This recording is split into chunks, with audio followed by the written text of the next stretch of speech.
Chapter 251. The hole did not end. It stretched far into the distance, so far that their eyes could not follow where it stopped. It looked as though someone had taken a blade to the ocean itself, carving a wound that reached beyond sight. Maria's mouth opened slightly, but no sound came out. Her bow arm trembled. She blinked once, twice, but the sight did not vanish. Neptunia's lips parted too, her breath catching in her throat. Her eyes reflected the faint light of the devastation before them. The magnitude of the attack was unreal. The power behind that one throw, behind a single apple, was monstrous. How? Maria whispered, her voice barely audible. How far does that go? Her words trembled. She could not even see the end of the destruction. The tunnel carved through the sea stretched so far that even her enhanced vision failed to find its end. The half-gut bodies of massive sea creatures floated near the edges of the devastation, their flesh still glowing faintly from the frictional energy that tore them apart. The sheer scale of it all was unimaginable. Beneath them, even the seabed was not untouched. A massive scar stretched along the ocean floor, deep, wide, and smooth, as though the sea itself had been sliced by some divine weapon. It disappeared into the horizon, fading into the infinite blue darkness. Just what was that? Maria asked, her mouth still slightly agape. Her eyes were wide, reflecting the endless devastation. The hole Razeal had created stretched so far that she could not even see where it ended.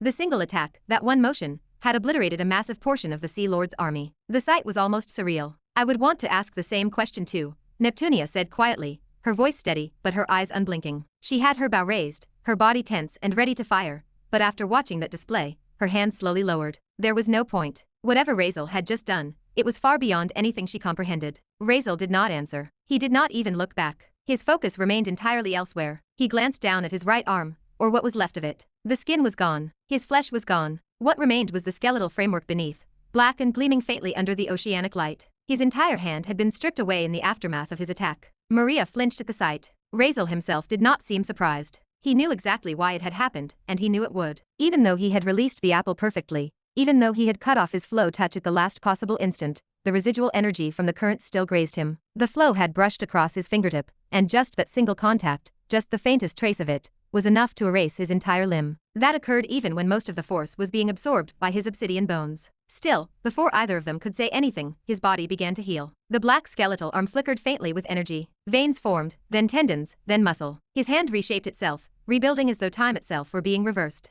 Within seconds, his arm looked brand new, perfectly restored, with no scar and no trace of damage. Maria and Neptunia both stared, speechless once again. Razeal, however, acted as though nothing had happened. He simply flexed his new hand once, testing its movement, then he took the second apple from his other hand. Without a word, he turned his wrist, gripping it between his fingers in the exact same way as before. His posture did not change. His expression did not shift. The only difference this time was that there was no hesitation. Another deep breath. A faint hum of concentration. His eyes glowed faintly again, that same deep, sharp awareness of the invisible currents around him. Then another whisper. Flow. He moved his hand gently, his movements smooth and deliberate. Once again, he aligned perfectly with the unseen flow surrounding him, feeling the endless threads of the ocean's energy weaving through the water. The pressure around them intensified. Then boom. A deafening sonic explosion ripped through the sea, the sound wave shaking everything within miles. The second apple vanished from his hand, accelerated to impossible speed by the flow. An instant later, another erasure. A massive, circular burst of destruction appeared miles away,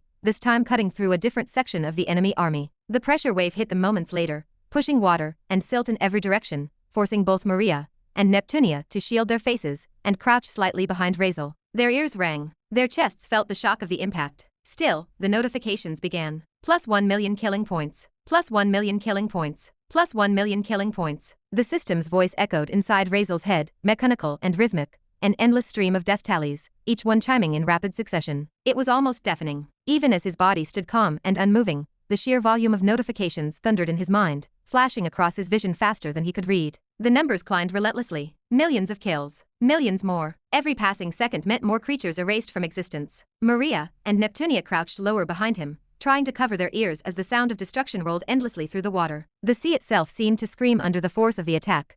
Massive whirlpools forming where the explosions had struck, the water spinning violently as shockwaves tore through the deep. Neptunia's fingers trembled around her bow, her expression tense. She could not even shoot. There was nothing left for her to hit. Razeal was annihilating everything long before her arrows could matter. Her gaze flickered to his back. Just what kind of weapon is that red thing? Neptunia asked, swallowing hard, as she watched Razeal pull another red apple from inside his coat pocket. She had never seen an apple before, as there were none in the ocean, and after witnessing those explosions, and Razeal calling it a weapon, she obviously misunderstood it. Maybe these apples were his weapon. She asked directly. After all, Razeal's hand movements and posture did not look like he was doing anything that could cause such power. Razeal of course did not respond. His focus was still entirely ahead, his senses completely immersed in the ocean's flow. He had not even heard her. Neptunia, seeing this, glanced sideways at Maria, looking for answers, anything that could explain what she was seeing. Maria sighed quietly, rubbing her forehead. Well, she said finally, her tone blank and tired. That is an apple. Neptunia blinked. A what? An apple. And it is not a weapon, Maria repeated. It is, well, it is a fruit. Something people eat. There was a long, silent pause. A fruit, Neptunia asked, her brows furrowing as she tilted her head. A thing to eat. Her voice was slow and cautious, as though she were genuinely unsure if she had understood correctly. Yes, Maria said flatly. Neptunia's eyes widened slightly, her gaze flicking between the weaponized fruit in Razeal's hand and the massive devastation stretching across the ocean. So humans eat such dangerous things, she asked, her tone completely serious. The question made Maria blink, then frown. It is not the apple that is dangerous, she said blankly, her voice dry. It is him doing it. Neptunia froze, staring at her, and then realization hit her like a current of cold water. Her mouth shut quickly, her expression stiffening. Maria's eyes narrowed slowly, noticing the sudden tension. Wait, she said, her tone sharp. Did you just say humans? Neptunia's lips pressed together instantly. Her pupils darted away, refusing to meet Maria's eyes. She cursed inwardly. Damn it. She had not meant to say that. Again, another slip of the tongue. She sighed. Maria's expression hardened. So you knew, huh? Her voice was quiet, almost calm, but her eyes said otherwise. You already knew that the story Razeal made, the one about us coming from the seventh sea, was a lie, did you not? Neptunia did not respond. She just stood there. The silence stretched heavy between them,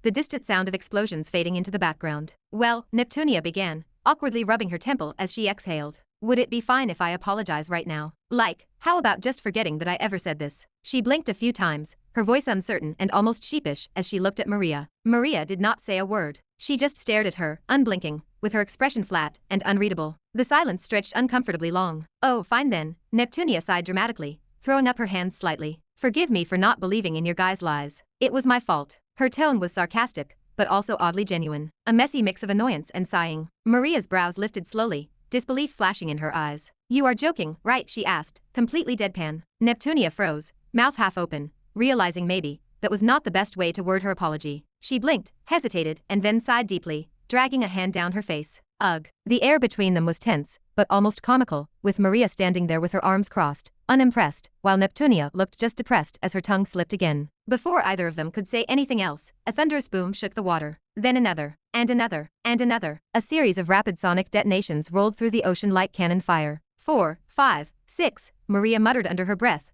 blinking as shockwaves rippled through the water. Both she and Neptunia turned instinctively just in time to see what Razeal had been doing while they were arguing. In the time they had been talking, he had already fired off several more apples. Each shot came with that same deafening sonic roar, each one carving through the endless horde of monsters like a divine blade. The massive, towering wave of sea creatures that had once looked unstoppable now looked shattered. The water ahead was chaos, broken bodies, floating scales, and flashes of light scattered across the battlefield like debris after an explosion. The once solid formation of the enemy was gone, their endless advance now fragmented and disorganized. From where they stood, Maria and Neptunia could see gaps large enough to fit mountains through, entire legions wiped away, as if they never existed. All right now, Razeal finally spoke, his calm voice cutting through the rumble of collapsing currents. It will take some seconds before they fill those gaps up again. He turned his head slightly toward them, his expression relaxed, almost casual, as if they were not standing in the middle of an apocalyptic war zone. Before they reach us again. Both Maria and Neptunia followed his gaze. Their pupils trembled at the sheer devastation. The army had been pushed back miles.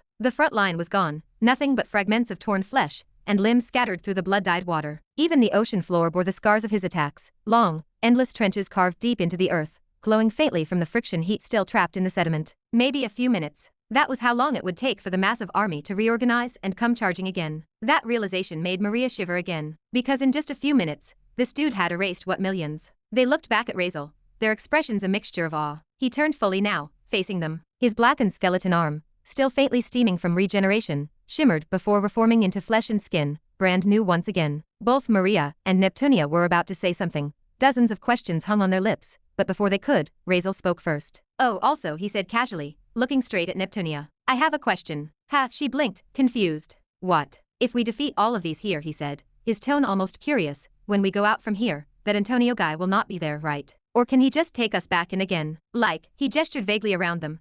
I do not know, but I have a feeling that the guy we are dealing with right now is not even the real one. Maybe it is just his son, or one of those weird son inheritance things controlling a part of his army. So tell me. His gaze sharpened slightly. Is there any way they can just summon us back here the moment we leave? Requesting this ocean's battlefield, or whatever it is called again. Neptunia froze mid-breath, caught off guard by how fast his brain worked even in a situation like this. She started, lowering her head slightly as she gathered her thoughts. Well, there are some ways to request the ocean's battlefield. But they are rare, very rare. Razeal crossed his arms, listening intently. You cannot just call it whenever you want. Neptunia continued, her tone careful and almost hesitant. You need the permission of Mother Thalassa herself. The ocean's ancient battlefield does not open for anyone. It is something like a sacred domain. Usually, it only activates when the mother acknowledges a war as worthy of her attention. Then how did that Antonio's son manage it? Maria interrupted, her tone sharp and still bitter from their earlier argument. Neptunia nodded, her expression darkening slightly. That is the thing. He did not do it alone. He had help from the blood members of the 100 noble families. The 100 noble families, Neptunia explained. They are the oldest and purest bloodlines of the sea, recognized personally by Mother Thalassa. Their blood carries her blessing, her signature. Together, when they pray, their words reach her. That is why their combined prayer worked. It forced the battlefield to open. She exhaled, brushing a strand of yellow hair away from her face. Normally, it would be impossible. Convincing even two noble houses to cooperate is nearly unheard of. They are too proud, too powerful, too political. Like, in simple words, very, very strong influence. Razeal tilted his head slightly as an unimpressed expression appeared on his face. Strong influence, he said, his tone dripping with sarcasm. He chuckled softly, shaking his head. Strong influence, my ass. Neptunia blinked, confused. What? That guy can reproduce those noble bloods in batches, Razeal said, his voice darkly amused. Thousands, maybe millions. Neptunia had a bad expression on her face, feeling the shame. Reproduce them. She sighed. Yeah, he said, his tone casual and almost conversational. The relic or whatever he has got can accelerate growth from a single sperm, right? So all those pure-blooded nobles giving him their precious divine seed are basically handing him a copy of themselves. You do not even need a brain to see the problem here. Maria's lips parted slightly to stop him, realizing where he was going with this. He can just mass-produce those blessed descendants over and over, Razeal continued. And then what? Every time he wants to show off, he just makes them kneel, do that prayer thing again, and boom, battlefield summoned. Infinite attempts, infinite battles. He tilted his head, sighing as if genuinely disappointed. So much for noble families. Must be filled with the dumbest people under the sea. So beeping dumb. Neptunia stared at him, silent, unsure how to respond. Razeal chuckled lightly. Seriously, he said, shaking his head. Do they not have even a single functioning brain cell among them? Giving your sperm to someone who can literally grow your kids into weapons, and then use them as suicide soldiers. How do you even think that is a good idea? Like, I got it, he is a beeping sea lord, or whatever, which is said to be a big thing, but even noble families. Like, really? Well, that. Neptunia started slowly, her expression tightening as she saw the way Razeal looked at her, or rather, at her words. His expression practically screamed disbelief. He clearly was thinking and stating that the noble families were idiots. She sighed, shaking her head as she rubbed the bridge of her nose. No, it is not like that. They are not dumb. It is just. It was the Sea Lord. He is the smart one, a manipulative bastard, but a genius. Neptunia continued. You see, Sea Lord Antonio, he is a cunning bastard. Neptunia sighed, crossing her arms and looking away for a second before turning back. He hires women, beautiful ones, the kind that could make even the most disciplined man forget his vows. He trains them, gives them everything they need, the resources and all the stuff, and sends them into the houses of men he wants sperm from. Politicians, warriors, nobles, whatever. And once those women succeed in seducing them, she paused, her lips curling slightly in disgust, they come back with what he wants, their sperm, inside their bodies. Maria blinked once, then twice. Wait, what? Neptunia nodded grimly. Exactly what you are thinking. He uses those women to collect it, then takes it out of them. And yeah, that is how he got them all. The bloodlines. Every single noble family. The man's cunning was so terrifying that eventually, people stopped, well, doing things carelessly, out of fear that one of Antonio's women might steal their seed. He made people paranoid of their own desires. There was a long pause. Maria's jaw was slightly open. She blinked again, trying to even process what she had just heard. That is, Maria muttered under her breath, still stunned. That is one hell of a twisted genius. Her expression shifted between disbelief and reluctant respect. I mean, who even thinks of something like that? It is beeping dark. In Razeal's head, a small familiar chime echoed. Host, I think you have finally found someone whose brain cells function on the same frequency as yours. Villy's voice almost sounded joyful. Razeal's expression did not change. I still remember that guy you killed once, the boss of those church brats who used to bully you. What was it again? Ah yes. You manipulated his enemies to send a few special women with infections, was it not? So he would die without fighting. And well, that was such an elegant solution. And this seems no lesser than you. Villy's tone was excited and teasing, as if genuinely impressed. Razeal did not know what to reply. It was actually the best way for him at that time. He was just too weak. And that dude was a 4th-ranked powerhouse, the strongest in that whole area, even his enemy being only 2nd rank. So he did not have another way. So he just shook his head. He muttered, ignoring Villy entirely. Whatever. He did not need the system's commentary right now. He had other problems to deal with. Neptunia, oblivious to his internal conversation, was still half talking and half thinking out loud. So, see. The 100 noble families are not stupid. They were just tricked. The man was just too smart to use beauty as a weapon. Yeah, Maria said quietly, still reeling from the explanation. That is a different level of manipulation. I never honestly thought of this. Razeal did not reply. His attention had already locked in where he wanted to be. Neptunia caught the look. Can you? She began cautiously. Do those apple attacks again? Her tone held a mix of excitement. Like, if you can use them again, we might actually be safe, she said, stepping closer, her gaze darting to the slowly reforming wave of monsters in the distance. The countless glowing eyes in the water were beginning to align once more, the scattered army regrouping. But, can you really? Razeal turned his head slowly toward her, his gaze steady and expression calm. Of course not, he said plainly. It is not that easy. I cannot keep doing it forever. What? Maria asked, her tone sharp. Wait, what do you mean you cannot? It did not even look that hard. Her words came out faster, her voice rising slightly. You just threw a damn apple and everything exploded. Can we help? Is there something we can do? Razeal did not respond. He just looked at her silently, eyes half-lidded, expression unreadable. Maria's frustration grew. I am serious. If there is a limit or something we should know. Razeal said nothing. He did not even bother. Maria stopped talking after a moment, realizing he was not going to answer. She crossed her arms, exhaling sharply. Well, she tried again after a second, softer this time. I just got worried, okay. Maybe you cannot do it for some reason. Some limitation. She tilted her head, thinking. Oh, how about you teach us that skill? We can try it too. We might lose some arms or legs cannot regenerate like you, but losing limbs is definitely better than dying. That finally made him look at her. For a long moment, he simply stared, eyes drifting slowly from her face down to her toes, then back up again. Maria froze under his gaze, realizing belatedly how scrutinizing it was. What? She asked, awkwardly. Razeal said nothing, just shook his head faintly, dismissing the idea entirely, then turned back to the battlefield. The dismissal stung. Okay, fine, Maria muttered, crossing her arms. Guess that is a no. Razeal ignored both of them completely now. He was not trying to be rude. He just did not have the luxury of distraction. His mind was already racing, analyzing, calculating. The army was regrouping faster than expected. He could feel the shifting pressure of the ocean currents already. He would probably have a few minutes before they launched again. He did not have infinite attacks left in him. Each use of flow sense drained his focus. And focus was his most dangerous limitation, because one mistake, one slip, and his entire body could be torn apart by the very force he was trying to control. He closed his eyes briefly, pulling up his system panel. The translucent blue screen flickered before him. Killing intent, SSS, B, 96.75 million out of 1 billion. Razeal frowned slightly. Just that much, he muttered quietly. Even after all those devastating attacks, the number felt insultingly low. Of course, it made sense. Most of the creatures he had annihilated were likely below rank C. The system did not grant points for weaklings. But still, it annoyed him. Too damn low, he muttered again under his breath, irritation creeping into his tone. He clenched his fist, his dark eyes narrowing slightly.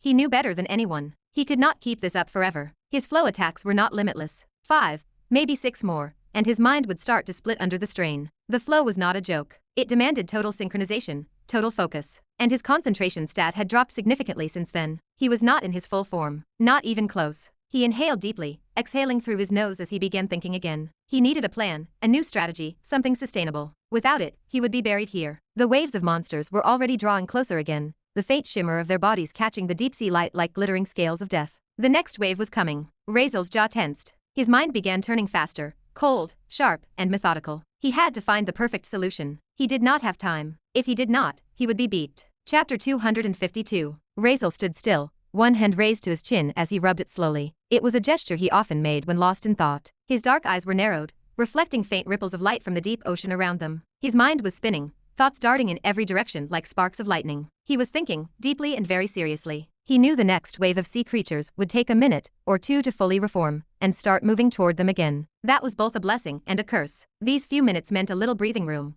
but also pressure because he needed to form a plan fast. He could not just keep throwing apples into the flow until his brain fried. That was not a real strategy. It was suicide dressed as skill. 100 different ideas ran through his mind. Every possible move, countermeasure, trick, and scheme he could think of. But one by one, he dismissed them all. Too risky, too weak, too slow, too unpredictable. It could not work. None of them worked. Not a single one. The more he thought, the deeper his frown grew. His hand dropped from his chin, his gaze unfocused for a brief second as if he were seeing something far away, not in distance, but in memory. Finally, he exhaled slowly. Villy, he said, his voice low but firm. Show me my skill panel. A faint chime sounded, and then the familiar translucent blue screen appeared before his eyes, illuminating his face in soft light. Rows of glowing text floated in front of him, each line listing his abilities, affinities, and attributes. His gaze moved immediately to the top. Elemental affinities. Shadow, medium intermediate. Necrotic, extremely low. Blood, low intermediate. Shadow's already out, just like these two, he muttered under his breath. No dark mana.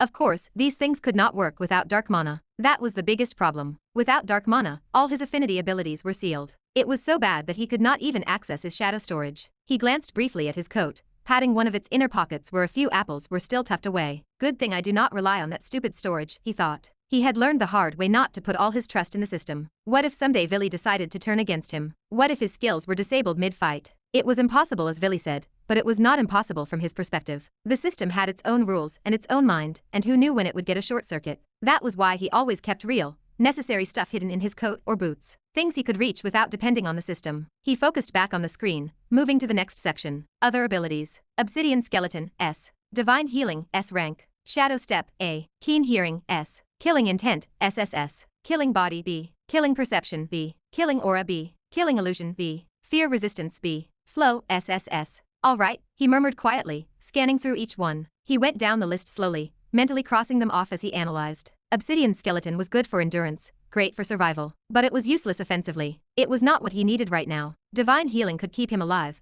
but it could not kill a billion sea monsters. It was not helpful for winning. Shadow Step made no sound when stepping on sound, and it also needed mana. It was worthless. Keen Hearing provided perception and awareness enhancement. It was good for detecting enemies, dodging, or fast movement, but it did not solve his real problem. Killing Intent, killing Aura, killing Body. He stopped there for a moment. They were powerful, yes, but mostly passive. They strengthened him, and made his body deadlier, and his presence oppressive. They were useful in duels, but this was not a duel. This was a war. He needed something that could end armies. Killing Illusion, he muttered, tapping his chin again. That one could have worked if he had the capacity to use it at a massive scale. Theoretically, he could project his intent as a mental illusion and force enemies to see things. To see scary things. Like Killing Illusion, it promised to let them feel the actual feeling as the creature killed by Razeal did. Maybe it could help to make them lose control of their senses and panic. But the catch was that he had never tested it on more than 2 people at once. He had only ever tried it on Levy, and that too just once. And he was sure it was certainly not going to work on 10 billion. Yeah, no way. He scrolled further down. Fear Resistance, ha, he said softly, shaking his head.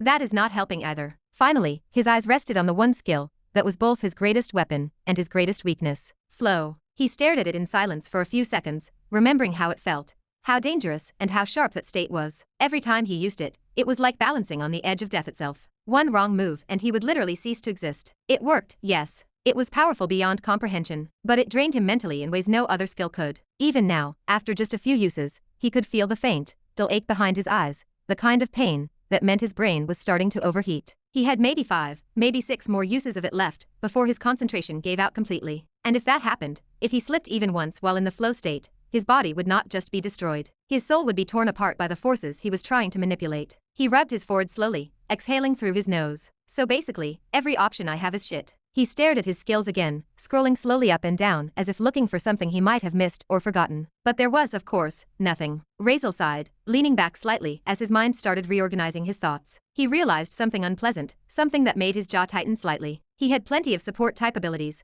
perception, resistance, endurance, and mobility, but not enough offensive power. Not true, large-scale destruction. Everything he had that could kill armies was either locked behind his lost mana, or required precision that bordered on insanity. His entire arsenal was designed for killing efficiently, not endlessly. He exhaled again, slower this time. Still, his eyes flickered when they landed back on one particular line. Killing Intent, SSS. A faint spark of consideration passed through his gaze. That one had potential. It was currently still ranked at B. He had been leveling it slowly, bit by bit, ever since he started grinding killing points again. The skill's current passive effects made his body stronger, like in all of his stats. But he remembered that if he could evolve it to its next stage, it might unlock another hidden function, an offensive one, and that possibility intrigued him. He brought up his current progress again. Killing Intent, SSS, B, 96.75 million out of 1 billion. 96 million out of a billion. It was the same, of course. He just sighed. Figures, he muttered under his breath. He leaned forward, his eyes narrowing again. If he could level this skill up to the next tier before his flow ran dry,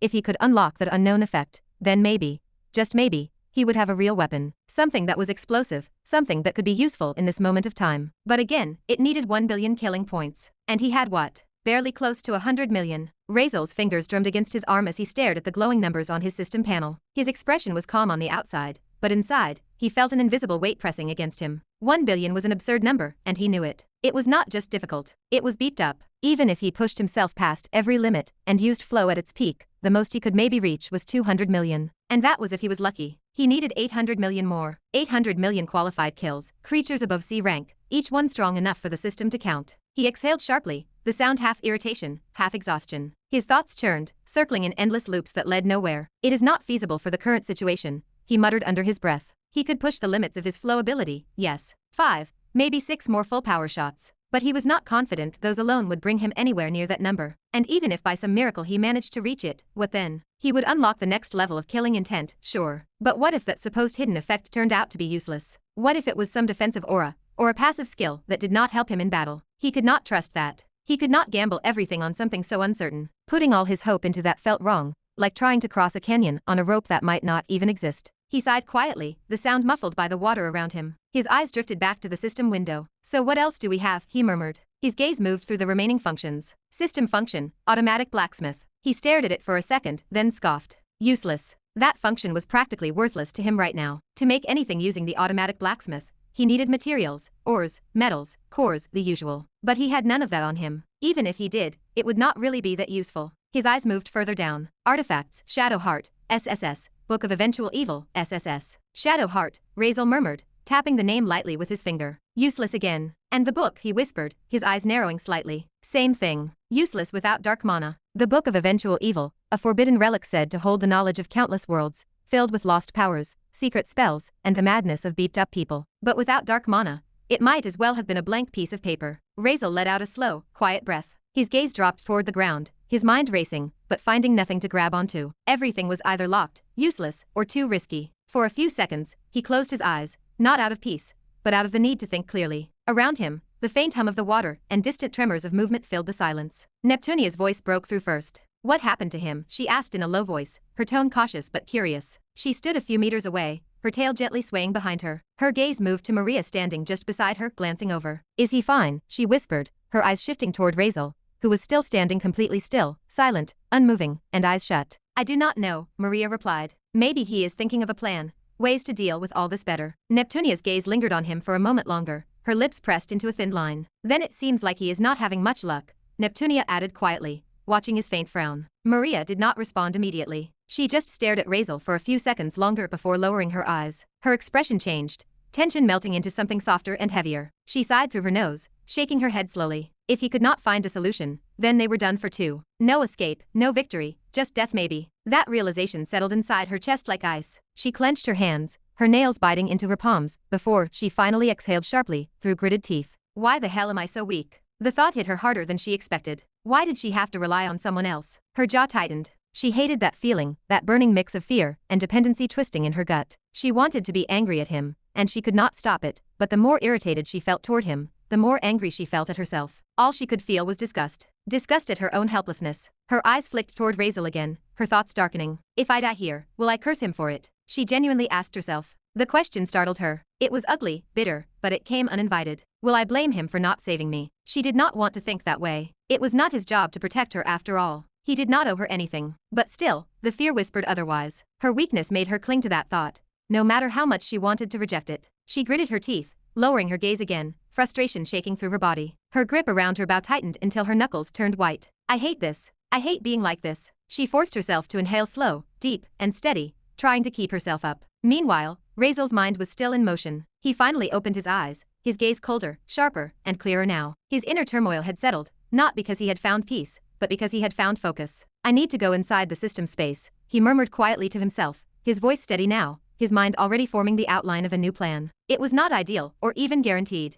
but it was the only option that made sense right now. He just needed something powerful. I need to get a skill from a villain, he said under his breath, almost as if confirming it aloud. If he entered the system space, he could just go to any villain and try it. He could definitely find one with a large-scale, destructive ability, and learn it. That might turn the tide. That was the only way he could see victory. But of course, there was a problem, a big one. Going into the system space was not instant. It was not some quick, mindless menu. It required him to send his consciousness inside. His physical body, meanwhile, would remain in the real world, unconscious, unresponsive, and vulnerable. And that was dangerous. He frowned. Because even if he went inside, and even found the right villain, learning a new skill was not something that happened in seconds. Especially not one of the kind he needed. It would take time. Minutes. Maybe hours. Not to say the first thing to convince a villain was already hard enough. And while his body was out cold here, Maria and Neptunia would be surrounded, attacked or just killed directly. Their deaths would instantly fail the mission, and not just that. It would mean an increase in his beeping problems too. Even if taking the system mission out,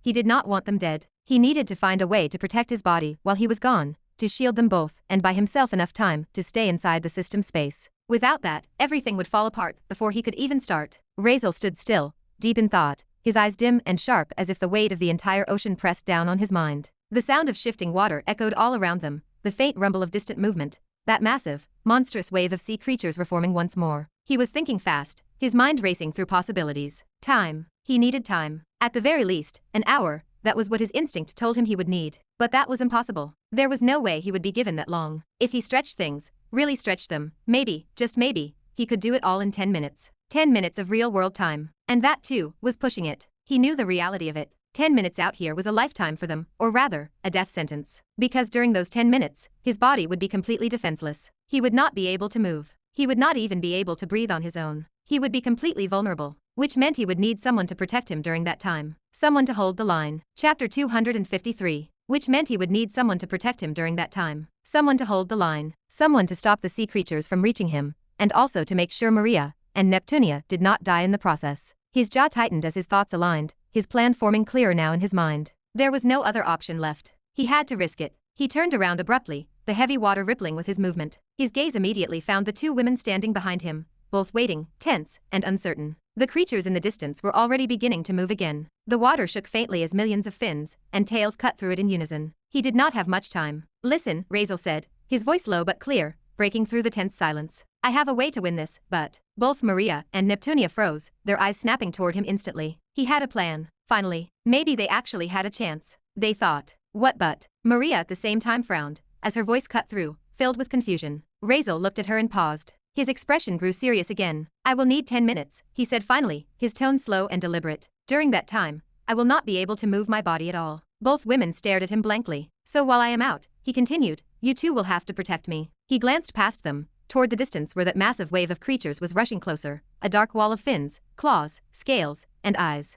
"Hold them off," he said quietly. "For 10 minutes. His lips pressed together tightly. "And after that, I will take care of the rest." He said it all in one breath, his tone completely calm. But even he could not ignore the absurdity of his own words. The way it sounded even to him, crazy. He was asking them to do something impossible. It was like asking toddlers to hold off a gang of battle-hardened murderers. Silence followed his words. A thick, heavy silence that weighed over all three of them. The tension in the water itself seemed to thicken. Neptunia did not speak. She just stared at Razeal for a long moment, her lips parted slightly, eyes searching his face for even the faintest sign of humor. Something that said he was joking. But there was none. His expression was serious. Completely, terrifyingly serious. "So," Maria finally said, breaking the silence, her voice sharper now. "Let me get this straight." She took a step closer, her eyes narrowing slightly. "You want us to hold back billions of sea creatures." Her voice grew louder with every word, incredulous disbelief dripping from every syllable. "Creatures that are the same rank as me, maybe higher. You want us to hold them for you, while you what? Take a nap. For 10 minutes. Her voice cracked, her emotions boiling over. Razeal did not even blink. His face remained still, unflinching. "Yes," he said simply. Maria's mouth fell open. She just stared at him, speechless, the words stuck somewhere between her throat and her fury. "If I could handle that," she began,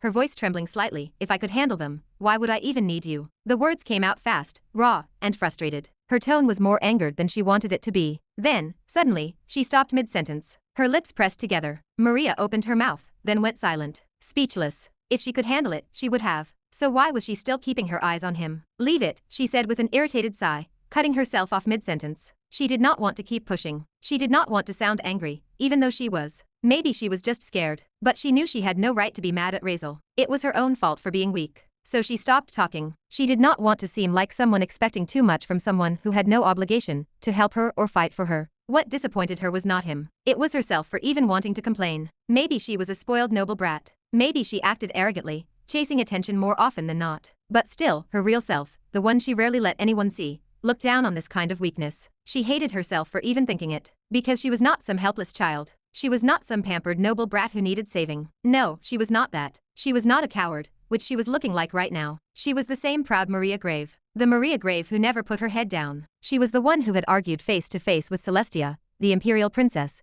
even when Celestia used her family's forbidden ability to manipulate her water itself. She was the one who stood up when no one else dared to. Even when in the classroom, she was the only one with the guts to show open disgust toward Razeal, sitting there in the academy, in that so-called sacred place after everything he had done. She was the one who questioned the academy outright, demanding how they could allow something like that, questioning outright where their dignity was. Sure, maybe part of it was her craving for attention. But the disgust, the courage, that was real. That was her. She might be flawed. She might be too proud, arrogant, or even stupid. But she was not a disappointment. She always carried her noble pride high. Seeing Maria stop mid-sentence, Razeal exhaled quietly through his nose. He did not show it on his face. His expression stayed unreadable as always, but inside, he had already expected this. Her reaction was not surprising. He had hoped for better, sure, but he knew this was how it would go. Getting no support from Maria, Razeal's gaze shifted toward Neptunia.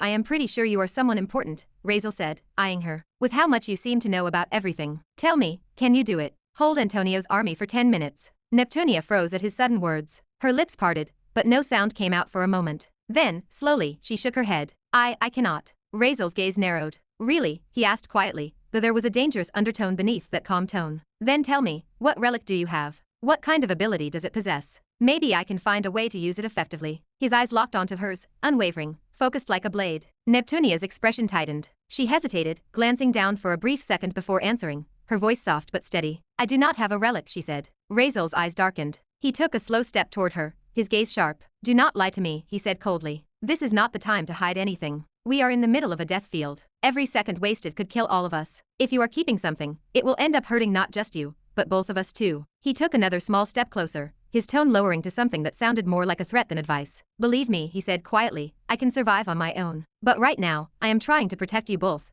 because that is something in my best interest. So do not test my patience. Cooperate. That is best for us. Neptunia paused as she looked at him, but still, she just shook her head again, firm this time. I really do not have it. Believe me, she said slowly, her voice sounding slightly sincere. Why would I be using a normal bow and ordinary arrows if I had a relic from the very start? I am telling the truth. I just do not have it. Why would I lie or hold back when my own life is at stake? She lifted her weapon, showing him a stunningly crafted blue bow, its surface shimmering faintly under the faint glow of bioluminescent plankton drifting through the water. The arrows she carried had golden tips that gleamed beautifully, elegant and ancient looking. But for all their beauty, Razeal could see it instantly. There was no aura, no energy that he could perceive. See, she said softly. It is just a bow. A normal one. Razeal's sharp gaze stayed on her face for several seconds longer. Their eyes locked, his intense, hers still too, just looking back into his. The silence stretched between them. Then, finally, Razeal broke the eye contact. He said nothing. He just exhaled quietly, shaking his head once before looking away. While the tension between them settled into the thick, heavy water, Maria, who had been silently listening to everything, finally spoke. I can try, she said suddenly. Both Razeal and Neptunia turned toward her. Maria took a breath before continuing. How about you actually give me that skill you used earlier? The one with the apples. Her tone was uncertain, but there was a flicker of resolve in her eyes. I cannot promise I will be able to learn it, but we can try, right? Razeal stared at her for a few seconds, unmoving. Then, slowly, he shook his head. No, he said simply. You cannot learn it. Even if I told you how, even if I showed you every step, you would not be able to. It is not an easy skill. Maria's lips pressed together tightly. She bit down on them, looking away for a second. Her voice came out smaller when she spoke again. Is that 10 minutes really so important? Razeal looked directly at her again. Yes, he said without hesitation. Our path to victory depends on it. Maria swallowed hard. She did not know what he was planning, what he would do while lying motionless for 10 minutes, but at this point, she did not have the strength to question it. She did not want to question it. If he said it mattered, then it mattered. And more than anything, she did not have another choice. Running was not an option, she knew that. Even if they turned around and tried to flee,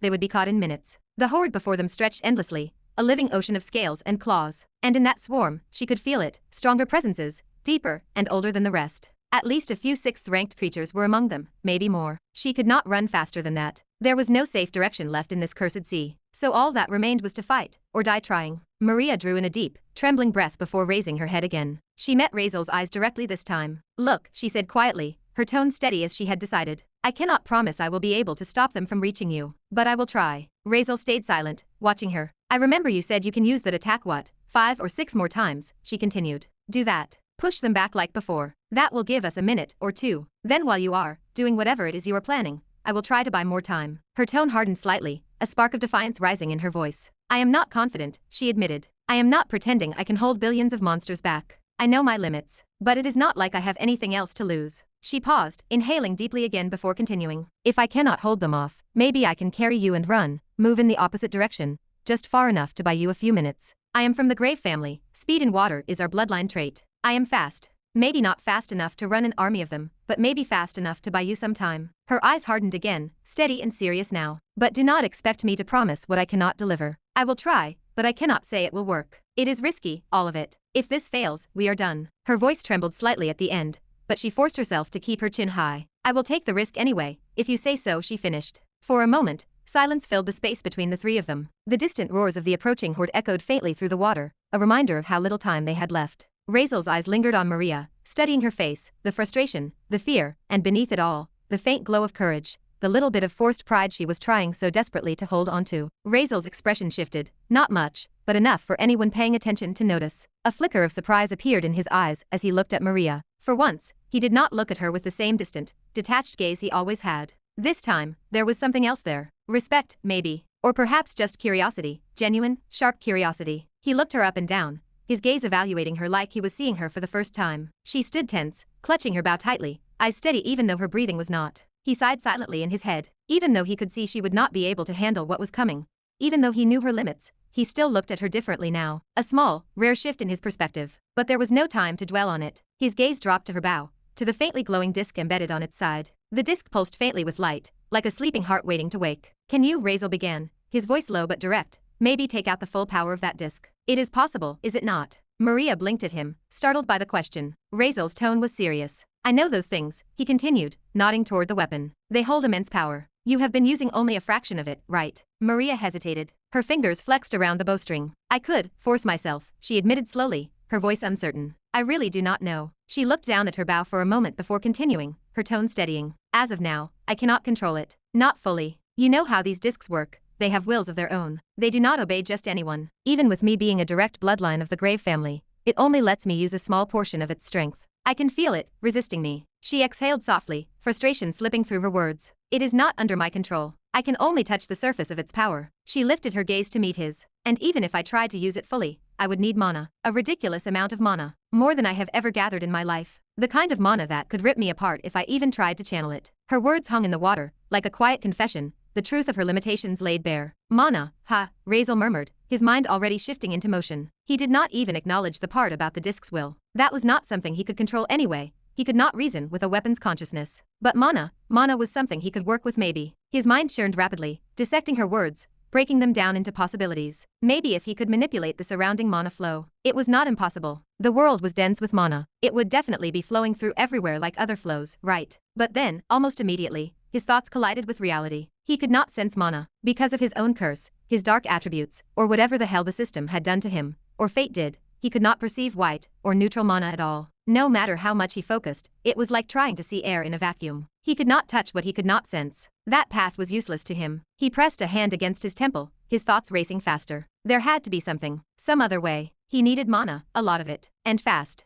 He could not pull from the environment, could not manipulate it directly, could not rely on his attributes, but maybe he did not have to. He thought harder, until suddenly, something clicked. His eyes widened. Oh, that is right. He straightened abruptly, his expression shifting from calm to exhilarated in an instant. I can do that, he whispered, the words coming out fast, almost breathless. He slapped his thigh hard, a sharp sound that startled both Maria and Neptunia. They looked at him instantly, alarmed and confused, but Razeal did not even glance their way. His attention had shifted somewhere else, downward. His hand moved instinctively toward the small, blue bag strapped to his waist, the one that held the Book of Eventual Evil. The very same artifact he had almost forgotten about. He slapped his hand against the bag with sudden excitement, his lips curling upward as ideas began to fall into place one by one inside his head. He had been so focused on external solutions that he had overlooked the one thing in his possession that could help. That is it, he muttered to himself, his grin widening as the plan solidified in his head. Why did I not think of this before? He rubbed his forehead with his palm, half in disbelief, half in excitement. But then he froze. The realization hit him like a cold splash of water. Wait, he muttered, frowning. I do not have dark mana to do that. For a brief second, his excitement faltered.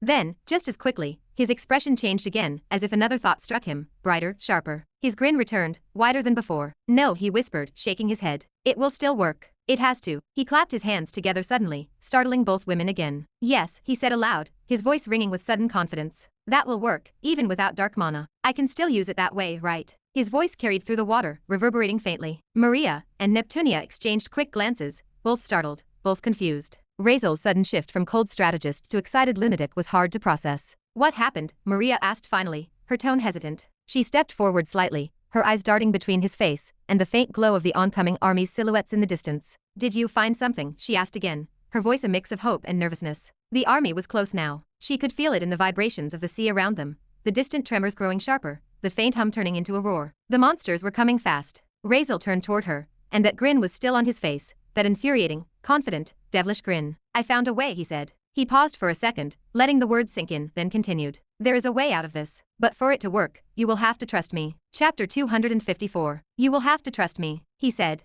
That grin did not fade. In fact, it deepened, sharp and confident, the kind of smile that looked dangerous. A devil's smile. Maria stared at him silently, her expression unreadable. Trust. She did not even know what he was planning, did not understand half the things he did, and well, of course, she did not trust a sh*t from this dude. She never would. What had he even done to get anyone's trust? Still, she did not answer right away. Her eyes followed his face, watching the faint flicker of madness and certainty dancing in his gaze. But before she could respond, before she could even decide whether to ask or agree, another voice cut sharply through the air. The wave. It was Neptunia. Her tone was urgent. "They are here," she said, her gaze locked forward. "Arg." Razeal grunted at her words. Of course, he did not need to look up to know the army was almost upon them. The vibrations in the water, the hum of monstrous energy, the thunderous rhythm of countless beating fins, he had already felt it all. But he could not move yet. He was too deep into his plan, too focused on the threads of thought connecting together inside his head. Still, he could not wait any longer. The creatures were closing in. The ground beneath them trembled like a living drumbeat. "Give me 2 minutes," he said sharply, glancing back at Maria for a brief second before turning again,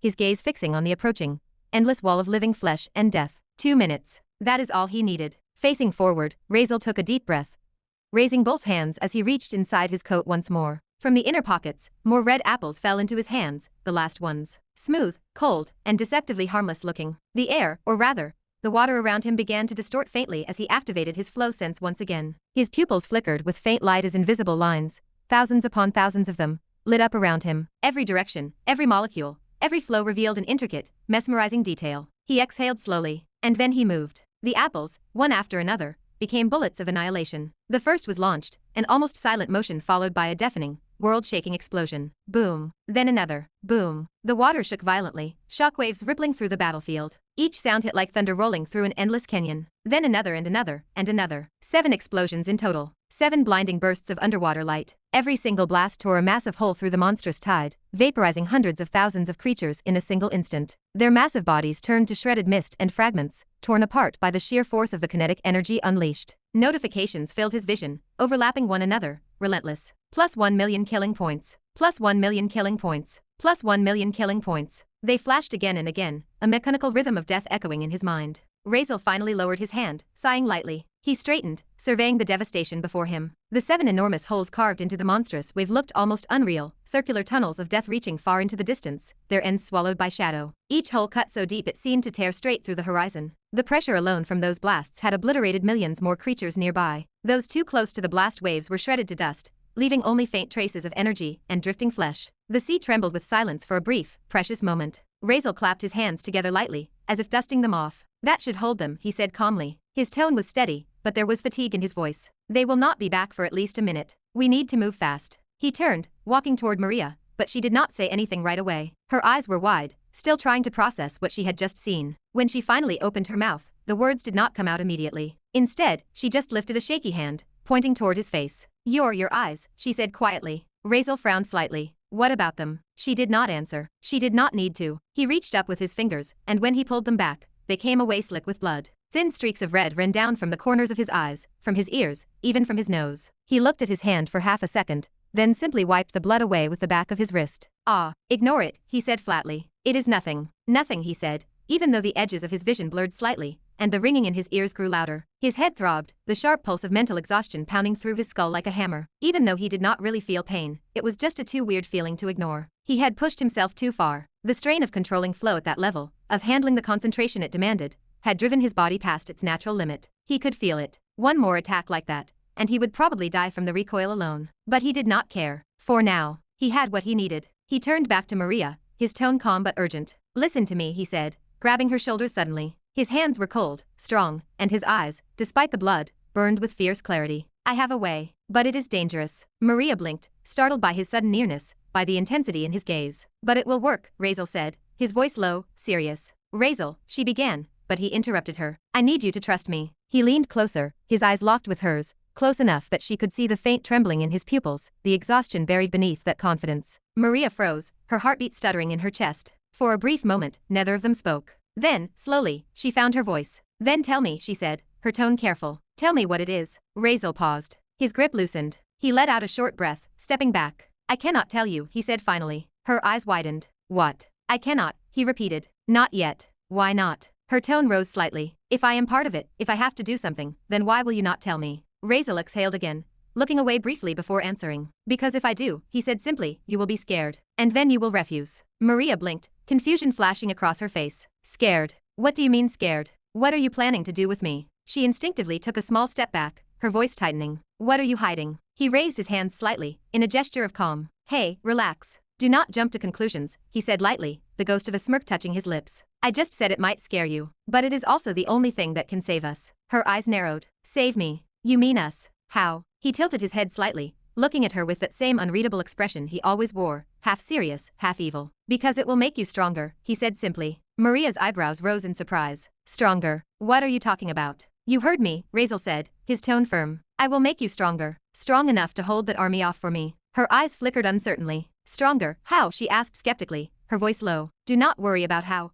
Razeal replied. "Just trust that I can do it. And that I will." Maria stared at him for several seconds, searching his face for any hint of mockery, any sign that this was a joke. But there was none. He was not joking. His gaze was steady. His voice was serious. Well, not like he had a personality of joking. And despite the insanity of his words, she felt something strange in her chest, something heavy and magnetic pulling at her instincts. He believed what he was saying. And somehow, that made her believe it too. She took a slow breath, her shoulders rising and falling. The tremors of the sea grew louder around them, the monster's roars echoing through the deep. Finally, she nodded. "All right," she said quietly. "Tell me what I have to do." Razeal's lips curved into a faint, dangerous smile. The devil's smile again. "Good," he said softly. "That is all I needed to hear. Well, first thing, no questions, all right. Just trust me." Razeal raised a hand before Maria could speak. His voice was low but firm. Maria's mouth opened but she stopped herself. Her eyes met his, the same cold dark eyes that rarely showed emotion. For several seconds they only stared at each other, the faint light from the seafloor flickering across their faces. Something in his gaze made her chest tighten,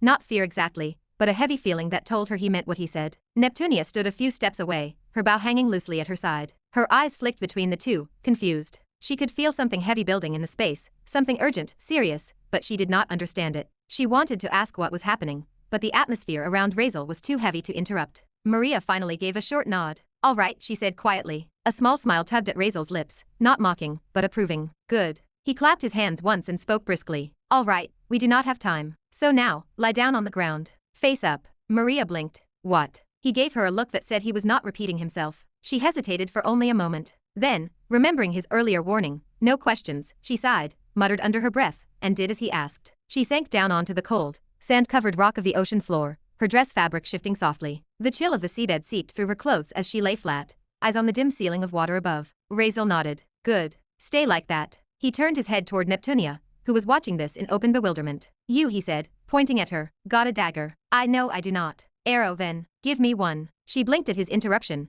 but quickly reached for her quiver. Without argument, she handed him one of her arrows. It shimmered faintly in the water, golden-tipped and perfectly balanced. Razeal inspected it for a second, his expression thoughtful. "Real gold. Why do you have real gold on arrows?" he murmured, running a thumb along the edge. But again, just put this question to the back of his head as this was not the time. The sharpness surprised even him. The blade nicked his skin easily, slicing a thin line across his finger. A single drop of blood floated up before the cut healed instantly, his skin knitting itself back together. "Sharp enough," he said quietly. He crouched beside Maria's head, one knee pressing into the sand, the arrow held loosely in his fingers. His presence was suddenly close, far closer than before. Her heart began to pound, her chest rising and falling faster as he held the arrow poised in his hand, its tip pointing down toward her. Maria turned her eyes toward him, her brows furrowing. She did not speak, but the question was clear in her expression. "What are you doing?" He did not answer. He seemed to be measuring something, the distance between his hand and her chest. She had questioning eyes, but still, she did not ask anything. Time was slipping away, and she did not want to disturb him now. He would not do something stupid, right? It was their lives on the line too, his as well. He would not do anything bad. Maybe he needed it for some kind of magic, she thought to herself. Still, Maria's heart beat faster. The arrow glinted faintly as he adjusted his grip. Then his free hand lowered toward her chest, stopping just short of touching her. His fingers caught the edge of her dress fabric, pinching the fabric lightly as though to cut a small opening through it. For a split second, Maria froze.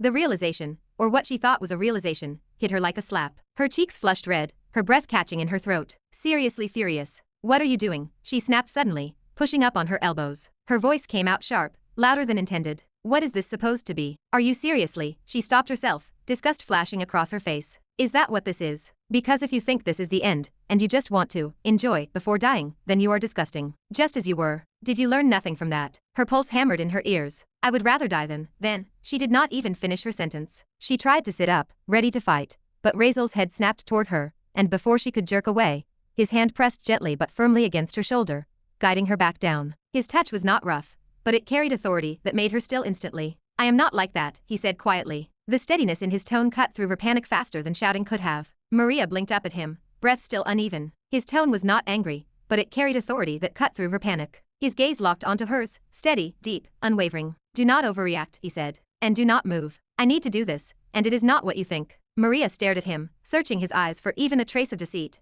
but there was not any. He met her gaze head-on, unflinching. If I had those kinds of intentions, he continued, his voice lowering, I would have done it on the ship, and there was nothing you could have done to stop me. Still, I did not. You know that. She swallowed hard. She knew he was right, and she hated that he was right. He exhaled slowly, not moving his hand until she stopped trembling. Now, he said softly, stop fighting me. Lie down. Just, trust me this once. This is really important. For a long second, she did not move. The tension in the air was thick enough to choke on. For a moment, no one spoke. The world around them seemed to shrink, no sound but the whisper of the wind, and the faint beat of her racing heart. Maria had 1,000 questions clawing at her throat, confusion, disbelief, fear, but none of them left her lips. She only stared into Razeal's eyes, wide and uncertain, searching for any hint of deceit. But there was none. His eyes were cold, unreadable, yet there was something fierce and resolute behind them, a sharp determination that pulled her in like gravity. Her heartbeat slowed. Finally, she let out a shaky breath, and turned her gaze aside, lowering herself once again to the ground. The coarse, cold sand pressed against her back as she lay flat,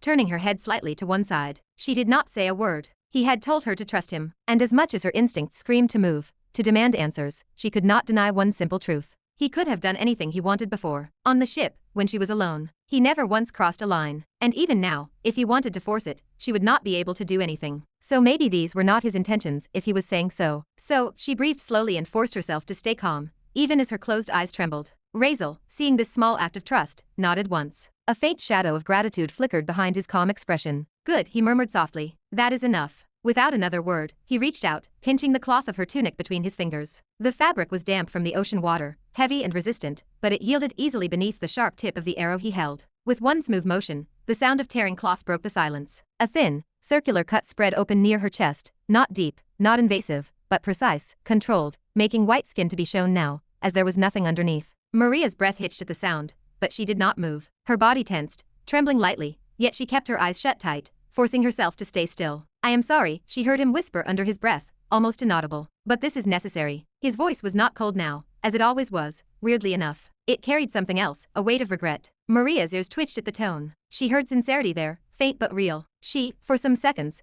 could not even believe that it was Razeal's. She stayed silent. Razeal carefully pulled the torn fabric aside, revealing the pale curve of her upper chest. His movements were methodical, detached, entirely focused on precision, rather than appearance. He paused for a moment, exhaling quietly through his nose. All right, he said under his breath, more to himself than to her. From the corner, Neptunia watched with confusion and unease. Her yellow eyes narrowed slightly as she took in the scene, the serious look on Razeal's face, the trembling in Maria's closed hands, the deliberate way he worked. There was no lust, only focus. Maybe he really had some useful reason for this. So she stayed quiet, though her hands tightened around her bow. Razeal turned the golden arrow in his hand, wiping it clean on his palm. Then, with a deep breath, he ripped open the remnants of his own half-torn shirt and black coat. The fabric gave way instantly, scattering bits of cloth into the drifting water. For the first time, his upper body was fully visible under the dim light filtering through the water above. Neptunia instantly gasped, her hand flying to her mouth. Razeal's body was a map of pain, scars upon scars, layered across his chest, ribs, shoulders, and arms. Deep cuts, burn marks, punctures, all healed, yet grotesquely permanent. Every inch of his skin told a story of battles he survived, or maybe the torment endured. But worse than the scars was what sat in the center of his chest, a silver rune engraving, intricate and cruel, glowing faintly with a metallic hue. Neptunia's eyes trembled. How is he even alive? She whispered under her breath, she thought, genuinely shaken. The scene before her was horrific. There was not a single place on his body unmarked by scars, and on his chest, something was engraved. She could not read it, the language was foreign to her. What kind of monster could do this? And did he really endure all that pain? Her bright yellow eyes trembled as she looked at Razeal's face, serious, focused as he stood over Maria, silent and unreadable. And what is he even trying to do here? Even taking his clothes off? For what reason? Chapter 255. Maria's heart pounded so hard it felt like it might burst out of her chest. Fear surged through her veins with every beat, cold and uncontrollable. She had no idea what Razeal was going to do next, but the possibilities running through her head were not pleasant. Bad thoughts, dark and intrusive ones, swirled endlessly. She did not even want to look at him. She turned her face to the side, refusing to meet his gaze, her entire body tense as if any sudden move might seal her fate. Razeal stood silently above her for a moment. His upper clothes were already stripped away, his body a map of scars. He looked down at her, quiet and unreadable, his expression a strange mixture of focus and something almost human. Then, finally, he spoke. "Look," he said calmly, "this is going to be scary for you. Painful too, but you will have to endure it. Trust me, I am not trying to kill you. And yes," his eyes flickered briefly, "you will not die. All right, just do it already, idiot," Maria snapped, her voice rising in panic and irritation. "Whatever you are going to do, just do it. Why are you trying to scare me even more?" All right then. Just do not scream," Razeal said quietly, his voice steady, almost too calm for what he was about to do. Without another word, he took the golden-tipped arrow from his hand, holding it delicately like a pen between his fingers. He drew in a slow breath, eyes narrowing in concentration. Lowering the arrow toward her exposed chest where he had already torn through her dress, he moved with precise intent. The air tightened around them. In one swift motion, the sharp edge of the arrow traced down across Maria's skin. A line of pain seared through her chest, clean, deep,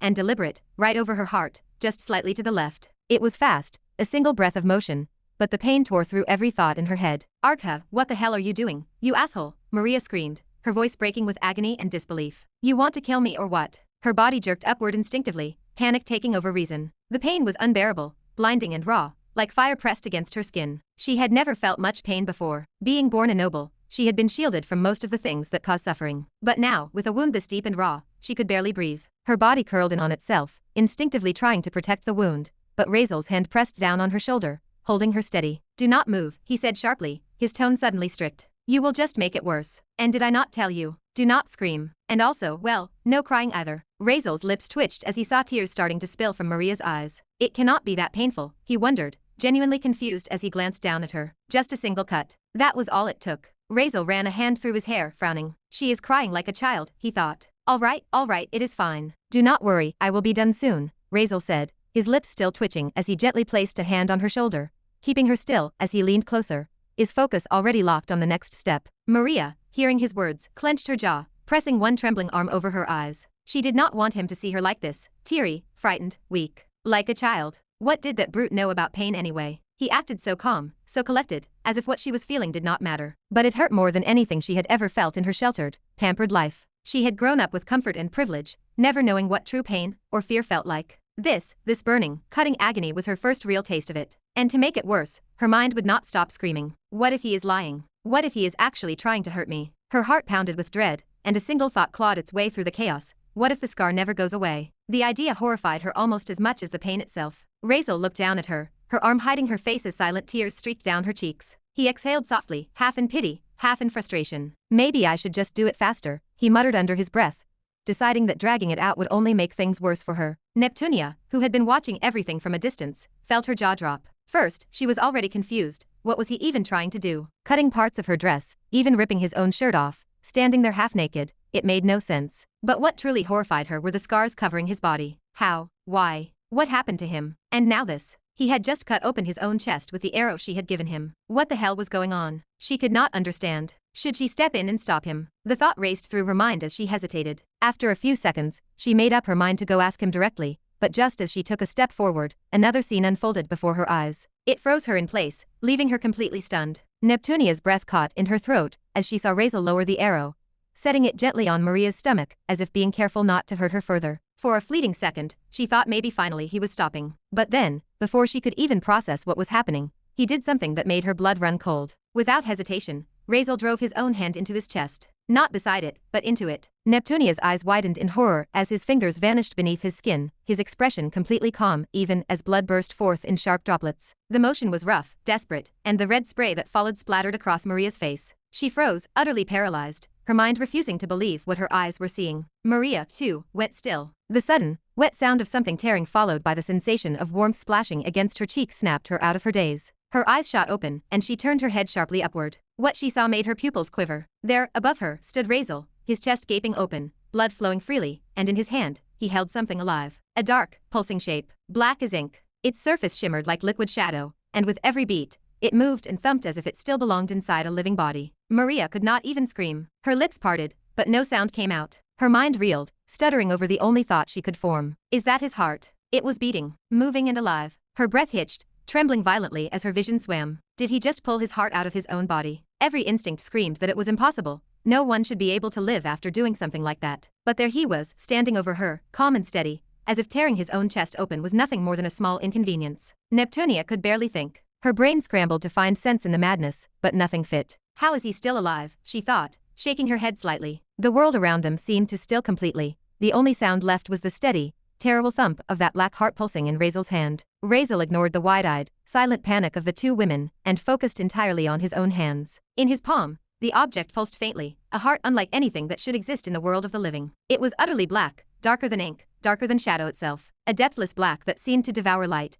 as if it were a tiny piece of the void. His shadow heart. It twitched faintly between his fingers, a slow, rhythmic thump, thump, thump that did not sound like a heartbeat so much as an echo through an abyss. The dark veins trailing from it shimmered with oily iridescence. It looked alive, yet unnatural, something not born of flesh. Good, Razeal murmured, expression calm and focused, as if pulling one's own heart from their chest was a daily routine. He shifted his posture slightly, and raised his other hand toward the black organ. Do not waste time, he whispered to himself, voice steady. Let us get this done. Without hesitation, he pushed his left hand straight into the shadow heart. The inky surface rippled like liquid, welcoming him in. The organ did not resist. It stretched, shimmered, and swallowed his entire forearm, as though it were made of living shadow. In an instant, his arm had vanished inside it. Neptunia and Maria could only stare, their minds struggling to even form thoughts. Razeal's expression remained completely unbothered, his tone low as he muttered to himself, half focused and half annoyed. I know it is here somewhere. I put it away last time after. Ah, damn it, where did I stash that thing? His voice trailed into low grumbles as if he were searching through a cluttered drawer, not a cosmic abyss hidden within his own heart. Both women just stood frozen. Neptunia's thoughts were a storm. What even is that? She could not decide what terrified her more, the black, living heart pulsing in his hand, or the way his entire arm had disappeared inside it like it was some kind of dimensional gateway. Maria, on the other hand, could barely breathe. She could feel her own heart hammering in her chest, almost painfully fast, as she watched him casually reach into his own body. How is he alive? Her mind screamed. How can anyone survive without their heart? And the worst part, the sight was not killing him. If anything, he looked relaxed, focused, yes, but completely unharmed. It was madness. The air around them seemed to grow heavier, darker, as Razeal continued feeling through whatever impossible dimension existed inside that heart. The sound of rushing liquid filled the silence, like blood, but deeper, resonating like the hum of a living void. Then suddenly, found it, Razeal's voice broke through the stillness, sharp and satisfied. Neptunia flinched at the sudden sound. Maria, lying frozen on the ground, turned her head just enough to see. Razeal pulled his arm free from the heart, and as his hand emerged, it was not empty. Clutched in his palm was another heart. This one was different, deep crimson in color, pulsing with a rich, steady beat, veins glowing faintly with dark energy that looked more alive than blood. The red heart throbbed in his hand, almost eagerly, its surface slick but vibrant, radiating power. Both women's jaws fell open at the same time. Razeal now held two hearts, his own inky black one in his right hand, and this deep crimson one in his left. The contrast between them was almost symbolic, shadow and blood, death and life, void and vitality. Razeal's lips curved into a faint, satisfied smile. The greater demon's heart, he murmured quietly, his tone laced with something that sounded dangerously close to pride. Knew keeping you would come in handy one day. He looked at the heart fondly, almost with nostalgia. He remembered the day he got it, the accident that left him standing with a demon's heart in his hand after leaving the system space. At the time, he had stashed it away, not sure if it would ever be useful. But now, it was just perfect. Maybe his luck is not all bad. He smirked at his own thoughts. Here, he said simply, and without warning, he extended his hand, the one holding his black heart, and placed it in Maria's trembling hand. She jerked as his cold, inky heart touched her palms, the thing pulsing faintly against her skin like a living creature. Wait, what? Maria gasped, her hands shaking uncontrollably as she stared at the pulsing, unnatural object she now held. Why are you? What is? Whose heart is this? Razeal glanced at her, calm and almost casual. Mine. Her breath hitched. Yours, I saw that, she repeated, voice cracking. And this is your heart. She looked at it, dark black and nothing like how a human heart should be. He nodded as if confirming something trivial. Then, why the hell is it black? She demanded, panic rising in her voice. And how are you even still alive after taking it out? You should not even be able to stand right now. You do not even have a heart right now. Her trembling gaze dropped to the other one in his hand. And that, what even is that? Another heart. Whose is it? Razeal paused for a heartbeat. He met her eyes with a calmness that only made it more unsettling. "My heart is black," he said softly, "because that is what it is supposed to be." His tone was serious, almost soothing. "It is not made of stone, at least not what you whisper about me in your sleep." He continued smoothly, his voice lowering. "As for the other one, it belonged to someone very powerful. That is all you need to know for now." He adjusted his grip on the crimson heart, feeling its warmth pulse against his fingers. "And what I am going to do next," he gave a faint, crooked smile, "you will find out soon. So do not worry about it."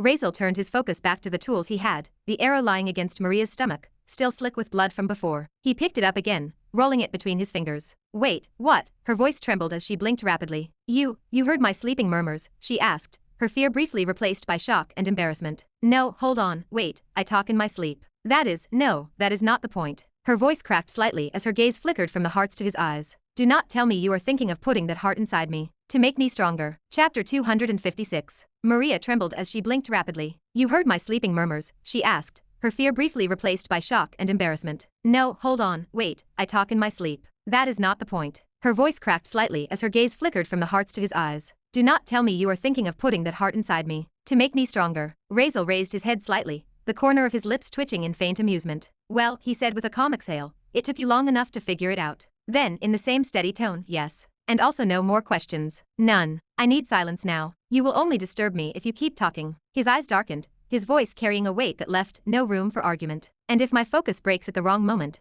it will not just be bad for you, it will kill you. So better be quiet." No. Wait, just one last question," Maria said. She was scared. He was talking about replacing her heart with another one. But she knew there was no way back now. She let him be, choosing to trust him one last time. She thought, he would not want to kill me. There had to be something going on in his head. Razeal, who was already bringing the arrow down toward the wound on her chest again, stopped mid-motion. His sigh came slow and weary. He tilted his head, eyes narrowing. "What is it now?" he muttered. Maria swallowed hard. Her breathing was unsteady. Her gaze dropped to the arrow in his hand, then lower, to the gaping wound in his own chest where his heart had once been. Blood still flowed from it, yet he did not even seem to feel pain. There was no fear, no weakness, only that cold, infuriating calm. Finally, she raised her eyes to his. She hesitated, "Are you even human?" Razeal blinked. That was not what he expected. For a brief moment, he simply stared at her, silent, the question hanging in the air between them. Of all the things she could have asked, why he was doing this, whether she would survive, what this new heart was, she had chosen that. A quiet chuckle left him, soft and strange in the heavy air. Then, he nodded slowly. "Yes," he said, his voice low and steady. "I am human. 100%. Maria held his gaze for a long moment, searching for any hint of deceit. But there was nothing. His eyes, even though they carried something cold and sharp as always, did not waver. They did not lie. They never did. Finally, she exhaled and closed her eyes, her lashes trembling against her cheeks. "All right," she whispered, her voice fragile but resolute. There was no more time. Razeal gave a small nod, almost to himself, and turned back to the task at hand. His focus sharpened like a blade. The world around him faded into silence. The roar of the distant sea, the echoes of the monstrous tide beyond, all gone. He brought the arrow closer again, the metallic tip glinting under the faint light. With the best precision he could gather, he pressed it back to the wound on Maria's chest and carefully deepened the incision. The earlier cut parted open further, revealing the faint, fragile throb of her living heart beneath. Maria's breath hitched sharply, her fingers twitching. Her whole body trembled beneath his touch, but she did not scream this time. She clenched her jaw, forcing herself to stay still. The pain was unbearable, white-hot and sharp, but she refused to make a sound. Tears rolled like she had a sea inside her. Razeal moved quickly. His face showed no emotion, only concentration. His hand was steady as he used the sharp arrowhead to sever the veins and arteries one by one. Each cut was deliberate, efficient, and precise. In just a few short moments, her heartbeat began to falter. Her body arched slightly, a broken gasp escaping her lips as the final connection was severed. Then, Razeal gently lifted her heart from her chest. Blood welled instantly from the empty space, the air heavy with iron and warmth. The organ in his hand pulsed weakly, its rhythm fading as if knowing it was no longer where it belonged. "Sorry," Razeal murmured under his breath, not to her, not to anyone in particular, just to the fragile organ itself before moving swiftly. He reached over to the shadow heart still resting in Maria's trembling hands. The black, liquid-like heart sensed his presence. It pulsed faintly in response, almost eager. Without hesitation, Razeal guided Maria's heart toward it. The moment her heart touched the black surface, the shadow heart absorbed it. There was no tearing or merging. It simply vanished, consumed whole, the surface rippling like dark water swallowing light. Within seconds, there was no trace of it left. Maria gasped softly, her strength already fading. Her vision blurred, the edges of the world darkening. The pain in her chest was unbearable, but so was the sensation of emptiness, like something vital had been ripped away, leaving her hollow inside. Her lips trembled. "Razeal," she whispered weakly, barely conscious now. He did not answer. There was no time. With a focused breath, Razeal picked up the crimson heart, the greater demon's heart. It throbbed in his hand, alive and impatient, like it knew where it was meant to go. He pressed it against the open wound in Maria's chest. For a moment, it simply rested there, the warmth of its pulse radiating through her skin. Then, suddenly, it moved. The heart contracted violently, and the veins around it twitched as if awakened by some unseen command. Like living tendrils, they reached out, grasping and intertwining with Maria's severed veins, connecting themselves one by one. Razeal froze, surprised in momentary awe. "You are doing it on your own," he whispered,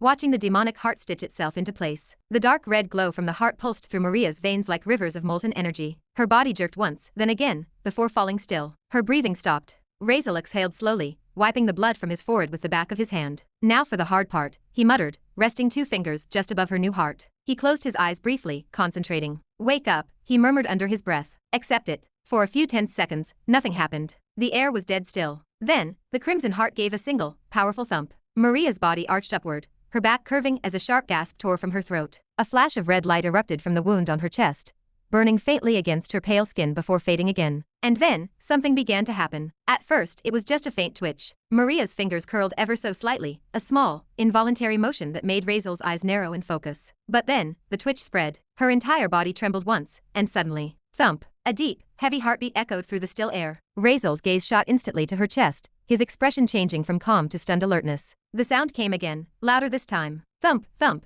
like a drum reverberating from within her very core. The air itself pulsed with each beat. And right before his eyes, something remarkable began. The deep cut he had made on her chest, sharp and raw only moments ago, started to change. The flesh quivered faintly, and streaks of dark crimson light began to weave around the wound. The torn skin slowly knitted back together, the blood flow halting midstream before reversing course, as though time itself had started to rewind. Within seconds, the wound was sealing itself completely. The faint glow faded, and where once there had been an open gash, now there was smooth, unblemished skin, pale, flawless, and untouched. It was as if the cut had never existed at all. Razeal stared for a moment, quietly amazed despite himself. His lips curved into a small, satisfied smile. "Seems like the demonic heart works exactly as described in the Book of Eventual," he murmured softly, nodding to himself. He had read about it. He had a demonic heart himself. How could he not be curious? Those long, tedious days aboard the ship had given him more than enough time to study every dark corner about devil hearts from that book, and now, it seemed his curiosity had finally paid off. He remembered what he had read vividly,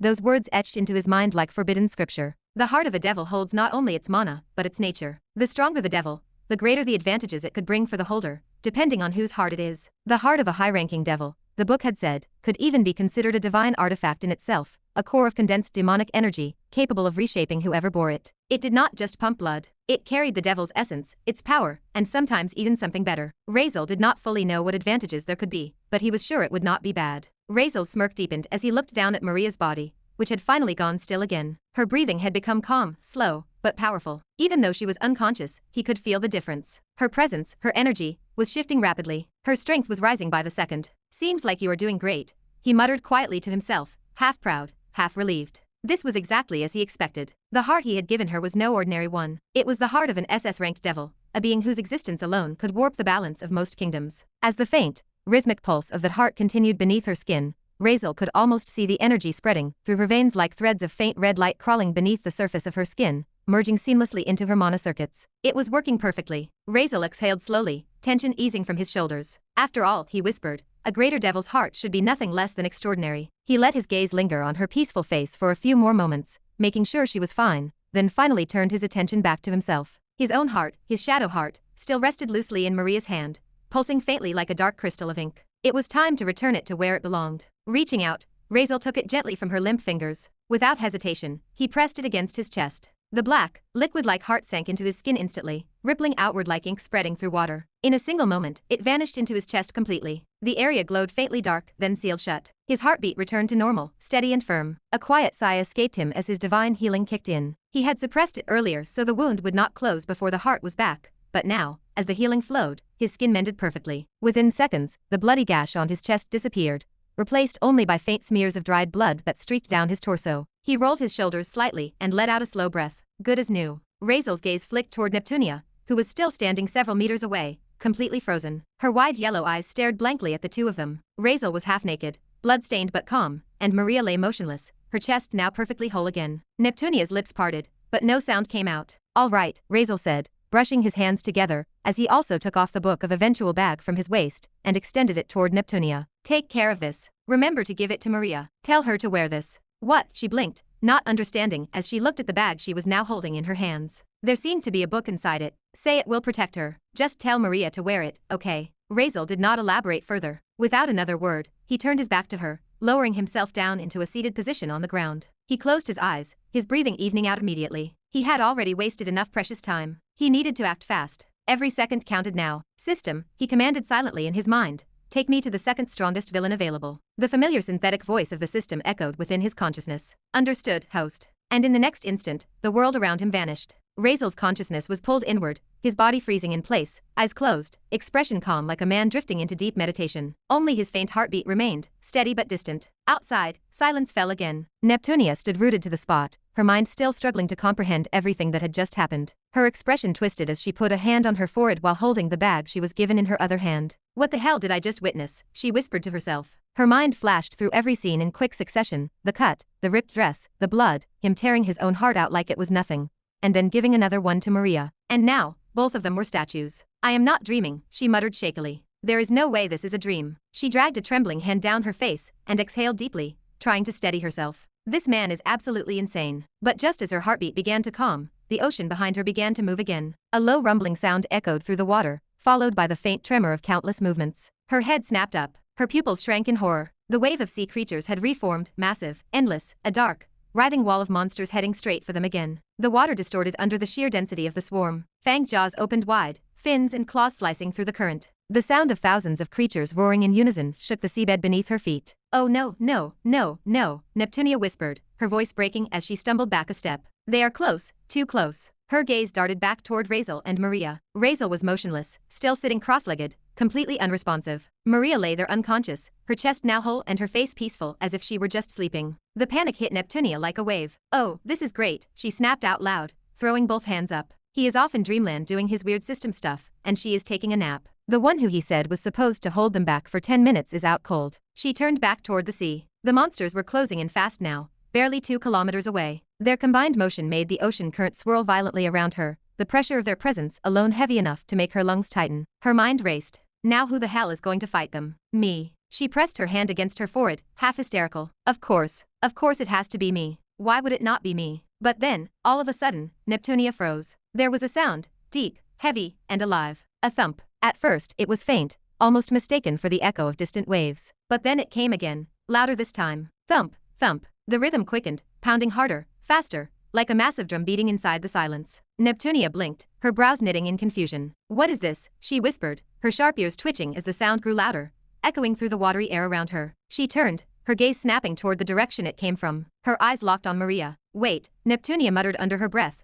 disbelief flashing across her face. Is that her heartbeat? The sound was unmistakable now. Each pulse reverberated through the ground beneath them, heavy and powerful, like the beating heart of something far greater than a human. Neptunia hesitated only for a moment before stepping closer, cautious but curious. The water trembled faintly around Maria's body, and there was something different in the air. Hey, Maria, you there? Neptunia crouched down beside her, placing a hand on her shoulder. Maria's skin felt warmer than before, almost unnaturally so. She gave her a light shake. Wake up. But there was no response. Maria's chest rose and fell slowly, rhythmically, but her eyes remained closed, her expression calm and unnervingly peaceful. Will she not wake up? Neptunia thought, anxiety flickering in her gaze. Did something go wrong? And then, shoom. Maria's eyes snapped open. Neptunia stumbled back with a sharp gasp. What the? For a moment, Maria did not move. Her expression remained completely blank, void of emotion, almost doll-like. But her eyes, those beautiful aqua-blue eyes that usually reflected the calmness of the sea, were changing. Neptunia watched, confusion in her eyes. The blue in Maria's left eye began to darken,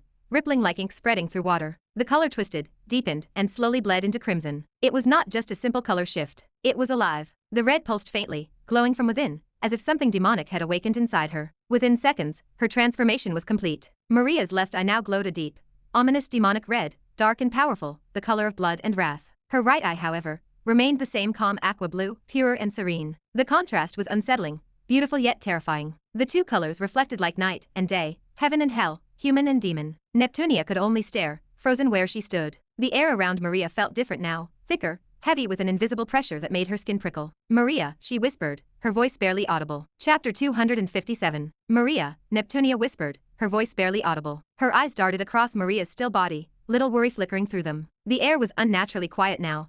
No sound but the faint hum of distant waves and the soft rhythm of her own heartbeat. Maria's chest rose and fell slowly, but there was no movement, no response. Is she all right? Neptunia wondered. She crouched lower, leaning closer to Maria's face. Even though Maria's eyes were open, there was something off. Her gaze was blank, unfocused, as if she was not really there. Hey, can you hear me? Neptunia asked again, her voice a little louder this time. Hello, hello. Can you hear me, Maria? She hesitated for a moment, unsure what else to do, before reaching out carefully. Her fingers brushed against Maria's shoulder. It was warm, surprisingly warm, and her skin seemed almost to hum faintly beneath Neptunia's touch. But Maria did not move. Her eyes stayed open, yet lifeless, like a doll. There was no awareness or consciousness in them. Will she not wake up? Neptunia thought. A little anxiety began crawling up her throat. What if something had gone wrong? What if Razeal's insane plan, whatever he did to her, had actually... Shoom. A low pulse of energy rippled through the air. Maria's body twitched, her fingers curling faintly. Then, suddenly, her eyes snapped into focus, flicking to life so fast that Neptunia nearly jumped back. She did not know what was happening,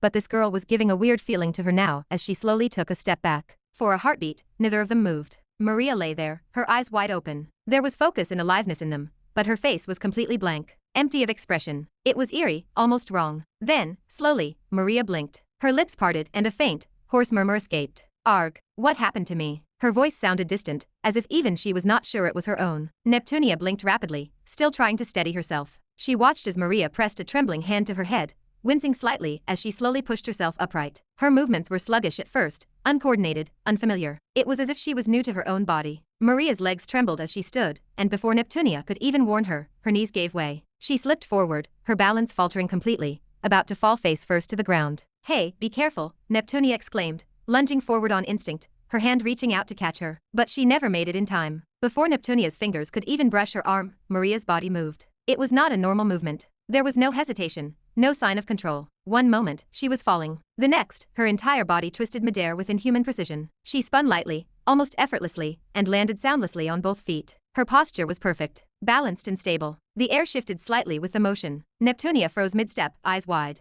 What just happened? She whispered, stunned. Maria blinked slowly, her expression confused. What was that? She looked down at her own hands, flexing her fingers as if she did not recognize them. Her brows furrowed. Everything felt different. Her limbs, her breath, her very heartbeat. This is not like my body, she muttered softly, her voice barely audible. It was her body, but at the same time, it was not. It felt lighter, stronger, sharper, like something inside her had been completely reconfigured. Every small sound, every faint vibration in the air, reached her ears clearly. Her heartbeat echoed in her mind like a steady drum. The sensation was overwhelming. Her senses were sharpened and strengthened. She raised a trembling hand, staring at her palm. The texture of her skin, the faint shimmer of light reflecting off her nails, everything looked far clearer than it ever had before. Her vision was unnaturally precise, as though her eyes had gained a new layer of perception. What happened to my vision? She murmured under her breath. Instinctively, she lifted her hand toward her face, and pressed her fingertips gently against her left eye. A strange warmth pulsed beneath the lid. This eye, she whispered. It feels different. Her right eye, the one she was used to, felt normal. But now her left one pulsed faintly,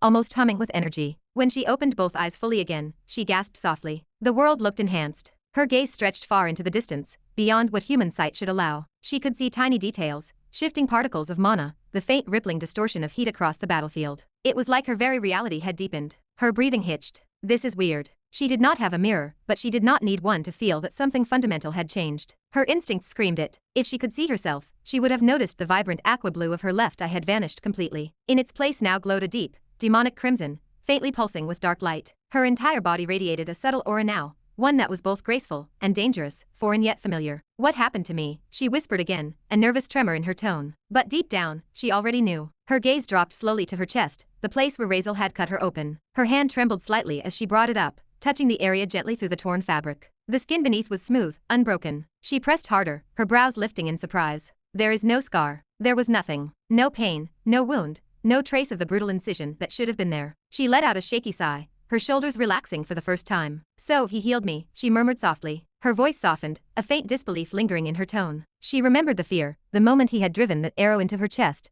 the pain that had torn through her entire being. And yet now, she was standing. She was whole. Maybe that bastard is not so bad after all, she muttered faintly, almost smiling despite herself. Her hand remained on her chest, feeling the steady rhythm beneath her palm. Her new heart was strong, stronger than ever before. Each beat thudded with energy, with life, with power that did not feel entirely her own. I am alive, she whispered, almost laughing in relief. I am actually alive. The realization washed over her fully now. He had replaced her heart. He had literally taken it out and given her another, and she had survived. Not only survived, but she was feeling even stronger too. The thought sent a mix of fear and wonder spiraling through her. What had he done to her? What kind of heart was this? Still, she could not help but feel a little grateful, because whatever he had done, it worked. She clenched her fists, experimentally flexing her arms. The movement felt powerful, smooth, effortless. Her strength was undeniable. This is not normal, she murmured. But it does feel good. Her lips curved into a faint smile before she shook her head lightly, as if shaking off the strange thought. Hey, are you fine now? The sound of Neptunia's voice jolted her out of her thoughts. She blinked and turned toward her, realizing she had completely forgotten she was not alone. Ah, yeah, Maria said quickly, rubbing the back of her neck. Just a little nauseous, that is all. But I think I am fine. I think so. Neptunia's brows furrowed with uncertainty as she studied her. Maria clenched and unclenched her fists again, her movements fluid and sure now. I mean, it seems like it, she added, nodding more to herself than to Neptunia. Oh, that is good, Neptunia exhaled, visibly relieved now that Maria was standing and breathing normally again. Because, well, we do not have much time, as you see. Her tone turned serious as she gestured toward the distance behind them. Those sea creatures are just a little distance away now. He said you would take care of them after he is done. So she paused, studying Maria's face. Will you be able to now? I mean, he did whatever he wanted to do with you, right? Maria blinked, slowly turning her head toward Neptunia, not fully processing the words for a second. But as soon as she followed her gaze, her pupils narrowed sharply. Her eyes locked on the horizon. A colossal, churning wave of sea monsters was surging toward them, the water itself trembling beneath their massive movements. The swarm stretched endlessly across the dark ocean, their glowing eyes flickering like countless lanterns of doom. They were close, too close, barely a kilometer away now. Maria stared at them quietly for a moment. Then, unexpectedly, her expression shifted. Her brows lowered,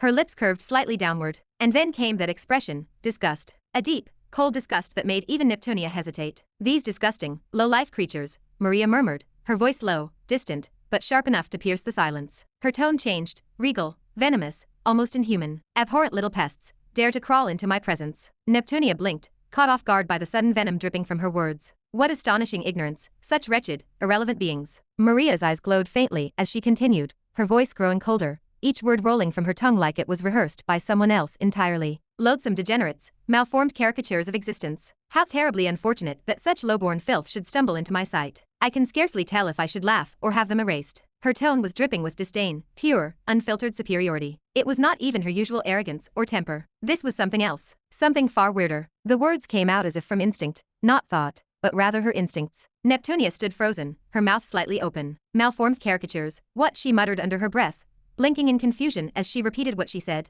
not able to comprehend such difficult words. What the hell is she even saying? For a moment, she just stood there awkwardly, unsure how to respond. But realizing they had no time to dwell on Maria's strange new vocabulary or personality shift, Neptunia shook her head and quickly took a step closer. Whatever, she muttered, waving it off for now. Look, before anything else, take this. She pulled something out from behind her, a small, familiar waste bag, and held it out toward Maria. Maria blinked, glancing down at it as if coming out of her weird trance. What is this? Razeal gave it to me, Neptunia explained quickly. He said I should give it to you, and that you should wear it. Maria's brows lifted slightly. For me? Yes, Neptunia nodded, already urging her to take it. He said it will protect you. Maria hesitated, staring at the waste bag in her hands. It was the same one she had always seen Razeal wearing, the dark blue leather bag with fish scales on it. She remembered he made it out of that living shark on the ship. Protect me, she echoed skeptically. Why would he give me something like this? Neptunia shrugged helplessly. I do not know, he just said that. Said it will protect you, and that you should wear it no matter what. Maria frowned, her expression stiff with confusion before shifting to mild irritation. You definitely heard him wrong, she muttered. It is not to protect me. Definitely, that bastard just does not want anyone else to touch his precious junk if he died.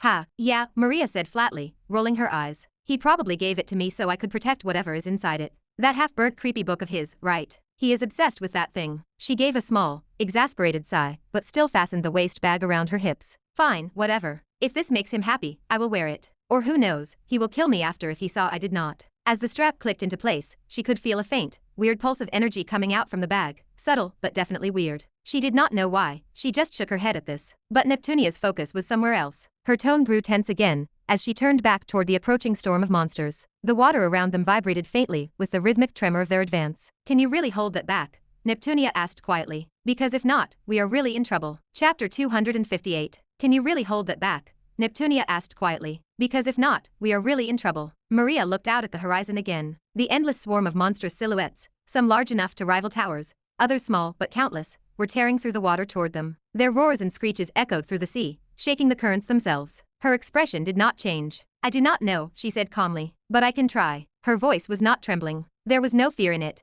just certainty, cold and unshaken. I can feel something inside me, she added softly, almost as if thinking aloud. A vast amount of mana, very very vast. It is almost overflowing. Neptunia blinked in surprise. Mana, what is that? Maria just shrugged again, remembering this girl is not that knowledgeable. Of course, Atlanteans have lower intelligence. Still, she lowered her gaze to the ground as she explained only what she wanted. It is strange. I can feel it flowing through me, powerful, but calm, controlled, like it is waiting for me to command it. She crouched down slightly, reaching for her bow, the one with the intricate glowing disc attached near the center. The weapon had been lying beside her since before she fainted. As her fingers wrapped around it, a small spark of energy danced through the air. Her grip tightened. The bow felt different in her hands now, lighter, more natural. She could sense every detail, the faint hum of mana running through the weapon from that disc, the rhythm of the disc pulsing with her own heartbeat. But stranger than all of that, she felt calm, completely calm. If this had been the old Maria, she would have been panicking, pacing, probably yelling at Neptunia, and cursing Razeal's name for dragging her into another suicidal situation. But right now, she did not even feel fear. Instead, well, weirdly enough, she was feeling excitement.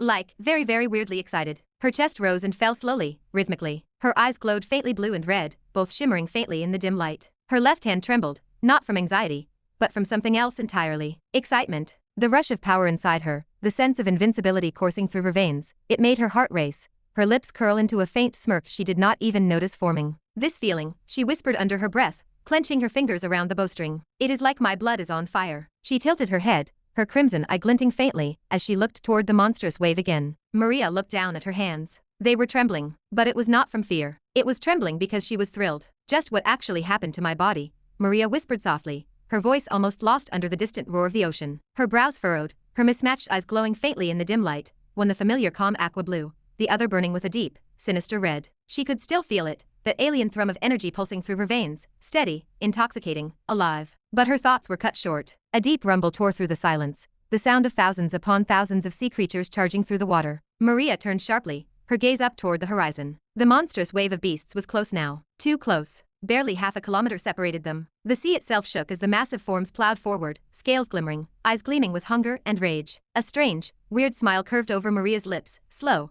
devilishly beautiful, dangerous. What an absolute honor it would be for you deplorable specimens, she murmured, her voice dripping with venom and elegance. To be killed by me. Her left eye glowed faintly, that demonic red deepening with each word, lighting up her face in a way that was both mesmerizing and terrifying. The corners of her lips tilted higher as her expression softened into something almost serene, a charming, devilishly beautiful smile, the kind of smile that promised death with grace. She raised her bow slowly, the movement fluid and practiced. The water around her stirred instantly, as though answering her unspoken call. Neptunia, standing a few steps behind her, felt the change in pressure. The currents were trembling. The mana in the water was responding, bending toward Maria, drawn to her presence like metal to a magnet. The bow in Maria's hands quivered faintly, the crystalline disc embedded at its center beginning to flicker with a pulsing blue glow. It was reacting to her, to what she had become. The tremor intensified. The water surrounding them rippled, rising in twisting strands that danced through the air, bending toward the bow. Within seconds, the moisture condensed into form. A gleaming, translucent arrow began to take shape between the drawn string and bow handle, swirling and spinning with violent energy. The glow from the disc grew brighter, the deep blue flashing rapidly like a heartbeat. It was as if the weapon was recognizing her, even as if it had already acknowledged her as its rightful wielder for the first time. The arrow swelled, the water around it spinning faster and faster, forming a sharp, spiraling vortex. Its tip spun with deadly speed, the current tightening, until the sound of rushing water was replaced by a sharp, shrill whine. Neptunia's eyes widened as she instinctively took a step back. She could feel it, the immense pressure radiating from the arrow alone. The energy gathering in that small, condensed form could easily level a small fleet. Maria's face remained calm, serene, utterly unbothered by the raging power in her hands. Behind her, Neptunia felt strength from her. She could not help it. Her eyes briefly trailed from the glowing bow to Maria's face, and for a brief moment, she thought something maybe only a girl will think even in a dangerous moment like this. Did she just become more beautiful? Her features were sharper now, her expression both regal and terrifying, her mismatched eyes glimmering with an unholy kind of allure. Even her voice earlier, those chilling, elegant words she spoke to the monsters, carried a confidence and darkness that was not entirely human. Neptunia shook her head quickly, snapping herself out of it. Get it together, she muttered under her breath. This is not the time to admire anyone's face. Meanwhile, Maria's bowstring was drawn tight,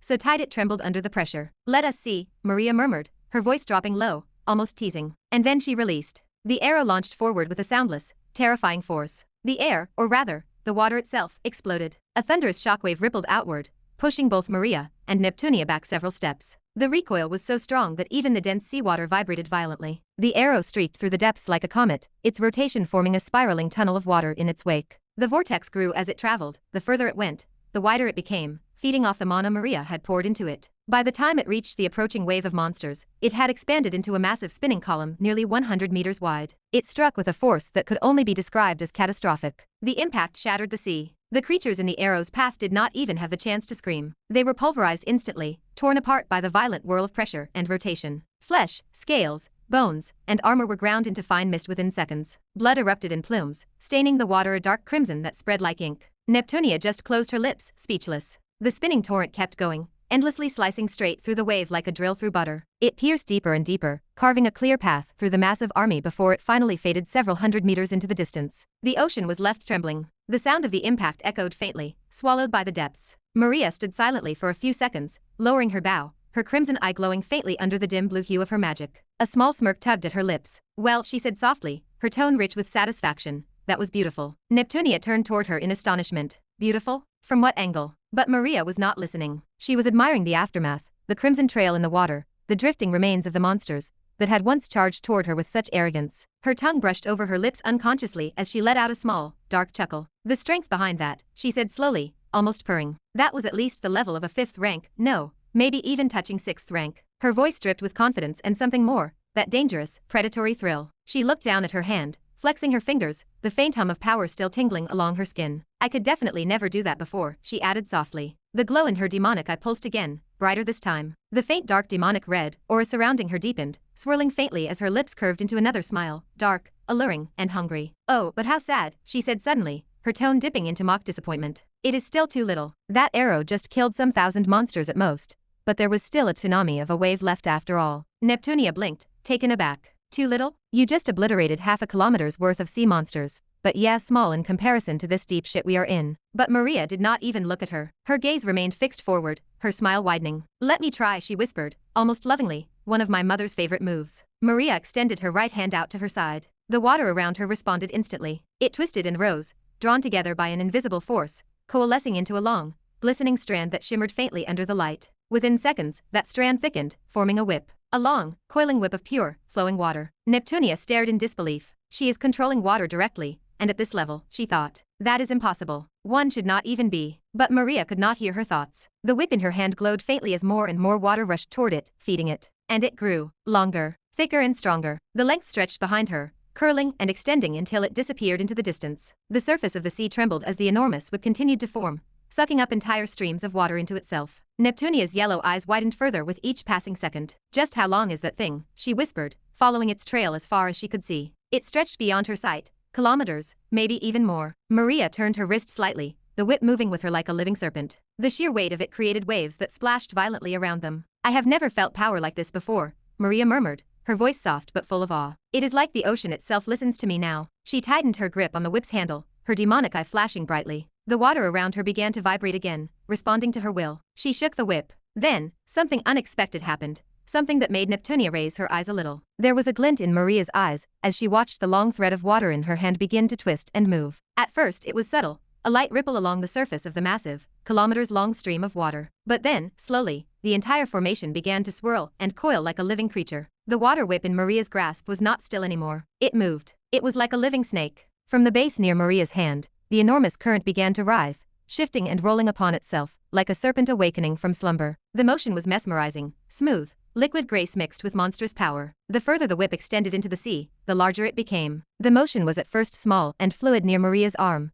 but the further it reached, the more violent and magnificent the twisting grew. The immense water current began pulling at the sea around it, drawing streams of water into its flow. Waves curved toward it, dragged helplessly into the whirl of its creation. It was like watching the ocean itself bow to her command. Neptunia watched this. No, it could not be. "Is she?" Neptunia whispered, her words trembling as realization dawned in her yellow eyes. No way. Her mind raced as she pieced together the shape, the movement, the building energy. But before she could even think more about what the result of these kinds of movements would be, Maria moved. A slow, beautiful, deadly smile curled across her lips, a smile that could have belonged to an angel or a demon, no one could tell which. Her eyes shimmered with two colors, the left glowing like molten ruby, the right as calm and blue as the sea before a storm. Her lips parted slightly as she whispered, her voice soft but resonant, carrying a weight that felt divine and damning at once. "Water whip of graves." The words rolled off her tongue with an eerie, powerful cadence. The moment she spoke them, the water itself seemed to shudder in response. Neptunia did not even have time to breathe before Maria's expression hardened. In one swift motion, Maria snapped her arm forward. Shum. The whip followed. The massive, kilometers-long current of water lashed forward like a living serpent unleashed.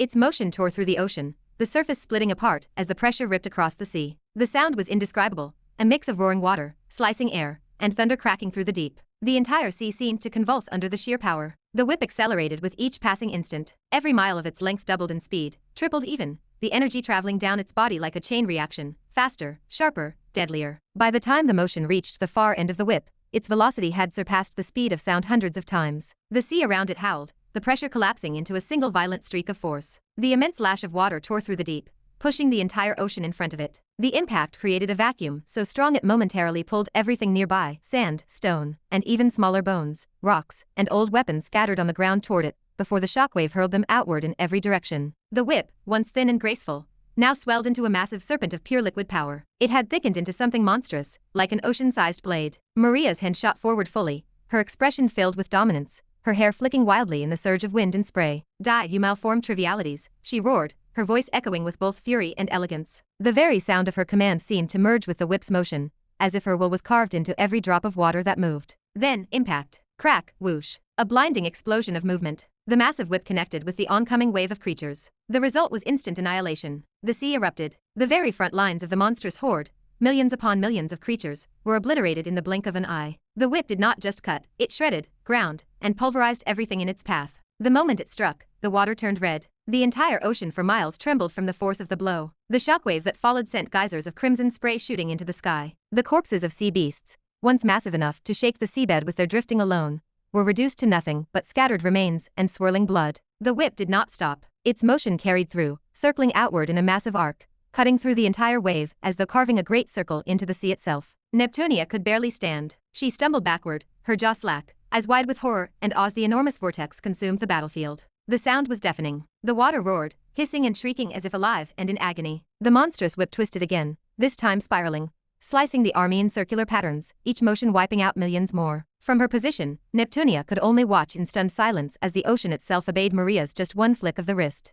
The creatures screamed. Their roars were drowned beneath the sound of crashing waves and breaking bodies. The sheer radius of her attack was colossal. With her at the center, the whip stretched out in an immense circle, cutting down every creature caught within it. The sight was terrifyingly beautiful, like a goddess of the sea unleashing her wrath. And then, silence. For a moment, all that was left was the faint echo of crashing waves, the bubbling hiss of displaced water, and the faint red shimmer of blood dispersing into the ocean. Neptunia slowly lowered her hands from where she had been shielding her face. Her yellow eyes blinked once, twice. "What the actual beep?" she whispered. Her mouth hung open in disbelief. She stared at Maria, this woman who, minutes ago, had been fragile, confused, trembling in fear, and now stood there radiating raw power. Maria stood with her arms still extended forward, her hand slightly trembling from the force she had unleashed. The air around her shimmered faintly with mana, her mismatched eyes burning with otherworldly energy. Her hair was soaked, clinging to her skin, her chest rising and falling slowly as the remnants of the storm she had summoned finally calmed. She did not even look at the destruction she had caused. Instead, she tilted her head slightly, a faint smile returning to her lips. "Now that feels good. No wonder Mother is so obsessed with this move of hers," she whispered to herself. Chapter 259. Inside the system space,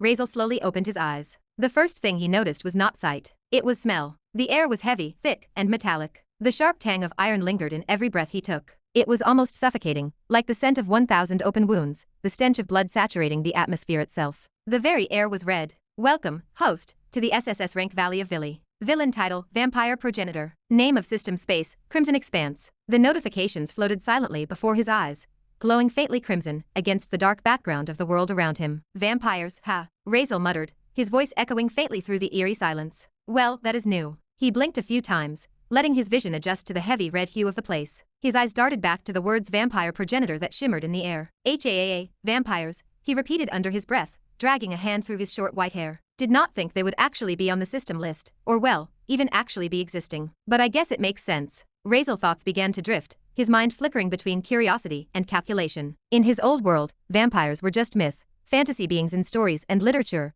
creatures that haunted human folklore, all sharp teeth and tragic beauty. And here, the actual vampires exist. If the system was ranking them as the second strongest among all SSS-ranked beings across realities, then the term vampire clearly did not mean what it used to. The stories never really portrayed these beings as that strong and powerful. They must be powerful, he murmured, if they made it this high in the rankings. His lips turned upwards slightly. Quite intriguing it is. He rubbed his chin thoughtfully. A world ruled by blood, by creatures of night and immortality, that could work in his favor. His own dark affinity or talent might even earn him some form of recognition or respect here. After all, these beings definitely belonged to the dark faction, did they not? Still, his time was limited. Razeal inhaled deeply, letting the strange scent of the space fill his lungs one more time before exhaling. All right, he muttered, straightening. Let us make this quick. The faster I get what I need, the faster I can get back. And let us hope Maria is taking care of it fine. He turned his gaze around, finally taking in the full view of where he had appeared. The scenery stretched out in haunting elegance, endless darkness illuminated by faint red glows from strange floating crystals scattered across the land.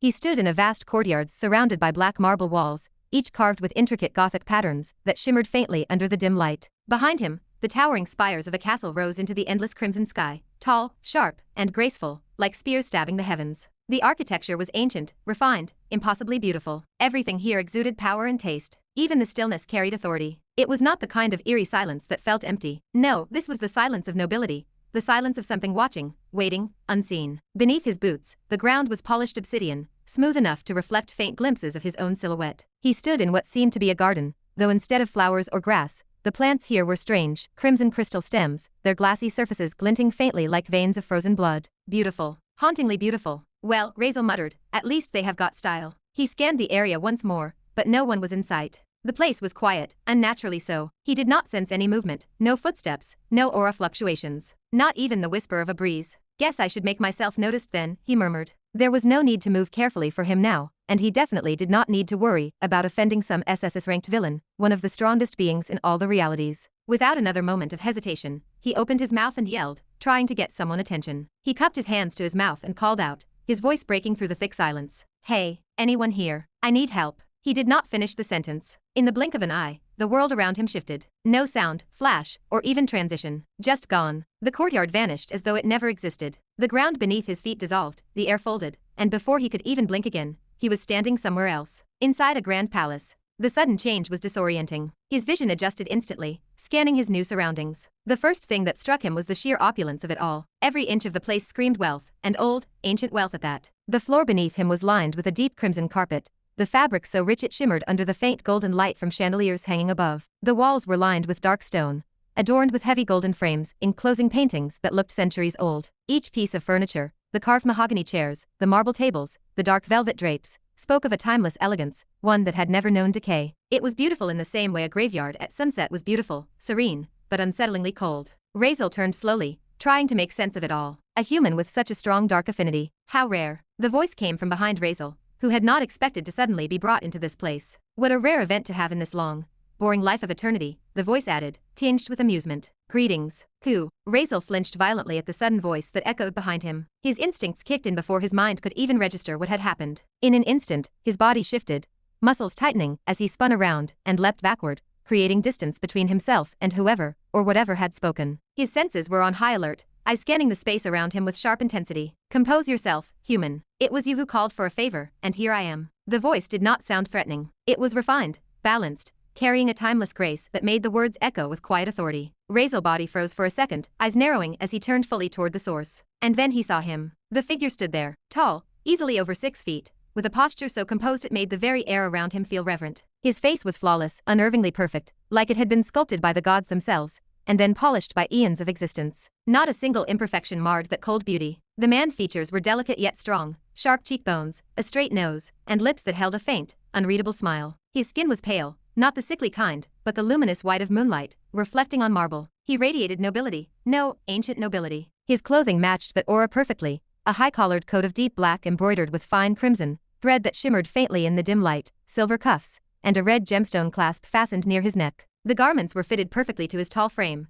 tailored with such precision it almost seemed unnatural. His long hair, dark as night with faint silver undertones, cascaded gracefully down his back. One gloved hand rested behind him, the other relaxed at his side in a stance that seemed to declare that he was born to rule. He did not have to say a word. His mere presence screamed pure nobility, graceful, ancient and eternal. For a moment, Razeal just stared at this dude. The sight alone made him lower his raised guard slightly, remembering this was not the true world, though his muscles remained tense out of habit. His eyes flicked over every detail of the man before finally just letting go of the tenseness. "Oh, well," Razeal said after a moment, his tone cautious yet curious. "You must be the vampire progenitor, huh?" The man's eyes, deep crimson, glowing faintly like molten gems, sparkled with amusement. "Oh, you know about me already," he replied, his voice dripping with cultured grace. Then, his expression softened, and he raised his right hand to his chest in a gesture so elegant that even Razeal could not help but be impressed.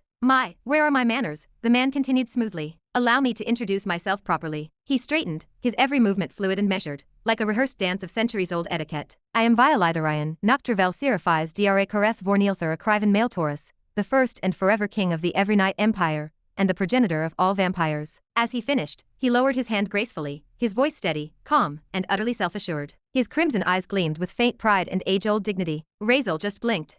Well," he muttered, clearly caught off guard by the ridiculously long name. "That is quite the introduction." He let out a small breath of impressiveness. The sheer elegance this man radiated was staggering, intimidating even. He could not help but admire it a little. He does not just look like royalty, Razeal thought. He looks like the very definition of it. His mind briefly drifted to Celestia, the future empress of the strongest empire back in his world. She was elegant in her own right, composed, regal, but compared to this man, her aura felt worlds apart. Like comparing the faint glow of a candle to the endless, unyielding brilliance of a moon. Now he thought about it. She looked quite disappointing. Razeal shook the useless thoughts out of his head quickly. "Oh, hey there, I am Razeal," he said finally, forcing a small, casual nod, trying not to look completely out of place. The vampire king smiled faintly, his expression never faltering from that calm, noble poise. "I am aware of that," he said softly. "Razeal Virulin." The words caught Razeal off guard. His expression froze for a moment. "Ha," he muttered, blinking. He had not told him this, definitely. His mind sharpened immediately, suspicion flashing in his eyes as he stared at the vampire. Did he just... System, Razeal thought quickly. Did this guy just read my memories? And if he did, is it because my mental stats are still low? I would not say exactly that, host, but something close. Just moments ago, he took a drop of your blood so quickly you probably did not even feel it. My guess is that he gained this information from your DNA. You might consider asking him about your ancestry while you are at it. Vampires of his level maybe can see quite a bit through blood memory. Who knows, he might know things that even you might not know. Razeal's expression darkened slightly, his lips pressing into a thin line. He had not even noticed the man take anything from him. That alone was unsettling for someone like him. He drew in a quiet breath, then looked up again at the vampire before him. "I am quite offended by what you have done," Razeal said flatly, though his tone remained calm. His eyes were cold, sharp. Violitharion tilted his head slightly, a small smile tugging at his lips. My apologies," he replied, voice silky and composed. "Do not mind me, it is merely a habit of mine." He walked forward slowly, his steps utterly soundless despite the weight of his boots against the red carpet. His presence filled the space with quiet confidence. "It is difficult, you see," he continued, "to live such a long life, cursed with eternity and the endless stillness that comes with it. So I tend to seek amusement wherever I can find it." He smiled faintly, red eyes glimmering like dying embers. "And what could be more interesting than reading the blood of an outsider, one from a different world altogether, a world I have never seen, with a history unlike my own." He clasped his hands neatly behind his back as he spoke, his tone conversational, almost amused. "I must admit, I rather enjoyed it quite a bit, if I may say so. Your world history, the rise and fall of its civilizations, its wars, portals, dimensions, different beings and all, its philosophies, it was all very entertaining. But more than that, your own small speck of life was what truly caught my attention. It is intriguing, to say the least." Razeal just looked speechlessly at him. "Your existence," Violitharion went on, "for a creature born of low potential, a rarity even among the weak of your kind, the achievements you have managed to grasp with your own two hands are worthy of applause. Truly, quite admirable." He paused, studying Razeal closely. "Oh, and when I say low potential," he added smoothly, "I speak not as an insult, but a fact of human nature. Your species is weak, fragile." He turned slightly, pacing with the ease of someone long accustomed to having the attention of everyone in the room. "Humans, after all, are not beings particularly favored by the world greater designs, only to be looked at as special due to the blessings of nature and the favor of the powerful forces that exist, with the laws of those I would assume your kind call natural forces, phenomena, gods, celestials, or perhaps even luck and fate. And considering you were not favored by any of them, the fact that you have come this far is honestly quite intriguing. And if there was not already something quite intriguing about you," he continued, pacing slowly as his long coat dragged softly across the polished marble floor, "it is the fact that there are blank spaces." Razeal frowned slightly. Blank spaces. Violitharion grin widened just a little, his sharp fangs glinting faintly under the blood-colored chandelier light. "Yes. When I read your blood, there were certain parts, moments that refused to reveal themselves. It was not just resistance, it was complete rejection. Your blood itself denied me." He turned his gaze toward Razeal, that elegant, calm tone of his voice laced with faint amusement. "Or perhaps," he added, raising a finger to his chin thoughtfully,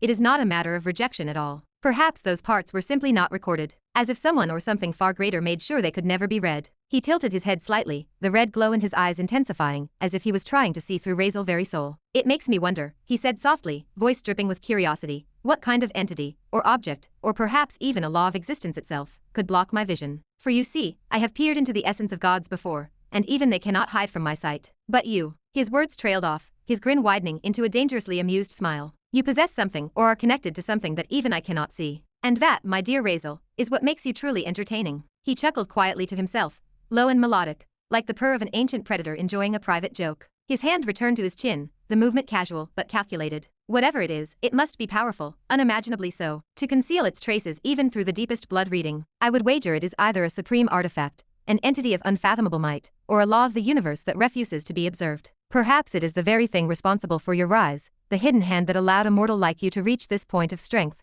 despite lacking the power to do so, and it provides the answer to the mystery behind so many questions you are holding, like where you get those powers, and where you disappear to before getting those powers, and the talks you have in your private space. Razeal could feel the intensity of Violitharian, crimson gaze drilling into him, as if the vampire king wanted to dissect every inch of his being just to satisfy his endless curiosity. The corners of the ancient mouth twitched upward again, showing the faintest glint of his perfect, white fangs. He is such a chatterbox, Razeal realized. A chatterbox who spoke as though words were his chosen method of entertainment. Maybe it made sense, someone who had lived countless millennia, burdened with immortality, would need to talk simply to stay sane. The boredom of eternity was a curse few could imagine. Razeal sighed inwardly. He was more than slightly uncomfortable, even though the vampire did not seem outwardly hostile. Still, the man had literally read his blood without permission, and now he was theorizing about the secret he carried. System, Razeal called silently in his mind, expression neutral. Is he talking about you right now? Of course. No one can know about me unless I permit it. Razeal blinked once, exhaling softly. Ha, all right, thought so, he thought. He relaxed his shoulders slightly. Sure, he was still annoyed that this overgrown vampire had practically stolen a drop of his blood without permission, and even gained his memories, but again, what was he really going to do about it? The guy was the second strongest villain in all existence according to the system rankings, and Razeal was not exactly in a position to lecture him on manners. Besides, he reminded himself, this was not even the real world. This was a sealed system space, a space completely under his system control. No one could enter or leave it except him. So he pushed the irritation aside. Time was something he did not have the luxury to waste on pride or ego. Taking a long breath, he finally spoke up. Well, let us just forget that part, he said, raising a hand dismissively. Forgive and forget, right? Anyway, he straightened, his expression turning serious again. If you really are looking for some entertainment, then how about this? You help me, and in return, I will make sure you will not be bored for a while, and come and greet you here and there. All I need from you is a powerful ability, something that can help me deal with my current situation. He met the vampire gaze steadily. I am sure you already know what is happening outside. I do not have much time left. For a moment, the vampire said nothing. His face remained calm, his expression unreadable. Then a small smile curved his lips. Yes, the small wave of sea creatures currently attacking you, Violitharian said smoothly, his tone casual, as if describing something as insignificant as a drizzle. He paused, his red eyes gleaming faintly with amusement. Well, he said after a heartbeat, for your sake and perhaps for your disappointment, I am afraid I do not possess a skill that fits your request. Razeal brows furrowed slightly. You do not. No, the Vampire King replied simply, his voice calm and unbothered. You see, unlike your world, mine does not function by the same power of skills and ranks. There are no abilities here that can simply be gifted or learned within moments. In my era, there were only 3 kinds of beings: humans, gods, and myself, vampires. He spread his hands slightly, the faint shimmer of blood-red magic curling around his fingertips before dissipating again. And then, of course, he continued with quiet pride, came the offerings, those who accepted my blood and became the first vampires. My children, I possess knowledge of many things, he said smoothly. Arts, weapons, martial disciplines, ancient techniques of gods and the forbidden arts of forgotten ages. I have even stolen fragments of divinity itself. His voice lowered slightly, dark and melodic. But these are not things you could learn in mere moments. To truly master even one of them would take you years if not centuries. And you, my little mortal visitor, he smiled faintly. You do not have years, do you? The almost calm rejection in his tone made Razeal's jaw tighten slightly. So that was it. He had come all this way to the second strongest villain in existence hoping for a miracle, and instead found a philosopher who preferred talking about eternity and existential boredom over actually helping. Razeal's shoulders slumped slightly, his frown deepening. So that is it, ha, he muttered under his breath. What a waste of time. He could not help but feel a flicker of irritation. Who knew that one of the most powerful beings ever recorded would be so utterly useless? He had half a mind to punch something. Maybe I should have gone to Zara instead, he thought grimly. She is crazy, yes, but at least she gets things done. But then again, would she have even agreed to help him? Probably not. As Razeal was lost in his thoughts, a faint chuckle reached his ears. He looked up, and there it was again, that same unnervingly elegant smile on the vampire face. "Oh, but do not look so disappointed, human," Violitharion said, his tone now more playful. "I never said I have nothing to offer." Razeal's frown eased just slightly. "I may not grant you a skill," the vampire continued, his voice soft, but carrying an edge of mischief, "but I have something far more interesting. Something that might suit you better." He took a slow step forward, his shadow stretching unnaturally across the floor, swallowing the light around him. The atmosphere shifted, the air itself thickening as the vampire presence grew heavier. His grin widened, sharp, predatory, gleaming with that inhuman charm that only a being of his kind could possess. "Something that could help you greatly," he said, his voice lowering into a whisper that still somehow echoed across the grand hall. "And perhaps," he paused, tilting his head, his fangs catching the faint light, "provide me with a little entertainment as well." Chapter 260. Razeal raised a brow at the vampire's offer, the faintest twitch of skepticism flickering across his face. For a man, or rather a being that might be known as one of the most fearsome villains in existence, this ancient creature seemed unusually generous, calm, polite even. His words flowed like silk, every gesture refined, every smile so perfectly placed that it almost looked rehearsed. It was suspicious. Far too suspicious. Razeal's instincts screamed that there was more to this than what the Vampire King was letting on. Nothing in the universe came without a price, especially not from creatures who had lived through ages long enough to grow bored of their own immortality. Violitharion, of course, noticed that doubtful look on Razeal's face almost immediately. Even though Razeal was excellent at concealing his emotions, there was no hiding from those crimson eyes that had seen eons of deceit and truth alike, if not felt it himself outright. "So have you ever wondered what would happen if you left your humanity behind?" Razeal's brows furrowed slightly. "Ha." Violitharion turned his head slightly, his red eyes glinting like twin rubies. "If you abandoned everything that makes you human, your frailty, your morality, your warmth, and embraced something greater, have you ever considered what that would make of you? What you could become?" Razeal said nothing, just staring at him silently, waiting for where this was going. A slow, elegant smile spread across Violitharion's lips. "I am saying," he began, his voice calm and deliberate, "would you like to become a vampire?" The word lingered in the air like a spell. Razeal blinked once. "A vampire," he repeated, his tone flat, but laced with confusion, and a little speck of interest. Violitharion chuckled quietly, spreading his arms as if presenting the idea like an artist unveiling his masterpiece. "Yes, it is quite an easy solution, actually. The simplest way to overcome that small predicament you are currently struggling with. You need power fast. Strength beyond the limits of your mortal frame, and I can give you that." He took a step closer, the air subtly growing heavier with his presence. "I can see it in you. You would adapt well to it, perhaps even thrive. You already carry the scent of darkness, the echo of death. You would fit perfectly." Razeal tilted his head slightly, frowning. "And what exactly would that make me?" "A being above humans," Violitharion said softly, his eyes half-lidded with confidence. "Above gods. The next step in evolution. Immortal, powerful, and free from the shackles of decay and limitation. What do you say, human? Will you trade your fragile mortality for something above divine?" Razeal fell silent. His mind churned. The way the vampire said it, it sounded so easy, so effortless. But there was no way it was. He knew the type, smooth talkers with endless lifetimes of experience manipulating others into doing exactly what they wanted. Still, something about the offer tugged at him. He had to admit, the temptation was there. "System," Razeal called out silently in his mind. "What do you think about this?" The familiar, calm mechanical tone responded almost instantly. "Every race possesses unique advantages and disadvantages. The human race, while naturally weak, has exceptional adaptability. Becoming a vampire could indeed provide a significant increase in your physical and mystical capabilities." The voice paused for a moment before continuing. "However, once you abandon humanity, there is no return. You would no longer be considered human, your essence, your nature, even your soul would alter. It is not simply a change of body, but of existence itself. For some, that realization breeds disgust and self-loathing. Others embrace it. The choice, as always, is yours, host." Razeal frowned slightly, lowering his gaze. So it was an option, but one that would change everything. After a few seconds, he raised his eyes again, looking directly at the vampire progenitor. "All right," he said evenly. "Tell me, what are the disadvantages of becoming a vampire?" "Well, the disadvantages of being a superior race like myself," the Vampire King said with a faint, amused smile. "There are not many, really." Razeal paused. "Not many. What about sunlight or any kind of light? Do not you guys die under it?"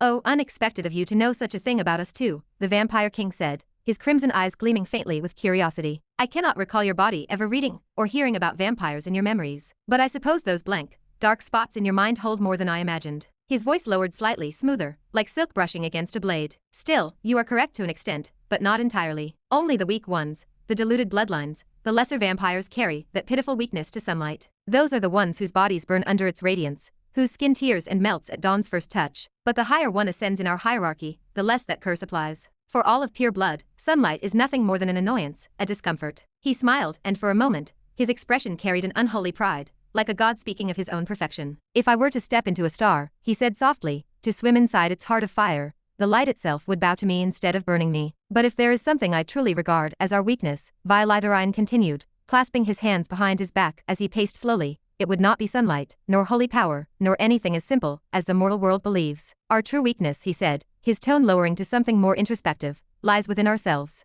Razeal raised a brow slightly, curious despite himself. Oh, yes, the Vampire King said, turning his gaze to the grand window again. We are perfect by nature, too perfect. But perfection, my dear mortal, is a curse far greater than imperfection could ever be. It stagnates. It traps. He turned back toward Razeal, his movements calm, deliberate, as his expression softened into something strangely human, nostalgic even. You see, he began again. Just as humans have mortality as their greatest weakness, we vampires have something far different, a curse that mirrors your fleeting lives in the cruelest of ways. We perceive time differently. For us, it slows. It stretches endlessly, every second longer, heavier. Imagine living in a world where every moment lingers, refusing to fade. What you mortals forget within days remains with us for centuries. Every emotion, every wound, every attachment. His eyes grew distant, red irises gleaming faintly in the dim light. We are creatures of emotion, of passion, of love, of obsession. When we feel deeply, too deeply. When we love to the edge of madness. When we hate beyond reason. Our hearts, immortal as they are, cannot escape the weight of what they carry. It is unbearable at times. He smiled faintly, though it was not a kind smile. It was bittersweet. We seek distractions, entertainment to keep the centuries from breaking us. We gamble, we fight, we feed. We crave things that make us feel. The blood, the pleasure, the power, the danger. We become possessive of what we enjoy, addicted to what gives us a momentary thrill. A beautiful song, a drop of blood, a lover's touch, these things consume us. They become our worlds. Razeal watched silently. Despite the king's calmness, there was a quiet storm beneath his tone. He was not merely describing vampires. He was describing himself. Our kind, widen continued, is drawn to pleasure and extremes. The taste of blood, the thrill of combat, the depths of lust, the intoxication of power, they are all the same to us. Addictions, obsessions. We call them joy, but to a human, they would seem like madness. It is not because we are evil. It is simply what eternity does to the soul. He looked toward Razeal again, his crimson eyes glowing faintly brighter. And yet, humans call this evil, do they not? Your kind fears anything that cannot age, anything that cannot die. To you, immortality is not a blessing, but an abomination. Razeal crossed his arms lightly, listening without interrupting. The Vampire King smiled faintly, continuing. Yes, but if there is one truth I have learned through my endless existence, it is this. No being starts out evil. Not even the darkest god or the cruelest things. Evil is born from stagnation, from living too long, from remembering too much. He began pacing slowly again, his voice echoing slightly in the grand chamber. Every creature that lives long enough eventually sees the same fate, madness,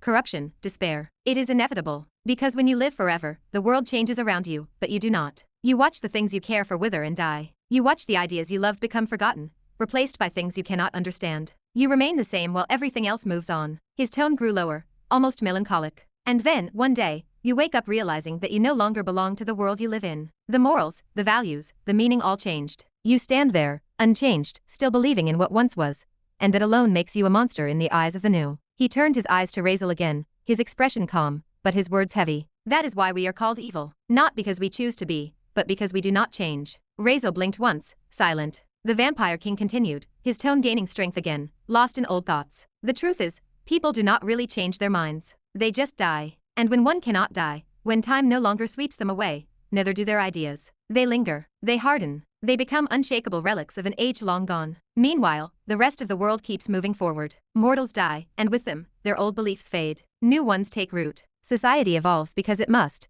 Because it does not have the luxury of forever. But we do. His voice darkened, low and distant. And that is where the danger begins. If someone like us, immortal, powerful, still clings to the ideals of a past age and holds influence over the living, then, without realizing it, we become the enemy of progress. What seems righteous to us becomes monstrous to them. We call it preservation, they call it tyranny. The Vampire King's eyes softened, a faint flicker of something almost human passing through them. Perhaps that is why mortality exists. Perhaps that is why no being should live without end. For when we stop changing, we stop growing. And when we stop growing, we fall. A faint, cold smile crossed his face. In the end, our greatest weakness is not sunlight or anything else, it is ourselves. Our refusal to let go of who we once were. We are trapped in eternity, bound by the ghosts of our own convictions. And that, his gaze burned with quiet sorrow, that is the true curse of the immortal. Well, whatever, Razeal muttered with a casual shrug in his head. Does not seem that concerning to me. He genuinely did not see what the big deal was. The Vampire King's grand explanations about his race, eternity, stagnation, emotion,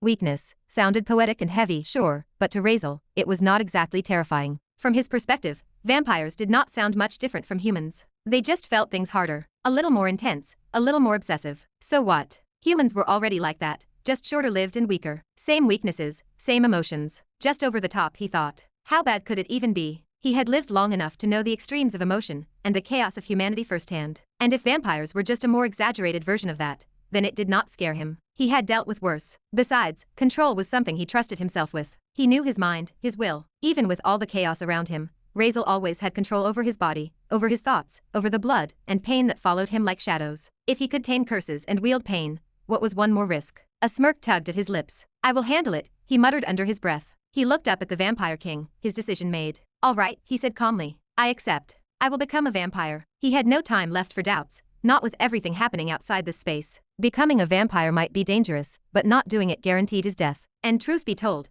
being human had never exactly worked in his favor anyway, not that he cared. Widen, the Vampire King, smiled faintly, his crimson eyes glinting with amusement. Ah, so you have decided. Good. I rather expected that answer from you, Razeal Virulin. Razeal exhaled through his nose, impatiently. Yeah, it is all exciting and stuff. But it will not take long, right? Because I really do not have the time for any complicated rituals or lectures. He sounded rushed, practical as always. He was not here for philosophy, he was here for power. The Vampire King gave a soft, almost melodic chuckle. That, he said, depends entirely on your talent. But usually, no, it does not take long. 2 seconds, maybe 3, if your body is average. He tilted his head slightly, that teasing smile not fading. You see, vampire blood is quite dominant. A human body cannot resist it, no matter how much it tries. Once it enters, it consumes, replaces, reshapes. Razeal frowned. Dominant, huh? Sounds invasive. Oh, it is, Widen said with calm delight. But beautiful in its own way. And then, before Razeal could even respond, the world around them shifted. The air twisted, space itself folding like a mirror being turned.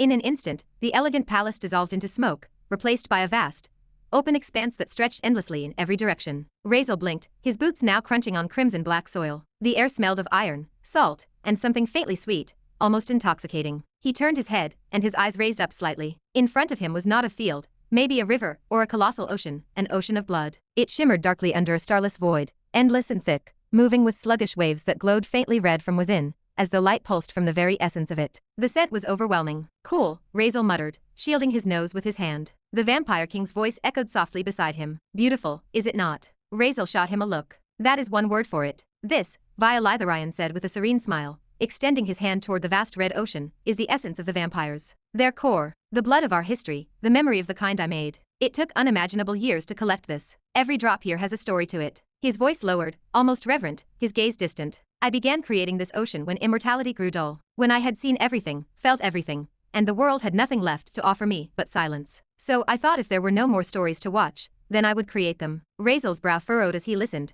trying to piece together what the hell this man was saying. I would take humans, Widen continued, his voice smoother and full of passion now. All kinds. The weakest, the strongest, the kindest, the most vile. Sometimes a soldier, sometimes a saint, sometimes a fool. One by one, I turned them into vampires all in their times. He smiled faintly, eyes glimmering with something that looked like nostalgia, but twisted. And then, he said, I gave them a reason to kill me. Yes. The king's tone did not waver. I would make them hunger for power, for revenge, for purpose. I would let them grow, struggle, fall, rise, and hate. And when they thought they were strong enough, they would come for me. They would try to slay their maker. He chuckled, a sound too smooth to belong to a sane man. Every one of them had a story worth tasting. Their lives, their pain, their joy, their despair. When they died, I would drink their blood. And within it, I would see everything. Their memories, their dreams, their regrets, their desires. He gazed fondly at the red waves before them, eyes glinting. And then I would take their blood essence, and put it here. Each drop, a story. Each ripple, a life lived. For a moment, Razeal was quiet. His eyes flicked between the endless sea of blood and the man beside him. Then he exhaled. You are definitely creative,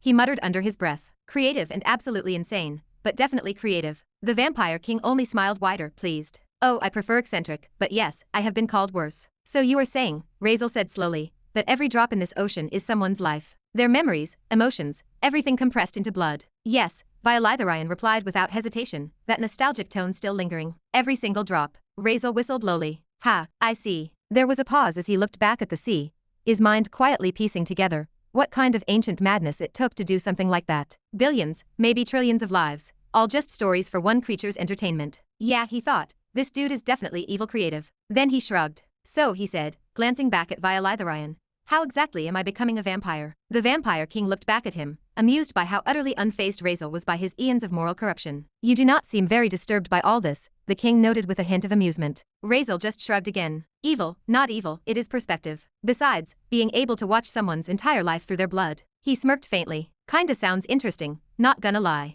Violitharion blinked once, then actually chuckled quietly, but genuinely. You are quite strange, Razeal Virulin. Yeah, I get that a lot, Razeal said dryly, shaking his head. Anyway, how does this work? Do I drink from this blood ocean, or something? You stab me. I explode. What? Ah, nothing that dramatic, the king said, his grin widening slightly. Transformation is simple, really. One drop of blood from this ocean will be enough to rewrite your existence entirely. As you see, these blood essences not only hold memories, and the whole story of those beings, the Vampire King said with that familiar glint of amusement in his crimson eyes, but even their power. Every drop is a condensed existence, their lives, struggles, triumphs, power, and even strength and failures, all forged into the essence of blood. He paused for a moment, his tone growing faintly playful, almost like a teacher explaining a lesson to a curious child. Even if you were to absorb only 1/1,000,000th of a single drop, you would still become a full vampire. Entirely transformed. Razeal blinked. 1/1,000,000th. Yes, Violitharion replied with a faint chuckle. That much alone would be enough to awaken the bloodline fully. You would become a pure vampire. He tilted his head with mild curiosity. If, by some miracle, you were to absorb one full drop, you would become something greater. An elder vampire, a being standing far beyond mortals, or their petty understanding of power. He smiled faintly, his tone smooth yet edged with a strange humor. Of course, that depends on your talent,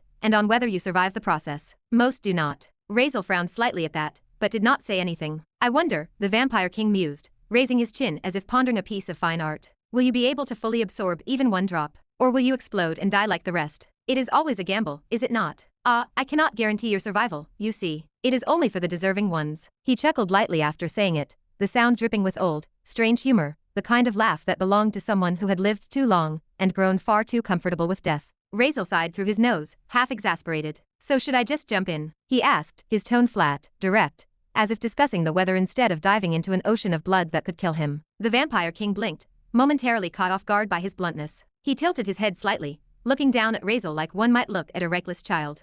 Well, yes, he said slowly, turning his head to the side in a motion oddly reminiscent of a curious bird. I suppose that would do. I see, Razeal muttered, nodding once. And before another word could leave either of their mouths, he took a step forward and jumped. The surface of the crimson ocean rippled violently as Razeal plunged into it, vanishing beneath the heavy, thick waves of blood. The liquid swallowed him whole, its texture like molten metal, suffocating yet strangely alive. The Vampire King remained standing at the edge, watching with calm interest as the ripples spread outward. The deep red waves glimmered under the faint, starless light of the void, each surge reflecting the faintest pulse of power. So exciting, the Vampire King murmured to himself, his lips curling into a small, delighted smile. The idea that another world, one that never knew what a vampire truly is, will soon witness one born anew. He clasped his hands loosely behind his back, his tone becoming softer, almost nostalgic. Usually, I must wait thousands of years for humans to forget about us again, to let the myths die, to let our name fade from their books. Only then can I create one of vampire for good entertainment. A low chuckle escaped him. It must be such an interesting story to watch unfold. A human turned vampire in a world that knows nothing of vampires. The possibilities amuse me endlessly. His eyes glimmered faintly, like molten rubies.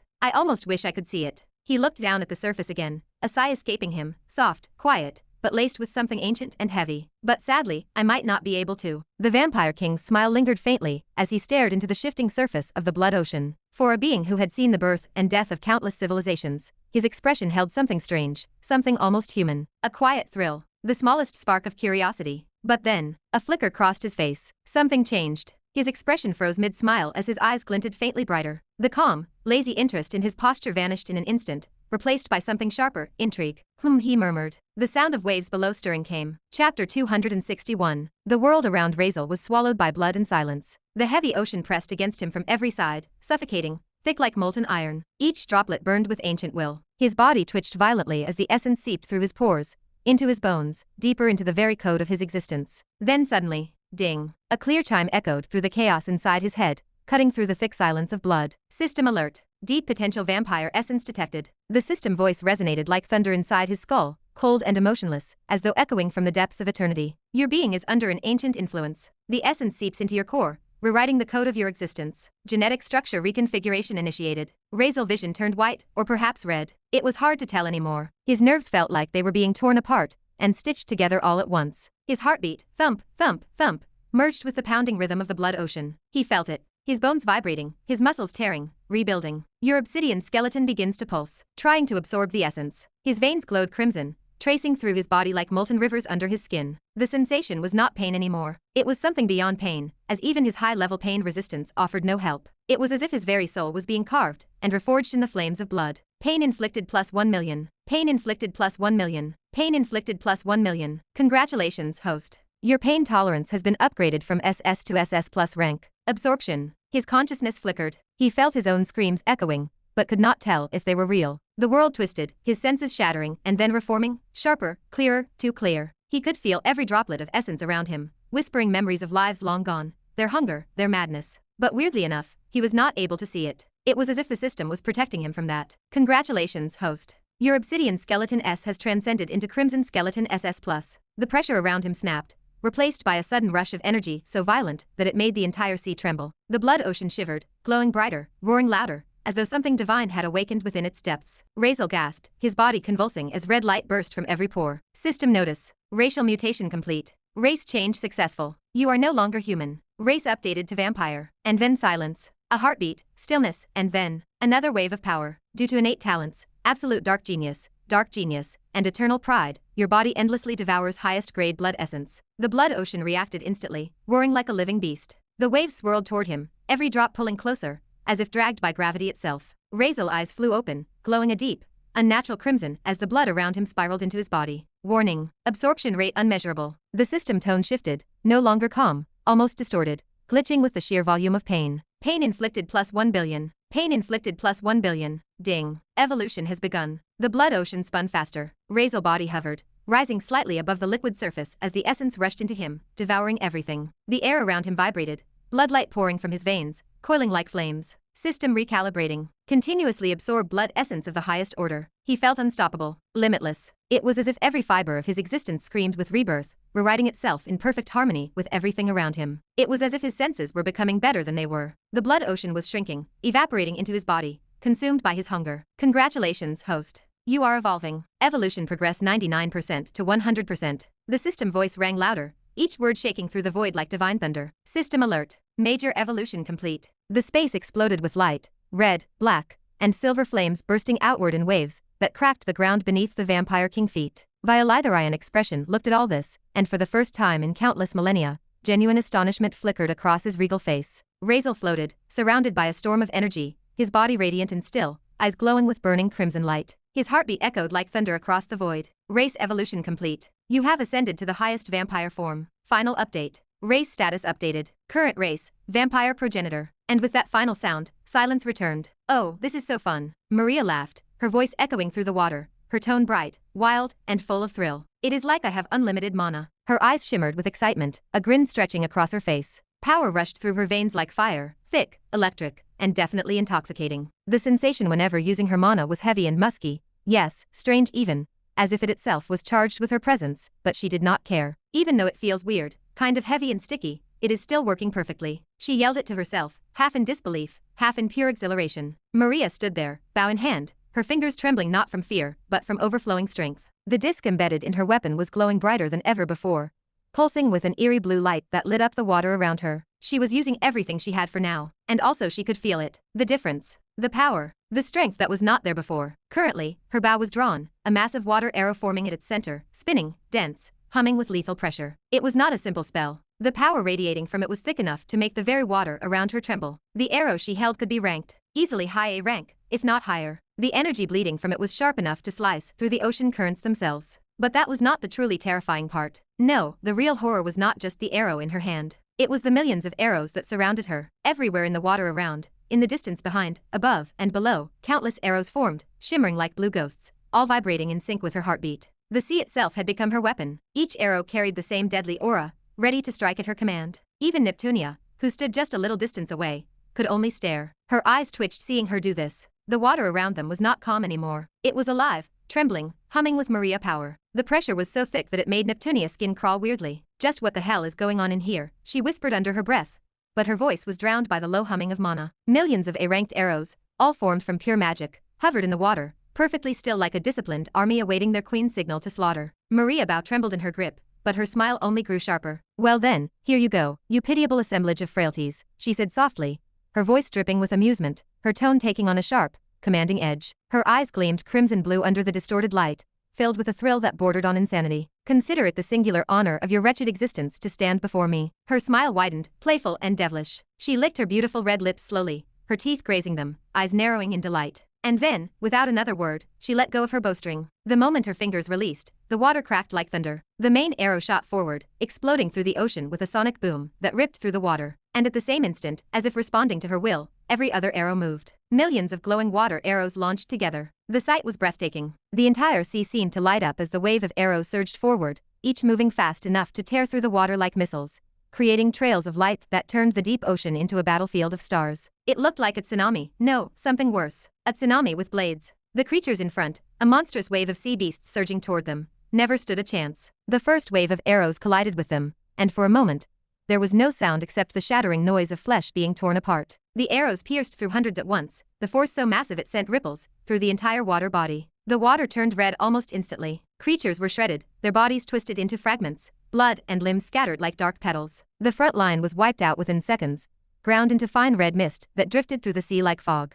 The arrows did not stop. They kept going, piercing, drilling, erasing everything in their path for nearly a kilometer ahead. Even Neptunia, who had seen so many battles, could not speak. Her mouth opened slightly, her words caught in her throat. The power was just monstrous, and that too using water to this extent. When the arrows finally dispersed, the sea ahead was no longer filled with monsters. It was just red. A thick, heavy, dark red. Maria stood there, chest rising and falling, staring proudly at her own destruction. Her bow was trembling slightly in her hands, smoke like mana still radiating from its form. "Oh, that was a nice shot," she said smugly, flipping her hair back over her shoulder. Her voice carried the tone of a queen admiring her handiwork. "Humph. Just look at that. In front of me, nothing is left except blood." She tilted her head slightly, smirking to herself. Even Sylvia could not kill that many in one go, definitely not in water. Right. Well, definitely not like this. Her pride was almost tangible. Still, as the excitement settled, Maria glanced down at her bow and frowned. "Ah, though my bow broke," she murmured, staring at the cracked wood. Indeed, the weapon was splintered cleanly down the center, the material unable to handle the pressure of what she had just done. With a soft sigh, she shook her head,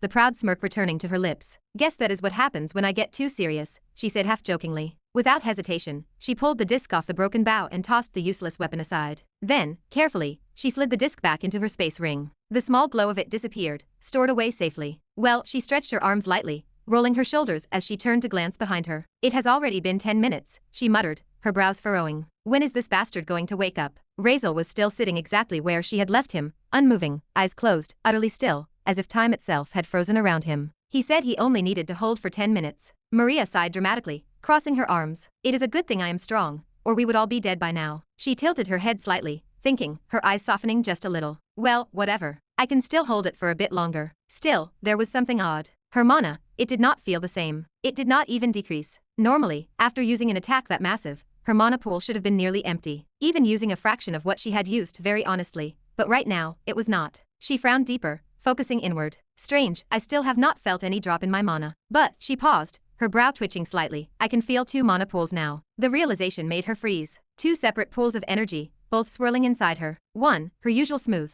bright blue mana, and the other, darker, thicker, hotter, and more intense, almost like something alive. Her fingers twitched as she tried to sense it better, a small shiver crawling up her spine. "This is new," she whispered softly to herself. "Hey, Maria." The sudden shout snapped her back to reality. She turned quickly, her hair flicking through the water as she heard Neptunia voice calling from behind. The urgency in her tone made Maria narrow her eyes. "Be careful," Neptunia shouted again, pointing forward, a little bit of panic flickering across her face. "There are still a bunch of monsters approaching. Maybe some of your arrows missed." Maria's expression sharpened instantly. She turned back, looking through the thick red mist, and sure enough, faint shadows were emerging from it. "Ha, mist," Maria frowned, her brows knitting together as she noticed a dozen or so sea creatures still swimming toward her through the dense red mist. Their dark, slimy bodies glided closer, their glowing eyes flickering like eerie lanterns beneath the water. "Whatever," she muttered under her breath, clicking her tongue, a sharp smirk tugging at her lips. "Let me try what my body can actually do now. I can feel that it is different too." The thrill still had not left her veins. She could feel power pulsing through her muscles,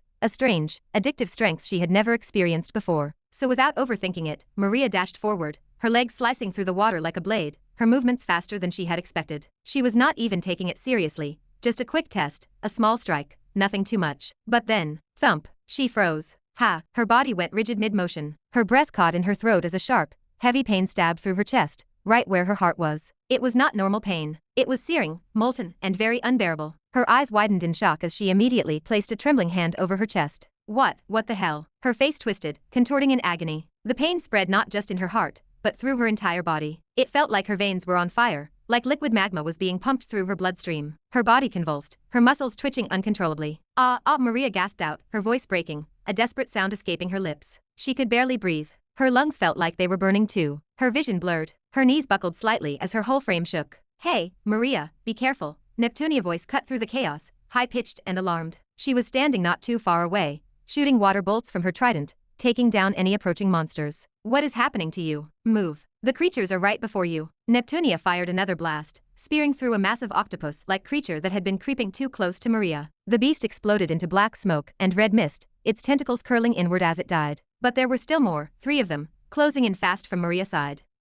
Maria could hardly speak. Every breath came out broken. Her entire body felt like it was falling apart from inside. Her organs throbbed painfully, every pulse feeling like fire spreading deeper into her bones. "Stay away from me, you lowly creature," she screamed, forcing her voice through clenched teeth. And then, her leg moved, almost instinctively. Before she even realized it, Maria spun and kicked. Her foot collided with a massive hammerhead shark that was lunging at her, a creature easily weighing 2 or 3 tons. But the result was absurd. The shark did not just stop. It flew. It shot backward as if it were nothing but a pebble kicked by a child. The massive body was hurled through the water, twisting violently before slamming into a cluster of rocks far away, its body shattering into blood and fragments. Maria blinked. For a moment, she forgot the pain, staring blankly at what she had just done. What the? She swallowed, confusion and awe flashing in her eyes. When did I become this strong? Her voice was a little shaky, but her disbelief was clear. Even through the burning pain, she could not ignore the raw strength she had just felt in her limbs. Before she could think further, she noticed another monster rushing toward her from the right, a massive,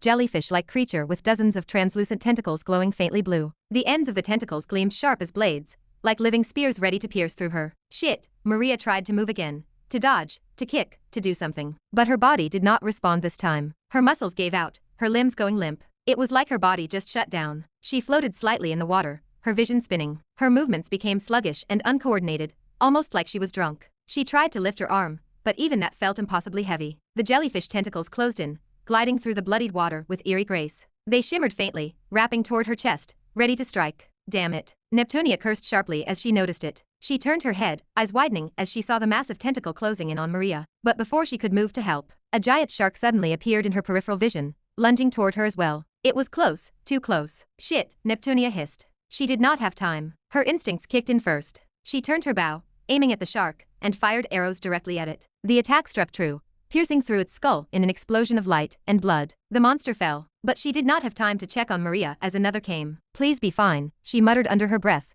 guilt flashing across her face for a second before she looked away. "If she dies, I am done for too. But I cannot help her if I am dead." She forced herself to keep fighting, though her heart clenched with unease. Meanwhile, Maria, her mind was fading in and out. Her limbs would not move. Her heart was pounding irregularly, painfully. "Am I going to die?" she thought dizzily. Her vision flickered. The approaching tentacle was already right before her. Her mind scrambled, and suddenly, an angry thought shot through the haze. "This is that bastard fault," she screamed inside her head. "He gave me this heart, whatever weird crap it is, and now it is trying to kill me." Her teeth clenched. She could feel tears pricking at the corners of her eyes, not from fear, but from fury. "And he said it would only be 10 minutes, she thought, almost hysterical. "It has already been almost 20. Her blood boiled, both literally and figuratively. "Beep you, Razeal." She screamed it in her mind, pure frustration echoing louder than the pain. The tentacle lunged, fast and deadly, and just as it was about to pierce her, something moved. The blue waist bag tied around Maria's hips glowed suddenly, its surface rippling like liquid. The faint inscription on it shimmered before the whole thing started shifting, stretching, morphing. Maria's blurry eyes widened in disbelief as the bag transformed, scales forming, fins emerging, the shape twisting and expanding until, in just seconds, a full-grown shark burst out of it. The transformation was almost surreal. The creature eyes gleamed with faint intelligence, its form sleek, powerful, and very much alive. With a low growl, if a shark could growl, it lunged forward, intercepting the jellyfish in front of Maria. Its jaws clamped down brutally around the creature, tearing through its soft glowing body, with a horrifying crunch. The jellyfish flailed violently, tentacles thrashing around before the shark dragged it sideways, ripping it apart, and pulling it away from Maria entirely. Chapter 262. Maria stared, wide-eyed. Her body was frozen, but her mind raced. "What the beep?" she muttered weakly. Her voice was barely audible. The pain still coursed through her veins, but her mind was too shocked to process it. "That shark." She recognized it instantly. "Isn't that the same shark he caught on the ship?" she said aloud. Disbelief dripped from every word. Her mind replayed the memory, Razeal capturing the creature, the strange bag he made afterward. Wait, he made the bag out of this shark, she murmured. Her voice trembled with both confusion and awe. But it was alive all this time. Ha, he can do this. Transform a living creature into a beeping bag. Her head spun, even more now from the shock than from the pain. Just, how the hell does he even do that, she whispered. Her chest still ached, but somewhere deep inside,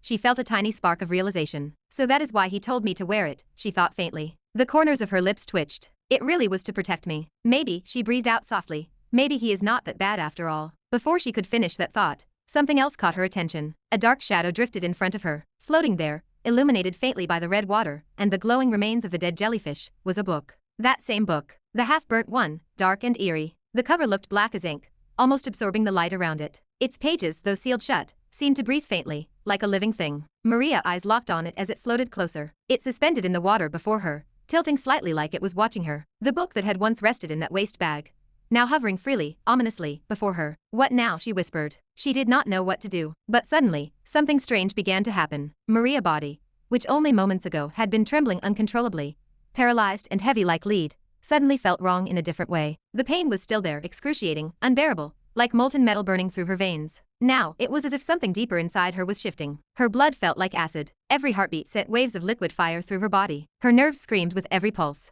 Her limbs would not obey her. Her mind was hazy and scattered. It felt like her entire being was breaking down, collapsing under a force it could not comprehend. Her vision dimmed. Her breath was short. Her consciousness flickered like a dying flame. And yet, even through all that pain, something called to her. A soundless pull. A feeling. Her blurred gaze fell upon the dark book floating before her, the same one that had emerged from Razeal's waste bag. The same eerie, half-burnt thing with a black cover that seemed to devour the light around it. The moment her eyes met it, her body, which refused to move just seconds ago, just moved. Not of her own will or consciously, but instinctively. Her arm jerked upward like a puppet on strings. It was trembling but determined, cutting through the water. Her fingers stretched, reaching. Before she even understood what she was doing, her hand closed around the book. Her entire body screamed in pain from the motion, but she did not stop. Something inside her wanted, needed, to hold it. Her fingers gripped the edges tightly as she pulled it close to her chest, hugging it against her body. The moment she did, a warmth spread through her, faint, but undeniable. A strange, alien warmth. It was not like heat or pain. It was something deeper, emotional, a feeling of satisfaction, closeness, belonging, or what, she did not really know. But her body,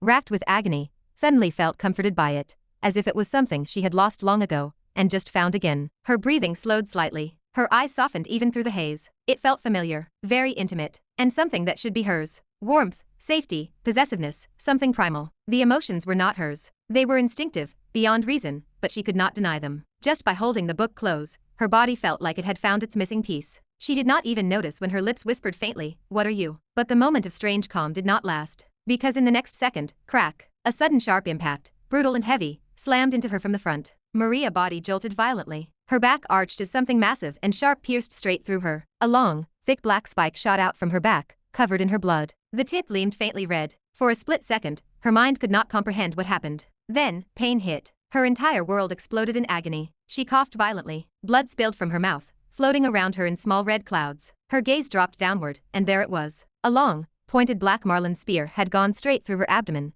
piercing her completely from front to back. The creature's massive body was still right before her, its eyes cold, its tail thrashing. "Arg!" Maria's scream echoed through the water. Her voice cracked from the pain. Her fingers instinctively clutched tighter around the book, pressing it to her chest, refusing to let it go even as blood poured freely from her wound. She barely realized she was doing it. She was holding on to it not out of thought, but out of some instinctual, protective impulse. She did not even know why. Her mind spun. Her pupils trembled violently. "Am I going to die?" she whispered weakly. Her voice was hollow. Her body trembled as her skin grew pale. Her vision blurred again. She could barely focus. Everything around her turned hazy red. She could not even think anymore. Her thoughts scattered, slipping away like sand between her fingers. Her body began to go limp. She just stared blankly into the endless red haze of the ocean. Her eyes lost their light. But before the marlin could finish her, before it could rip her apart, something else moved. The massive shark, the one that had once been her waste bag, returned. It appeared suddenly, cutting through the water with frightening speed. Its massive body shimmered. Its eyes were dark and glowing faintly. It was as if the creature was under some kind of spell, its movements too precise,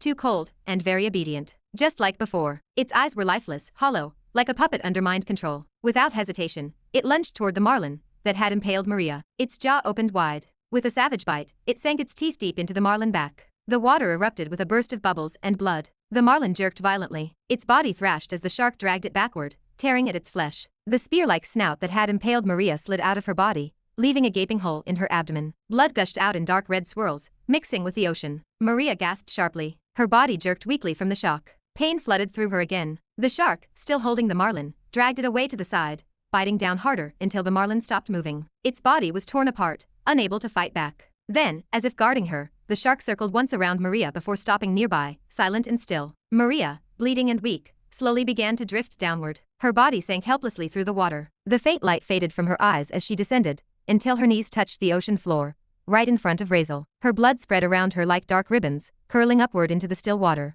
"Hey, are you fine?" Neptunia voice came sharply, trembling with urgency. She swam as fast as she could toward Maria. Panic was etched across her face. "I am sorry. I am so sorry." She reached Maria's side, kneeling beside her fallen form. "Are you okay? Please talk to me." Maria's lips twitched slightly. Her eyes were half-lidded as she looked up weakly at Neptunia. "How do I look?" she whispered. Her voice cracked. Her breath was shallow. "I am gonna die, of course." A small, bitter laugh escaped her lips, though it quickly turned into a cough. Blood splattered out. Neptunia bit her lip. Guilt twisted inside her. "I am really sorry," she sighed. "I would if I could, but I did not have a choice. I had to protect myself first." She was honest. Maria did not even respond. She just closed her eyes. Her breathing slowed. The pain consumed her. The agony in her chest, the wound in her stomach, the exhaustion. Everything felt unbearable. She could not think anymore. She could not even feel fear. Just numbness. Her body felt cold. The thought that she was truly dying crept into her mind, dull and distant. "Ah, congratulations, you too," a familiar voice spoke behind them. It was calm, casual, and yet strangely changed. "You actually managed to hold the wave before I woke up." Maria's eyes snapped open. Her expression twitched.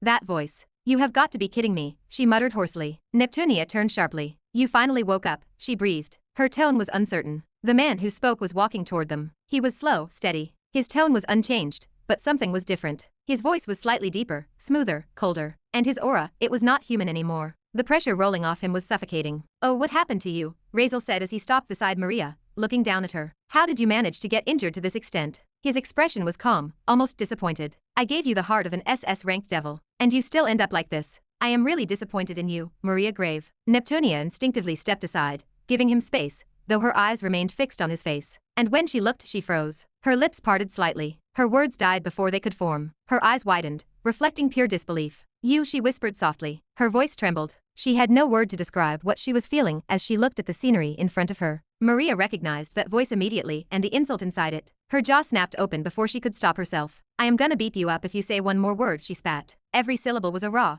ragged promise. Blood still slicked her lips. Her chest thudded painfully under her hand. "And you better have a way to heal me too." Her words hung in the water like a challenge, full of fury and fear braided together. For a heartbeat, she glared up at him, furious and defiant. Then, her eyes drifted to his face. But when her gaze finally lifted fully to his face, her words died. Her pupils trembled. Her mouth hung open. Her lips twitched as she froze completely. She could not speak. Neptunia, beside her, was the same. Both of them stared in stunned silence. Back in the system space, the Vampire King looked down at the blackened, emptied basin where his ocean of blood had been. The surface was cracked and dry now, a raw wound across his domain. He stood perfectly still, an amused, almost affectionate curl at the edge of his mouth. "That little bitch," he murmured. His voice was low and cold as obsidian. He did not sound angry. He sounded entertained, genuinely intrigued. "He drained my entire blood ocean." He let that sink in for a moment, watching the ruined expanse with slow, hungry interest. Then, a small, dangerous smile spread across his face. "And he became a progenitor," he whispered to himself. The words tasted unexpectedly sweet. He paused, savoring the strangest of surprises. "Now that," he breathed. His voice was threaded with dark delight. "Will be a story worth watching." Chapter 263. Maria swallowed hard.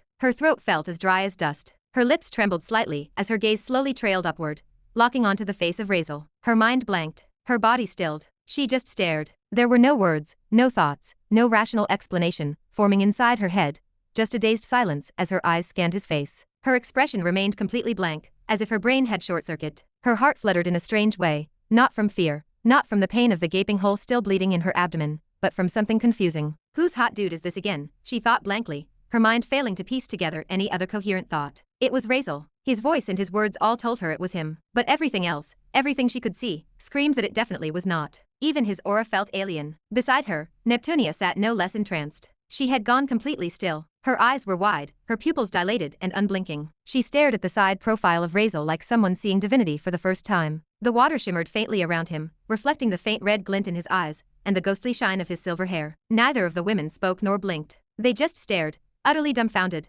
gobsmacked by what stood before them. Razeal had changed. His hair, once pure as snow, now shimmered in the dim red light as a deep, metallic silver, flowing down to his shoulders like liquid moonlight. It framed his face perfectly, every strand catching the faint glow around him. His eyes, gods, his eyes were no longer the same. They were deep crimson, seductive, glowing faintly like the last light of dying embers in a dark world. They looked dangerous, magnetic, impossible to look away from, like the gaze of a predator who could make death feel like a kiss. His skin was pale, flawless, almost ethereal, carrying a faint, unnatural luminescence. His face was no longer just handsome, it was perfection sculpted beyond mortal reach. Every angle and every line, impossibly sharp and yet smooth, looked like it had been carved by a god who had fallen in love with his own creation. The air around him even felt different. It was heavy, royal, and sinfully alluring. He looks majestic. Like romantically majestic, Neptunia murmured softly under her breath before she even realized she had spoken. Her own words startled her. Her eyes blinked, and she quickly bit her lower lip, turning her head sharply away. Her expression snapped into something cold and blank, pretending nothing had slipped out. Maria heard her though, and to her own disbelief, she nodded. Then she froze, realizing what she had just done. "Oh no, what am I doing?" she muttered faintly, shaking her head.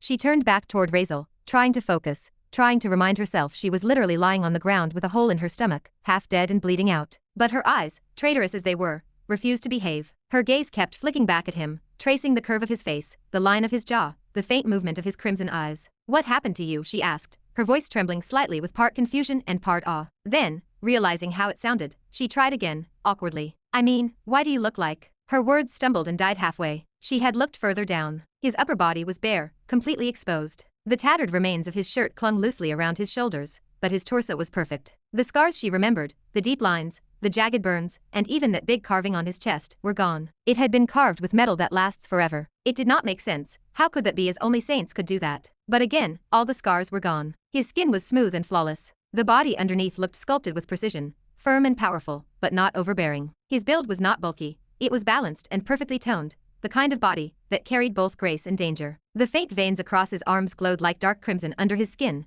pulsing with something unnatural. Her face heated without her permission. If that was not enough, he was taller now too. He was at least a head taller than before. Wait, what? Maria blinked rapidly. He was not even 6 feet before. How the hell did he suddenly become 6 feet 2 inches tall? Her brain was officially shutting down. Even Neptunia, who had tried to turn away, found her gaze sliding back, unable to resist sneaking another glance. She bit her lip harder this time, trying not to show it, but her eyes told a different story. The two of them, one bleeding and half dead on the ground, the other pretending composure, just stood there, unable to take their eyes off him. It was ridiculous, like watching two starving people trying not to stare at the world's most tempting meal. Meanwhile, Razeal was far from calm himself. If anything, he was worse. His body trembled slightly. His breath came uneven, and a faint, strange heat coiled deep in his chest. Not pain, and not fatigue, but something primal. He did not even understand it himself at first. He had felt fine when he came out of the system space, very energized, strong, and sharper than ever before. But now, suddenly, his body was acting weird. He felt dizzy and shaky. His vision blurred slightly, his heartbeat quickening. And then there was the smell. It was thick, metallic, and sweet. Blood.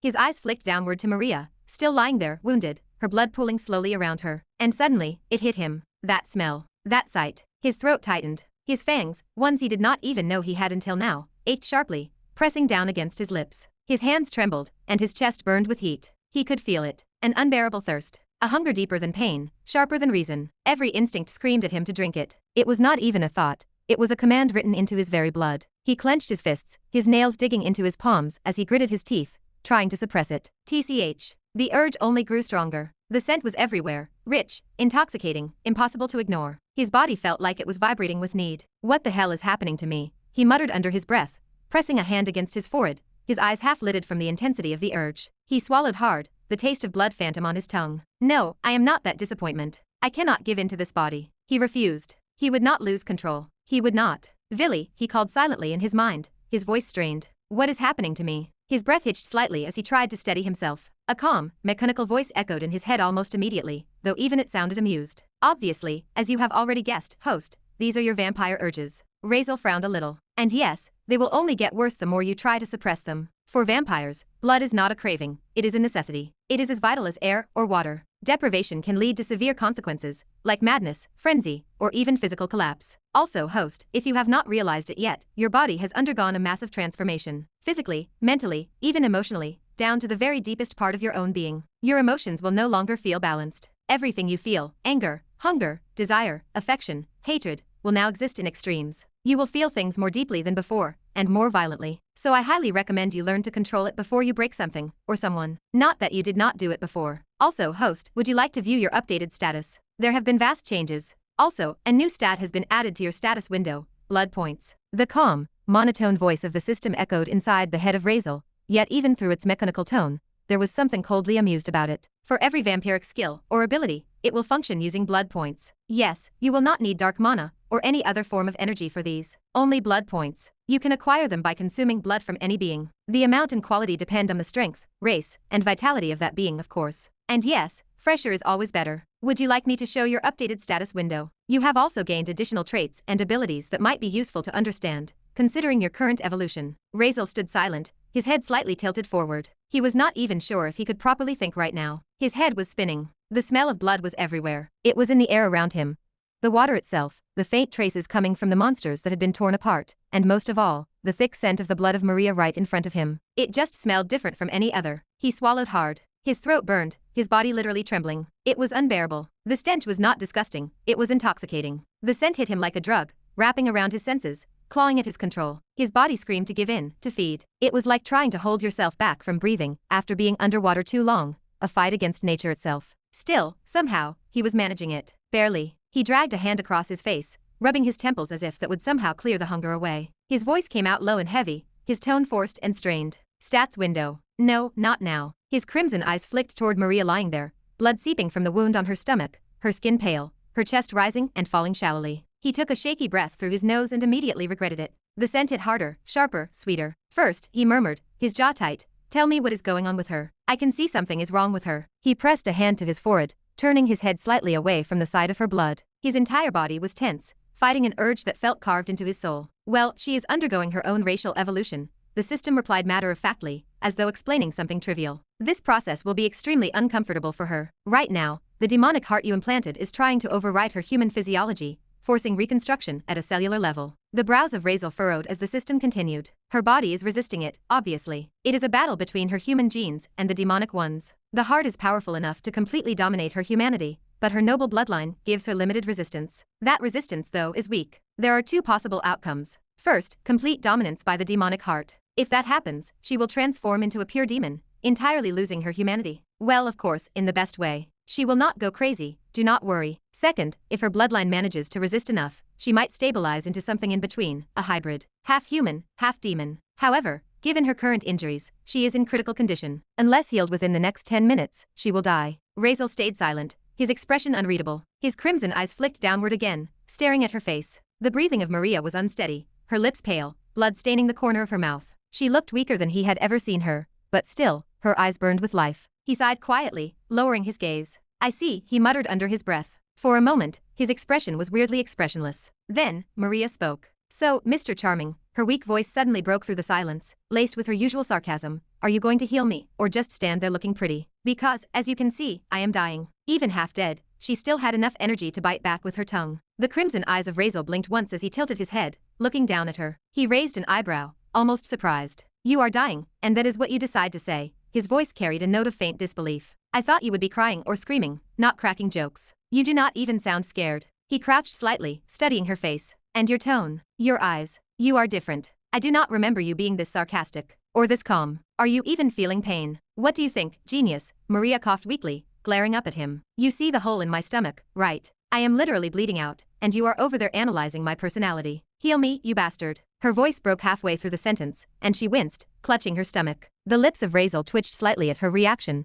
half in frustration, half in reluctant amusement. Inwardly, though, he felt a little concern. "Villy," he said quietly in his mind, calling to the system. "She is not possessed, right? Her mind, her soul, they are still hers." He frowned slightly. "That demonic heart, it is not influencing her too much, is it? She is acting different." The system replied almost immediately. "Do not worry, host. I have scanned her condition. There is no external possession. Her soul and consciousness remain intact. What you are seeing is simply a psychological shift, a change in her nature. It is natural. When a being evolves into something beyond their previous race, their emotional and mental structure adjusts accordingly. The demonic heart is reshaping her body, and that includes her instincts, her temperament, her emotional balance. She is still Maria, but she is no longer fully human. Think of it as a new version of her, molded differently, but still her at the core. In other words, her behavior has changed, but her soul is fine. She is adapting. It is the same as you. The gaze of Razeal deepened slightly, not knowing what was going on in his head. The same as me, ha. Exactly, host. Just like your personality evolved after turning into a vampire. Your emotions,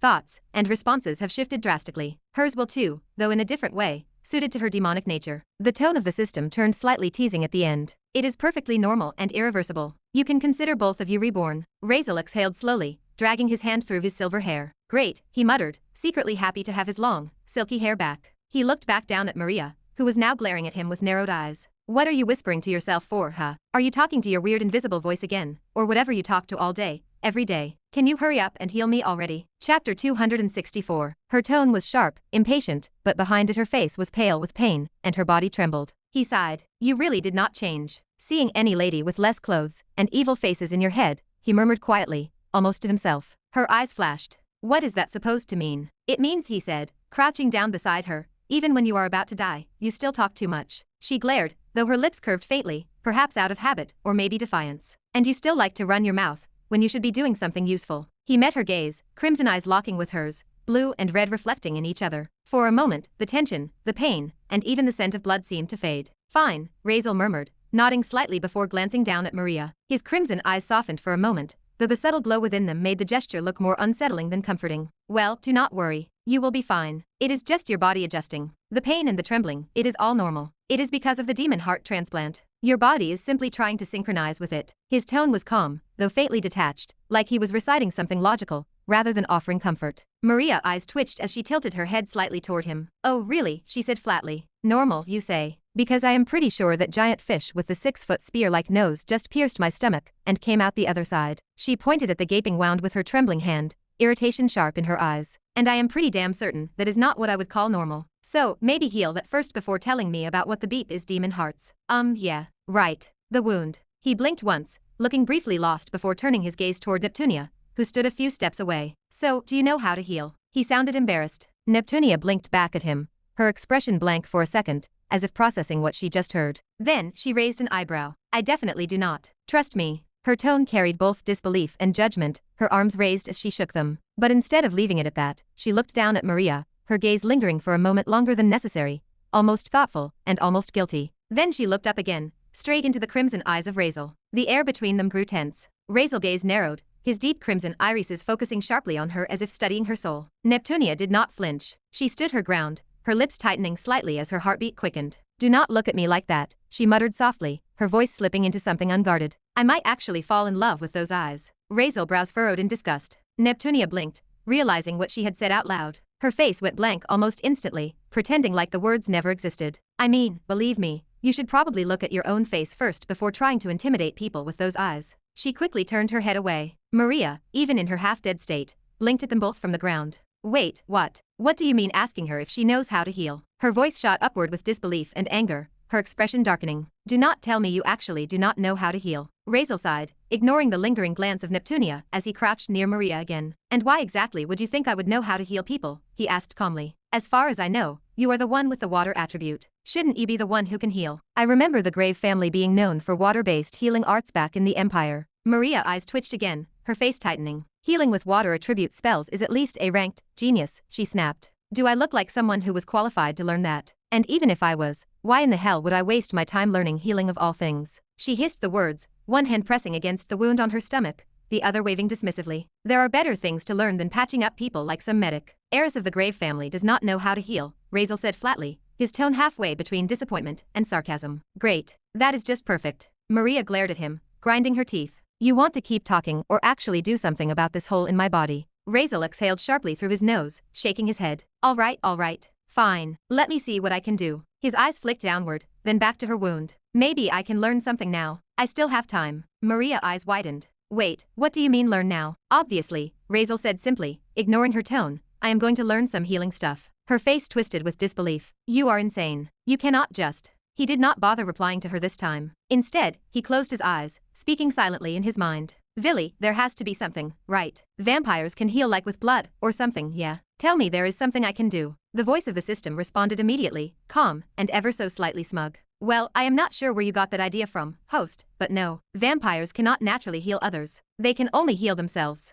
Razeal frowned. What? Then what is the point of the whole vampire blood power thing? Oh, it is useful, just not for that. You can use blood to fight, control, enhance your body, even devour essence or increase life force. But healing others, no. That requires specific vampiric skills. And unfortunately, I do not think you will be able to learn those skills fast enough to save her right now. Razeal brows furrowed. There must be another way. The system paused, a flicker of data rippling faintly through his vision. There are options, but most are unconventional for you right now. Razeal tilted his head slightly, waiting. You can enter the new vampire database I have just constructed. It is formed from the blood essence you absorbed containing the recorded memories, knowledge, and instincts of countless vampires across eras. Literally quadrillions of them. I can search through that and extract memory sequences of vampires who developed and mastered blood-based healing techniques. You can then watch, analyze, and adapt one directly. Razeal blinked once, mildly impressed. You can do that. Obviously. It is what I do. He gave a faint smirk. I thought only that vampire guy, Violitharion, could do that kind of memory reading. The system almost sounded offended when it replied. Please. Whatever that ancient old weak fossil can do, I can do far better. Yeah,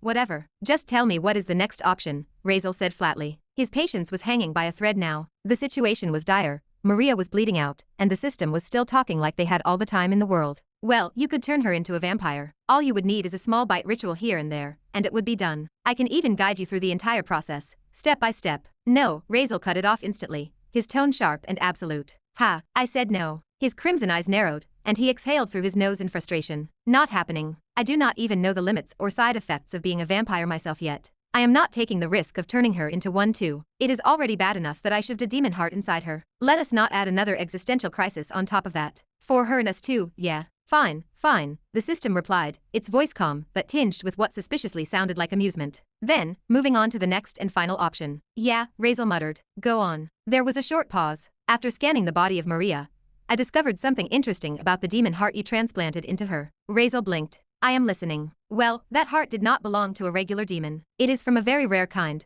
one born from two sins instead of one, specifically pride and lust. Razeal froze for a second, just staring blankly into the distance. Ha, let me explain. You see, demons born from dual sins carry attributes from both. In her case, immense pride and regenerative capability derived from lust-based energy, which, conveniently, means she can heal herself under certain conditions. Conditions, Razeal repeated dryly. Yeah, this sounds bad already. Not really bad, just unconventional. Razeal pinched the bridge of his nose. Just spit it out. In simple terms, a deep kiss on the lips lasting at least 1 minute, 10 at most if you are lucky, will completely heal her. Her body will automatically trigger full regeneration through the stimulation of the lust sin essence in the demon heart. The silence that followed was loud enough to crush mountains. Razeal blinked once. A deep kiss. Villy, it is not time for pulling my legs. Be serious. Completely serious. Scientifically, it is just essence transfer triggered through contact. Stop. There was a pause, then the system replied innocently. I mean, go on. Razeal stared into the air, his expression unreadable, unbelievable. He blinked slowly, as though trying to process his existence. From below, the strained voice of Maria suddenly broke through the awkward silence. What happened? Are you healing me or not? Thought of anything yet? Razeal looked down at her. Well, he hesitated, his voice lowering slightly. I think you definitely would not want to hear the answer to this one. Maria narrowed her eyes weakly from where she lay on the ground. And what is that supposed to mean? Razeal looked down at her. Trust me, he said finally, his voice dry. You really do not want to know. Chapter 265. Trust me, you really do not want to hear that, Razeal said finally. His tone was calm, low, and strangely steady. It was too steady for the tension that hung between them. His crimson eyes flickered faintly. Maria, pale and still lying on the cold ground, stared back at him weakly. Her breathing was ragged, her blood slowly spreading into the water around her. And trust me, she said, her voice trembling but firm. I would not ask, but I need it. Because I am beeping dying. So yeah, I do want to hear it. Be fast with whatever it is. Her tone was sharp, laced with both irritation and desperation. Well, whatever, but if you are saying that, then fine. But do not regret it later. He leaned a little, meeting her eyes with that same neutral, unreadable look. I can heal you pretty fast. All you have to do is. He paused, the corners of his lips twitching slightly. Then, flatly, kiss me. For a second, absolute silence filled the water. Then, question marks seemed to float in the air between them. Maria blinked once. Then twice. Her brain completely froze. What? Even Neptunia, standing a few steps away, blinked. Her eyes darted between them with visible interest. Wait, what did he just? She mumbled, her lips curving upward in amusement. Black veins spread faintly across the pale face of Maria from the demonic heart reacting inside her chest, but her expression was pure disbelief. Are you beeping with me right now? She snapped, her voice shaking with fury more than pain. I mean, are you seriously trying to take advantage of me in this condition? And that is your lousy excuse? Like, really? Her left eye twitched violently as she glared up at him, fury replacing the exhaustion for a brief moment. Razeal did not even flinch. His voice was very calm. I am not. And no, I am not interested in you like that. He looked down at her with that same emotionless expression, hands in his pockets. I told you, you would not like the answer. And for the record, it is you who is dying, not me. That expressionless tone, that infuriating calmness, only made Maria angrier. I would rather die than have to kiss you, she shouted, her voice cracking slightly as she clenched her teeth. You cannot convince me, no matter what you make up now. The crimson eyes of Razeal narrowed slightly. Then, slowly, his lips curved, not into a smirk, not a smile, but something faintly mocking. Wait, nah, he said casually. That is where you are very wrong. She blinked. What? Who said I am going to convince you? Razeal asked, his tone dripping with dry sarcasm. It is you who has to convince me. Because, frankly, it is me who does not want to kiss you. Maria stared at him blankly. Her mind blanked out completely. Razeal continued, unfazed. Do you even understand? Whatever small brain of yours is thinking, this whole thing is disgusting. Me kissing you. He looked genuinely revolted. Never happening. For a moment, even Neptunia just looked between them. Her eyes twitched with deep interest as if wondering what was going on in here. The lips of Maria trembled as her eyes widened in disbelief. Disgusting, she repeated, her voice cracking. The sheer nerve of him left her speechless for several seconds. Her fingers twitched at her side, trembling in pure rage. If she was not half dead, she swore she would get up right now and murder this bastard on the spot. She could already imagine strangling that calm, stupidly perfect face of his. Her hands twitched again. You, she stammered, unable to find words strong enough to express her wrath. Neptunia, however, had no such restraint. From the side, she tilted her head and said with a confused grin, and here I thought you two were in a relationship already. Both Maria and Razeal turned their heads sharply at her, their gazes synchronized, equally confused. Neptunia raised her hands defensively, though the smirk on her lips did not fade. Do not look at me like that. I am just saying. I mean, he is the one who called you his bitch. Remember, she added teasingly, glancing at Razeal. Razeal just stared back at her blankly, as if deciding whether to strangle her or ignore her existence altogether. The face of Maria twitched at that, but she did not even have the strength left to argue anymore. Her body was weak, the pain returning in waves. She sighed shakily and let her head fall back, staring up into the dark, endless ocean above them. She did not even know what to feel anymore. Rage, helplessness, fear. Her mind was spinning with a mess of thoughts. She had hoped, stupidly perhaps, that once Razeal woke up, things would be fine. That maybe, despite his arrogance, his heartlessness, his absolute lack of common decency, he would do something. That he would fix it. He always did, somehow, for himself, right? But now, he was standing over her, calm as a statue, suggesting this as a cure. Her lips parted slightly, but no sound came out. Her eyes just stared blankly at the red-stained water rippling beside her. Her heartbeat was slowing. She was scared, genuinely scared. The reality was sinking in. She might actually die here. She just went silent, staring at the sea in front of her, not knowing what was going on in her head. Meanwhile, Razeal, despite his detached expression, had his mind running in the background. His crimson eyes flickered toward her again. She looked worse. The glow around the demonic heart was fading. Her pulse was slower now. He exhaled softly and spoke inwardly. System, is there no other way? His mental voice was calm, but beneath it lay something else, a quiet urgency that had not been there before. There has to be another method. Come on, you can do something. Give me a favor, a spell, or anything. I took her under my responsibility. It would be embarrassing to let her die like this. His face was as emotionless as ever, but inside, the weight of those words pressed hard. There was something faint, something different in the tone he used when he looked at her now. Not as a tool, not as an annoyance, but as a person. Maybe even his person. Maybe this is because of him becoming a vampire. He thought so too. There are other methods, yes, the system finally replied. Tone analytical, though quieter than usual. But not directly usable right now. Not with the time you have left. You cannot just learn to heal someone from half-death in 4 minutes, host. Even with your talent, low-level spells will not work. She is already past the point of normal regeneration. Her body is collapsing from internal failure. To pull her back from that, you would need something instant. All right, Razeal muttered after a moment of silent thinking, rubbing the back of his neck with a tired sigh. But I do not want to make her into a vampire. And no, I do not want to give her a kiss either. His crimson eyes flickered slightly, avoiding the direction of Maria. He stood there, arms crossed, trying to think of something else. Oh, how about I ask Neptunia to give her a kiss? It would work, right? There was a pause before the system answered. A female kissing a female. Its tone was dry, unimpressed. That does not count as lust for it, host. That is evil to even think about. Razeal frowned. Now come on, we are talking about demonic stuff here. Lust is a demonic and evil concept to begin with. It should work. Why would it not? He argued, voice firm, but tinged with irritation. Do not act like there is a moral rulebook for this kind of thing. We are literally dealing with sin-born demons here. The system sounded oddly judgmental this time. And I am not making things up from myself, host. I am simply explaining how the demonic principles function. Lust as a sin requires a balance of male and female essence. It is about energy transformation and polarity. Two of the same will not activate the response you need. She will not activate her regenerative core by kissing another female. It has to be triggered by the opposite polarity. That is how lust demons function. It paused dramatically before adding. And besides, girls kissing each other. That is evil. The most evil. Razeal blinked, genuinely baffled. How is that evil? Because Yuri is NTR, and NTR is beyond evil, even for demons. For a moment, Razeal just stared into the air blankly. His mind froze at that explanation. How, he said slowly, trying to make sense of it, is that NTR? Do you mind explaining? There was a small silence. Do you want me to? I have nothing to do with this woman in the first place, Razeal replied dryly. So whatever female kisses her, it is Yuri, or whatever you want to call it, but it is definitely not NTR for me. Well, I thought it might be for you, the system replied, almost smugly. It is not. In any way. His tone was flat, final. Well, whatever it is, it does not matter. The rule remains. She cannot heal by kissing another woman. It has to be activated by a male. Only a male can trigger it. Razeal sighed deeply, shaking his head in frustration. Whatever. He folded his arms across his chest, his crimson eyes glinting faintly as he fell into thought again. His expression was calm, but his silence was heavy. He was clearly thinking hard, trying to come up with any other solution. The water around them was eerily still now. Only the faint ripple of the shallow breathing of Maria, and the distant hum of energy filled the air. What? Maria finally asked, her voice low and rough. She had been lying there the whole time,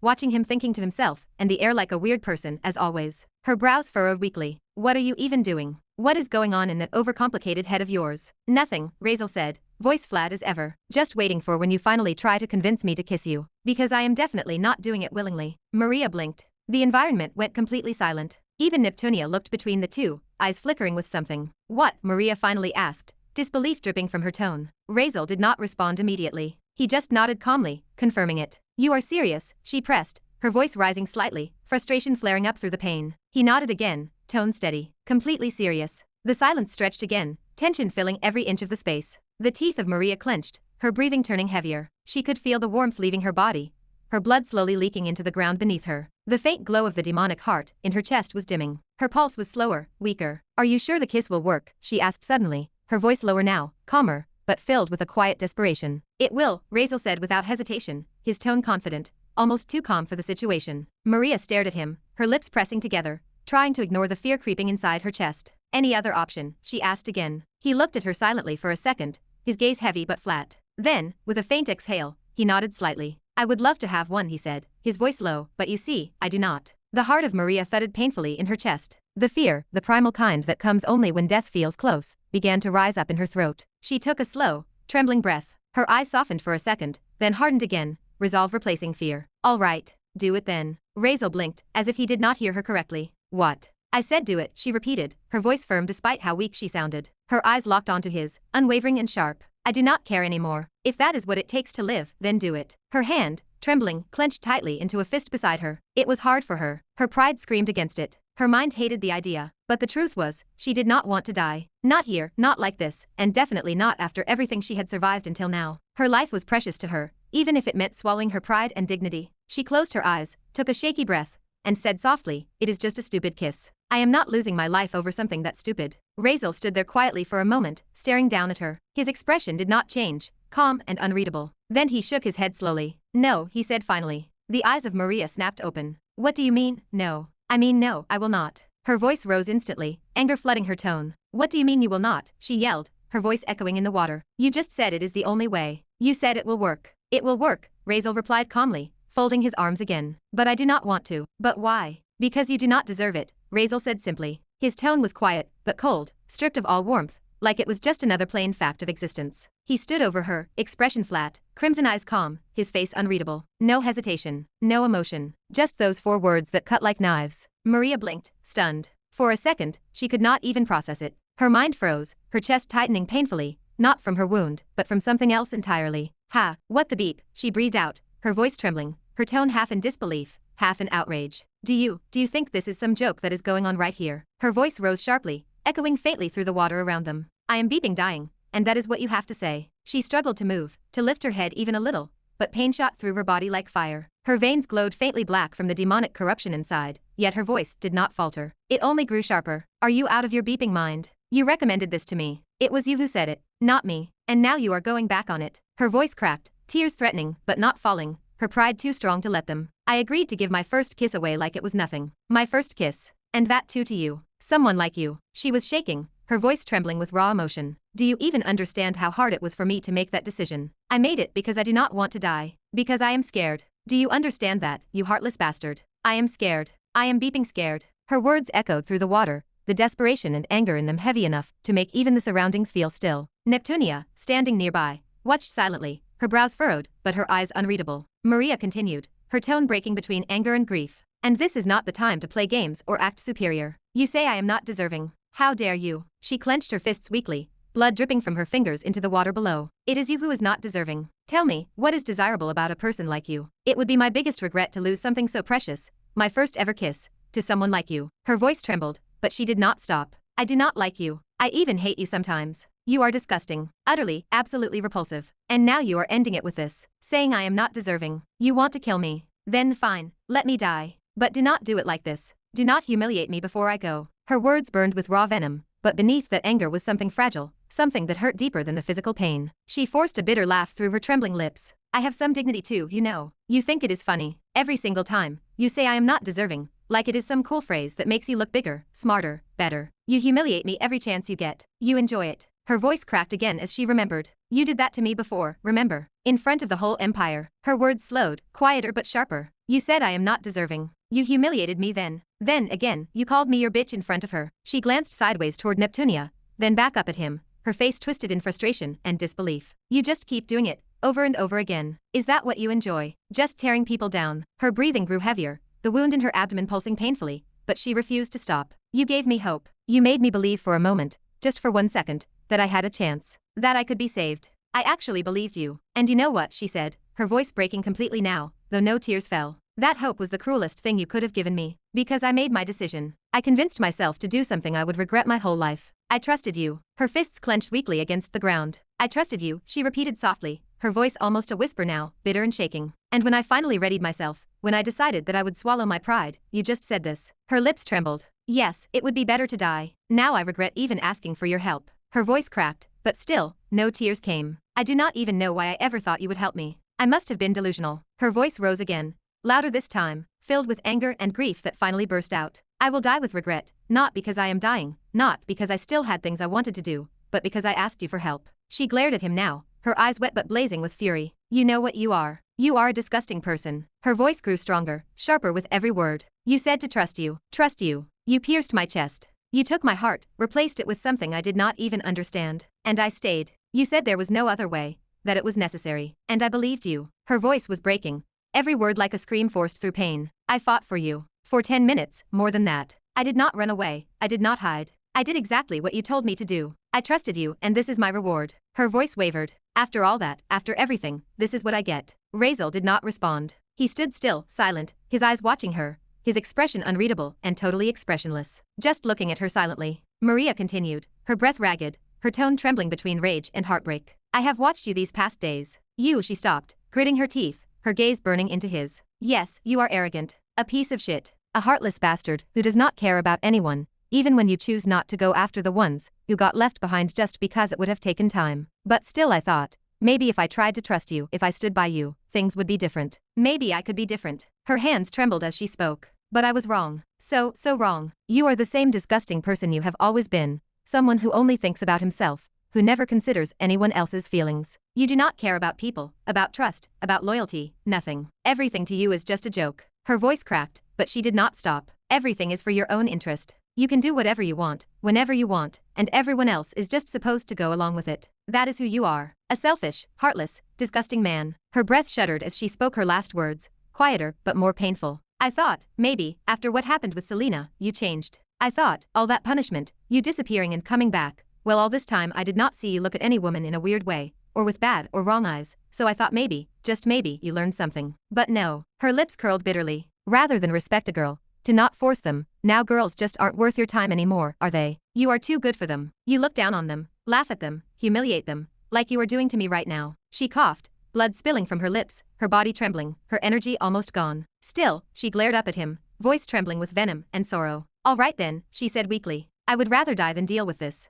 I should have died back then before I even asked you for help. Her voice cracked one last time, then went quiet. I should have just died. And should now too, she whispered softly, her gaze dulling. Razeal stood there silent. His eyes lingered on her, his face calm as always. He said nothing, not even moving or anything. Neptunia, standing off to the side, had gone silent too. Her smirk from before was gone now. She had stepped back when Maria began speaking, giving them space, and now, she only watched from a distance, her expression unreadable, her usual teasing gaze replaced with something more serious. Razeal and Maria just stared at each other, neither saying a word, neither daring to move. The breaths of Maria came shallow and uneven, her chest rising and falling as if every inhale was a struggle. Her body trembled. The color was draining from her lips. Yet even in that fragile, dying state, her eyes burned with fury and disbelief. She glared at him with pure loathing, the kind that made the air itself feel heavier. The moment between them was suffocating, tense, silent. Even the water seemed still, holding its breath with them. The gaze of Maria did not waver. In her mind, she had already made her decision. She was not going to beg him again. She was not going to lower herself.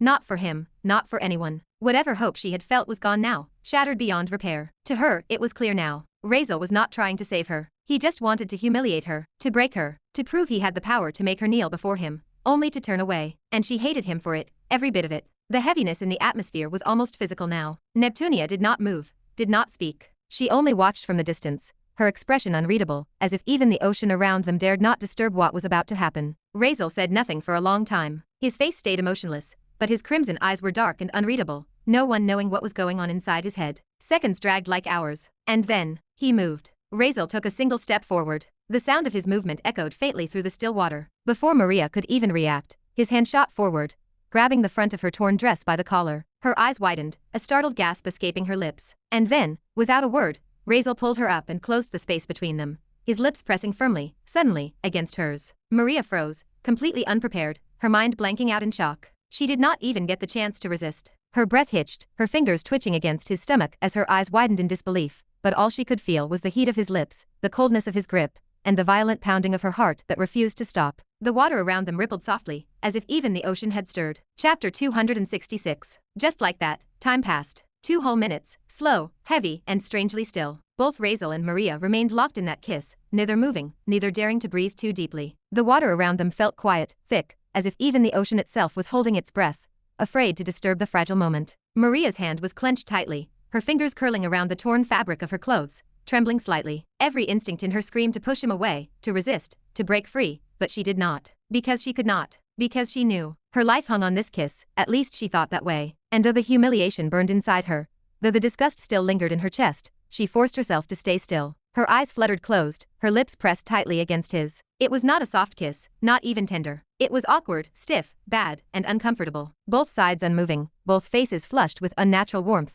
their breaths growing faster, heavier, mixing together between the gaps of their pressed lips. It looked intoxicating from the outside, the heat, the closeness, the tension, but for Maria, it was agony. Emotionally, mentally, physically. Tears formed silently at the corners of her eyes, slipping down her cheeks, and dissolving into the surrounding water. Her heart raced erratically, not from affection, but from pain and confusion. Yet something strange began happening. Amid the heat rising in her chest, a new sensation spread, hot and cold at the same time. A pulsing rhythm that felt foreign yet familiar. Her body was reacting. The warmth turned sharper, crawling up her spine like molten fire, then down again like ice. Her skin tingled, her heart, the demonic heart, throbbed violently within her chest. She could feel something changing, something deep, inhuman, awakening. Her lips parted slightly as she let out a small, unsteady breath against his mouth. Her senses were heightening, the faint taste of blood in the air, the scent of him, the warmth of his skin, everything felt too much. The demonic nature of the heart was beginning to take over, merging with her human body. It twisted her emotions, blending pain with something else entirely, something dangerously close to pleasure. A strange heat began spreading through her body, her pulse fluttering, her skin flushed.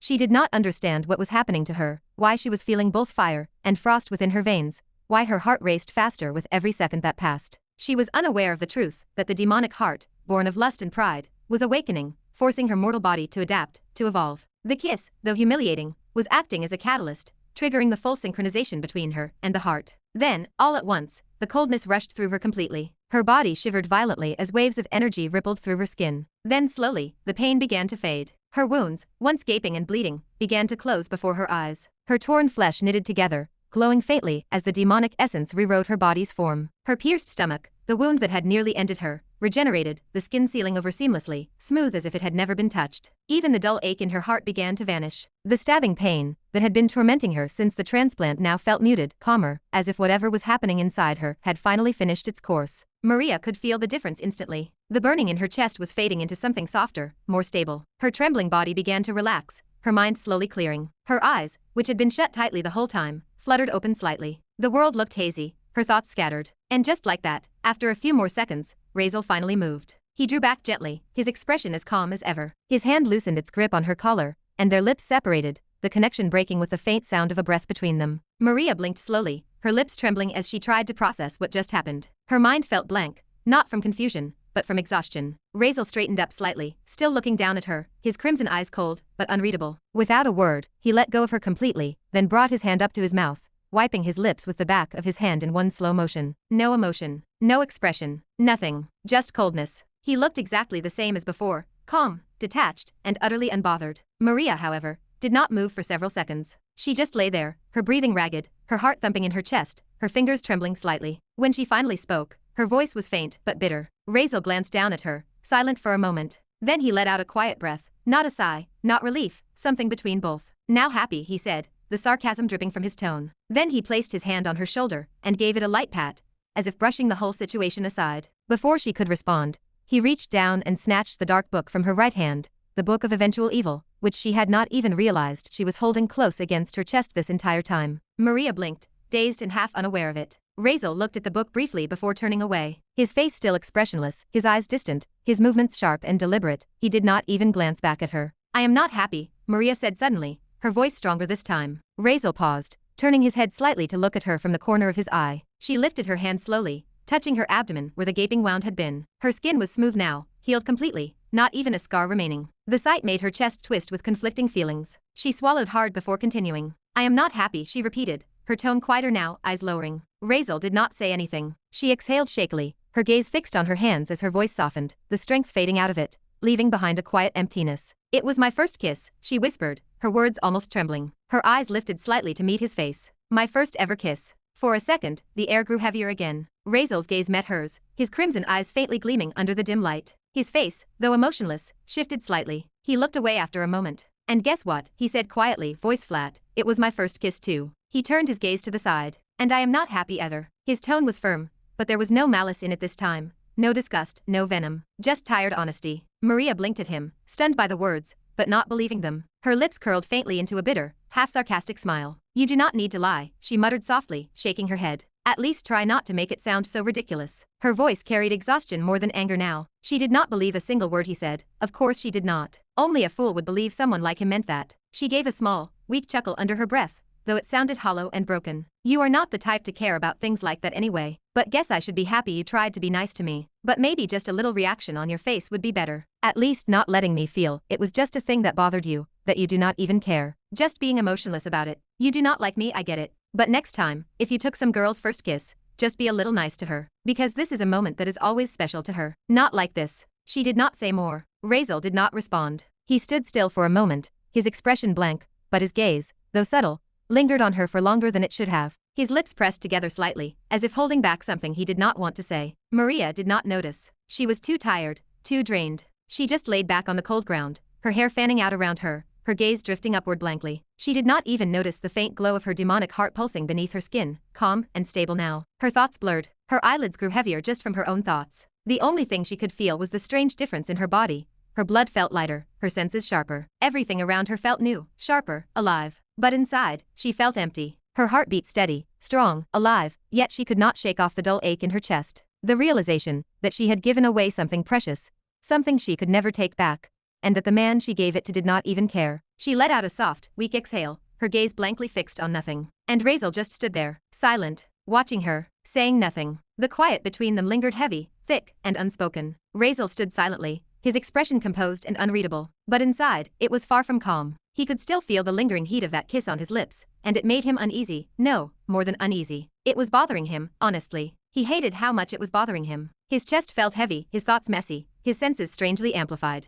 Every emotion, every pulse of irritation or discomfort was sharper, louder, deeper, like everything inside him had been turned up to a deafening volume. He shook his head slightly, forcing himself to keep his usual expressionless mask. But even that was harder than before. He could feel it, his emotions were no longer steady or quiet like they used to be. Becoming a vampire had magnified everything. The tiniest feeling now felt hundreds of times stronger. He clicked his tongue softly, annoyed, rubbing his temple with his thumb. "TCH, it is like my emotions are all over the place." If it was the old him, he would have shrugged this whole thing off. He would have looked at the kiss as nothing more than an unfortunate necessity. No weight, no thought, no care. But now, it was genuinely difficult to ignore it. His heart felt strange, like a heavy stone pressing against his ribs. The idea of having kissed someone, her of all people, made his mind twist with discomfort. He did not like her, not even a little. He definitely knows what he likes and what he does not. So why the hell did it feel this intrusive? This personal? Maybe this was what the system warned him about. Heightened emotions, extremes of feeling. Vampires were creatures of passion and intensity. There was no middle ground in them. And now that he was one, he could feel exactly what that meant. A low sigh escaped him, quiet, controlled,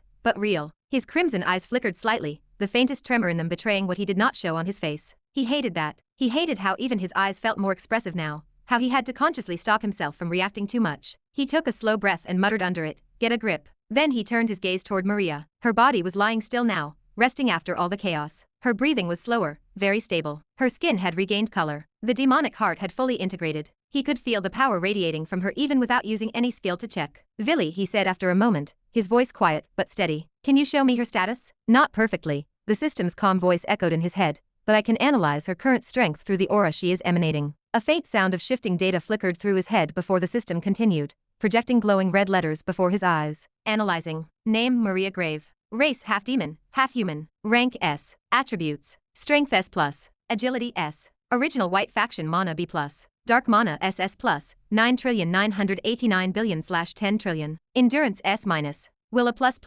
Mental S. Charisma S-. Luck good. Elemental affinities water. Medium intermediate. Unknown. Locked. Sins pride. Lust. Locked. Basic lust awakening. Skills unknown. Cannot analyze until direct data is recorded. Razeal's eyes twitched slightly, the glow of the screen reflecting against his crimson pupils. "Wow. Just wow," he muttered under his breath. He stared at her stats for a few seconds longer, blinking once, then again, before narrowing his eyes in discomfort. "This is just cruel to me," he mumbled, exhaling slowly through his nose. Half of his motivation to stay calm just dropped straight into the abyss. His mood, which was already complicated, got worse. He dragged his hand through his beautiful, nice, long and sexy silver hairs, exasperated. "You have got to be kidding me." He could practically feel his chest tightening with the absurdity of it. All that effort, all those endless battles, all those millions of deaths and near-deaths, every scar, every drop of blood spilled to get stronger. And here she was, becoming stronger because she got a heart. A beeping heart. It was not even fair. He died millions of times, quite literally, just to claw his way up to the level he was now. Every inch of strength he had was drenched in pain, blood, and sheer stubborn will. And this woman? She just got a demonic organ, and suddenly she was ranked S? He clenched his jaw tightly, eyes twitching slightly as he looked down at her. That is just cheating. Just like the protagonist. He could not help it, the jealousy stung him like a blade. He scrolled down the status screen again, as if rereading it would somehow make it less ridiculous. SS plus dark mana? He muttered. What the hell even is that? 10 trillion mana points? 10 trillion? He rubbed his face with both hands, dragging them down slowly in disbelief. What is she going to do with that? Fuel a damn kingdom. His thoughts spiraled, frustration mixing with envy. He remembered his own battles vividly, the fight with Silva in particular. He had poured billions of mana points into that one, using his flow ability at full capacity. 100%. That literally helped him use his ability to 100% without having to worry about recoil, producing such a level of strike. Even then, he had been proud of it. Because that strike, that ability, was enough to flatten a kingdom, or mountain ranges, to strike with the raw power of tectonic force. He knew what those numbers meant. He knew the scale. And yet, 10 trillion mana points? That was a whole new level of absurdity. That is not even strength, he muttered, half to himself, half to the system. That is just divine-grade bullshit. She could probably nuke a continent if she sneezed wrong, he muttered darkly. Who the hell even needs that much power? The sheer idea of it made him dizzy. 10 trillion mana points. With that much energy, she could probably level several kingdoms at once. The mana density alone could warp reality if she did not control it properly. Razeal crossed his arms, staring at her unconscious form lying peacefully on the ground, and felt his irritation sink deeper into pure, begrudging awe. She is literally a walking natural disaster now, he mumbled, eyes narrowing. And it is because of that damn heart. He sighed, still trying to swallow the bitter taste of jealousy. She just got a transplant and woke up like some overpowered freak of nature. Unbelievable. And, just as he had suspected, she now had 2 mana pools. Even more surprising, her white faction mana pool, which had only been at C+ before, had now leapt an entire rank, reaching peak B. He could not quite explain why, but he guessed it had something to do with her body changing, enhanced and reshaped by the heart. Maybe that transformation had brought a few unexpected side effects. And well, not surprising at all. She had become a half-human, half-demon, or half-devil, whatever the proper term was. Razeal did not care enough to split hairs right now. He stared at her status window floating before him for a few seconds, then sighed deeply, rubbing the bridge of his nose. Good for her, I guess, he muttered. He decided to ignore it for now. Thinking about it any further would only make him spiral into frustration, and honestly, he did not have the patience for that. There would be time to worry later when his mind was not already juggling jealousy, fatigue, and the remnants of emotional chaos from earlier. Razeal just rolled his eyes, his expression blank as his gaze trailed back to Maria. Every single one of her stats was over S rank, every single one, except her will, which rested at a ++. And even that was just a step away from S rank. The sheer absurdity of it made him get black lines on his forehead. She had gained a power-up so outrageous that, in his mind, she simply did not deserve it. It was not earned,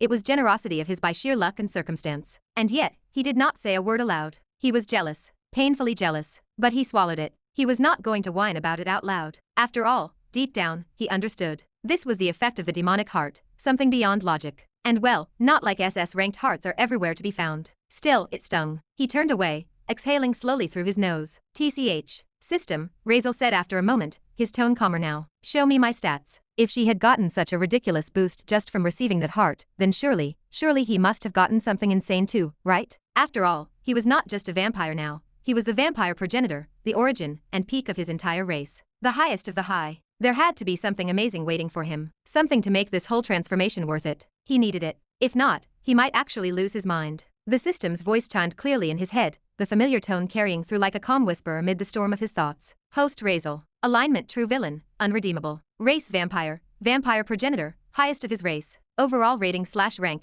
SS-. Attributes. Strength SS. Agility S+.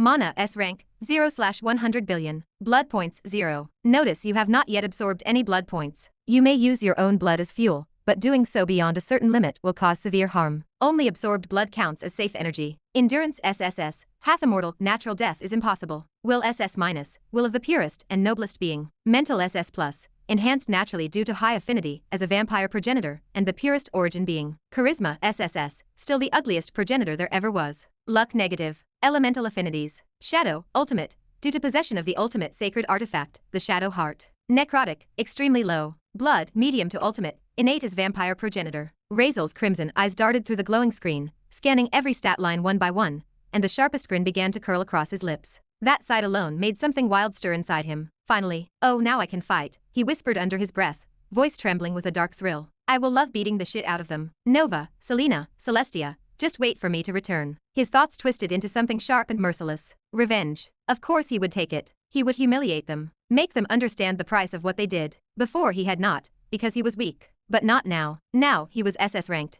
Now he had the mind, the control, the sheer presence to wield his flow to its absolute limit without hesitation, without fear. He could finally challenge the world itself, maybe even bend it if he wanted to. For once, he could move as he pleased. No more chains. No more limits. He could finally be free. Maybe it was the heightened emotions that came with his vampire blood, but the feeling surged through him, raw and unrestrained. Vampires were never meant to live in cages of restraint. They were creatures of hunger, of freedom. And right now, he was exactly that. Razeal could not stop himself. First came a low chuckle, bubbling from deep within. Cuff-fu-fu-fu-fu-fu. Then it broke loose. Ha ha ha ha ha ha ha ha. He threw his head back, one hand covering his face as he laughed darkly, wildly, almost beautifully. His laughter echoed through the place, like the sound of madness and liberation entwined. Maria and Neptunia turned toward him, just watching him, wondering what suddenly happened to him. Chapter 267. Razeal's laughter echoed through the water, like a low metallic ripple, sharp and unrestrained. It grew and twisted, rolling off his tongue in waves, until all that remained on his lips was a cold, perfectly carved smirk. His crimson eyes shimmered, narrowed slightly, carrying a feral thrill that did not exist in the old him. Neptunia, who had been staring at him with wide,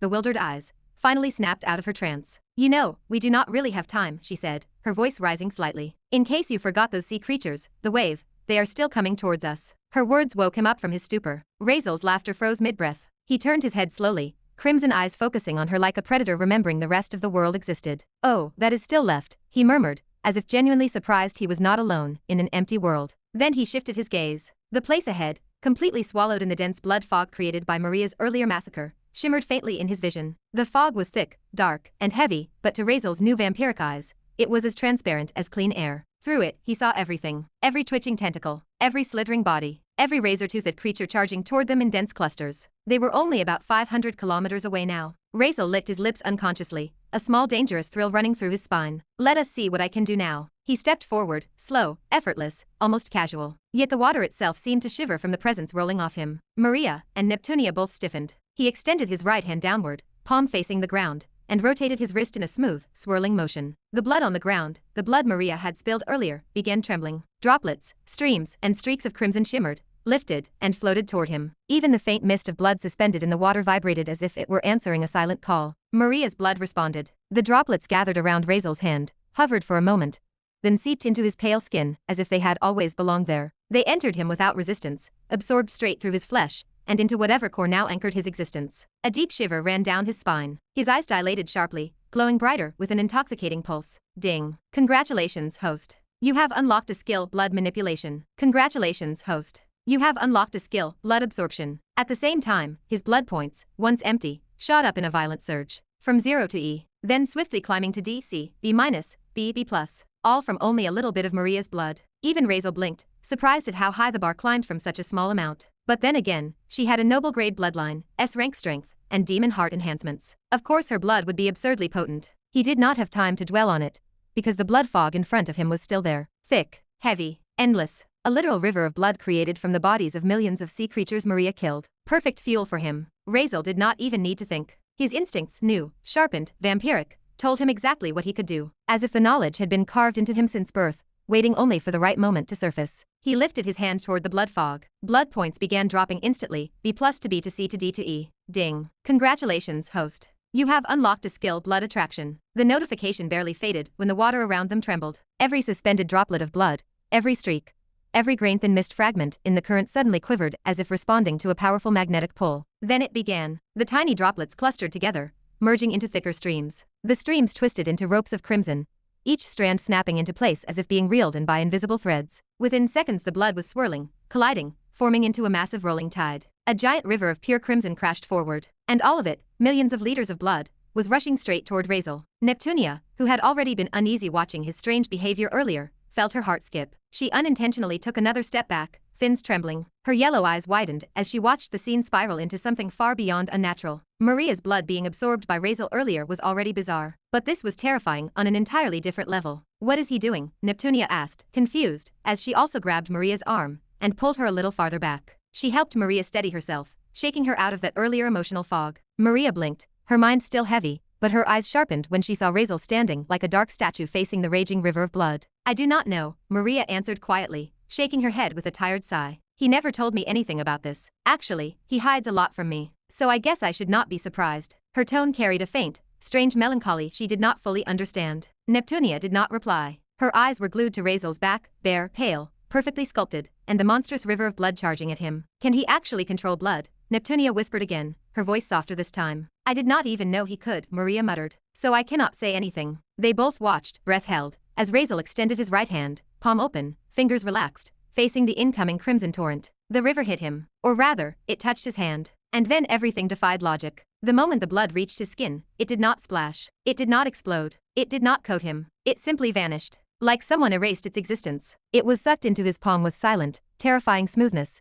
disappearing as though his hand was a black hole with infinite depth. The roaring river shrank in seconds, shrinking into smaller swirls, then thin streams, then droplets, then nothing. No blood remained. No stench, sound, fog, or even trace. What? Where did it go? Neptunia choked out, staring at the empty water in front of them. Did he just take all that blood? From millions of sea creatures, like it was nothing. Maria did not even blink. She simply stared at Razeal's back, her expression completely dazed. They were not idiots. Both had seen incredible things. Maria herself had turned the ocean into a slaughterhouse minutes earlier. But this was different. It was weirdly weirder. Razeal, meanwhile, stood perfectly still, his expression twisting into something dangerously close to pleasure. Inside his vision, blood points skyrocketed. EDCBAS, SS-. It finally stopped at SS-, an absurd amount. Razeal inhaled deeply, and a shiver ran through him. A fierce satisfaction filled him, warm, intoxicating. The blood was not just fuel. It felt good, delicious, even. He stepped forward once, glancing toward the oncoming wave. The monstrous horde was closing in rapidly, hundreds of kilometers away earlier, but now only around 100 meters from striking distance. But Razeal did not feel fear. He felt powerful, calm, and more than that he felt right. A slow grin pulled at his lips. Then he willed it. He channeled his blood, his body responding instantly. His feet lifted from the ocean floor. Razeal floated. The blood in his veins surged outward, not as spray or chaotic mist, but in controlled streams. Crimson seeped from his skin like silk thread, each thread weaving itself in midwater, joining with others, spinning, twisting, layering. The blood weaving itself around Razeal began forming a shape. Cloth.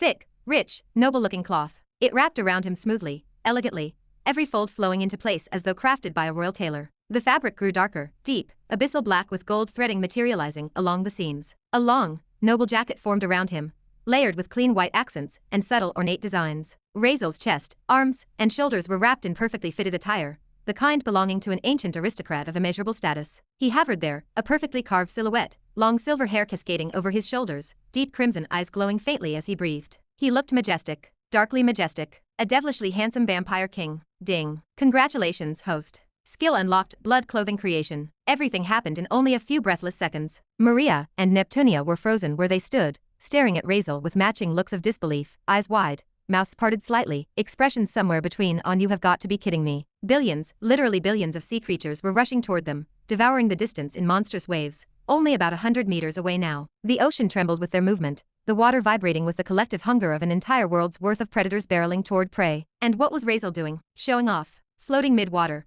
blood-woven clothes fluttering lightly around him, smirking like a villain in the final act of a grand opera. Maria and Neptunia both rolled their eyes, but still neither of them looked away, because as insane as he looked, he also looked like he could genuinely handle everything coming their way with one hand behind his back. He radiated that much confidence. No power. Razeal's crimson eyes lifted, gaze locking onto the wave of monsters approaching. A slow, dark smirk tugged at the corners of his lips. Then click. He snapped his fingers. Instantly, the water around them warped. Thousands, literal thousands of enormous crimson constructs materialized in every direction, each one shaped like a spear, but not the size of a normal weapon. These were monstrous pillars of hardened blood, each one tens of meters long, thick, sharp, and imposing. They looked like divine weapons forged for slaying ancient creatures, massive, precise, deadly. And all of them hovered silently, suspended in the water like an army of executioners waiting for the order to strike. What the actual? Neptunia's voice cracked as her eyes narrowed in shock. She had not sensed anything, not a ripple in mana, not a shift in pressure, not the faintest signal before they appeared.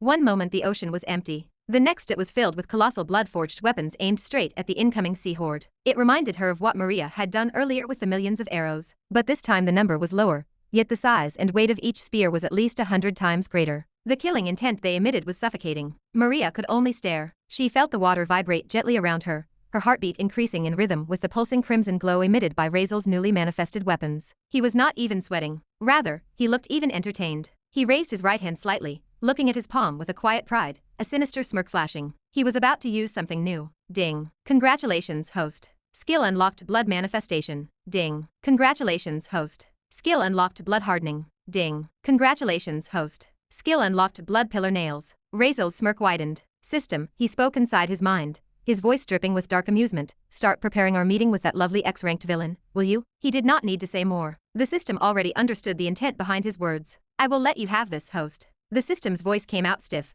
almost grudging, sunder to the core. Razeal did not bother replying. He simply raised his fingers and flicked them toward the approaching army. The moment his fingers moved, everything changed. He activated flow, not at partial strength, not at the levels he used before, but at full, absolute 100% oceanic flow, powered by his upgraded SS rank mental strength and stabilized vampire instincts. He could now manipulate external objects with flow, things not touching his body, things around him so long as they were connected to him, crafted by him, or bound under his blood. And all these massive spears, they were all connected to him, every single one. Razeal's voice dropped low and chilling. Oceanic flow blood nail. 100%. The system nearly gagged. Host, that name, I genuinely want to throw up. But the technique was already unleashed. The ocean around them exploded. Boom. The blood spears ignited with a terrifying surge of force, each one vibrating, compressing, humming violently as they were loaded with the crushing energy equivalent to quadrillions of joules. Maria felt her bones tremble. Neptunia felt her body curl. Even the water seemed to pull back from the enormous power gathering. Before launching his devastating attack,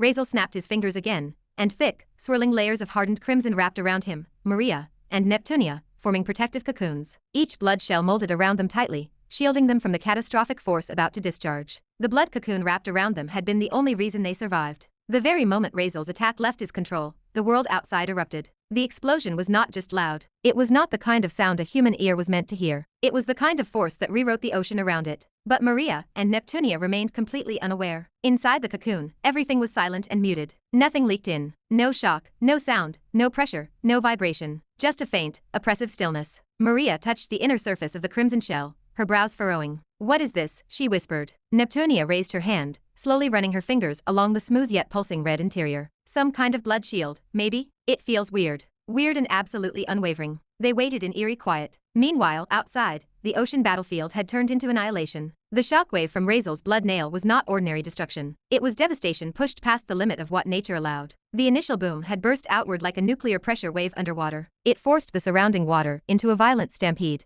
and since water could not compress, the full force punched through the ocean in a straight line. It was like watching a colossal spear of destruction carve a path through the world. Razeal's blood constructs, amped with the full brutality of his oceanic flow, shot forward so fast the water behind them boiled, split, and imploded. Every sea creature in their path, no matter how enormous, armored, or monstrous, simply ceased to exist. Not killed, not torn apart, erased. Creatures the size of hills turned into red mist in less than a fraction of a second. Millions, then billions, flashed into nothing as the shockwave carried the force of quadrillions of joules through the ocean corridor. The ocean floor itself cracked open, flattened, and peeled backward like paper being scraped off a surface. For thousands of kilometers, a straight, hollowed-out trench of destruction spread forward like the world had been gouged open by some angry god. It was a miracle no world-ending tsunami would hit the upper surface. And the only reason? This ancient ocean battlefield was sealed off from the outside world. A hidden arena, a prison of limits. If it had not been, the tsunami and disappearance of some coastal kingdom would not be that far of a thing. Razeal did not even realize how close he had come to rewriting geography. Ding. Killing points plus 10 million. Ding. Killing points plus 10 million. Ding. Killing points plus 10 million. The notifications kept coming over and over, stacking faster than Razeal's eyes could even read. He blinked, stunned for a moment. What the? The system calmly explained. Host, you killed more than 10 billion creatures in that attack. Razeal's lips twitched upward in disbelief. 10 billion. He did not even get to savor that because the system continued. Ding. Congratulations, host. You have met the requirement for leveling up the skill Killing Intent. Razeal's gaze sharpened instantly. Killing Intent, an SSS rank skill, finally hit its threshold. The window unfolded. Killing Intent, SSS, rank B, 1 billion/1 billion, completed. Killing Intent, SSS, rank A, 9,636,000,000/10 billion, nearly completed. Already, Razeal muttered, genuinely stunned. He did not get a chance to breathe. Another notification appeared. Ding. Congratulations, host. Your Killing Intent has been upgraded from rank B to rank A. Another line followed. New effect unlocked. Killing transformation. You can become the being you kill, no matter their gender, sex, form, race, age, structure, or nature. The transformation is absolute. For a split second, Razeal just stared, happy at his leveling up. He started to read the notifications. But before he could even grin properly, another batch of notifications slammed into him. Ding. Congratulations, host. Mission complete. First war. Proof of worthy villain. You have successfully killed over 10 billion plus creatures. All objectives completed flawlessly. Permanent reward granted. Annulment of 1x rank villain or his harmful influence on the host. A unique, permanent system protection layer has been applied. Chapter 268. A soft breeze drifted through the beautiful garden, carrying the faint fragrance of rare blossoms. The pond, one of the most sacred and protected places in the whole empire. Only some very influential people can come and go here. The pond glimmered under the soft sunlight like a polished mirror. Its surface reflected crystal, clear water lilies, delicate white blossoms, drifting petals, and slender, graceful branches arching over the water in a peaceful curtain of shade. The stone path leading toward the pond was immaculate, every slab washed and polished daily. Moss grew only where it was allowed, forming soft green borders that looked almost hand-painted. Nature and order blended into a serene paradise. And into this gentle scenery, Selena walked. Her steps were slow, almost hesitant, like the world weighed down each motion with invisible chains. She looked as if she were floating rather than walking, divine, elegant, graceful, but there was something fundamentally wrong in her movements today. Her golden eyes, normally carrying a sacred glow, were dim and clouded with exhaustion. Shadows clung under them, betraying sleepless nights. Her usually serene expression was tightened with internal conflict, her thoughts clearly a battlefield of their own. Even the aura of a saintess could not hide that she was mentally suffocating. She seemed lost in thoughts so deep that the world around her blurred at the edges. Her fingers lightly brushed her robes as she walked, almost absently, as if grounding herself from drifting too far into her own mind. She was on her way toward the pond, perhaps seeking peace. But peace did not come. At least it did not plan to be with her. At least not today. Because from behind one of the tall trees bordering the path, a woman stepped out, leaning casually against the trunk with folded arms, as though she had been waiting there for a long time. Her presence was sharp, elegant, and breathtaking. Hey, long time no see, Sella. The woman's voice was soft, but carried an ease that came from long familiarity. Familiarity very few in the world could claim with Selena. Her platinum eyes, eerily identical in beauty to Selena's golden ones, if not more,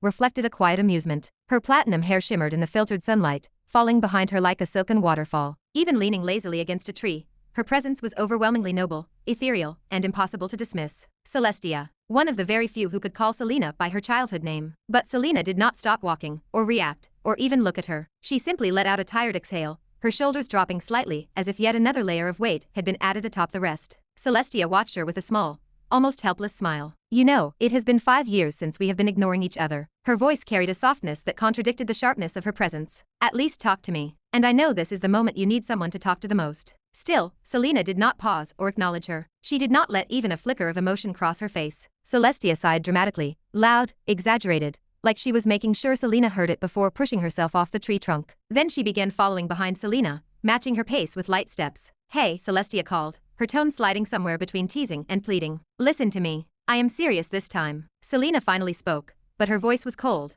drained, and distant. "I do not want to talk about anything, Celestia. Leave me alone. I would be very thankful." Not once did she turn to look at her. Celestia sighed slightly. "How about," Celestia said, "I tell you the reason why I lied back then. Why I did not clear his name even when I could have." Selena did not stop. "You think I do not know?" That made Celestia slow down for half a step. Selena continued walking toward the bench near the pond, her voice growing heavier with each word, as if she had repeated these thoughts to herself too many times. "Razeal might not have guessed it," she said softly, "but I always knew. You were never happy about the engagement, about him being tied to you, about the idea of you having to marry him." Her golden eyes lowered, lashes trembling faintly, not from sadness, but from tired resignation. "You lied because you did not want that. Because you did not want to be bound to him. Breaking the engagement was your goal from the beginning." Selena's footsteps slowed as she reached the circular clearing at the end of the path. She approached the white stone bench overlooking the vast, still pond. The light shimmered over the water, reflecting her weary form in ripples. She lowered herself onto the bench slowly, letting her hands rest on her lap. Her gaze remained fixed on the pond before her,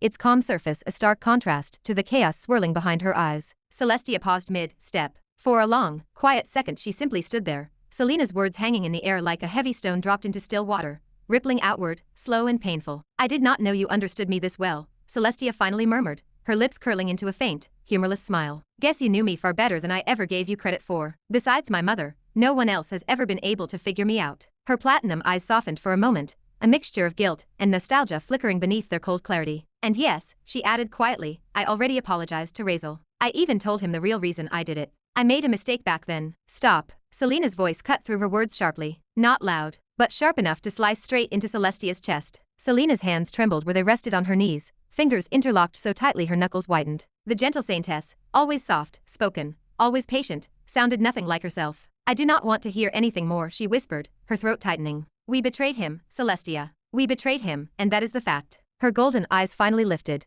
and the pain inside them was enough to make even Celestia flinch. "There is no explanation that fixes what we did," Selena continued, her voice quivering with tightly controlled emotion. "None. Telling him your reasons does not undo it. If anything, it disrespected him even more." Celestia opened her mouth to respond, but Selena did not stop. "When you said it," Selena said, her voice cracking, "he must have thought you felt relieved. Or satisfied. That you wanted the engagement broken. That it was something good for you." Her breath hitched. What do you think he felt when he heard that? Shame? Confusion? Hurt? A small, broken laugh escaped her lips. "He trusted us. He trusted you. We were supposed to be his friends, the people he relied on the most. You were literally supposed to be his wife one day. You even have any idea what that position means? You should not have told him. And apologizing? What is that supposed to do now?" She lowered her head again, her fingers clenching into fists on her lap. "We destroyed his life." Her voice dropped lower. "No, we ruined his whole life." She inhaled shakily, the frustration rising uncontrollably. "And then you apologized? What does that even mean now? An apology after all that? Does it fix anything? Does it heal anything? Or is it just you easing your own guilt?" Her tone trembled, anger and helplessness mixing into something raw and painful. "You do not understand, Celestia. You do not understand what we did to him. You do not understand how much it hurt him. Or maybe you do and you still did it anyway." She shut her eyes tightly, forcing down the tears stinging them. "So no," Selena whispered. "Do not call it a mistake. It was betrayal, and we cannot rewrite it." Silence stretched between them, thick and suffocating. For a long moment, Celestia simply stared. Then she stepped forward, and she stood directly in front of Selena, her shadow falling over the saintess, blocking her view of the tranquil pond entirely. Her voice, when she spoke, was firm, almost defiant. "You are wrong." Selena's eyes lifted slowly. Celestia looked down at her with a complex expression, one that held guilt, regret, and something stubborn beneath it. "I did not betray him," Celestia said quietly. "I was not trying to hurt him. I was not trying to destroy him." She shook her head. "No, I never wanted that. I never could want that." Her voice lowered, trembling faintly. "I made a mistake, an enormous one. One that cost me someone I cared for more than I realized. But I never betrayed him. I was stupid, childish, selfish, yes. But betrayal? No." Her hands curled slightly at her sides. "And apologizing, doing that was something he deserved from me. At the very least." Selena clenched her teeth. Celestia continued. "I did not want to tell him. It was not easy. I regret that moment every single day of my life. But he deserved the truth. I owed him that much. He deserved to know the truth." She exhaled slowly and looked down at Selena, noticing something that made her chest ache, how lost she looked. How hollow, how tired. She had seen Selena upset before, hurt before, even furious before, but never like this. This was the Selena who was breaking quietly. A silence settled between them before Selena spoke again, her voice barely audible. So what did he say? Her tone carried a fragile hope, the kind that shatters easily. The kind she already knew the answer to. Celestia's expression tightened. She turned her face slightly away, unable to meet Selena's eyes for a moment. He said he hates me, and will always hate me. The words lingered heavy and sharp. Selena's breath trembled. Hates you, she whispered. I see. He told me the same. Her golden eyes dimmed further, the sadness in them almost suffocating. Celestia slowly turned back toward her, and for the first time since everything happened, she let her emotions spill raw, unfiltered, and painfully honest. After all, Selena and her, they were going through the same thing, and could understand what each other felt. You know what is funny, she said softly, almost laughing at herself. I have everything in this world, everything a person could want. I never lack anything. Her voice wavered, and nothing has ever bothered me. Not a single thing in my life ever mattered enough to shake me, except when he said those words. She said that calmly, her eyes lowering. It felt strange, wrong, like something inside me cracked, and I do not even know what that feeling is. I have never felt something like that before. She shook her head. I do not expect anything from anyone, ever. But I always had expectations from him. I wanted him to think well of me, to look at me without disappointment, to trust me, and hearing that from him, hearing him hate me, I never imagined that would happen. I know I deserve it. I know every piece of this hurt is my fault. She looked toward the pond, her eyes reflecting the shimmering water, calm and stable, but very deep, hidden beneath many things. But it hurts, she whispered. Not because he hates me, but because my actions led him there. Because one of the most precious people in my life had his world destroyed by my own hands. Selena let out a dry, broken laugh at her words. Not the usual sarcastic scoff she usually used, not even close. This laughter sounded as if it was squeezed out of a deep fracture inside her chest.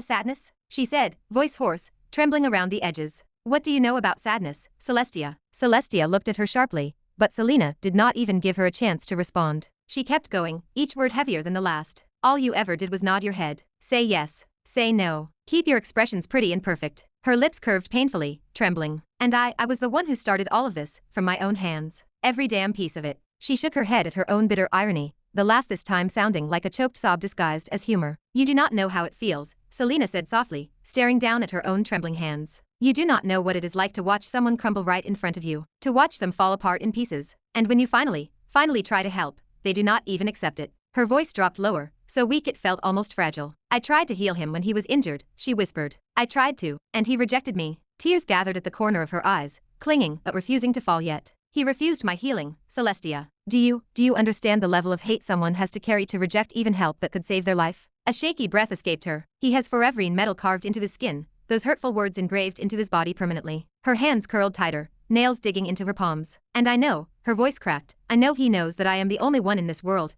who can erase those marks. That I can heal scars like those. That I could remove them. Her lips quivered as she spoke, the pain clear in every syllable. He knows. He knows one word from him, and I would do anything. Anything for him. Finally the first tear fell. But he did not ask. He never will ask. He would rather die with those scars than request my help, and I know that. Her voice turned faint, hollow. You really do not know, Celestia. You do not know the kind of person he became because of me. Selena's whole body trembled. The memories were knives plunged into her chest, pulled out, shoved back in, and twisted. You were not there when I went to that ruined church, she said, her voice beginning to crumble. You were not there when I saw where he got those scars, when I saw what he did to them. She inhaled sharply, but it only made her voice shake more. You did not see those people, the ones who tortured him before. She shut her eyes tightly as the image returned, vivid, horrifying. And you did not see the revenge he took. A cold silence fell between them. Selena swallowed, her voice barely steady. He tortured them, she whispered. Every one of them. Slowly. Piece by piece. He ripped their hair off by force, ripped their skin from their bodies, removed their eyes, their organs, and he made sure they stayed alive, just so they could feel pain. Her words shook with disbelief, grief,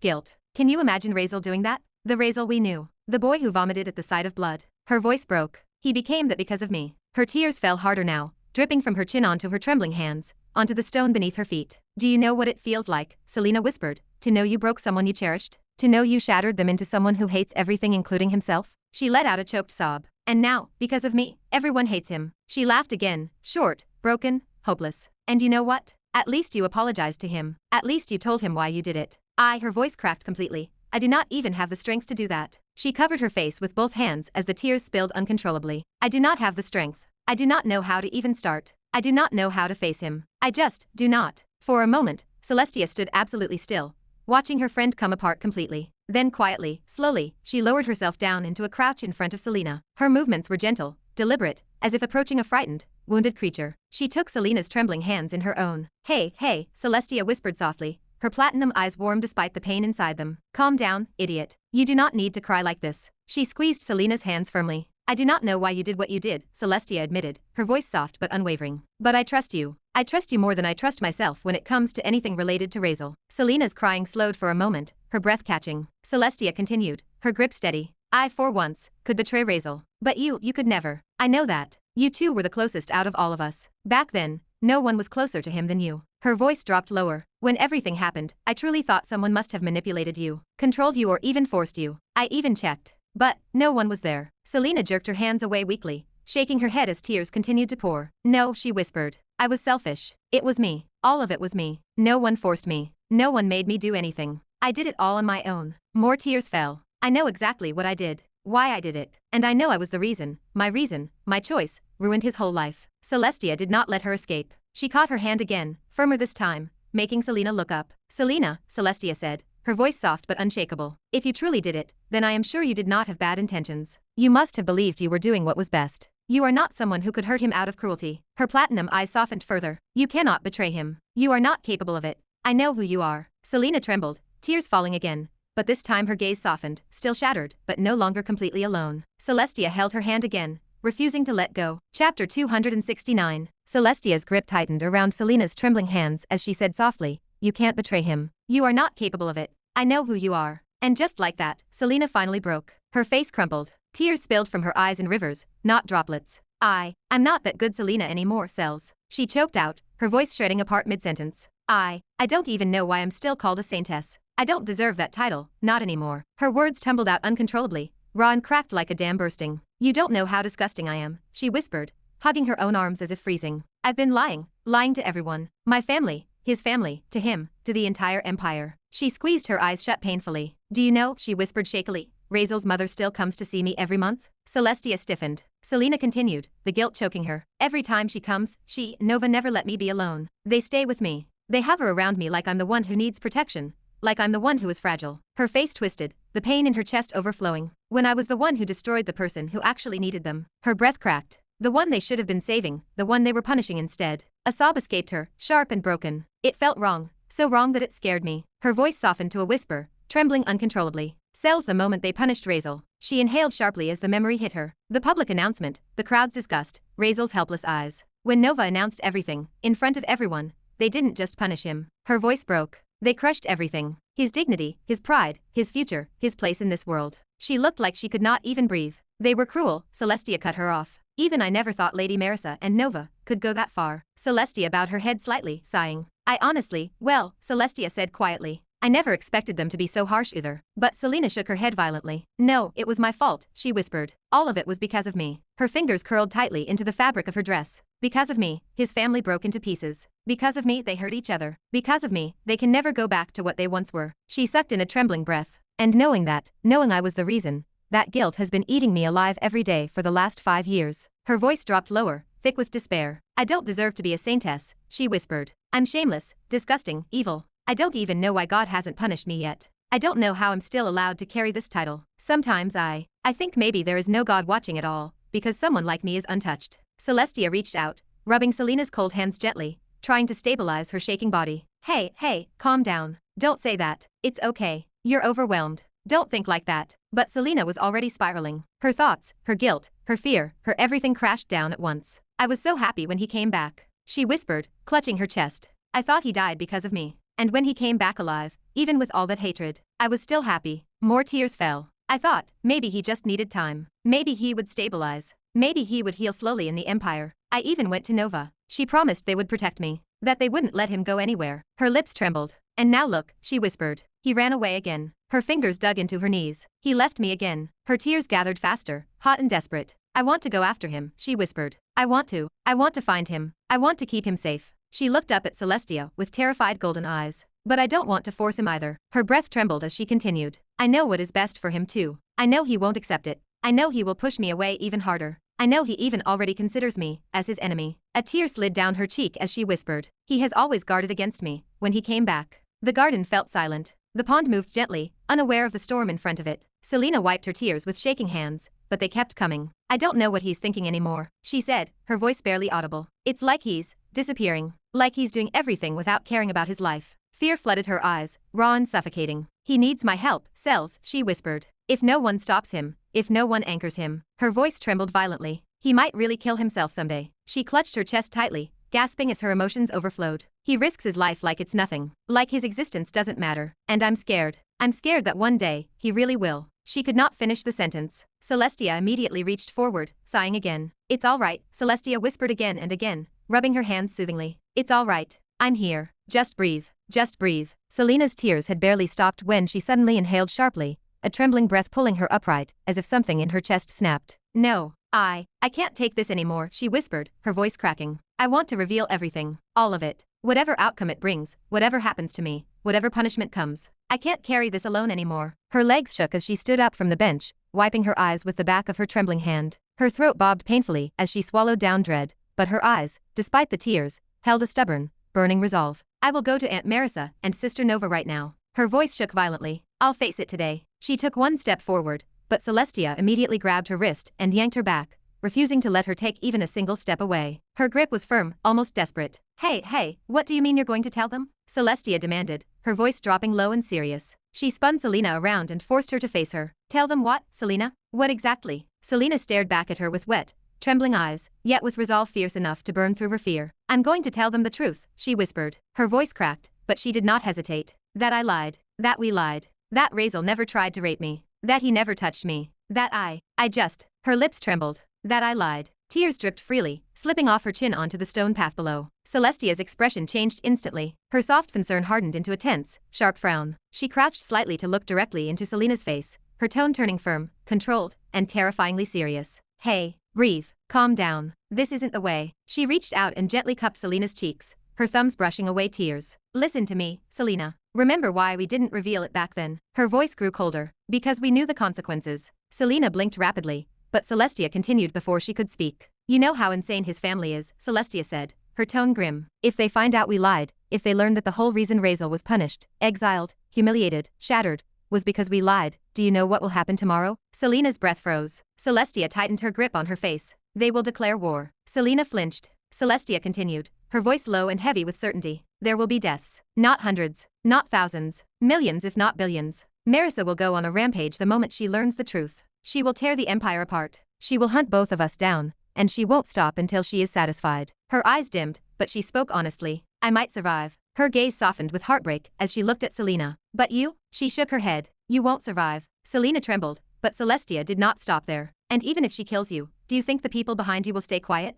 Her voice sharpened. Your family, the church, the entire Luminous, the believers of the Saintess, the citizens who worship you like a living goddess, the fanatics who would die with a smile just because you asked. She leaned closer, golden and platinum eyes locked together. Do you think they will sit still if their Saintess is killed? Selena froze. Her lips parted. She could not deny it. No, Celestia whispered. They won't. Her tone turned grim. They will burn the Noctville territory to the ground. Selena visibly blanched. Celestia straightened, her tone lowering further. And you know what the Virulins will do in response? They will slaughter them. The word slaughter cut into Selena's heart like a blade. You have seen their power, their bloodline, their obsession with protecting their own. Celestia's voice trembled slightly, as if even imagining the destruction worried her. If a war starts because of your confession, this land will drown in blood. She gently placed both hands on Selena's cheeks again, her voice softening. Selena, you made a terrible mistake. I made a terrible mistake. And I'm not saying we don't deserve consequences. She brushed a tear from Selena's chin. But the punishment won't fall only on you or me. It will fall on everyone around us. On families. On children. On the entire empire. She leaned closer. It's not just your burden. That's why you can't just charge into it alone. She took a breath and spoke softly. This is why we didn't reveal it back then even though we never talked. You know that. You knew exactly what would happen. I don't think I need to remind you of anything.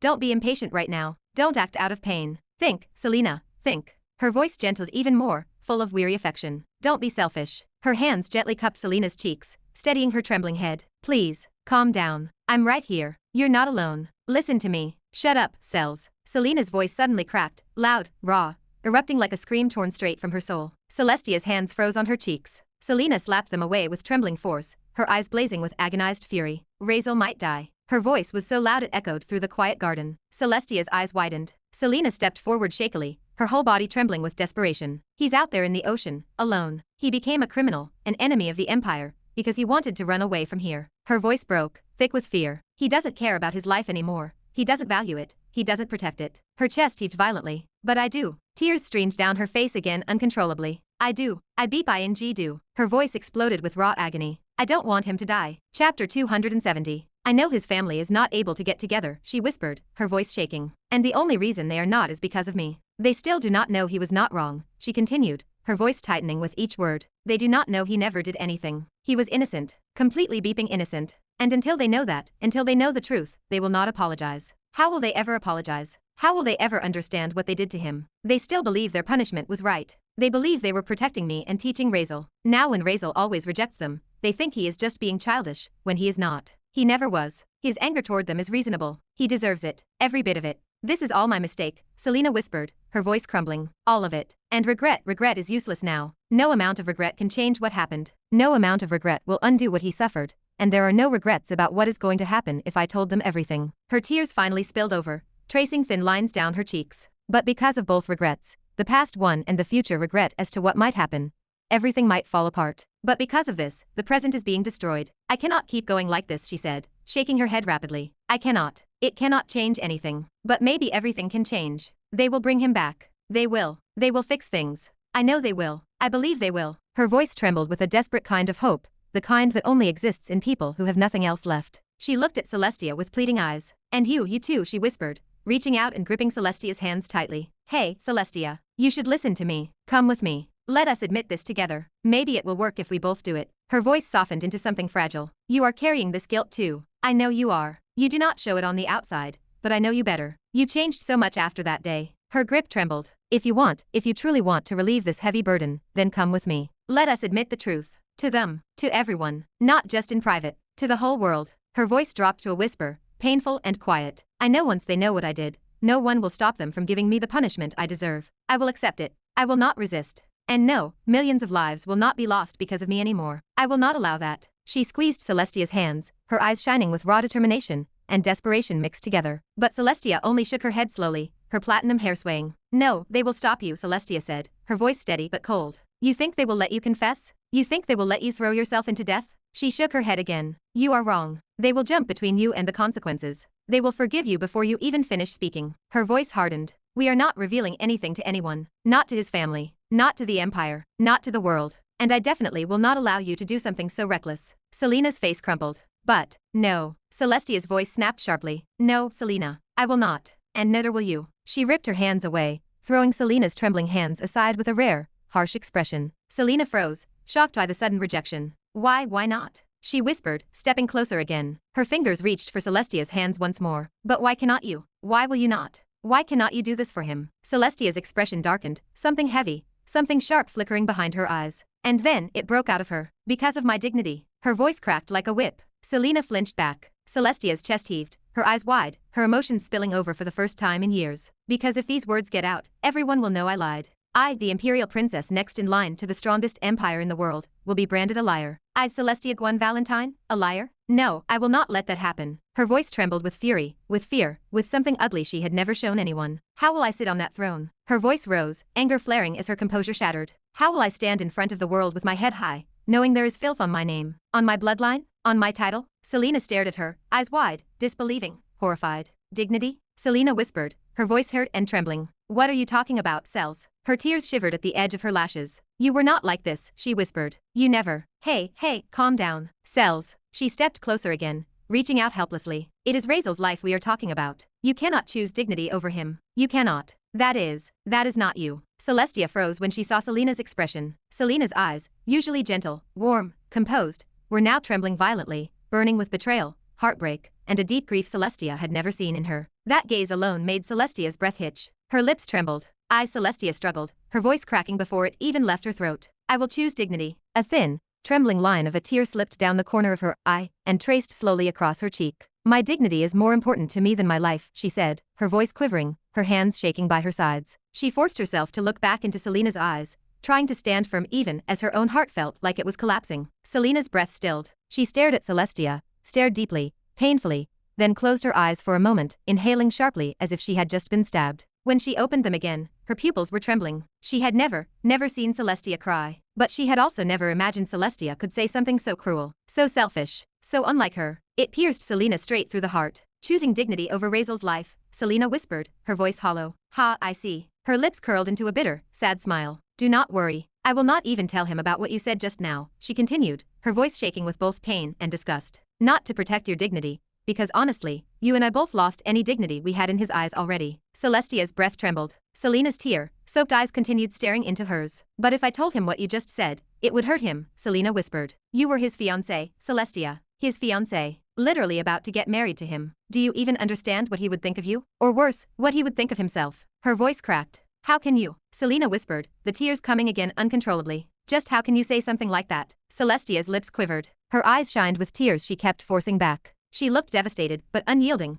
refusing to retract her choice or show shame for her decision. Still, she lifted a trembling hand and reached forward, brushing away the tear trailing down Selena's cheek. Her fingers lingered for a heartbeat. Guess I am not as strong as I thought, she murmured, staring at the glistening tear on her fingertips. Rulers do not cry. Her voice was hollow, but Selena did not soften. Instead, disgust filled her gaze. Do not worry, Selena whispered harshly. I will take everything on myself. I will tell them I lied. I will say I fabricated everything. I will say I found a way to bypass your truth eyes. Celestia's eyes widened. You were not wrong, Selena continued coldly. I will say I deceived everyone, including you. It will save your dignity. Your Highness, the Imperial Princess. The venom in her tone made Celestia flinch. I will take the whole responsibility myself, Selena whispered, her voice cracking again. I will accept whatever punishment they give me. Even if they want to kill me, I will accept it. She stepped back, wiping her face with trembling fingers. You are out of this completely now, she said. Happy to save your dignity. She turned away, refusing to look at Celestia even once, and began walking, disgust written across her entire expression. Celestia's heart lurched.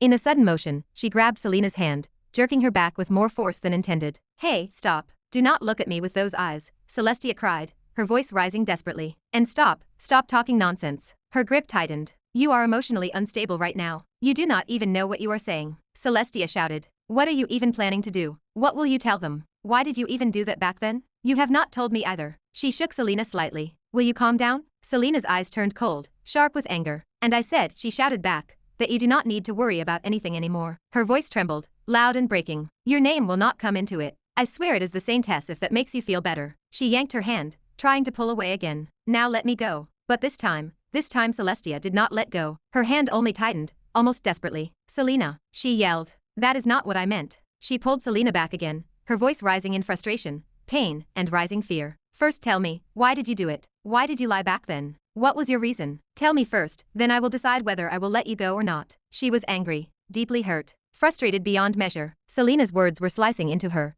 but she was holding her ground like someone refusing to drown. Selena's jaw clenched. Her fists shook at her sides. And suddenly, I loved him, Selena screamed. Her voice echoed like a thunderstorm ripping apart the peaceful garden. I beeping loved him. She violently threw Celestia's hand away, ripping herself free and turning to face her with shaking breaths, eyes overflowing with pain and desperation. Celestia's entire body went still. Her eyelashes fluttered. Her mouth parted slightly. You what? Celestia whispered, stunned, completely thrown off, balanced by the confession she never once imagined. Yes, I loved Razeal. Selena's voice cracked, trembling, exploding with years of buried emotion, as she shouted the truth she had swallowed for so long. Her whole body shook. Her fists were clenched tightly against her chest, her breathing uneven, tears spilling without restraint. But he was engaged to you, she continued, her voice breaking. I thought if I accused him of trying to rape me, then they would have to break the engagement. They would be forced to cancel it. And then I could convince them to marry me to him instead. Her lips trembled. Words spilled out fast, raw, desperate, like she had been suffocating under them for years. I know it was selfish. I know I was wrong. But you, her voice shook as she pointed at Celestia, her finger trembling.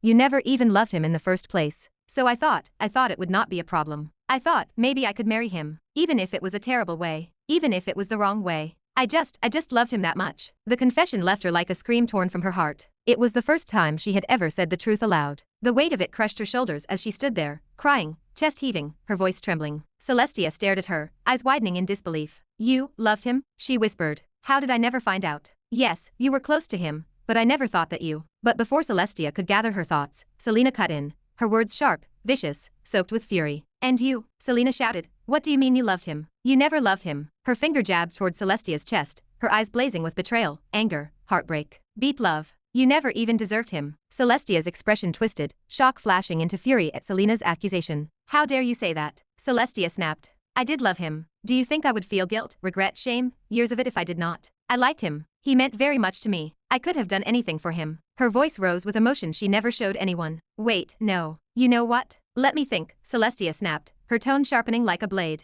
It was you. You who was jealous. You were jealous of him being with me. That is what all of this was. You wanted him. You wanted everything we had. And look where it brought us. You ruined everything because you wanted what was mine. She stepped closer, heat radiating from her anger. If your love was greater than mine, her voice dropped to a low, shaking whisper laced with contempt. Why were you not the one engaged to him? Why did he not choose you? Why were you not promised to him? You were not. And for the hate of it, for the jealousy choking you, you chose to play dirty. You chose to destroy everything. You chose to ruin him. You were selfish. Because that is exactly what you are, a selfish coward. Celestia had even more poison on her tongue. Of course she would go completely off topic if Selena dared to claim she never loved him. How could Selena say something like that? How dare she? So Celestia did not hold back at all. Selena scoffed. You loved him? What are you talking about? Selena's voice cracked, but her rage did not soften. Her eyes were swollen and red, fury mixing with heartbreak. What have you ever done for him? Tell me. Go on. One thing. One actual thing. She stepped closer, her finger trembling, as she pointed directly at Celestia's chest. If you loved him,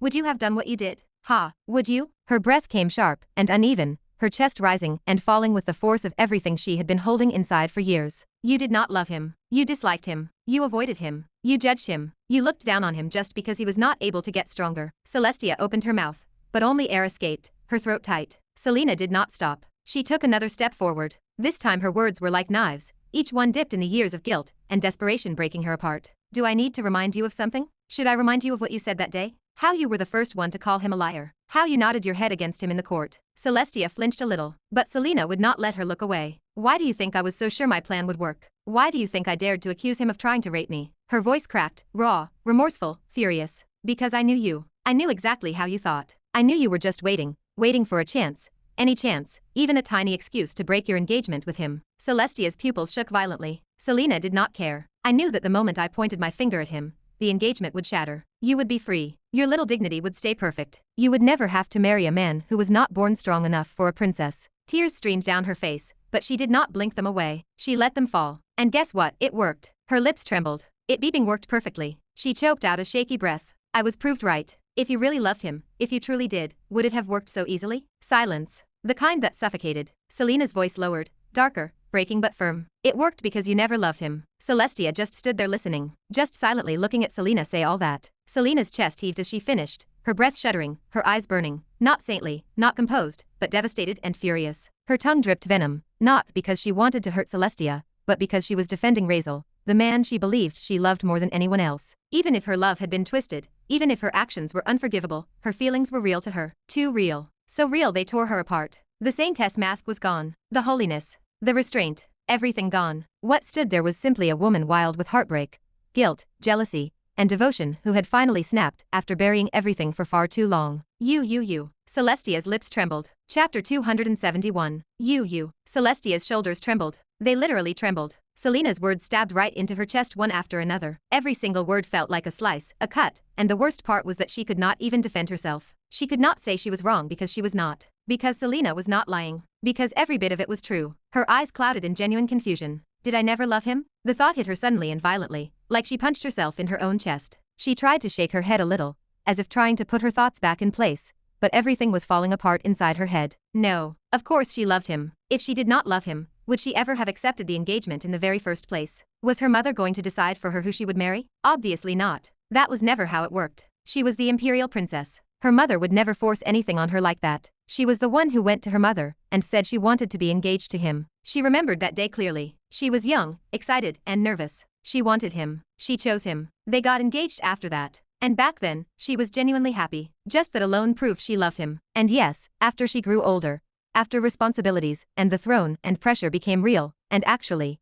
after the revelation of the fact that Razeal was unable to ever become strong, she had second thoughts. She thought maybe she was a little immature back then, maybe not ready, maybe too fast. But even then, she had never wished anything bad for him. She did not want him destroyed. She did not want him suffering. She always cared in her own way. But she had duties way bigger than herself. She could not be selfish. She could not just run after feelings when the entire empire was watching her. She could not disappoint everyone, including her own self. She was simply being cruel to herself. But that never meant she did not love him. She always did. She just could never show it properly. She could not afford to be soft. Celestia fought inside her own head, not even reacting to Selena's rage for a few seconds, just trying to tell herself she was not heartless, that she truly did love him. But Selena did not stop. You literally chose your dignity above him, Selena shouted, her finger stabbing the air right in front of Celestia's face. Literally, when I said he might die if someone did not help him, you still chose your stupid dignity over him just literally 2 minutes ago. So what love are you talking about? Her finger trembled, but her words were sharper than a dagger, word by word, slicing and burning. Then Selena pointed her finger at her own chest. I loved him, she said, her voice cracking in the middle. Selfish. Yes. Wrong. Yes. But I did love him. And that is true. Her whole hand trembled now, but she did not stop. Do you think any girl out there will do what I did? Lowering herself to that extent? Throwing away dignity? Letting the world think she got defiled, just so she could marry him? I did not care about my dignity. I was ready to do the worst for him. Selena's voice choked, her breathing uneven. Yes, maybe he would have been hurt too, but he would have understood. He would know how much better I am for him than you. I am far better for him than you ever were. I deserve him more than you. I loved him more than anyone. Not like you. You sacrificed him. If your love was true, you would have sacrificed anything for him. Not sacrificed him for something you deemed important. So yeah, your love was fake, mine being true. Her finger pointed at her own face, trembling heavily. She was not lying. Not a single word was a lie. He would have appreciated me, Selena whispered, pain and truth mixing together in her throat. Celestia finally opened her eyes properly, regaining some calmness, her earlier flared emotions slowly dimming. Maybe Selena's words triggered her. Maybe they stabbed her pride. Maybe they cracked her heart open. But now she forced herself to speak steadily. She decided just to change the topic and talk to improve stuff. Proving who loved him or not is not going to do anything after all, she thought to herself. We were naive, Celestia said, her voice low but clear. She looked at Selena with a calmer expression, though Selena looked like she might explode again any second. I think instead of attacking me and yourself, you should accept what we did. Yes, the mistake we made happened. It is done. There is no point in proving who was right or wrong. We did not do any of this knowing that it would lead him on such a dark path. We were selfish for ourselves, but we did not intend to hurt him, so no need to question me now. It would not change anything. She glanced sideways at Selena, who was breathing heavily, her chest rising and falling fast, like the rage and sadness inside her was suffocating her from within. It was a mistake, Celestia said again. A mistake that ruined everything. But still a mistake. Her voice got even softer. And instead of deciding for yourself what punishment you want, like dying, shaming yourself, or throwing yourself into torture, I think we should let Razeal decide. Selena's eyes widened slightly. She was not expecting those words. Celestia continued, her tone firming up again. Rather than you choosing pain or punishment for yourself, let him choose. Let him decide what he wants from you and me. You revealing anything now, it is selfish. Not because of bad intention, but because you want to lighten your guilt. You want to feel better by hurting yourself, not because it is going to help Razeal in any way. She shook her head. Trust me, Razeal is not going to give a damn about that. I have apologized. He did not even want me to tell him the reason why I did it. He said, what is this going to change? Do you think he would be satisfied with what you are going to do? No, he would not. Celestia let out a small mocking chuckle.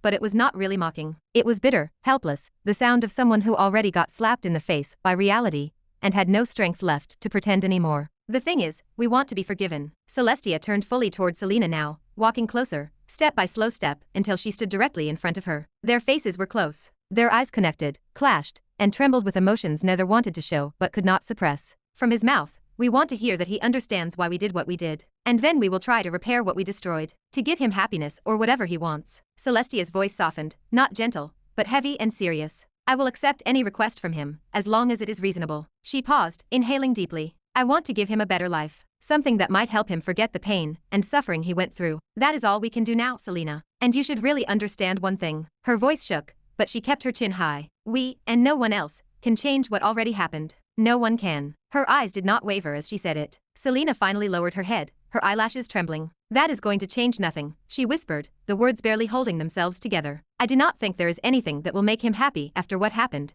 after everything he suffered. A shaky breath escaped her throat. And honestly, forget forgiveness. I would just be happy if he does not try to kill me. I know what I did. I know very well that I deserve to be killed by him. Her voice cracked, like she could not even identify herself anymore. I mean, I literally destroyed his life. Her fingers clenched the fabric of her own dress tightly. So I cannot even say he is overreacting if he hates me, or if he wants to kill me. She closed her eyes, her voice dropping to a painful whisper. I think he did not try to kill me because he was not strong enough. But if he was, he would definitely come for me. I am very aware of that too. The madness in the situation, the despair, it softened her tone completely. Even Celestia paused for a moment. Selena looked up at her again, her eyes red, yet calmer now because Celestia had calmed down too. The whole environment felt heavy, but quiet, like both of them were finally speaking truths they had buried for years. Celestia exhaled through her nose and lifted her chin. If he wants to kill me, he can try, but only when he becomes deserving enough. Her tone took that arrogant imperial edge again, that tone of someone who grew up being told she was above the world. And that, I do not think I will ever allow him. A cold smirk tugged at her lips. He is never getting stronger than me, and I am definitely not going to stand there and let him kill me. Then her expression turned faintly dismissive, almost pitying. From his perspective, maybe I am someone who deserves to die. Maybe I am guilty. But I am not, she said, shaking her head. It was just a naive mistake. My life is far more worth than that. The way she said it, with absolute imperial confidence, made Selena stare at her with widened, tired eyes. My life is written for greatness and glory, Celestia continued, her voice rising with each sentence, her confidence returning like a flame reignited. To be remembered as someone special, supreme, greater than even my ancestors, each one stronger than the last. And I will have my own special place, even among the greatest. She paused. Her voice lowered but remained firm. And I would be ashamed of myself if I threw away such a future just because I made one mistake. I know I deserve punishment, but giving my life, that is too much. That I will never. Selena did not interrupt. She did not argue. She just listened, silently staring at Celestia, the disappointment deepening, but her exhaustion stopping her from screaming again. After a long moment of quiet, Celestia spoke again. Well, she exhaled dramatically, lifting her chin. I will let him slap me once. Across the face. Anywhere, even in public. That is all he deserves. Selena's expression did not even twitch. She just stared. Celestia blinked, looked away, then sighed. All right. 3. Her jaw tightened. This clearly pained her more than anything. 3 slaps. I will let him slap me 3 times on my face. But not anymore. 1 more and I will fight back. He will have consequences. She said it like she had just signed the hardest contract of her life. Selena still did not say anything, just silently staring at her. Celestia awkwardly glanced sideways, unsure. Why are you looking at me like that? She muttered. Selena finally inhaled sharply, disappointment dripping off her voice. You still are making it look like a joke to you, Celestia. Her eyes lowered, her voice broke in quiet disappointment. Maybe you can never feel what he went through. Everything that happened, it is always calculations for you. Everything you say is always reasonable, always logical, always responsibility. Maybe if you could for once look at this from your heart and emotions instead of just your thoughts, maybe you would feel it. Her eyes trembled. What actual heartache it is to live knowing someone out there is suffering every moment because of you. I am putting my dignity down for him, accepting him slapping me on the face, even in public, in front of everyone. And you should understand what that means more than anyone, Selena. It is the same as killing me, Celestia said,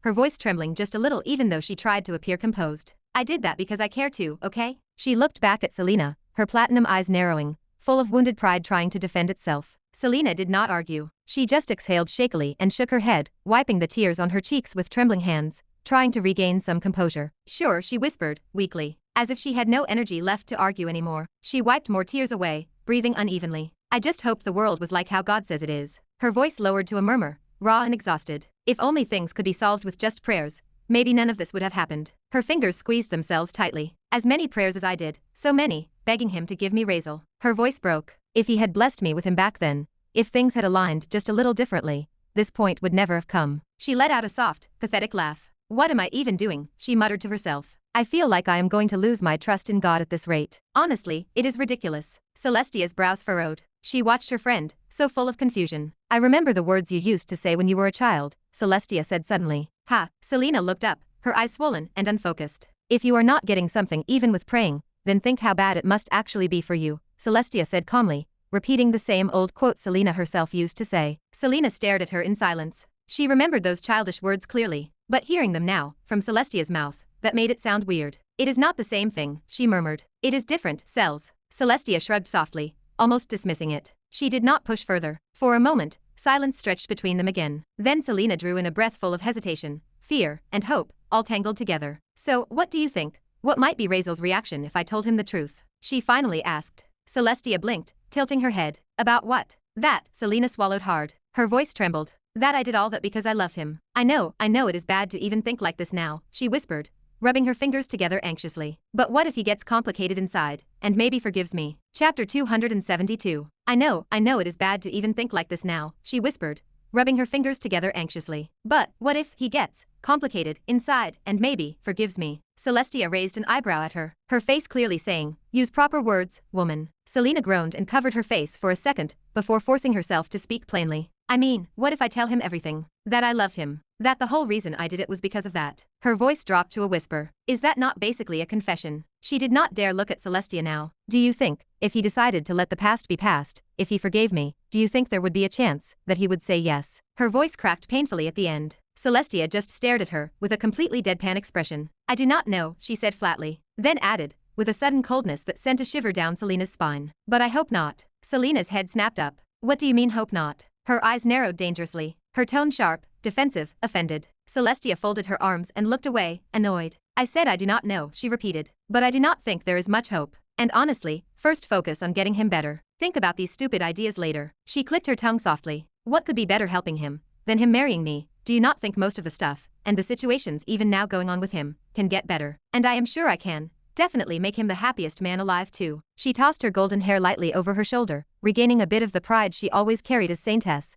her hair shimmering like sunlight, her posture straightening, expression returning to her natural royal grace. Though I will not boast, she added, even though she absolutely was, but I am one of the world's most desirable women, if not the most. Her tone tried to sound confident, but there was insecurity trembling under every word. Celestia stared at her, quiet, serious, unreadable. The silence stretched. Selina looked into her eyes too, refusing to back down. Then Celestia finally spoke, her tone low. You still love him? She asked. There was confusion there, real confusion. And are you sure it is not guilt? Selina froze for a second. The question hit her unexpectedly, too sharply, too honestly. Her breath suddenly caught. But then she slowly shook her head, eyes softening with something real. I know the difference between guilt and love, Celestia. Her voice was firm now, raw and sincere. And I am very aware of it. Believe me. She held her gaze without turning away. And yes, I love him. Even now. I always did. Celestia said nothing for a long moment. Just, I see. No emotion. No reaction. Just a simple reply. Cold. Selina studied her face, frowning. What about you? She suddenly asked.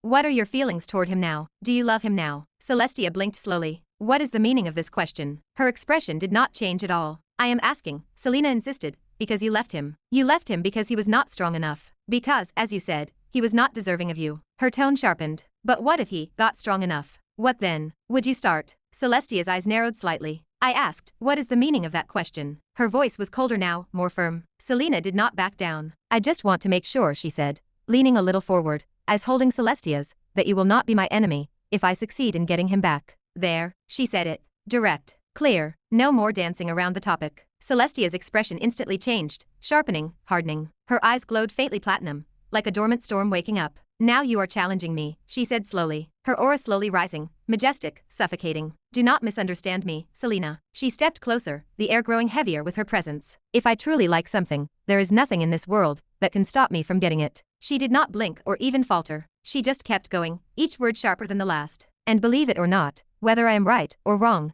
justified or not, whether I disliked him when he was weak or liked him when he might be strong, I could not care less. Her platinum hair fluttered as a small breeze brushed through the garden, but her stare never moved. I always do what I want, Celestia continued. Not what others consider moral. Not what others think is right. She leaned closer until their foreheads were almost touching. And if you want to be my enemy, her voice dropped dangerously low, be my guest. A pause. But remember this, Selina. Her tone became even heavier, dripping with royal dominance. There is not a single person in this generation, or even the older ones who has ever defeated me, except my mother. Her lips curved into the faintest, coldest smirk. So if you want to take me on for him, that is your problem, not mine. Selina clenched her jaw, golden eyes burning back at her. Celestia continued relentlessly. Because here is the truth. Her voice resonated with absolute certainty, almost arrogant. If I liked him, if I wanted him to be mine, I would even snatch him from God. So do not even think you can stop me. The majesty in her aura, pure Valentine bloodline, shook the air itself. Even the pond's surface rippled. Behave yourself. Celestia finished firmly. Do not try to judge or make decisions on my behalf. But then, her power slowly lowered. Her expression softened into seriousness again. But lucky for you, she said quietly, it is never going to happen. Selina blinked, confused. Celestia lifted her chin slightly, eyes distant now. I have already made my decision. Her voice was calm, but there was steel underneath.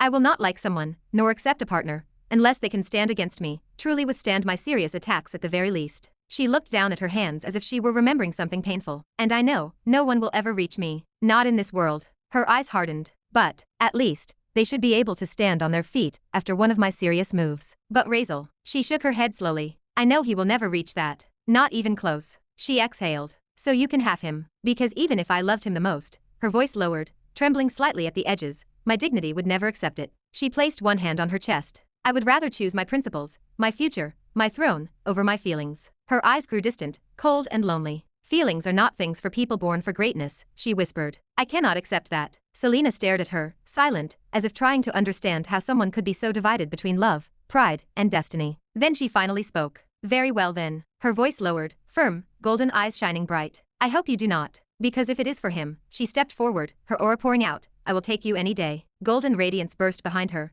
The divine pressure of a saintess awakened, challenging the royal majesty of a Valentine head-on. And I hope it does not, Celestia replied, her voice dipping lower, calmer, but sharp with hidden edge. I would not want to show my childhood lovely friend her place. I would feel really bad about it. Their auras collided instantly. Selena's divine golden radiance burst outward, lighting the entire garden like dawn breaking through clouds. Celestia's platinum aura surged upward like a silent, merciless storm, sharp and regal, shaking the air with raw dominance. Two forces, two natures, two destinies crashing against each other like waves in steel. For a moment, the flowers around them trembled, their petals quivering under the intense pressure. Even the pond rippled violently, reacting to energies far beyond what it was meant to withstand. But then, all right, whatever. Selena suddenly exhaled, letting her golden hair fall lightly behind her shoulders as her aura pulled back into her body. The radiance dimmed, tension softening, and the air slowly stabilizing. She turned around, shifting her weight, her steps steady but carrying exhaustion, her emotions clearly drained. Though I will still be going to talk to Aunt Marissa, she said while walking away, voice firm, serious, determined. So, please prepare the Empire for it. I would not want innocence dragged into this.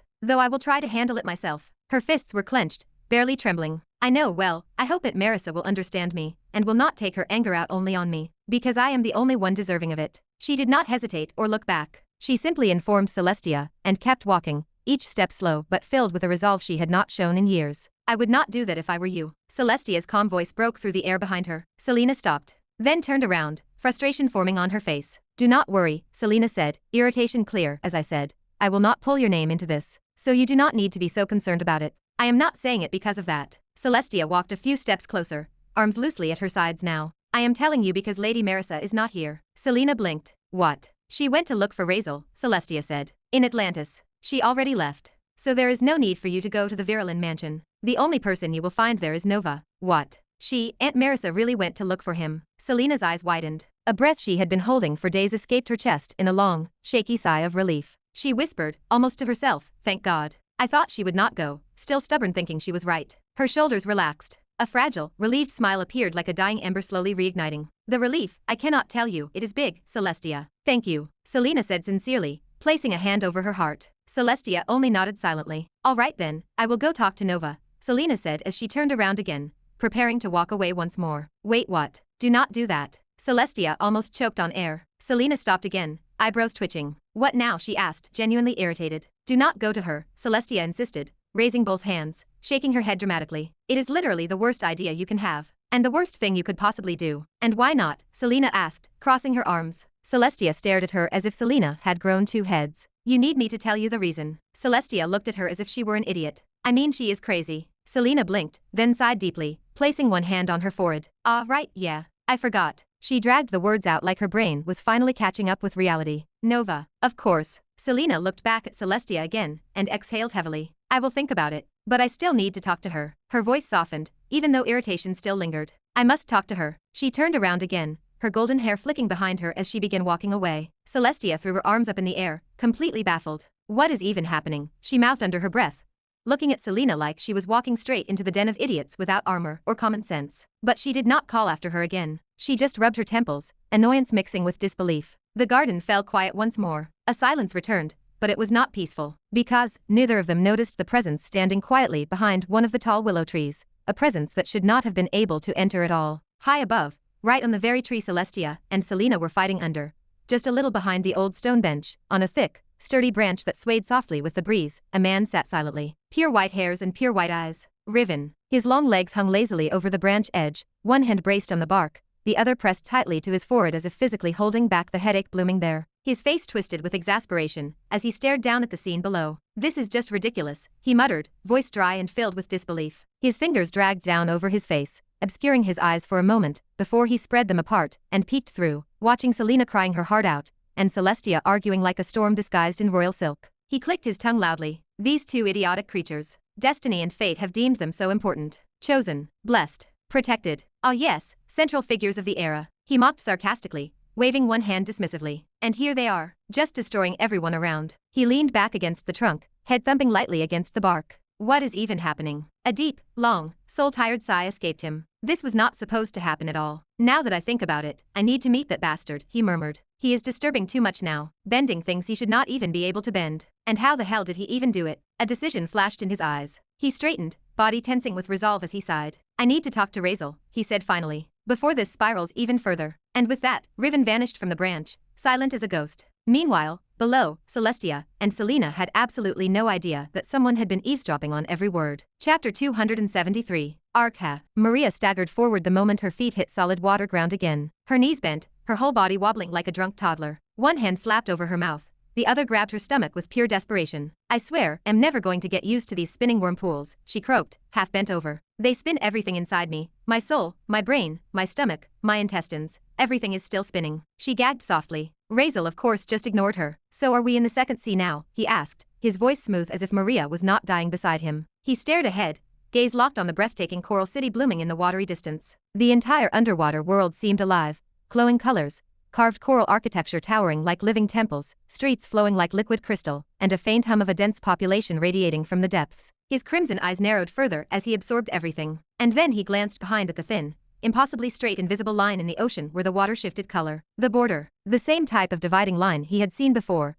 a line that separated Wild Sea from Third Sea. But now it was behind them, which meant Second Sea. Still, he waited for the confirmation. Beside him, Neptunia was also half dead from nausea, her blue hair sticking to her cheek, eyes unfocused, shoulders sagging. She had been tossed out of the same vortex, spiraled by the same cosmic force. Yet somehow Razeal looked like he had stepped off a calm boat rather than being blender spun through dimensions. What is he made out of? Neptunia muttered under her breath, staring at him like he was an unnatural creature. Does he not have organs? A nervous system? Anything? He definitely got thrown harder than me, and he is just standing there. What a weirdo. Razeal ignored her too. Finally, Neptunia lifted her head, blinking slowly, and looked at the oceanic horizon. Her breathing steadied as the environment settled around her, the cleaner water, brighter light, and refreshing aura unmistakable. Yes, she said, nodding at last. We are standing at the edge of Second Sea, right at the entrance. She pointed backward at the faint dividing line. We literally just crossed the border. Good. Razeal nodded, satisfied. Seems like this Thalassa, the mother or whatever, is not that bad.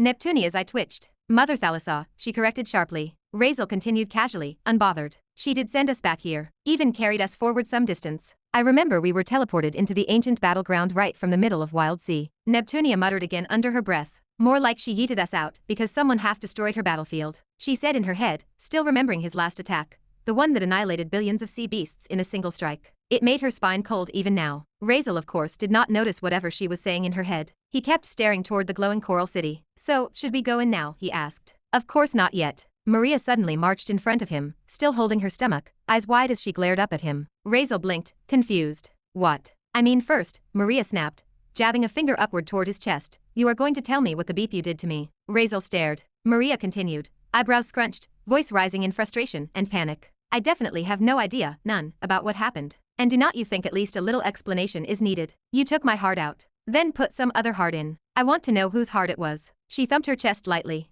And what kind of side effects it has. Because just some time ago, my heart was burning, and my whole body went paralyzed. I could not even twitch a finger. And do not even get me started on the lava feeling. I swear it felt like molten metal was flowing through my veins. Razeal squinted at her. Is it that important? Maria stared back at him. Then she pointed at her face. Then at her chest. Then at him again. Do you think it is not? Her eyes screamed, are you beeping serious right now? Razeal tilted his head a little. I mean you are alive, are not you, as I had promised you. Maria looked like she was about to strangle him. Alive. Alive. Do you think simply being alive explains anything? You cannot just take a girl's heart out, shove something weird inside, and then walk away like that is normal. Neptunia coughed softly from behind, whispering to herself. Honestly, he would, as far as I have noticed. Maria ignored her. She stepped closer, jabbing Razeal's chest again. Tell me everything, right now. I am not stepping one foot into that glowing, or what city until I understand what monster heart you put inside me. Razeal stared at her for a long moment, his expression unreadable. Then he sighed lightly. All right.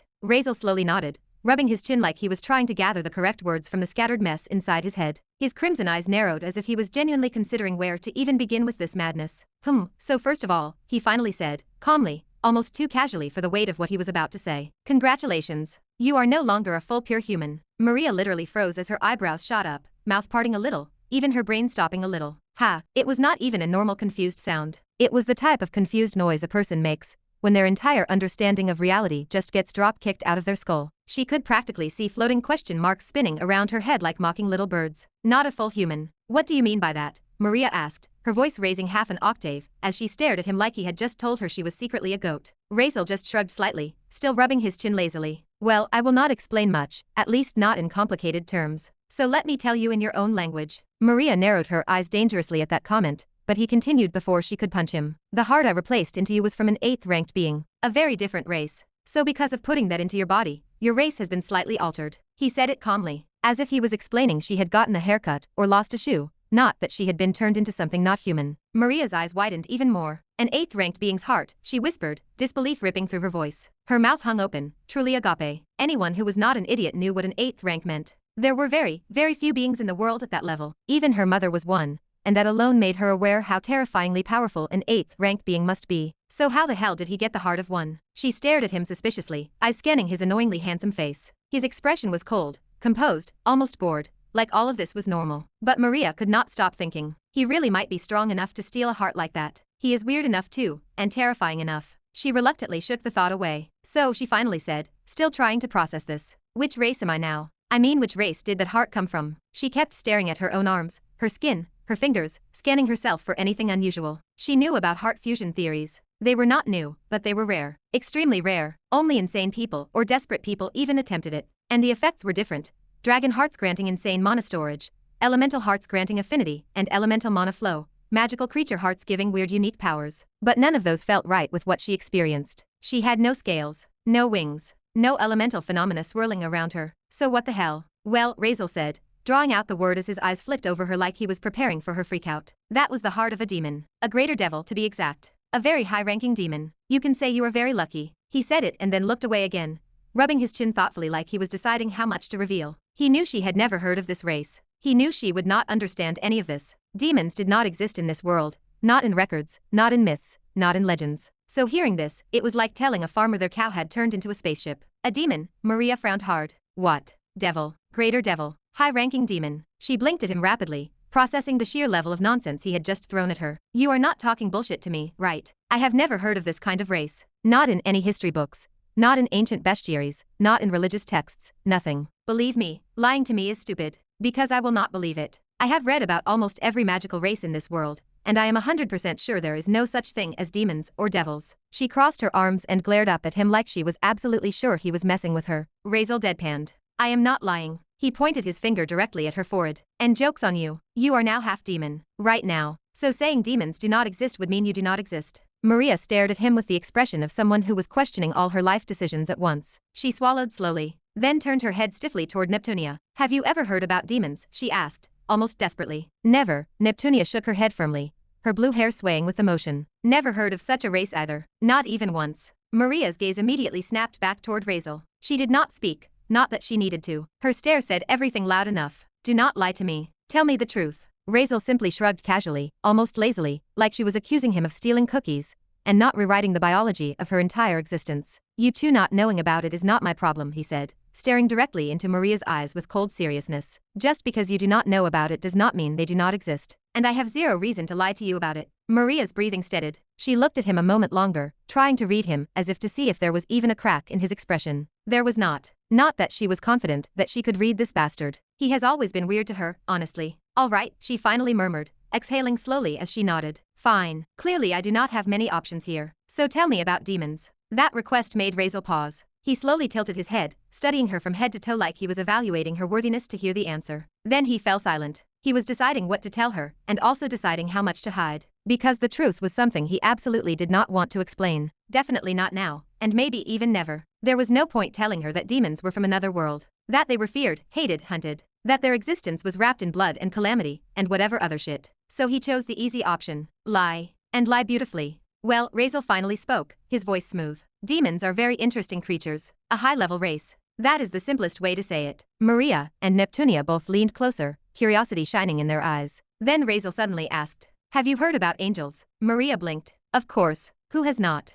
Good, he nodded. That helps. Because demons are like angels too. Oh, Maria and Neptunia both stared at him like he had just told them the sun was a glowing apple. Razeal continued anyway, stone-faced, beautiful, kind, nice, cute and adorable. They really like lovely, good people, and then they choose to help them. He nodded repeatedly, maintaining a perfectly serious face. Maria's eyes squinted dangerously. But angels might ignore you, he added. Demons will not. They are kinder, way kinder. They might have a little temper, but honestly, very easy to get along with. Pure benevolence, very truthful, compassionate, high-hearted, soft, gentle, just, total sweethearts, just simple strawberries. He finished with the same deadpan expression, like he had not just spoken the greatest bullshit of the century. Maria and Neptunia just simply stared at him. Even the ocean breeze paused awkwardly. Villy's voice trembled in his mind. Host, I mean, yes we are villains, but what are you doing? Even demons themselves would not approve of this creative introduction. This just feels wrong, honestly. Razeal ignored it completely. He merely raised a finger and pointed straight at Maria. Have you seen yourself now? You became half demon and instantly became more beautiful and powerful. Believe me, demons are one of the best races to ever exist.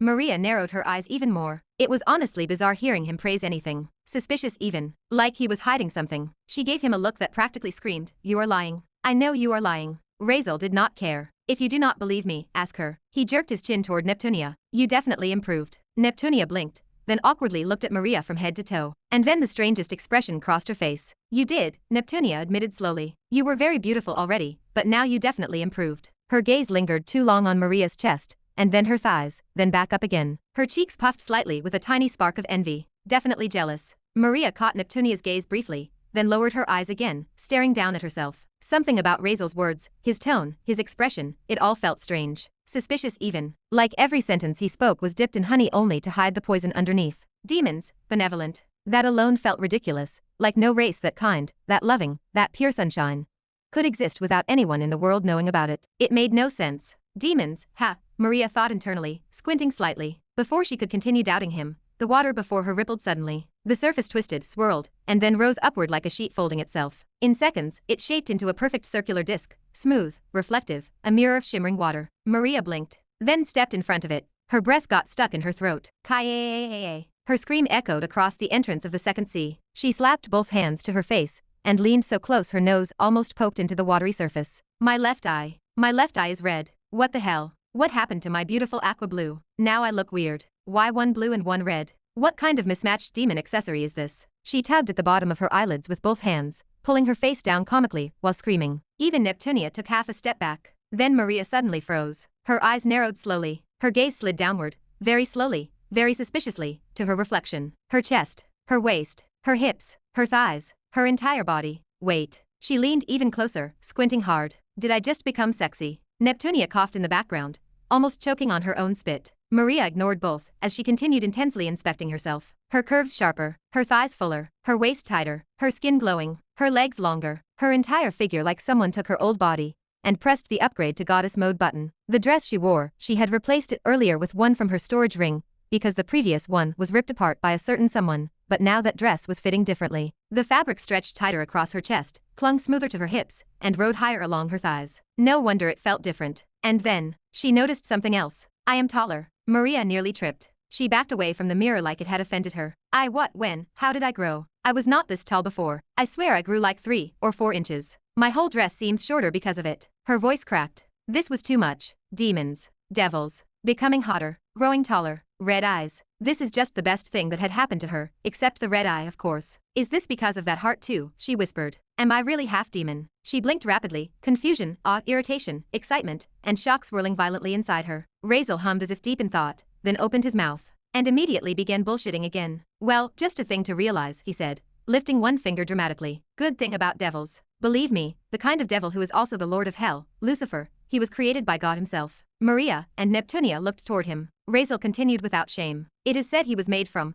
the musical instruments of heaven. One of the most beautiful creations ever. He was created to be worshipped by all. Maria's head tilted like a confused puppy, as she had little knowledge about this. Neptunia was totally dumbfounded as she did not really know about the God concept, or whatever. He was very lovely. God loved him so much he personally gave him the world's most important job, the Lord of Hell, Razeal explained passionately. Believe me, they love each other very much. Lucifer has a very close relationship with God. He always wants to meet him and spend more time with him. Razeal nodded, his expression smooth and serious, like everything he just said was not complete nonsense. Really? Maria asked, genuinely surprised. God created him, and he is the most beautiful person. Inside Razeal's mind, host, please stop. You are committing a spiritual crime, Villy said, speechless. Razeal ignored it entirely. Of course, he said, nodding with divine-level confidence. The absolute most divine beauty. Perfect. Radiant. Gorgeous. His looks alone could conquer anyone. Maria slowly touched her cheek, softly brushing her fingers along her newly smoother skin. Did I become something like an angel too? She whispered to herself. I mean, which girl would not want that? She actually looked hopeful.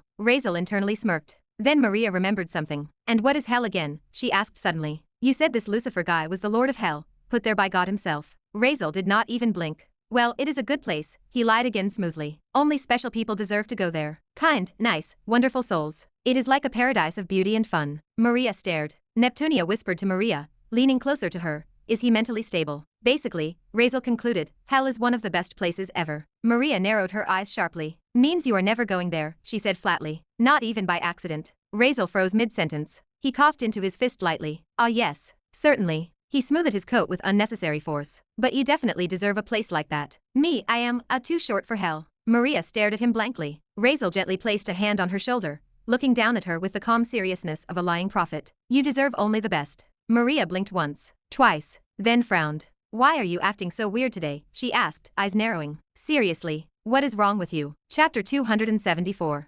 All right, whatever. Maria finally muttered with a slow shake of her head. Even though she heard Razeal's explanation, something about it did not sit right with her. His tone, his expression, even that stupid confidence of his. Everything felt like one big suspicious performance. Because one thing she knew from staying with him, Razeal never acts helpful. Like, never, and now he was. So the logical part of her brain whispered, do not believe a single thing he just said. And the other side was like, yeah, just leave it. Pretend you trust him. You will suffer less. Still, despite her suspicion, she tucked his information somewhere in the back of her mind. Not accepting or trusting it, just storing it there. Maybe for future use or to throw in his face one day if she found out he was bullshitting. She had not decided yet. So what abilities does a devil have? Maria finally asked, lifting her head to look at him directly. Razeal stopped rubbing his chin. He blinked, then shrugged casually. Well, I really do not know. I have never been a demon. So you will have to find them out yourself. Maria stared at him. Wow. Very helpful. Amazing, she muttered sarcastically, putting a hand on her forehead dramatically. She let out a breath, long and tired,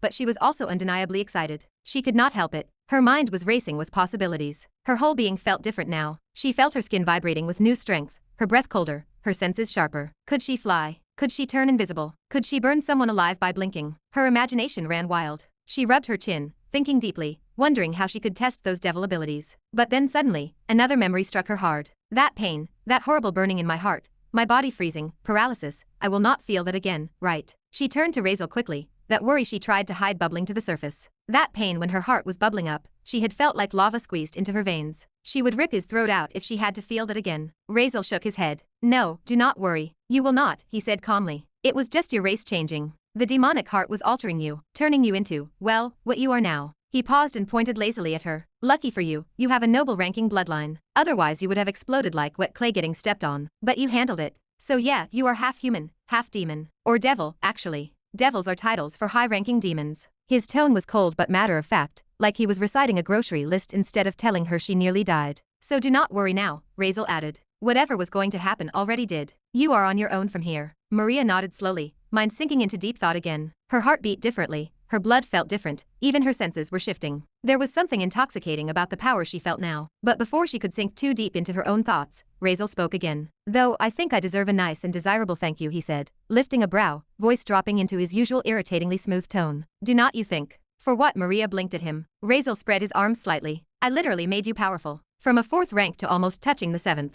Without me, you would never be as strong as you are today. He tilted his head, hair swaying lightly as he stared at her with his cold, sharp eyes. Do not you think I deserve a thank you for that? Maria stared back at him silently for several seconds. Her eyes narrowed. Then, no thanks. She said it flatly and dismissed him entirely, turning her head away as she sank back into her internal exploration. Razeal's eye twitched. Maria did not care. Thoughts flooded her mind again. Do demons have wings? Angels have wings, demons should too, right? She imagined herself with huge white beautiful wings, beating dramatically as she flew. And what about a tail? Do devils even have tails? Or horns? Dragons have horns, some devils should too. She looked left, right, up, down, trying to feel if something was hiding beneath her hair or skin. Nothing. How do I even get them out? Her mind spiraled deeper and deeper into the possibilities. Unknown to her, Razeal slightly lowered his chin, listening to her muttering and watching her think. He almost smirked but held it back. Inside his head, Villy spoke up. What do you even want to thank you for? What use is that going to have? The system asked, sounding offended and exhausted. Razeal shrugged mentally. Nothing. I am just asking. She is a demon now, of course I am interested in what she can do. And well, she can be useful. Her stats improved a lot. She might be useful in some grander fights we have later. What grander fight are you talking about, host? I do not remember any fight pending. Villy sounded confused. Oh come on, I am not that naive, Villy. Not enough to think I would not have to fight. Razeal muttered inside his head, running a hand through his hair, as he looked out at the coral city ahead of them. Even with the calm expression on his face, his mind was nowhere near calm. We are literally going against fate, Vili, against fate itself. Against whatever that asshole Riven is planning, against the chosen one, against destiny. You think there is going to be an easy way out? He let out a low breath, dark and deep, the kind that carried exhaustion and amusement both. There is no way out of that. At one time or another, we will have to face them. Straight on, head first. No hiding behind anything, no running. We are trying to shift fate, change it, break it. That alone makes us enemies of everything that has been written. So yeah, they will come, and I will, no we will, have to face them. His fingers twitched. And fighting alone would be stupid. Really stupid. Believe it or not, villains only lose because they always do that stupid thing. Sending their lackeys one by one. Letting the heroes defeat them one by one with a big strong team of theirs because one-on-one they never are a match. And then in the end, the villain stands alone. Alone against the entire hero squad. The chosen one's companions. The armies. The friends. The side characters. All that bullshit. That is why they lose. Not because heroes are strong, but because the villain was stupid. He took a slow breath. I mean, think about it. Razeal continued in his head. Arian, Selena, Celestia, even Silva. They already are my enemies now. Then take Riven and whatever stupid plans he is cooking. The side forces. The Empire. The fate threads. They are all on the same side. And here I am alone. His inner voice lowered. Well, for now. Inside his mind, Vili finally spoke, sounding like a very tired grandfather listening to a kid talk nonsense. So you think she is going to help? That Maria girl. For this fight. This destiny-breaking nonsense. Vili sighed loudly. I would not believe you are that dreamy or dumb host. Seriously, did turning into a vampire short-circuit your brain circuits? Razeal rolled his eyes mentally. At least I will get something. A start is a start, Vili. Even if it is small, even if it is low level. His eyes narrowed. I cannot wait for the strongest warriors in the world. If I wait for that, I will be dead before they arrive. A beginning is a beginning. And beginnings look pathetic at first, but they grow. We need someone to hold our inconveniences. I cannot do everything alone. His mental tone turned serious. I will not be stupid and think I can handle everything alone. It sounds cool in stories, I know. One-man army, solo destroyer, lone hero, lone villain. But in real life, that is just dumb. Why give myself more work when I can make someone else handle some shit for me? That frees my time for the important things. Vili clicked his tongue mentally. Yeah, I know. Is that also why you took Levi in? Vili sounded fed up. Because if you tell me you want him as your warrior, I swear I will uninstall myself. He is literally nothing. What help is he going to give? He is what? A walking useless ornament. Razeal stayed silent, letting Vili finish before he spoke. Levi is not what you think he is. He is exactly what I think he is. A side character with a mouth and illusions. Razeal shook his head slowly. He is special. Special. Special where? In what? In uselessness. No. Special in ways others do not know yet. Vili paused. And what exactly are those ways? And why am I not aware of them? I literally read the entire original novel. There was nothing written about this. Levi was just a bullshit side character, who made little illusions that tricked poor people into believing they saw their dead loved ones. And because the people in that region were stupid and illiterate, they thought he was a god. That is it. Vili continued ranting. He did not even have real power. He did not fight. He was not special. He was not a chosen anything. He was just a con artist. And then he died. Got chopped by Arian. End of story. Just a stepping stone for the chosen one's moral development. A footnote villain. Razeal let the rant finish. Then he spoke slowly. You read what was written, Razeal murmured. But I remember something that was not explained well. His eyes narrowed sharply. That illusion he cast on Arian when he died. You remember the chapter? Yeah. It was dramatic. Whatever. No. It was not just dramatic. Razeal's tone deepened. It was weird. Vili went silent. Arian is the son of the sun god. You understand?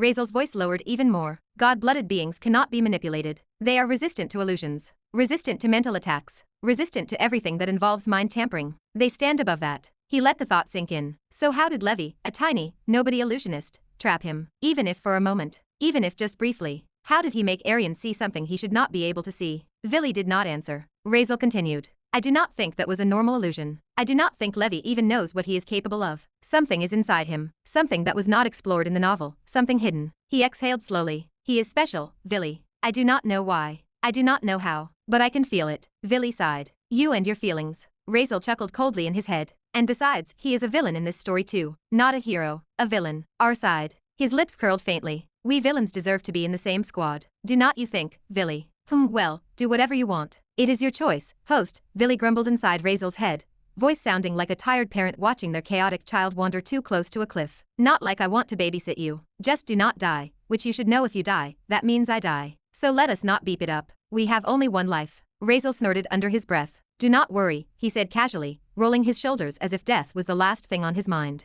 I do not think I can actually die now. Maybe before I could. But now. Definitely not. He motioned at himself. I mean, hey, I am literally a vampire. An SSS ranked endurance now. My healing effect upgraded to SS. I can regenerate even from a single drop of blood. 1 drop. I am basically unkillable. He shrugged like it was obvious. Anyway, tell me, what abilities does Maria have now? You must have gotten some idea, right? Because honestly, even he was not completely sure. He could guess a few things. He saw her stats shift, her aura, her body adapting, but exact abilities. No clue. Villy sighed dramatically. Well, you should read about that in your book of eventual evil. I am sure there must be many things in there you can learn about. And maybe go into the system space and ask some demons. I mean, as usual, I cannot help you with information, Villy said. Razeal expected that answer. He always got that answer. This damn system never gave him anything helpful unless it was being dramatic or sarcastic. But Villy was not done. Though I can tell a little about it, since I feel generous, he added begrudgingly. Razeal lifted an eyebrow. She can regenerate from lustful contracts with opposite gender. Very strong. She gained very strong resistance and endurance. Her mental stats are hard, because she is half demon. She will not be easily tempted or mentally manipulated.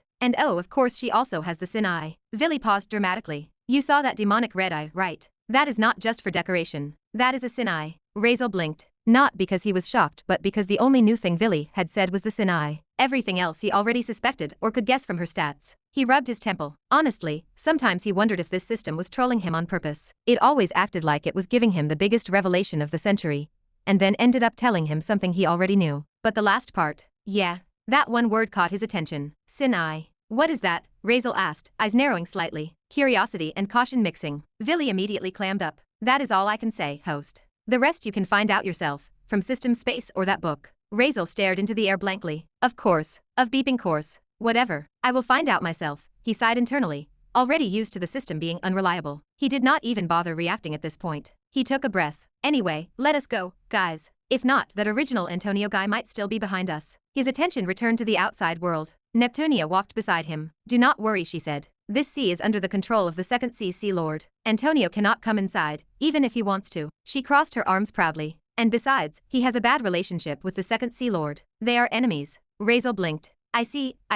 He shrugged lightly and continued walking. 2 steps forward. Calm and very relaxed. But then, stop, Maria yelled from behind. Both Razeal and Neptunia paused mid-step. Razeal let out the most exhausted sigh. What is it now? He asked, turning around with narrowed eyes. Tone visibly irritated. Maria took a breath, straightening herself, looking much more serious than usual. I have a question. Of course you do. What is it? Razeal replied, voice flat and already tired. Maria stepped closer, her face serious, eyes narrowed. I have never heard about a technique or spell that can heal people by a kiss, she said carefully. I want an explanation. A real one. Razeal's eyebrow twitched. What? You think I wanted to kiss you? You think I made up a reason to kiss you? He asked, rolling his eyes. Yeah, Maria replied instantly. I mean, it sounds more believable than you saying you have an ability to heal with a kiss. Do not you think so? Razeal stared at her. She stared back. He wanted to smack his head into the coral wall. First of all, I never said I have an ability that heals with a kiss. I said I can heal you with a kiss. It is a big difference. Maria narrowed her eyes further. And what difference is that? She demanded. Is there something you want to explain to me? Razeal paused a little. For the first time, he actually had no idea what to answer. Should he tell her the real reason? But then again, this woman will go kissing around everyone. He blinked slowly. His mind raced.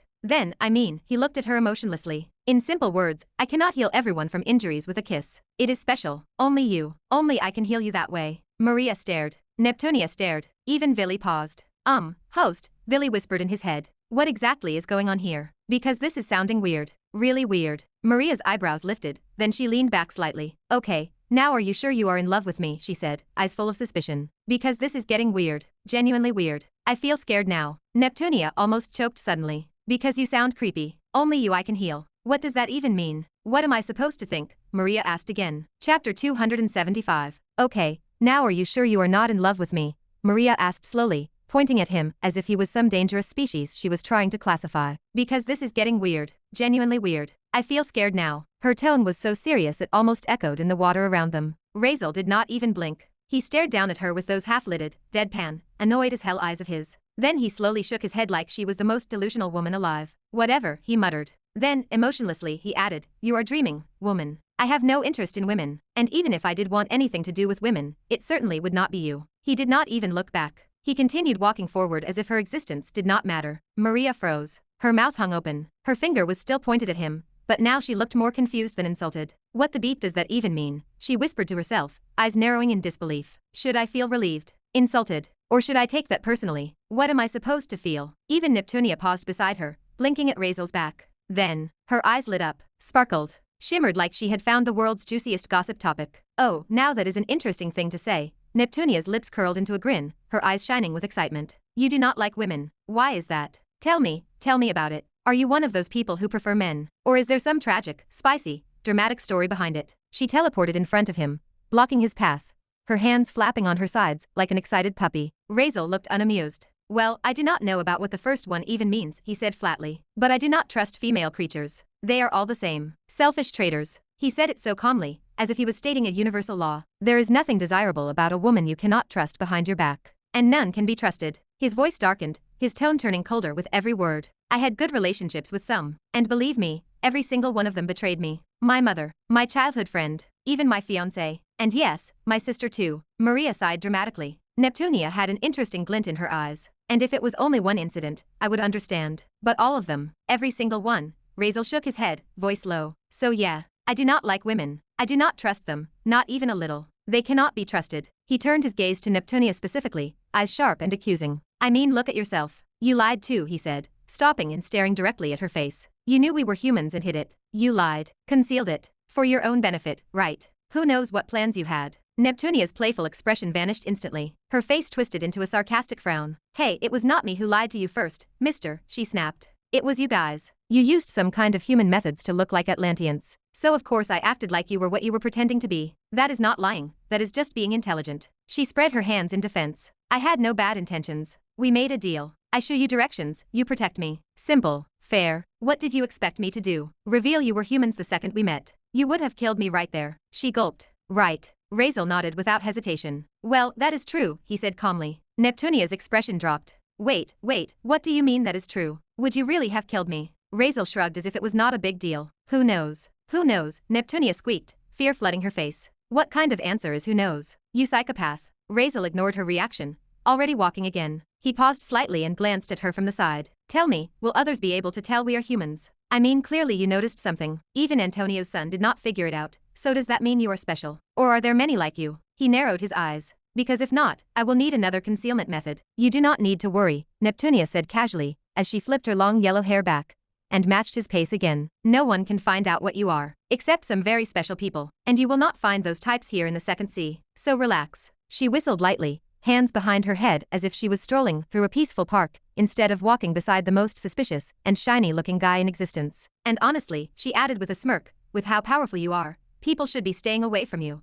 not the other way around. No one here wants trouble for nothing. She pointed at his face and raised her eyebrows mischievously. But you should worry about your face. Maybe cover it or something. Because I swear, some rich, lustful women here will not let you go. They will try everything, every price, bribe, or trick to turn you into their personal gigolo. Razeal rolled his eyes, not even entertaining the idea. They stepped through the coral arch entrance of the city, blending into the ongoing noise of markets, glowing jellyfish lanterns, flowing currents that acted like floating roads, and busy Atlanteans moving around. Or at least, they tried to blend in. But the moment they entered the main path, the crowd froze. Every single person, men, women, old, young, turned to stare. And not just a quick glance, a full, stunned, jaw-dropping stare. Walking together on the side path were two breathtaking women, whose beauty was not something even the second sea saw often, and a man whose presence alone felt like a divine creature descending into a mortal market. Maria's new half-demon aura gave her a sharper charm, a dangerous allure. Neptunia, well, even though she was nowhere near like both of them, she was certainly beautiful. And Razeal walked like a ruler, who did not belong anywhere below the heavens. His deep crimson eyes glowed faintly, cold, predatory, ancient, making the atmosphere around him feel heavy yet intoxicating. Even though he looked indifferent, every step radiated silent dominance. Some women forgot to breathe. Some dropped whatever they were carrying. A mother had to catch her child, because she almost walked into a stall while staring at him. Nobody approached. Something in their instincts screamed, do not get close. Do not bother him. And definitely do not even breathe too loudly. Even the most beautiful women of the second sea, the proudest kinds who usually carried their beauty like a crown, were suddenly shy, hesitant, fidgeting with their clothes, cheeks flushed, some biting their lips unconsciously. Some even rubbed their legs together. One whispered to her friend, who is he? I have never seen him. Is he from the royal sea? He looks like a prince, a god specially made for women. He is something else entirely. On the other side, the men stared at Maria and Neptunia. Normally, they would drool, approach, flirt, or fight each other for attention. But seeing Razeal's figure walking ahead of them, they shut their mouths instantly. Any thought of approaching the two women died painfully the moment they sensed the aura behind Razeal's quiet steps. A silent warning, a predator's shadow, a noble that should not be challenged. They stayed still, watching, breathing softly,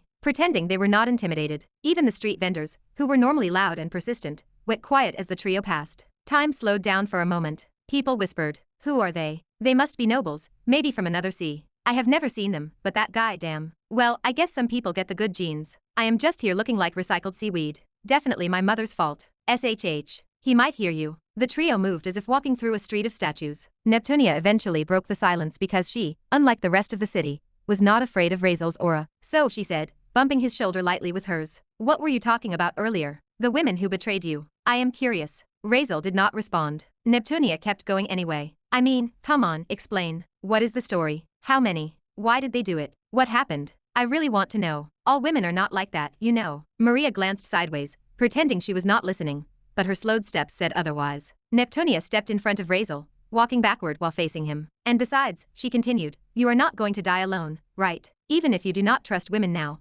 eventually you will end up with someone. No way you die single with that face. Seriously, that would be, what is the word, tragic, hilarious, weird, all three." She looked him up and down. "And also, is this your real face? Were you hiding it before? I mean, you were already good looking before, but this is just..." She waved both hands at him dramatically. "Come on, look at yourself." Razeal stared at her blankly. Neptunia puffed her cheeks. "Say something." "There is nothing to talk about," Razeal finally muttered, shaking his head and looking away, choosing to ignore her completely. Neptunia looked absolutely offended. Razeal continued walking forward, but he could feel Neptunia's glare stabbing into the back of his head. Chapter 276. Maria, who had been silently following him this whole time, finally tilted her head to the other side. Her brows knitted slightly as she looked at Razeal's back. She walked a little closer, her steps calm, but her voice steady, almost annoyingly honest. "Maybe you would be better changing if you just accept your mistake." She said it lightly, almost casually, but there was weight behind it. "I have been with you for some days, and so yeah, you are not the best person to be around. You have a very shitty and bad personality,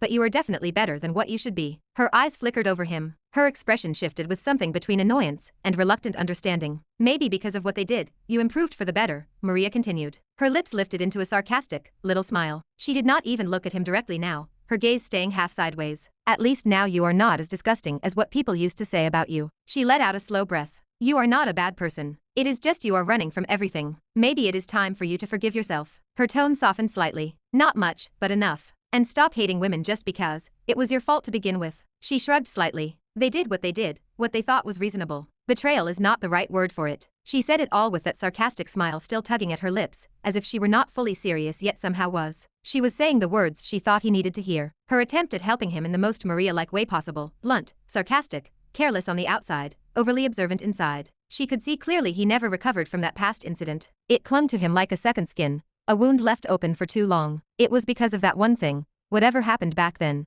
that he had filled himself with hate for everyone. It did not seem right even to her. Maybe he was not the best person. Maybe he was still morally questionable and unpredictable, but she could not deny he did help her a lot. Even though he was the one who put her life in danger several times, that part, and well, again, it was her who chose to come with him. For the thing she wanted from him, he never actually took advantage of her. Now seeing him like this, she felt disappointed. Truly disappointed. It was like staring at someone who had enough potential to make the stars jealous, yet he walked around like someone who had thrown all his chances away. Someone who had no idea where he was heading. He had hard edges, too sharp for someone his age. Stronger than most she even knows. Better looking. Not a shitty person filled with lust, or even well, a coward or weak. In all ways he just seems like a successful person. Just cold walls built around him too high for anyone to scale. And the strange part, she never once saw him sit down calmly. Never saw him relax. Never saw him take joy in anything for himself. It is like he was always racing something invisible, chasing something, planning something, fighting something, an endless mental battle. To her, he looked like someone who genuinely did not know how to live his own life. What did he do? Neptunia blinked her eyes rapidly, looking back and forth between Maria and Razeal. From the way Maria talked, it sounded like he had committed something terrible. Like, from your words, it seems like he did something bad. And they did that because of that. Neptunia's eyes narrowed in curiosity, blinking like she was watching some dramatic soap opera unfold right in front of her. Maria did not even spare her a glance. She ignored Neptunia completely, inhaling a light, slow breath and still keeping her eyes to the side as she spoke again, this time addressing Razeal. "You need to forget about them and concentrate on your own life," she murmured. "I get it, you do not like them, but you should at least give yourself a chance to be happy. Maybe that is the favor you can do to yourself." She was not soft, not gentle, but her words had weight. A strange, rare sincerity. Razeal suddenly stopped walking. And I am saying you do not need to be concerned about that. His voice came out low, trembling slightly with a restrained emotion she had not heard from him before. He did not face her at first, but she could feel the tension filling up his whole back, his shoulders tightening. Then he turned around abruptly. You do not even know anything about me. His deep voice tore into the air, sharp enough to cut through the murmur of the marketplace. A few people instinctively flinched and turned.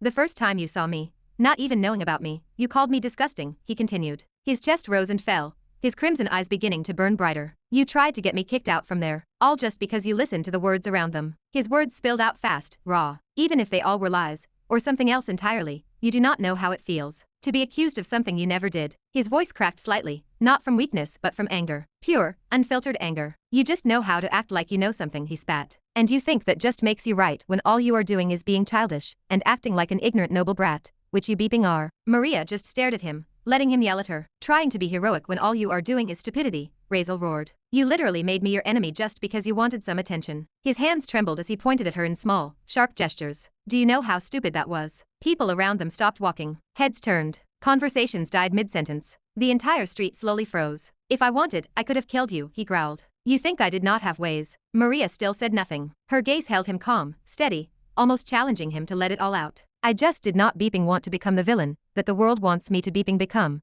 Razeal continued, his voice rising again. I do not kill people unreasonably or for small things. I do not kill children, which you beeping are. His breath hitched. His jaw tightened. You still are just crying over the thing I did to teach you a lesson. To not do that again. And being beeping stupid. People whispered now. Eyes widened. Some stepped back. Razeal did not seem aware of any of them. Can you not see I am trying to be a better beeping person, which I always was? His voice cracked again, anger mixing with something deeper. Hurt. Frustration. A buried wound ripped open. I am not some beeping villain, he said through his teeth. I never did something bad or unreasonable, so no one, beeping no one, deserves to call me that. The air trembled with the force of his voice. And yes, he roared, it was a betrayal because I never did that. Keep that in your beeping head, Maria Graves. The name struck the air like a blade. Razeal stood there, chest rising and falling, breath unstable, every muscle tense, crimson eyes bright like burning rubies. Maria, surprisingly, did not look embarrassed at all despite being screamed at loudly in front of a whole street. Instead, she just stared at him, stunned. Not because he yelled, but because for the first time since she met him, Razeal was actually showing emotions. Real ones. Not coldness. Not apathy. Not that dead expression he always wore. But anger, hurt, rage, frustration, pain. He looked human. That surprised her more than anything else. She was not offended. She was not even flustered or ashamed. She was shocked. Like weirdly, deeply shocked. Because the Razeal she knew, the one who hid behind cold eyes and an emotionless face, suddenly cracked open. From inside came a storm she never expected he was even capable of holding. Not a mask. Not an act. Just emotions. Pure and raw. She did not even look away from him as he glared at her, breathing hard. She did not blink or even retreat. She just looked at him, absorbing everything. Her mind processed his words. Razeal Virulin, the boy who always looked like nothing mattered, actually feels something. That was more shocking than his yelling. Hey guys, everyone is looking at us. Should we not do this? Calm down, will you? Neptunia suddenly threw herself between Razeal and Maria, practically jumping into the heated space between them. Her hands shot up, palms out, waving frantically as if trying to push down the thick, sharp tension that had sliced the air a moment ago. Razeal froze. Not because of Neptunia, her voice barely registered, but because in the next second, awareness slammed into him like a blade to the skull. He dragged one trembling hand up to his face. His crimson eyes still blazing, still shaking, were wide with something he almost never showed. Confusion. No, shock. Violent, raw, unbearable shock. What the hell? His breath tightened, barely audible. His frown deepened further, lines forming sharply between his brows as he pressed the heel of his palm to his forehead. Why did I get angry over something that useless? His thoughts clashed against each other like broken glass. Why can I not control it? Why the hell is it not stopping? What is this? What is wrong with me? His hand trembled harder, fingers digging into his scalp. He could feel it like a storm roaring inside him. Too many emotions, too fast, too loud. Anger, fury, grief, hurt, resentment, hatred, confusion. 100 things swirling and crashing with no filter, no wall, no control. His whole body felt like it was going to split open from the intensity of it. Beat these vampire-heightened emotions, he cursed inside his mind, jaw tightening. This is insane. This is too much. I cannot even. He clenched his other hand into a fist so hard his knuckles popped. His body shook, not in fear, but in the consuming effort to hold himself together. To keep from exploding again. From ripping something apart. From shouting again. From losing himself. The worst part. He was not sure he was succeeding. He lowered his hand slowly and looked up only to see dozens of eyes staring at him. Curious. Startled. Afraid. Whispering. That made him feel weird. Like vulnerability. but he swallowed it down. "Let us go," he muttered, voice low, rough, still shaking at the edges. He turned with a sharp, abrupt movement and walked ahead, one hand still pressed against his forehead like he needed physical pressure to keep himself from breaking apart. Maria and Neptunia exchanged glances. Maria especially. He looked wrong. Too wrong. His steps were steady, but his shoulders were trembling, his breath uneven, his aura chaotic like flickering flames trying to stabilize and failing miserably. Even Neptunia's playful expression disappeared as she quietly fell into step behind him, eyes repeatedly flicking between his back and Maria. Maria remained silent for a long moment. Her gaze followed Razeal, her expression unreadable, mixed with thought, hesitation, uncertainty. Even as the crowd began to disperse, she could still feel the echo of his outburst vibrating in the air. His body. It was still trembling. What is happening to him? The question echoed in Maria's mind. For the first time since she had known him, she felt something unfamiliar bloom inside her chest. Concern. A tiny, quiet, reluctant concern, but still there. For a moment, she even thought of reaching out to ask him if he was all right. But she did not. Instead, she looked away, her aqua-blue lashes lowering as she replayed his words in her mind. He said he never did it. They betrayed him. Her brows drew together. Could it be true? She kept walking behind him, footsteps slow, mind full of questions she never expected to be asking. Thoughts flickered through her head, hesitant, conflicted, tangled. She was not ready to believe him. Not really that she could believe him. But she was certainly confused about this now. Like, why would someone have these kinds of emotions if he was guilty? After several silent minutes, she finally let out a soft exhale. "I was just trying to help," Maria said quietly. Her voice was not defensive, just tired. "I had no other intentions." She did not lift her head, and she did not expect him to respond. And he did not. Razeal did not so much as look back. He just walked ahead like her words did not even reach him. But inside his mind, system, what is happening to me? His thoughts were frantic, laced with anger and fear both. Even restraint. Why the beep are these emotions getting stronger and stronger? Why is it like I just want to let everything out? Like I want to tear something apart? What the hell is? Being a vampire is hard, host. The system's voice finally cut in, echoing into his head with an uncharacteristically calm tone. "I warned you beforehand, but you took it lightly. You thought you could handle it. You cannot handle it. Not like this. Not uncontrolled. Not without feeding or grounding yourself. It will keep getting worse until you do something about it." Ha! Razeal was even more confused now. "What do you mean? Do what?" he questioned. But the emotions were suffocating. Every step he took felt like stepping on cracking ice. A single wrong thought could trigger another explosion. The system continued. "Your emotional state amplifies 1,000-fold the moment you suppress them. What was hunger, anger, or any intense emotion? Vampires do not numb emotions, they magnify them. Every feeling becomes louder, sharper, heavier. That is why you. Nothing comes without a price, host. I thought you knew about that better." "Enough," Razeal cut Villy off, rubbing his forehead harder, trying to steady his breathing. He did not even want to hear this bullshit. He did not want to accept it. He did not want to admit that his emotions were no longer entirely his to control. Neptunia watched him from the side, worry replacing her earlier teasing spark. She had never seen someone visibly trying not to fall apart like this. Maria, though quiet, kept sneaking glances at him. Her expression shifted, frustration mixing with confusion, softening at the edges with something she did not want to name. Because seeing him like this was not the Razeal she knew. He was always composed, always still, always unreadable. But right now he looked like he was fighting a war inside himself. And losing. Maria swallowed, then spoke again, softer this time. "I did not mean to upset you." Still no reply. Maria just sighed loudly, seeing him not reply again. Chapter 277. Arg. Razeal did not stop walking.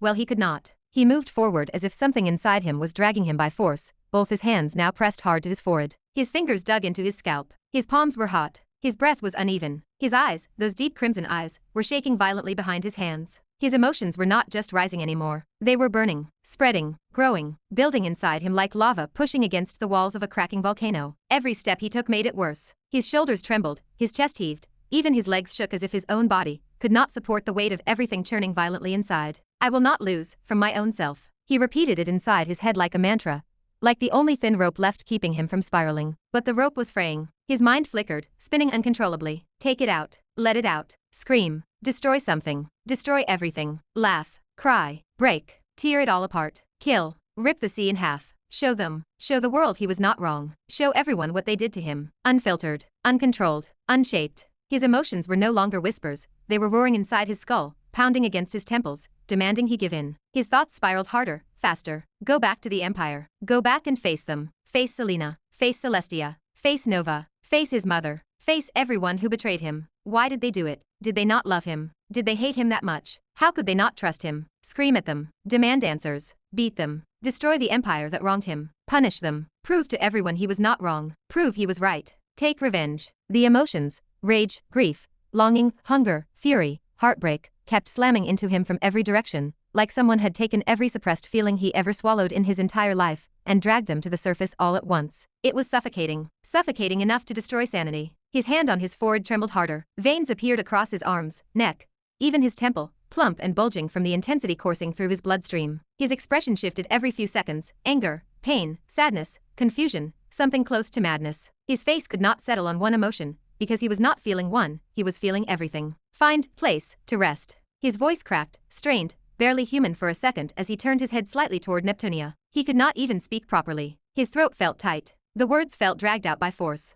Neptunia's expression dropped instantly. "Are you all right?" she asked, her voice small for the first time. But when Razeal did not answer, just looked at her with those trembling, burning crimson eyes, she swallowed and quickly stepped forward. "Come here with me. This way, come on." She motioned with both hands, guiding him in front of her like someone trying to move a wounded beast without provoking it. Razeal followed silently. His steps were staggering, but he forced his spine straight, forced his breath slow, forced his head up. It was all instinct. He did not want to look weak in front of anyone, even if he felt like his entire soul was cracking apart. But his body gave him away. His arms were trembling, his breath hitched, his fingers dug into his hair, holding it roughly in a way he never would, so hard it was almost painful. Everyone nearby stared. Of course they did. 3 incredibly attractive strangers rushing through a public street, with one of them visibly shaking like a collapsing star, was not a sight anyone could ignore. Maria walked beside him, stealing glances from the corner of her eye. He looks unstable, she thought silently. She had seen him angry before, cold, irritated, hostile, arrogant, and even displaying killing intent towards her. But this was not any of that.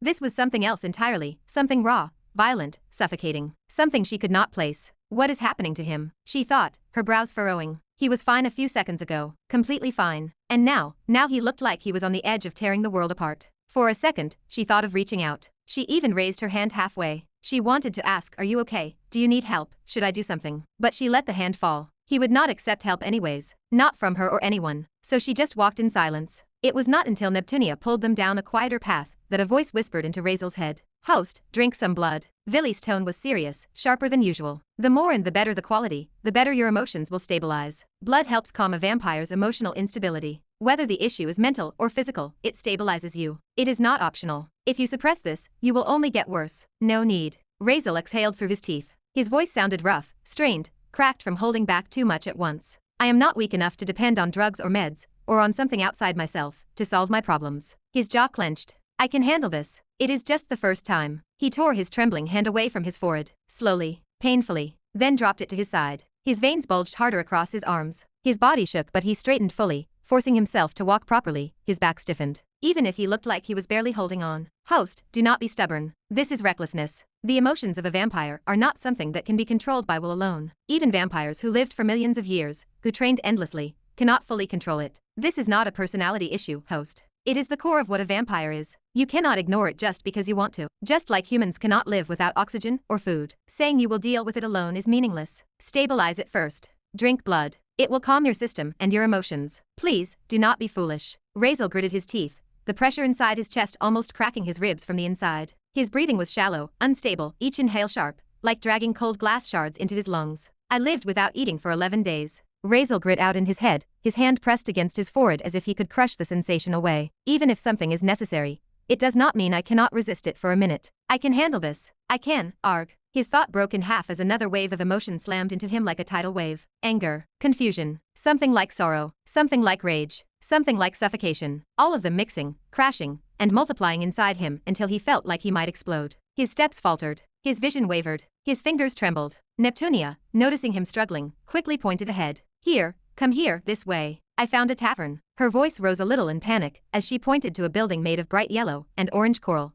glowing faintly through the water. People were entering and exiting, normal, casual, but to Razeal everything around him looked tilted, like reality was swaying left and right. He tried to walk forward, but suddenly his steps halted. Razeal froze mid-step, his crimson pupils shrinking sharply as he stared in a certain direction. His hand suddenly moved up, gripping his forehead like he was trying to hold his skull together. "What happened?" Maria asked, stopping beside him. Her brows furrowed as she stared at him. He looked like he was suffering, and she could not understand from what. "Why are you stopping?" Neptunia asked, turning to look in the same direction he stared at. "What are you looking at?" Both girls followed Razeal's line of sight, and saw nothing. But Razeal's eyes definitely did, his pupils shaking from his own chaos inside, though still he pointed his finger. "That woman," he said slowly, his voice low and strained. "She is following us. Take care of her. that woman with snakes instead of her hair. Maria and Neptunia both turned sharply again. Still nothing. Nothing but the faint sway of underwater light. Maria's brows knitted tighter. There is nothing. She said it gently. But Razeal did not look like he was joking. He did not look like he was lying. He looked like someone who genuinely saw something, trying to remind them even in this condition of his.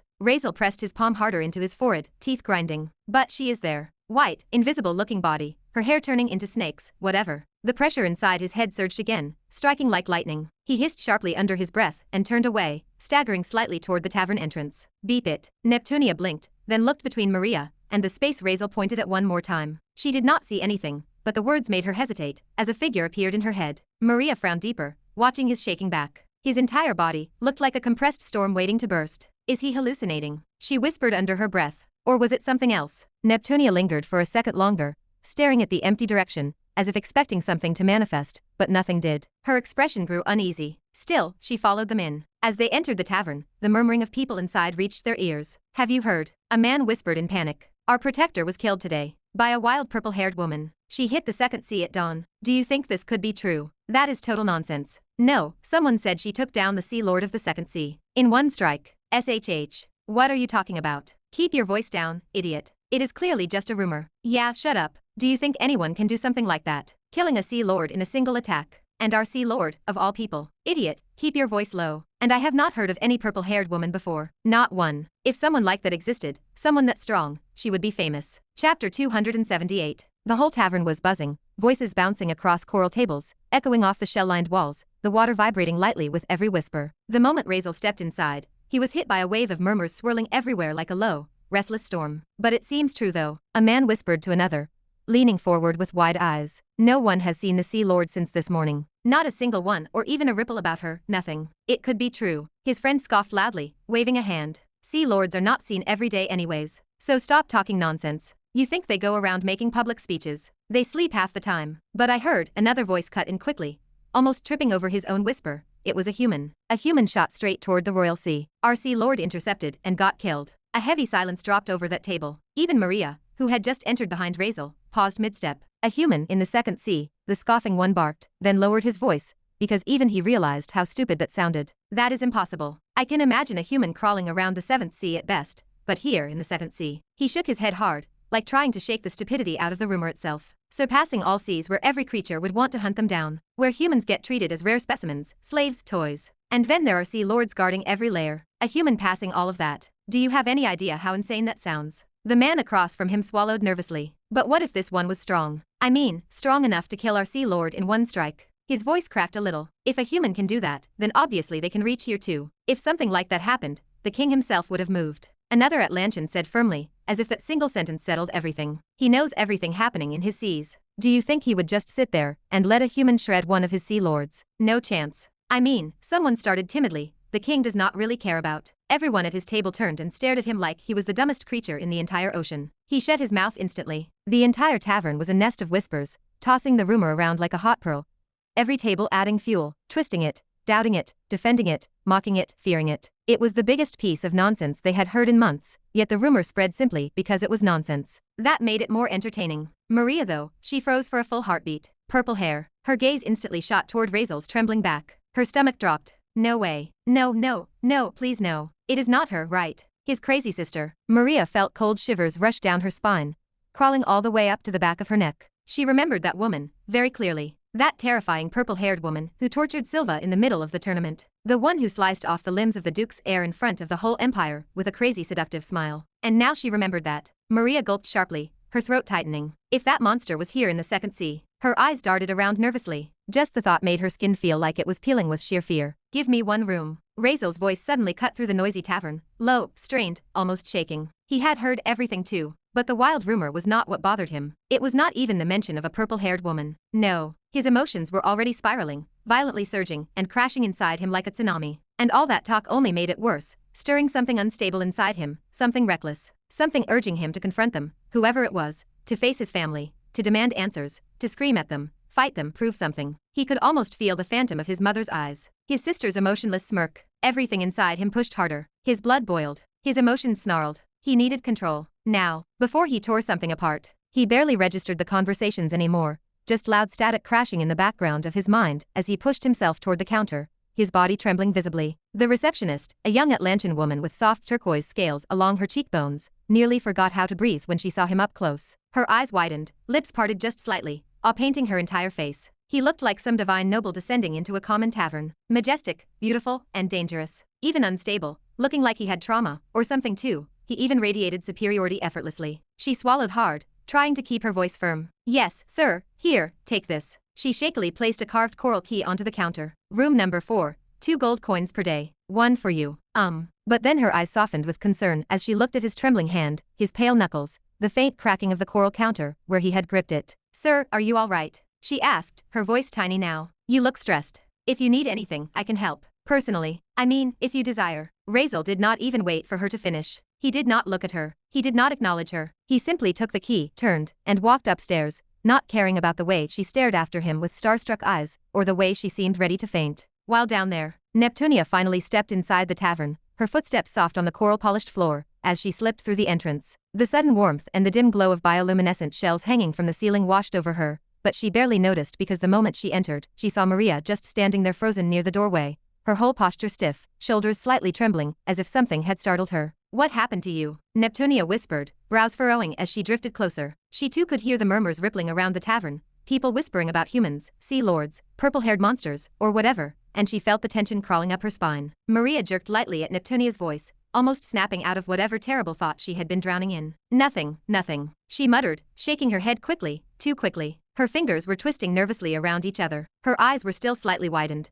like she was forcing herself to calm down from something that had genuinely horrified her. Neptunia watched her for another moment, suspiciously. Maria's reaction was not just fear, it was something more. Recognition, panic of trauma and fear. But Maria was not elaborating, and this was not the time to pry too deeply. So Neptunia exhaled softly, shifting the topic. Where is he? She asked, scanning the tavern and realizing she could not see Razeal anywhere. I do not see him. Did he go somewhere? He is upstairs. Maria answered immediately, her eyes flicking toward the staircase as if she had been watching it nonstop. Room 4. Of course she had been keeping track of Razeal. Even shaken, Maria was alert when it came to it. Neptunia noticed it but chose not to comment. They both headed toward the stairs, weaving between coral-carved tables and clusters of chattering patrons. Their footsteps were quiet, careful. The tavern air smelled faintly of saltwater and roasted kelp. A few Atlantean men and women gave them curious glances, 2 beautiful strangers heading upstairs with purpose.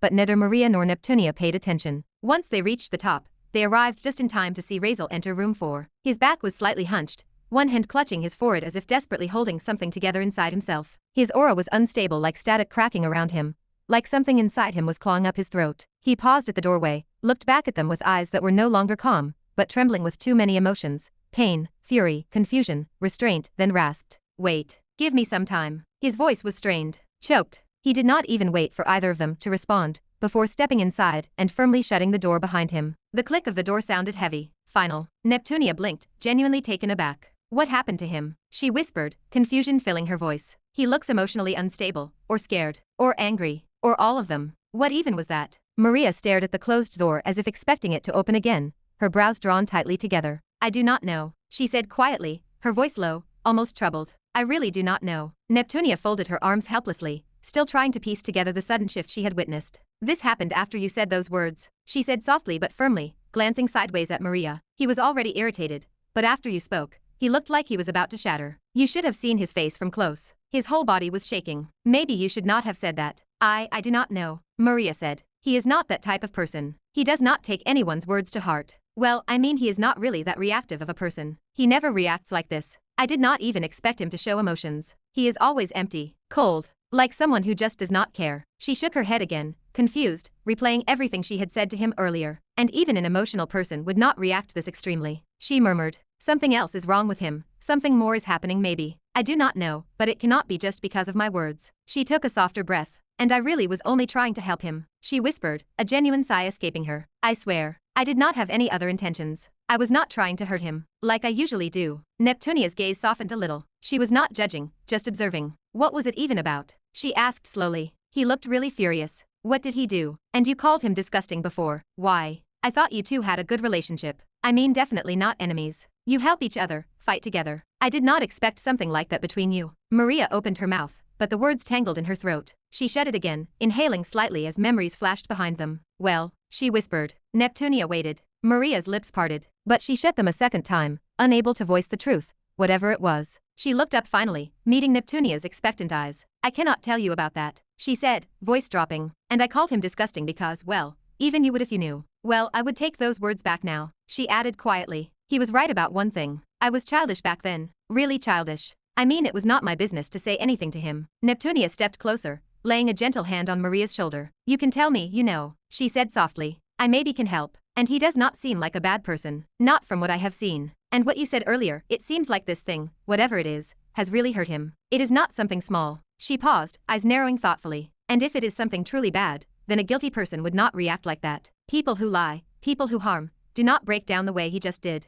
They do not tremble like that. They do not look heartbroken. Maria stared back at her, just silently. I do not know, she admitted. Everything he is doing, everything he said, I am confused too. She looked back at the closed door again, the wooden door separating them from Razeal's storm of emotions. Neptunia gently squeezed her shoulders again. Hey, how about you tell me? She whispered, leaning closer, voice warm and coaxing. I can help, truly. What did he do? Why did you call him that? Tell me. Maria stiffened the moment Neptunia pressed her for answers. Something in her expression, something usually hidden behind her bluntness, twitched, then shut down entirely. No, I cannot tell you that, Maria murmured, voice dropping low as if heavy with something unspeakable. You can ask him if you want, but I. Her throat tightened. She forced the rest out in a breath. I would not want to talk about that. Her hands gently reached up, wrapping around Neptunia's wrists, and she slowly pushed them away from her shoulders. The motion was not harsh. If anything, it was strangely careful, almost apologetic. But it carried a clear message. Drop it. Maria herself felt weird, like she rarely refused to talk. She rarely backed away, at least from something like that. Yet right now, she was withdrawing like someone being backed into a shadow she did not want to revisit. Usually, no, always, Maria would want to warn any girl. Because in her mind, not warning them made her feel like she was throwing them to the wolves. Especially when the wolf wore human skin. Especially when that wolf was Razeal. Because obviously her entire being recoiled just thinking it. Razeal was a rapist. A predator dressed as a protector. A danger wrapped in expressionlessness. And every time she did not warn someone, every time she stayed quiet, it felt like she was helping him hunt. That guilt bit at her again, right under her ribs. She should have told Neptunia before too, right? Like she should have told every girl sooner, so they could protect themselves from the man. That had always felt like the right thing to do. The responsible thing. So why the hell, why now was she hesitating? Her brows scrunched in a pained confusion, her lips pressing together. She hated the way the uncertainty flickered across her face. Hated the softness creeping into her chest like some unwanted fog. Was she protecting him? The very thought made her stomach twist. It felt wrong. Disgustingly wrong. Like she was helping him hide that ugly, dirty face under a mask. Like she was covering for him. And she was not the kind of woman who ever hid the truth, especially not truths that could save someone else. So what the hell was she doing? Her fingers curled slightly, nails pressing into her palms. Her eyes unfocused, drifting downward as if chasing some answer on the floor that was not there. Am I really trying to hide him? I am not like that, am I? I do not protect monsters. She did not know. And the uncertainty made her chest tighten painfully. The confusion in her eyes deepened,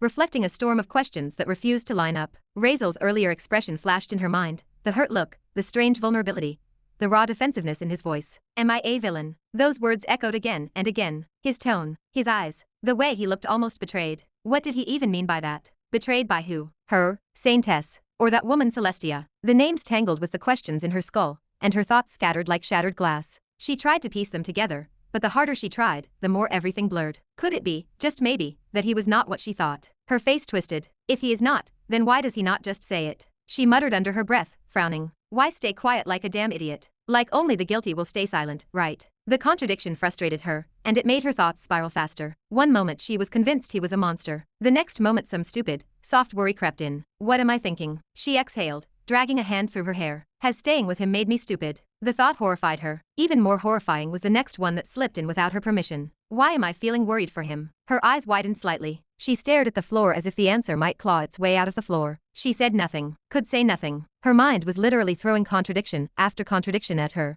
leaving her speechless as she shook her head at herself, tiny tremors of disbelief and disappointment rolling through her. Maybe it was her fault. Maybe she had spoken too harshly. Maybe his reaction, those hurt, almost wounded expressions, were sticking to her heart more than she wanted to admit. Damn it, she whispered, exhaling as though exhausted by her own emotions. Maybe she was not the heartless woman she thought she was. Maybe she gave herself too much credit for being cold. Or maybe that demon heart she carried was messing with her, twisting her emotions until she did not even recognize them. Maybe it was not softness. Maybe it was that cursed demon heart. Maybe it made her feel too much, and now she was worrying about someone she should not care about at all. She sighed again, long, heavy and totally confused. Neptunia, standing right in front of her, watched Maria's expression shift through frustration, guilt, irritation, self-disgust, and something that suspiciously resembled worry. The girl's eyes narrowed slightly, baffled. When Maria shrugged her hands off earlier, it made sense. But this silent, spiraling, distracted Maria. This was new. And weird. Neptunia tilted her head, studying her like she had suddenly grown horns. Neptunia waved a hand half-heartedly in front of Maria's face.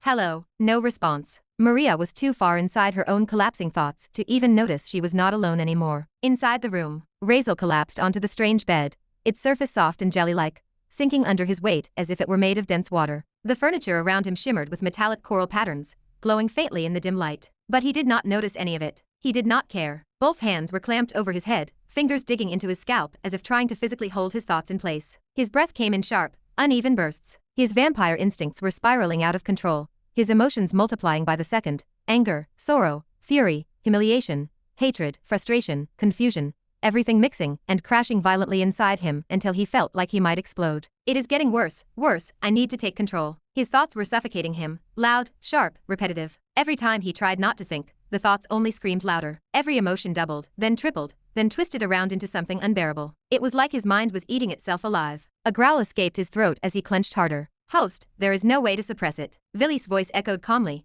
contrasting sharply with Razeal's internal chaos. It is a primal instinct, something you must accept. You cannot outrun it, and you cannot completely shut it off. Just drink some blood for now. It will calm things down, temporarily. That is just temporary. Razeal roared back mentally, breath hitching. A temporary fix for a permanent problem. He dragged one hand downward, gripping his chest as if trying to quiet the erratic pounding of his heart. His body was heating up unnaturally. Veins bulged beneath his skin, pulsing with a violent rhythm. What if this hits me in the middle of a fight? What if these emotions take over? I cannot afford that. I cannot die because of feelings. This is a weakness. I need a real solution. Host, you are not. Whatever. He snapped again, cutting Villy off. I won that right to meet an X-ranked villain, did I not? Take me to it. His entire body tensed. That level of existence must have something, some way, some answer. His voice cracked slightly. Fast. Do it fast. He could feel it. He was seconds away from losing control completely. From snapping, from breaking, from doing something he could not take back. He did not know what he would do, but he knew it would not be sane. So he pushed the system,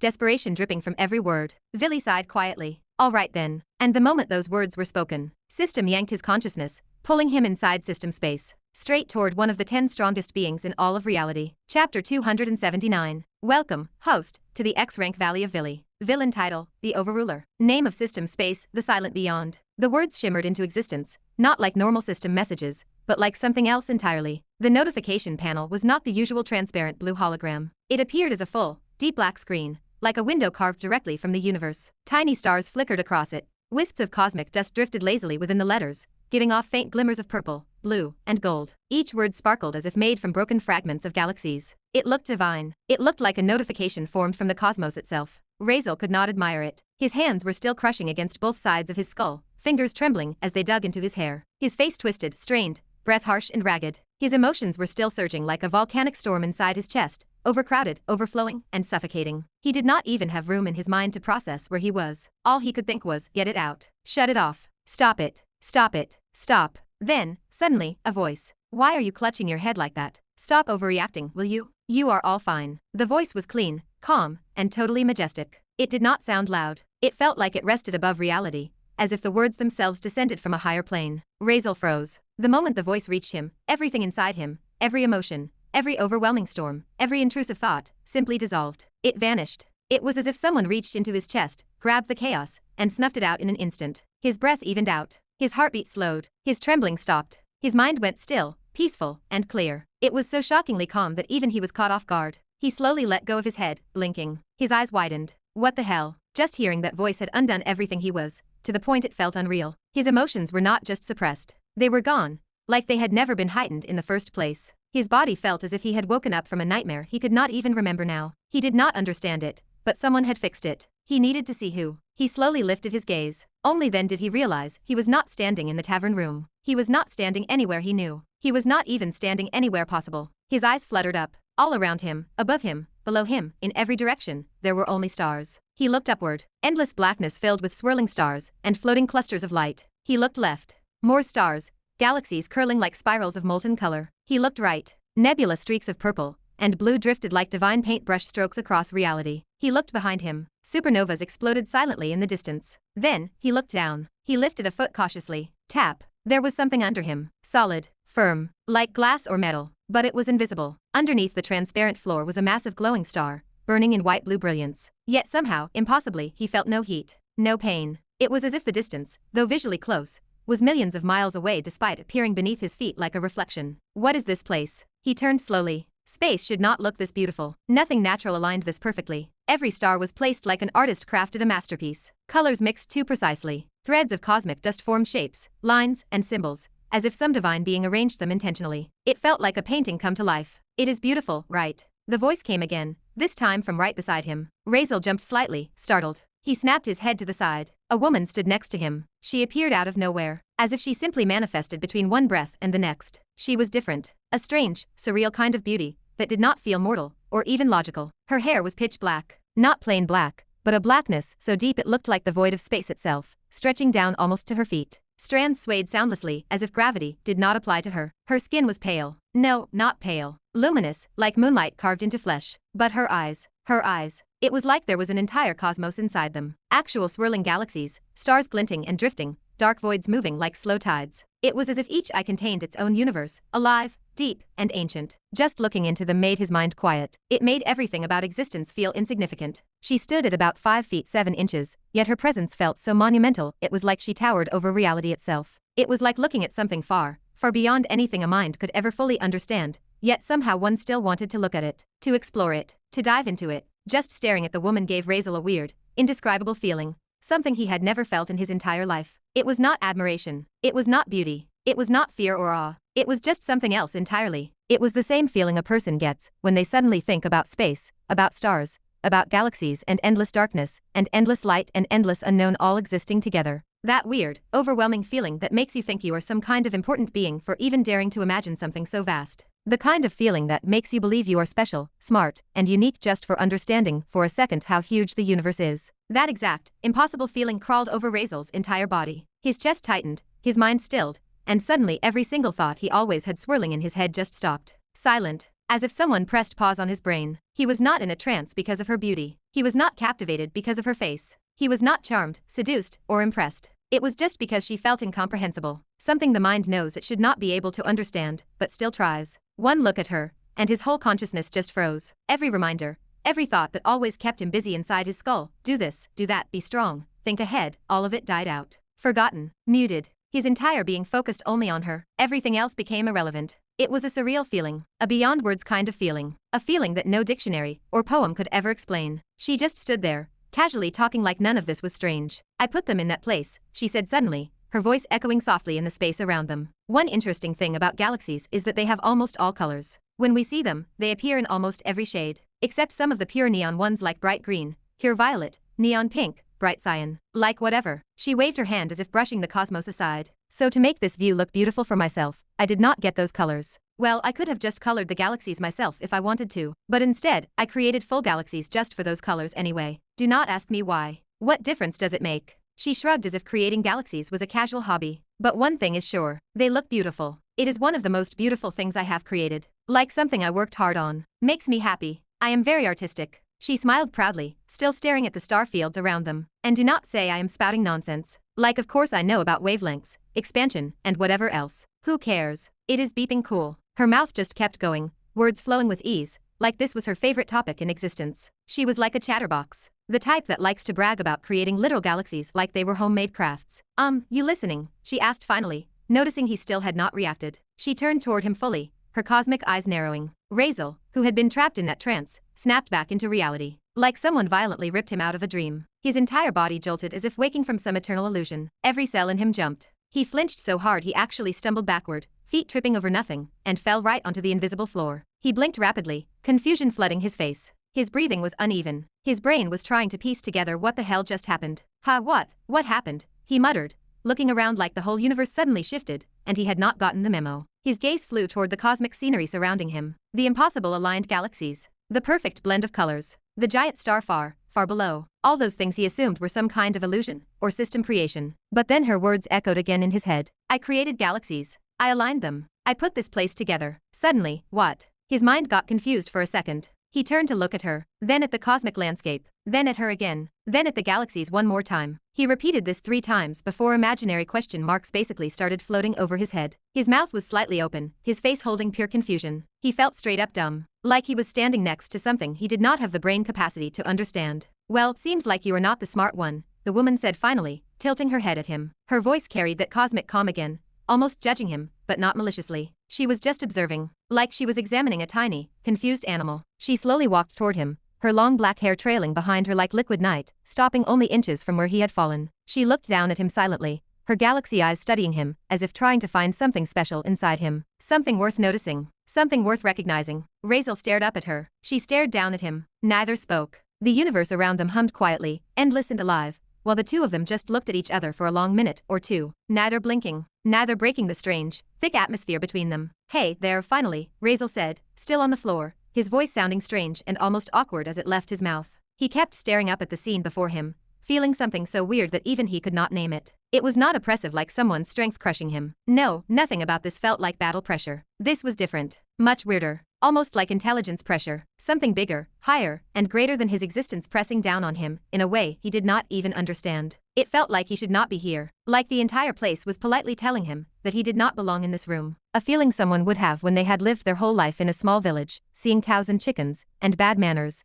and then suddenly they were shoved into a meeting hall filled with millionaires, kings, presidents of the strongest countries, and some mythical CEOs, who did not even look at normal people. That choking awkwardness, that confused discomfort, the silent question, why the beep am I even here, crawled up his spine. He felt exactly like that, misplaced and uncomfortable as hell, even though he did not show it outwardly except in his tone. Still, he said it anyway, because he had no idea what else to do. This is just weirdly uncomfortable. My name is Tung. You can call me that, the woman said, tilting her head slightly, just a tiny angle, but enough to give her that unnerving aura of someone who has seen everything and still feels bored. She looked down at him silently, her cosmic eyes not blinking even once. My name is Razeal began, trying to introduce himself, though a small part of his mind was already thinking how weird her name was. Tung, seriously. But before he even finished the first half of his own name, she cut him off like his voice did not matter to the fabric of reality at all. I know. I have already read your memories. Her tone did not change, but something small flickered inside her expression after saying that, like a tiny processing delay, as if she gained something new just after speaking. Then she raised one eyebrow,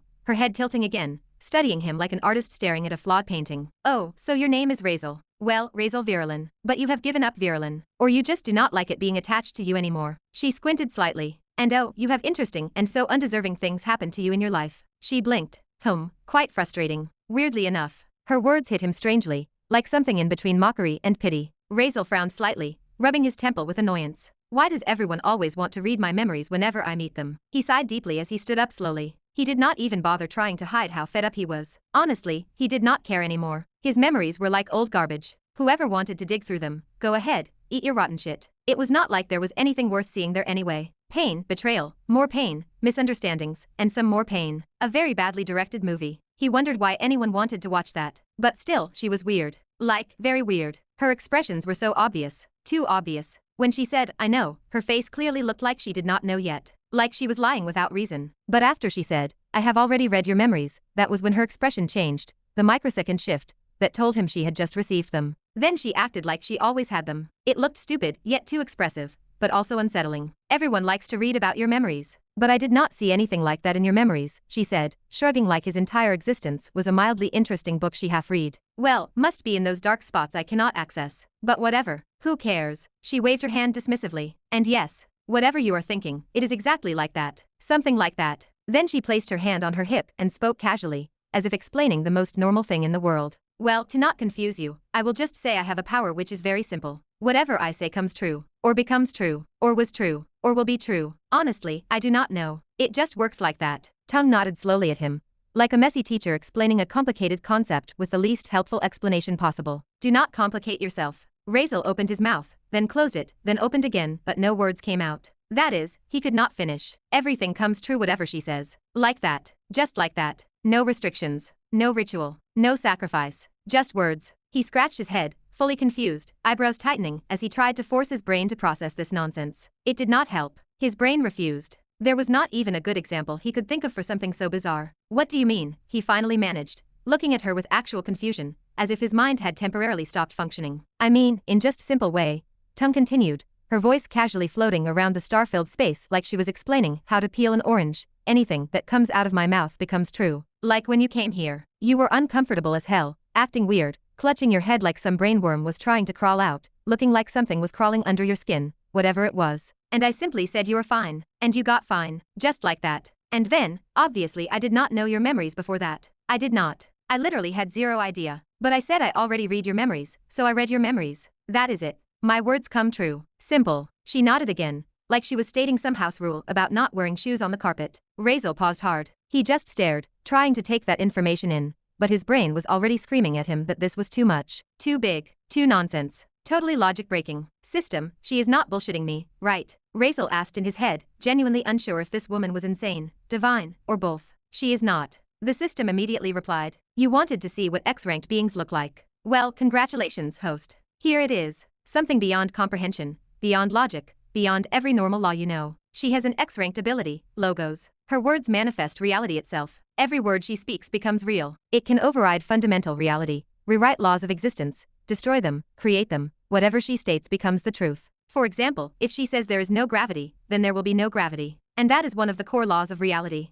Razeal blinked, something between disbelief and irritation crossing his face. Are you seriously asking me, he thought. This seemed so unreal to him that it felt like the system was trolling him. There are only 10 of these beings, host. In all realities combined. You should already understand what that means. These beings are above reality, above existence, above law itself. You should be honored you are standing in front of one. Razeal did not know what to think. The more he tried to wrap his mind around it, the more his head felt like it was melting. There were too many possibilities, too many consequences, too many what-ifs, too many if she says this then what happens. Just imagining having this kind of power made his thoughts spiral so intensely that he shook his head hard, refusing to think further before his sanity exploded. All right, he finally said, raising both hands up as if telling her to stop throwing metaphysical bombs at him. So you are the strongest person I have ever met. He sighed. And well, you have already read my memories, so you should already know why I am here, right? Will you help me? He did not even try pretending he had something to offer. He literally had nothing worthy of offering to her. She could create galaxies for fun. What could he give? Thank you. His body. Some coins.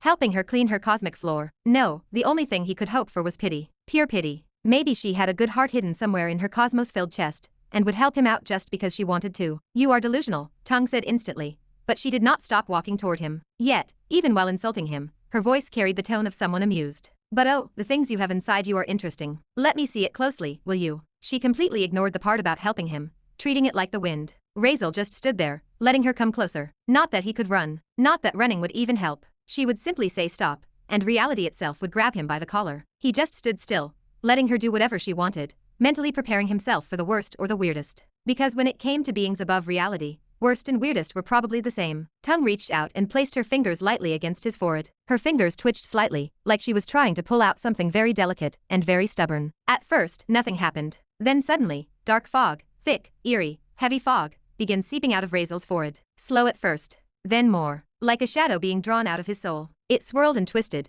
forming shapes that almost looked alive before compressing into a darker, more solid form. It then slowly condensed, becoming heavier and more defined until, thwomp. It solidified completely into the ominous, dark book she now held gently in one hand. The aura of that thing was as sinister as ever. Tongue clasped it, resting it casually in her palm as if it weighed nothing, even though its presence alone felt like it could crush worlds. Book of Eventual Evil, how she said, almost amused. Pretty dark stuff in here. She began flipping through the pages, as if rereading an old diary. Razeal stared at the book, completely confused. It just came out of his head, literally out of his forehead like it was a USB drive, and she just extracted it casually, like pulling a cookie from a jar. But what surprised him more was that she recognized the book instantly. You know about the Book of Eventual Evil? Razeal asked with a confused tone as she flipped through page after page with the casualness of a bored scholar. Chapter 280. Obviously, I just read your memories. You forgot, Tongue said, not even raising her eyes from the fluttering pages of that dark, ominous book in her hands. She did not even blink. She did not even give him the satisfaction of a glance. She just kept flipping pages, like she was reading some grocery list instead of absolute corruption incarnate. Ah yeah.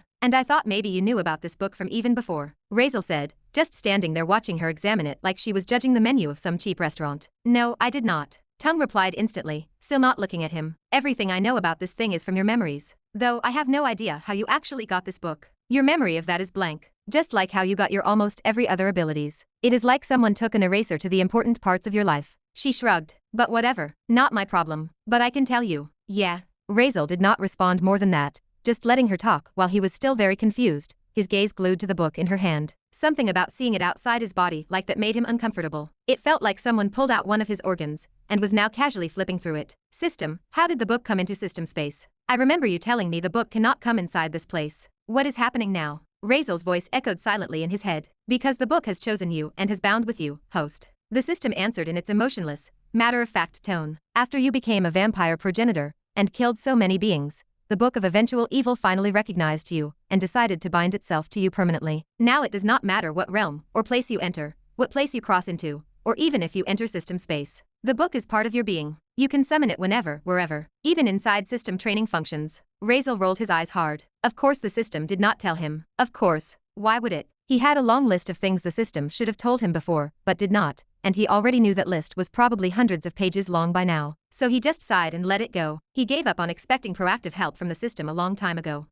This is not a good thing for you, kid. Tongue suddenly shut the book with a sharp clap and finally looked up at him, her cosmic eyes staring through him. You should not have something like this. And why is that? Razeal asked, blinking as he watched her toss the book around like it was a brick. If you gaze long enough into the abyss will gaze back into you. Tongue said calmly, tilting her head slightly as she looked at him with those galaxy eyes. Then, without any hesitation at all, she threw the book behind her like trash. The book passed right through the invisible floor beneath them, then drifted downward into the cosmic void, slowly spinning away. It did not fall, it just floated deeper into the endless space below, like some corrupted starfish drifting in a cosmic ocean. Razeal stared. His SSS ranked book was just floating away. Gone. He swallowed but did not panic, remembering the system's words. He could summon it back any time. Still, seeing something you rely on drifting off into infinity was not exactly comforting. Yeah, I have heard that phrase, Razeal said. Of course he knew it. Anyone who had ever touched a dark novel or philosophical quote online had heard that line at least once. It was everywhere. But what about it? Do you think there is danger? Because, honestly, I have already checked it, and I am 100% sure the book will not do anything to me. There is no danger, at least not the kind you are implying. He folded his arms confidently, well, as confidently as someone could in front of an existence that created galaxies, because she liked certain colors. Yes, there is no danger like that, Tongue replied, waving her hand dismissively. Well, at least not the kind you are thinking about. No, it is not going to suddenly sprout hands, crawl out of your chest, take over your brain, or whisper ancient forbidden messages into your ear while you sleep. She rolled her eyes. And yes, I know that is exactly what you thought when I said those words.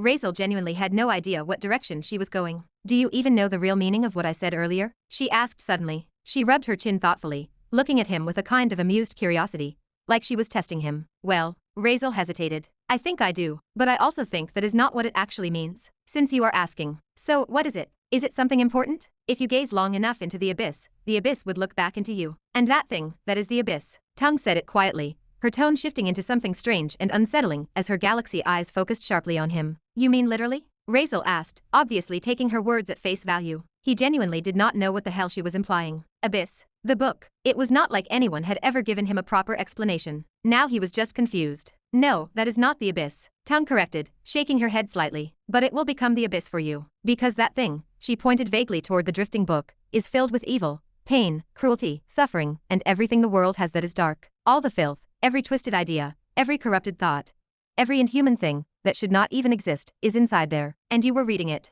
looking through it, absorbing it. Razeal blinked once then twice and still nothing. I am not understanding what you are trying to teach here, he admitted honestly. What are you even trying to get at? Is it not obvious what that thing is? A book full of, whatever. Tongue sighed, long and slow, as if she was dealing with a very small child. What I mean is, she said, voice dropping even lower, you are staring into things that are genuinely not meant to be stared into. Things that are not important for your growth. Things no one should willingly look at. Things no one wants to be, and yet you read them. And you keep reading. And even if you know the contents are disgusting, hateful, vile, you still look. Her eyes darkened. The galaxies inside them seemed to swirl, shifting shapes. Contemplation is not passive, kid. Looking at something every day changes you. It changes the angle of who you are, the tilt of your thoughts, the little corners of your mind you do not even notice shifting. She lifted one finger. And every time you open that book, even if you think you are ignoring the darkness inside, it still slips into you, bit by bit, day by day, until one day, you look in the mirror and realize the abyss is not looking back at you because it is watching you. She paused.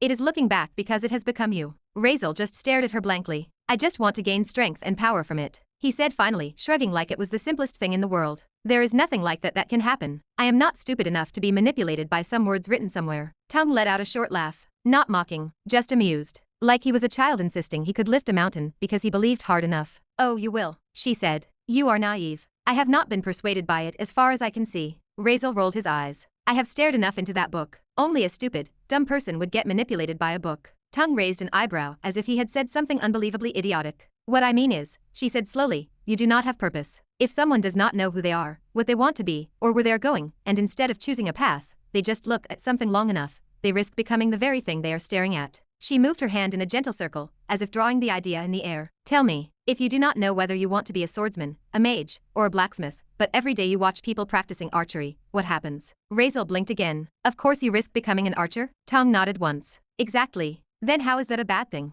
Razeal asked, genuinely confused. How is it a good thing either? Tongue shot back. If it was not your choice, if it was not your desire, if it was not who you wanted to be, what if you became something you did not choose only because you happened to stare at it every day? She folded her arms. You are not choosing. You are just absorbing. And that is dangerous. Razeal frowned, saying nothing. Tongue stepped closer. It is not about becoming an archer. It is about becoming the book. The darkness inside it, its cruelty, its way of seeing the world. It will rub off on you, and you will not even notice when it starts. Staring is fine if you have a purpose, if you have a stance, if you know what you want. But you, she tapped his forehead lightly, you do not. A tiny silence settled. Then Razeal suddenly lifted his hand, stopping her mid-sentence. Wait a minute. He looked completely done. His crimson eyes narrowed as he stared directly at her. You are talking about purpose too? He asked, confused and a little irritated. Why is everyone saying this? Why is everyone reminding me I do not have a purpose? First Zara, and now you. What is happening here? Why is everyone suddenly after me to make me realize I do not have a purpose, or pushing me to get one? He looked around at the cosmic surroundings, as if someone else might pop out and say it too. Seriously, what is this? A conspiracy? A trend? Some weird spiritual enlightenment program? Why is every person I meet talking like they are part of the same organization? System, tell me you do not have something to do with this, right? Razeal asked in his head, genuinely feeling weird now. Like extremely weird. Because this could not be coincidence. There was no way every random being he met suddenly started lecturing him about purpose. I have nothing to do with this, host. Why would I? What do I have to gain from it? They say what they say, trust me. And besides, even when Zara tried to have that whole conversation with you about purpose, you did not figure anything out, did you? System said, sounding annoyed. I mean, it was not really that important. Razeal muttered in his mind, rubbing his forehead. And I tried. I just did not find anything. How am I supposed to magically know what purpose I need? Zara, everyone? Tum tilted her head at him, looking weirdly confused. I literally just said you do not have a purpose because it felt weird to me. She added bluntly. Like, I look at you and it is just strange. You are standing here, but you have absolutely no idea what you want. So I thought I should help you. I wanted to help you realize your purpose. It sounded so cool. Like one of those great teachers in stories who guide lost protagonists. Her expression suddenly shifted, her eyebrows puffed, her cheeks puffed out, her whole vibe suddenly became pouty. I was feeling dramatic and serious and mysterious, she said, puffing again, but then it got boring. Razeal stared. What happened just now? Tongue was literally acting like a brat now, a total personality shift from cosmic goddess to sulking child. System, he asked internally, deadpan, does she have some multi-personality disorder? Why is she acting totally different from before? How would I know? I do not control personalities. Deal with it. And stop disturbing me. You said you wanted to meet X-ranked villains? Of course they are weirdos. Handle your own problems. System cut off its voice immediately. Razeal sighed deeply. Of course the system was useless as always. But he pushed the irritation down, focusing instead on what Tongue had said. So, you are trying to help me? He asked slowly, looking up at her. Tongue nodded proudly, placing both hands on her hips. Obviously. Razeal blinked. Then, without shame, without dignity, and without a single drop of hesitation, he went straight to the point. Then give me some powerful skill, he said. How about the skill you have? The one where everything you say becomes true. He leaned forward, eyes shining dangerously with hope. How about you just say Razeal becomes the most powerful person in the world? Or maybe Razeal can beat everyone with just looking at them. That would solve all my problems. Just say it. Easy. Tongue blinked at him like he had just asked to borrow the universe. No. Why would I do that? She snapped immediately, face twisting like he had offended her pride itself. But why not? Razeal pressed, stepping closer, hands raised in desperation. You can, right? It is not even going to cost you anything. Come on, do it once. Please, please. It will fix everything. Just one sentence. He even gave her puppy eyes. Actual puppy eyes. His crimson eyes widened softly, shimmering. He even tilted his head a little. Tongue stared at him, then blinked, then leaned in, then blinked again. I can, she said truthfully, but I will not. Another harsh shake of her head. Total rejection. Like he had asked her to hand him her entire soul. Razeal sighed loudly, dropping his shoulders, trying to act cute. But why? He demanded. At least give me a damn reason. You are supposed to be helping me, are you not? You just said so. Is this not literally the best, easiest way to do that? Tongue raised her hand dramatically, not to strike him, but more like she wanted to physically push his stupidity away from her face. You seriously do not get it? She asked, eyes narrowing. You genuinely, honestly do not get it? Razeal looked at her blankly. No, she groaned like someone with the patience of the cosmos being asked to explain basic math. Because, she said slowly, tapping his forehead with one long finger, if I give you something like that, something that powerful, something you did not earn, did not struggle for, did not grow into, then you will break. I mean, why would you even want that? Tongue asked, her face twisting as if she had just tasted something sour enough to kill a dragon. It is boring to get whatever you want instantly. I have never felt good about it. I can get anything with just one word, literally one word, and you know what? It is not fun. It has never been. She leaned back, arms crossed, her expression full of disbelief toward Razeal's logic. I genuinely believe you cannot sustain anything you receive instantly. Humans, anyone, beings, whatever, do not value things they do not struggle for. It is not the goal that matters, it is the process, the journey, the climb, the decades of work that make the final thing precious. If you get something with a snap of your fingers, you will never actually care about it. It will feel empty, meaningless. She wrinkled her nose. And why would I do something so horrible to you? Giving you everything you want? That is the worst thing I could do. Razeal stared at her as if she had grown 3 heads. No, no, I will not. He insisted immediately. I will not be bored. Just do it. I do not care about the process. And believe me, I have not enjoyed the process of getting stronger even a little bit. Not 1 second. I am perfectly fine skipping the whole suffering part. Just give me what I want. I will be very happy getting it from just 1 sentence out of your mouth. Come on, just do it, please. His lips twitched as he spoke. She was talking nonsense. Absolute nonsense. Of course everyone who gets what they want instantly is happy. What kind of deranged logic did she have? She was upset because she does not get to work for things. Did she not understand that no one wants to work? People work because they have no choice. If anyone had the ability to instantly achieve their desires, they would obviously be thrilled. Tongue shook her head, unbothered. No. And that is final. Razeal sighed. Then what? That is it. That is all the help. He exhaled deeply, pressing his fingers to the side of his head. At least help me with something, please. I have so many problems. You do not understand how badly I need solutions. He pointed at his forehead. Like this. Because I became a vampire, my head keeps hurting, my emotions are going insane, everything gets heightened to ridiculous levels. Can you not fix that? If you will not help with the other thing, at least help me with this. Just this. Tongue stared at him like he had just asked her the dumbest question in the universe. That is not a problem in the first place, she said,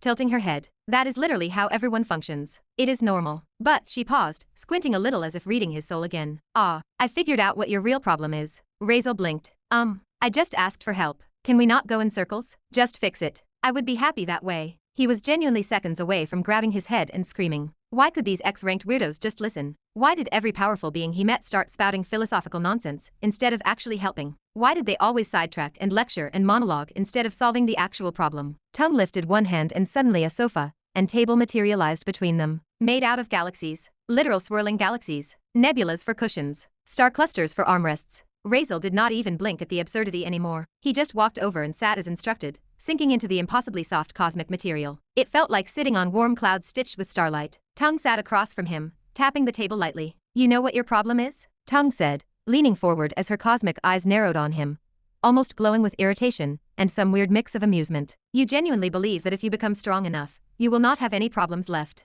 You think strength will erase everything. You think problems are, well, problems. But they are not. Nothing in this world, no matter the world, is actually a problem. She tapped the table lightly, each tap echoing softly like ripples in space. Tell me, do you really think that if you became the strongest being alive above gods, above devils and every existence, you would magically stop having problems? No, you will not. You will still have them. Because these things you call problems, they are not curses. They are not punishments. They are literally just things that need your attention. Things that need your awareness. Things you keep ignoring. She sighed, looking at him with a mix of pity and annoyance. And that is why you think they are problems. Because you do not want to face them. Because all you do is run. You keep running from things that require you. Things that require your focus. Things that require you to actually be present. Her voice softened slightly, though her words stayed sharp. And because of that, you are never satisfied. Never settled. Never at peace. You keep imagining that you need more strength, more abilities, more power, when that is not even the real issue. Tongue tilted her head, studying him like she was dissecting his soul. The truth is, you never give time or attention to the very things you call problems. Instead, you misunderstand everything and convince yourself that becoming stronger will make them disappear. That strength will magically erase the things that bother you,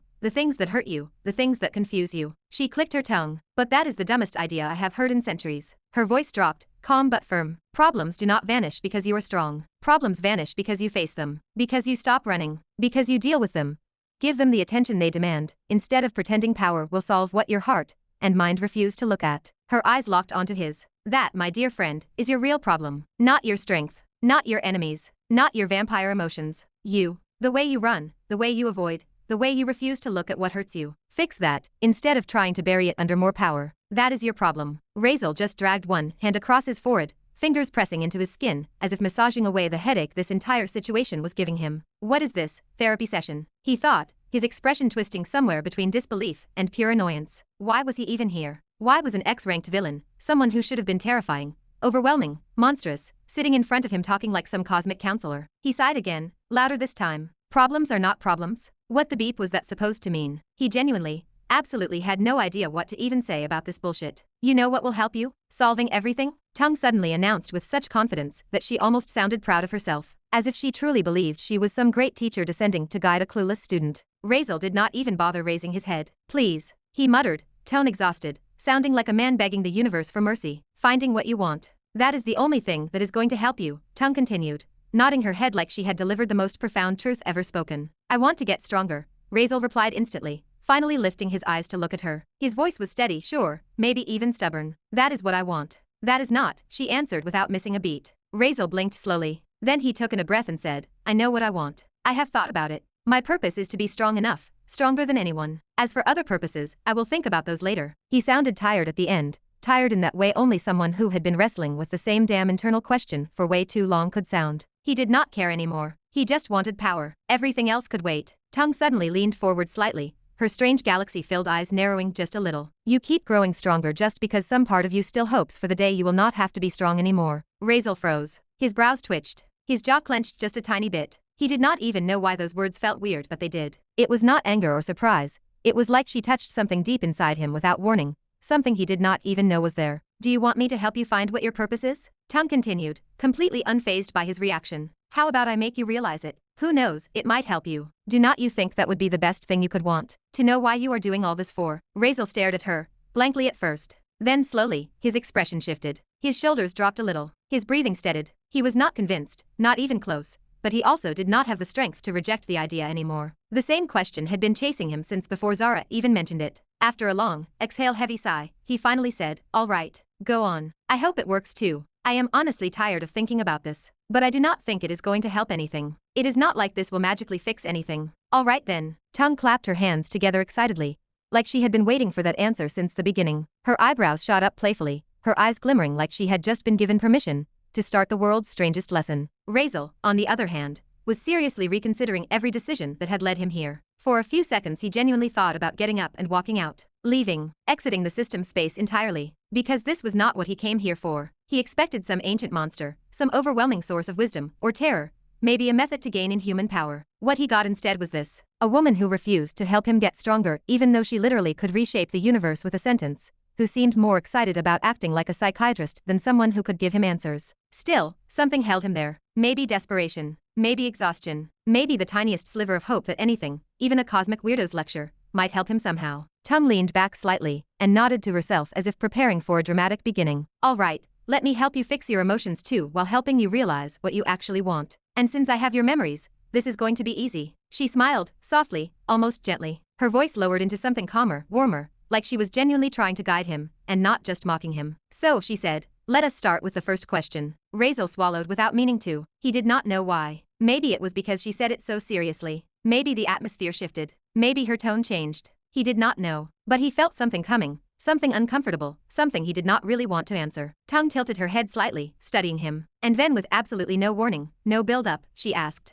did you love Celestia? Or are you still in love with her? Be honest about it. Chapter 281. Did you love Celestia? Or are you still in love with her? Be honest about it. Tongue asked this with a smile that was way too bright for the question she had just thrown out. It was not a gentle smile. It was the kind of smile someone has when they know a bomb is about to drop, and they are excited to see how big the explosion will be. Her eyes even sparkled as if she was thinking that things were finally getting spicy. Razeal, who had been sitting on that stupid galaxy-made couch, which was soft, glowy, ridiculous, and annoying, and he had been trying to tolerate this whole cosmic therapy session, suddenly paused. His brows lowered sharply. His crimson eyes narrowed into thin, sharp slits. Slow anger, annoyance, and frustration, all mixed together. He lifted his eyes to meet the gaze of Tongue. If you do not want to help me, then do not, he said, his voice turning cold instantly. No need to waste my time over it. He stood up, ready to leave. He did not even try to hide the irritation. He was finished with this conversation. But Tung did not even flinch. She just sat there, one leg crossed over the other, her hands resting casually on her lap, wearing that same weirdly calm,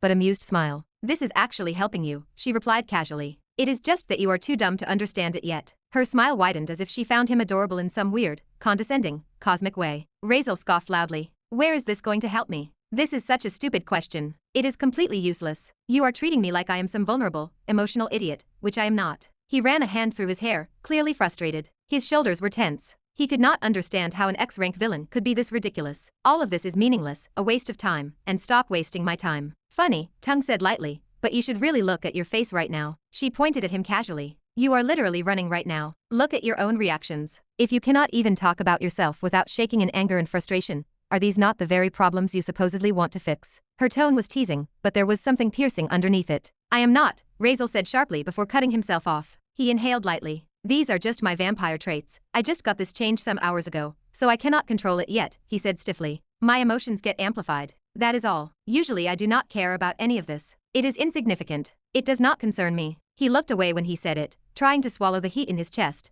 trying to convince himself more than her. Tung lifted one eyebrow. "Exactly," she said softly. "Your emotions. They are yours. They are not magic, not someone else's, or even vampirically inherited. And you are running from them. Why? Why do you treat your own emotions like they are someone else's?" She leaned forward. "You either face them, or you keep pretending you do not feel anything. And you already know which one you have been doing." Razeal stopped looking away. "No need," he muttered. "You cannot manipulate me into doing what you want. I am not naive enough to fall for these childish tricks." Tung blinked once. She tilted her head. "So you are just scared." These were simple words, but they hit him right in his pride, as if she knew exactly what his weakness was. His crimson eyes flickered, just for a second, but enough to show she had hit a nerve. He rubbed his face again, harder this time. His vampire arrogance, his eternal pride, hissed inside him, asking how she dared to speak that way. He stood straighter, then clapped his hands together sharply. "I am not scared of anything," he said firmly. "I told you, I just do not care. You are just trying to waste my time. But if you think I am avoiding the question because I am scared, then fine. Let us do it."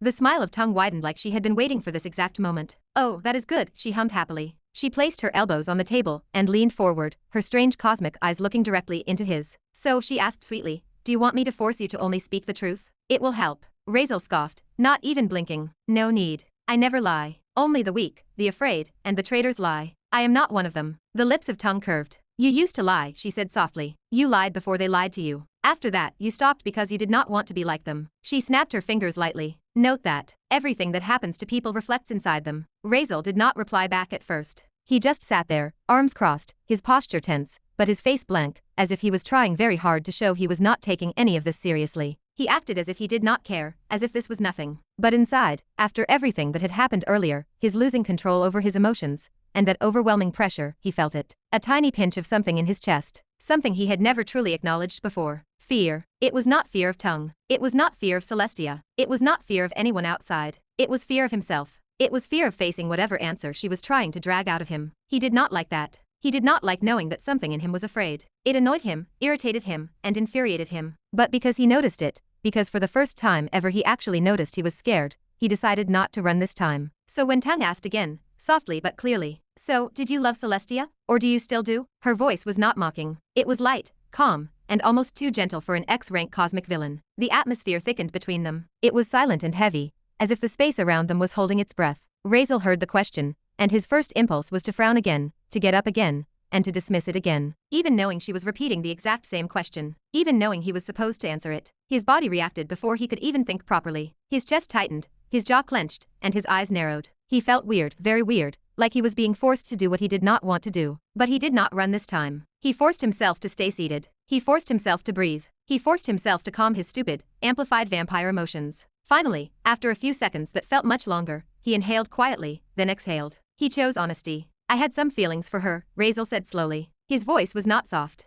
It was calm and emotionless, like he was telling a long-forgotten fact. "But not anymore. I was childish back then, unable to see the reality of the world and power." He crossed his arms again, and leaned back into the couch, his eyes looking off to the side. He did not want to look at Tung while saying it. It felt too direct. Tung nodded lightly, as if she expected that answer. "So you loved her, but you do not anymore." She phrased it in a way that did not allow him to escape. Because she knew he did not want to say love, he avoided the word. "How about Selena, your sister, or your mother?" Tung continued. "Did you love them too?" She asked softly, but her eyes did not look away from him even for a moment. Razeal took a light breath that was a little too deep. His shoulders stiffened. He still did not look at Tung. He honestly did not want to. Instead, he looked somewhere far to the side, as if the stars were suddenly very interesting. I never had a family before, Razeal said quietly. His voice dropped lower. So when I got one, I could not help having feelings about them. I knew things could go wrong. I knew things could break. He paused. But emotions, he exhaled sharply. Emotions make you do things even when you know they're bad. Even when you know you should not. But you still want to. He looked down at the invisible cosmic floor beneath him.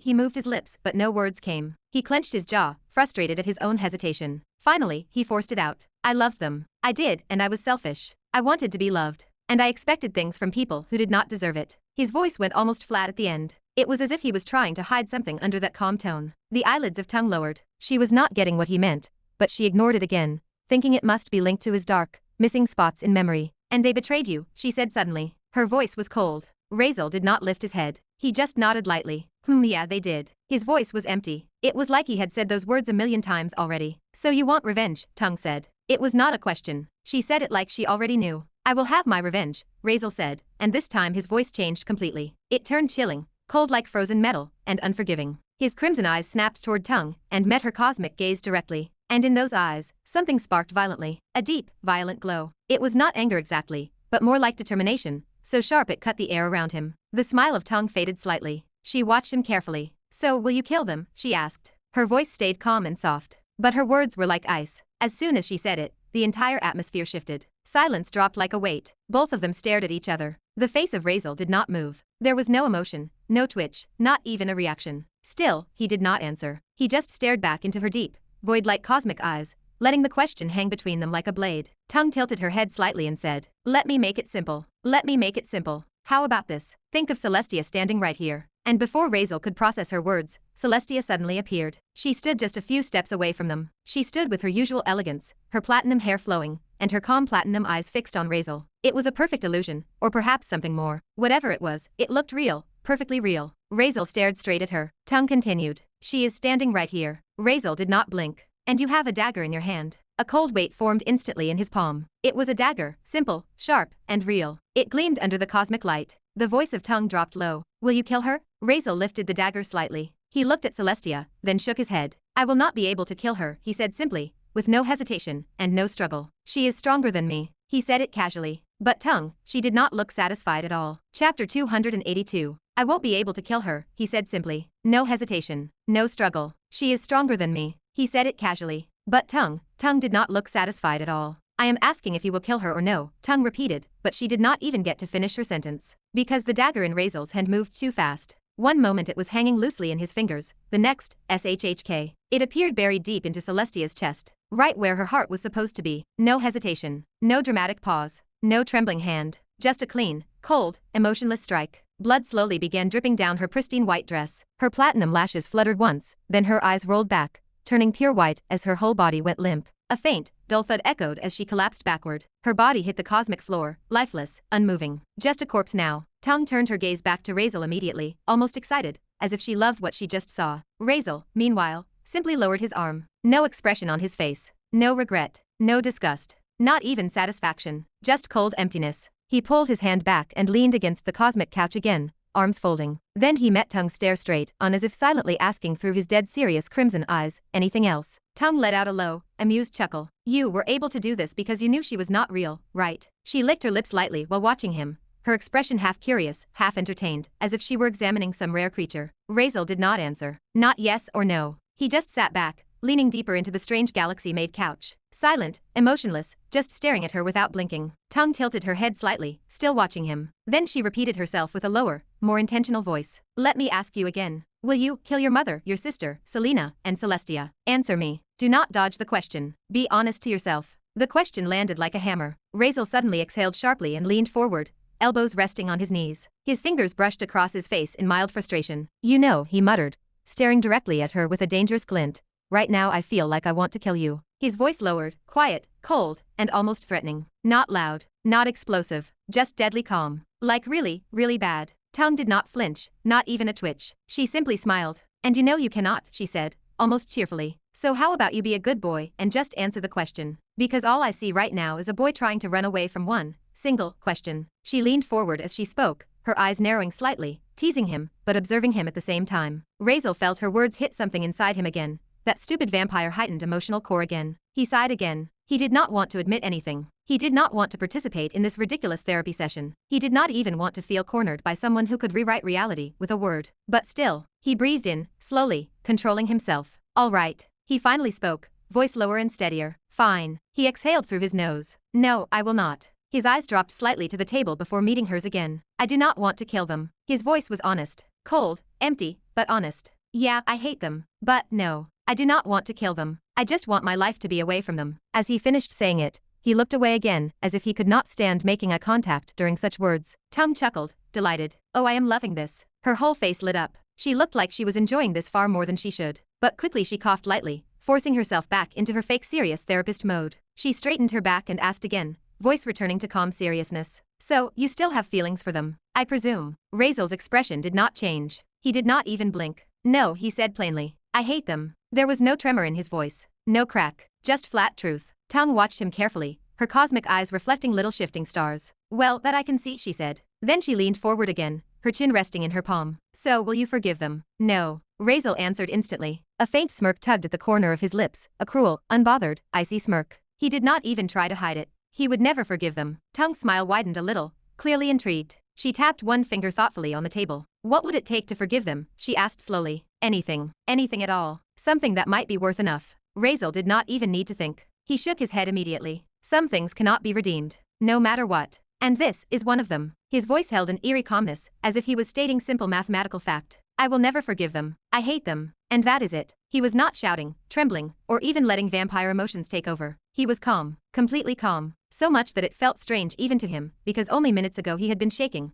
losing control, drowning in amplified feelings. Now he felt almost controlled. He noticed it. Is it because he was not holding anything back? Because he was not resisting? Because he was not trying to hide how he felt, or pretend he did not feel? Was that why? He was not sure, but the calmness was real. Tung nodded slowly, summarizing it with a teacher-like tone. So, in simple words, you love them, they betrayed you. You hate them and you want revenge, but not enough to kill them. And there is no path, no possibility at all for forgiveness or redemption. Even if they did everything. Even if they begged. Even if the whole universe shifted. She tilted her head, studying him deeply. Is that right? Razeal heard her words and could not stop his eyes from drifting to the side. Even he deep down felt a stupid sting inside his chest. Not emotional pain, not sadness, but that irritating awareness that he himself was contradictory. He hated them. He wanted revenge. He wanted to cut every connection tying him to them. Yet when it came to the final step, the last line, the part where all the hatred should transform into killing intent, he could not. He knew it. He hated that he knew it. He hated that it was true. And sitting there, calm expression but a storm underneath,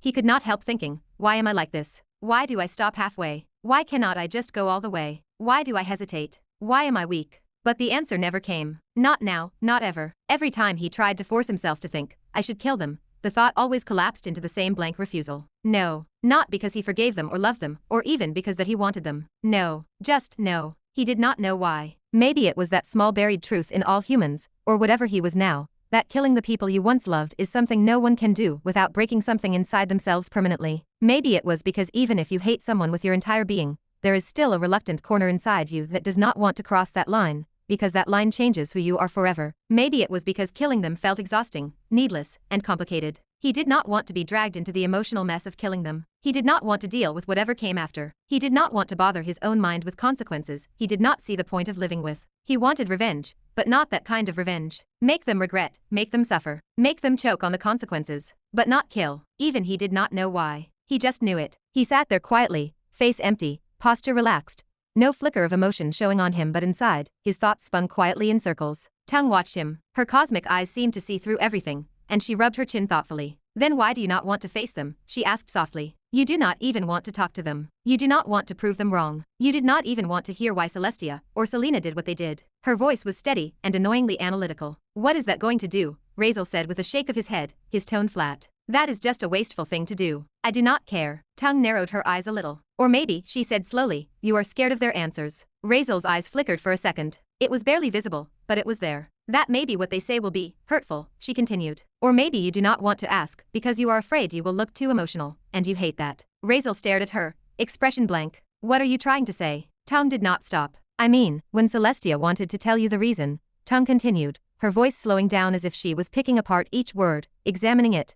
tilting it in her hand like a strange jewel. You were very disappointed, and more hurt by it than you want to admit. Before that, you did not even have the answer to why she did that. And maybe, just maybe, you were expecting something bigger, something more dramatic, more meaningful, more redeemable. She tilted her head, eyes narrowing thoughtfully as she studied his face. Maybe you already knew it was them, deep down somewhere, she added. But you did not want to see the proof. You did not want to hear it from her mouth. You did not want confirmation that what they did was exactly what they wanted to do. Razeal stayed silent, completely still. Of course that would make anyone feel bad. After all, no one would want to hear words like that. You were not deserving enough, so I did that, he muttered, voice low and strangely flat. Because it was true. After all. So is that why you do not want to know why Selena did what she did? She pressed, leaning a bit closer across the cosmic table. You are just trying to run away from the truth, thinking that maybe the real answer might be even more hurtful than what you have already imagined. Because you had false expectations, big ones, and part of you still wants to think there was a good reason behind it. She raised her hand and tapped her temple. You think about it all the time, she said. Millions of thoughts, always circling,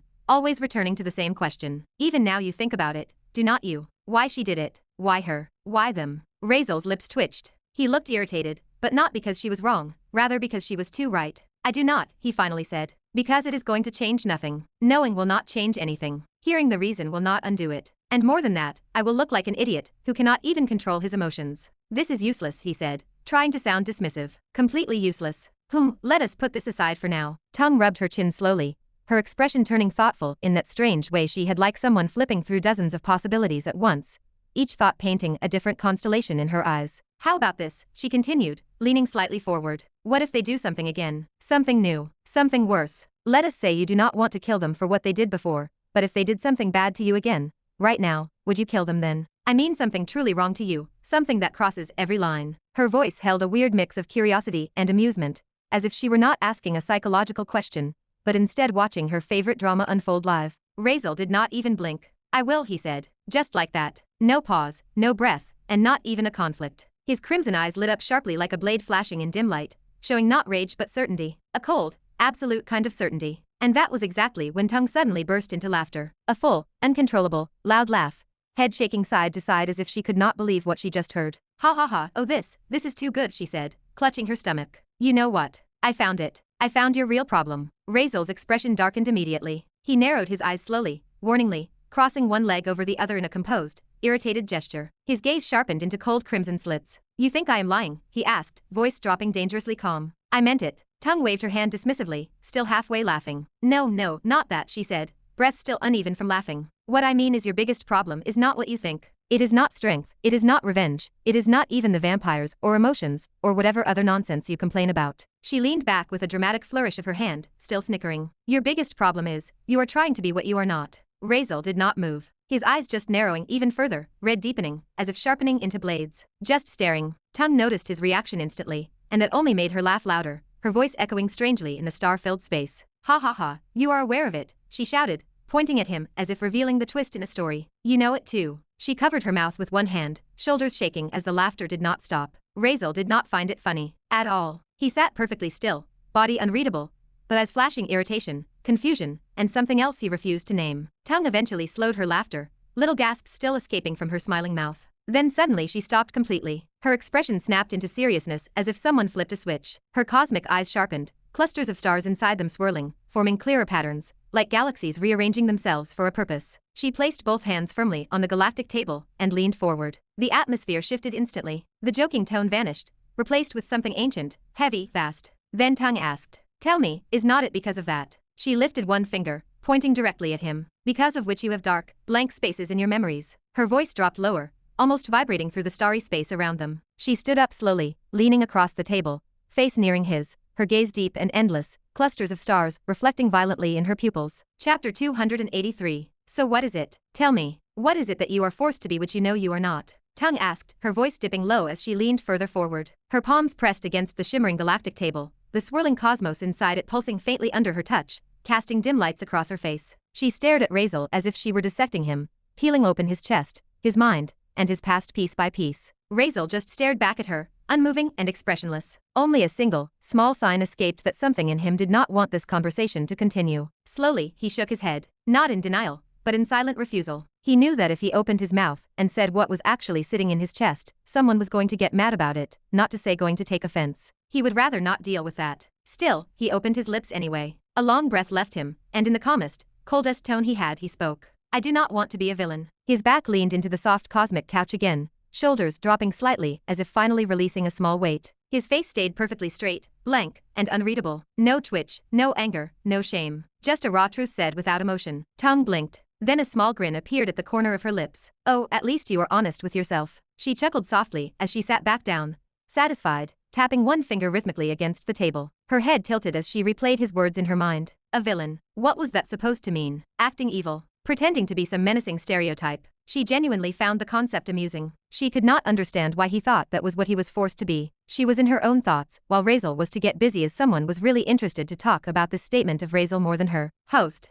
The system tone was not just shocked, it was offended, confused, almost personally attacked. What is the meaning of this? You do not want to be a villain. If systems could widen their eyes, this one would have. Razeal answered dryly in his head without looking surprised. The meaning is whatever I said. He cracked his neck to the side, habitually rolling his shoulders as he responded with complete indifference. It was not me who decided this whole villain thing, Billy. It was put on me. But you are a villain, host. Now the system sounded like a betrayed parent. You are supposed to be one. That is what we want. Why would you say something like this? As if you are forced into it. I do not understand. I need an explanation. Its confusion spilled through the connection, like static vibrating against his mind. Razeal silently exhaled through his nose. Villy, it was not my choice from the very beginning. You keep acting like I picked this path. Like I woke up one day and thought, oh yeah, let me be a villain. If I wanted to be one, I would have become one on my own. But it was not my choice. It never was. His jaw clicked as he clenched it for a second, remembering things he did not want to remember. Tell me, Villy, he continued, a cold sarcastic chuckle escaping him. What is the difference between you and Raven? Or the entire damn world?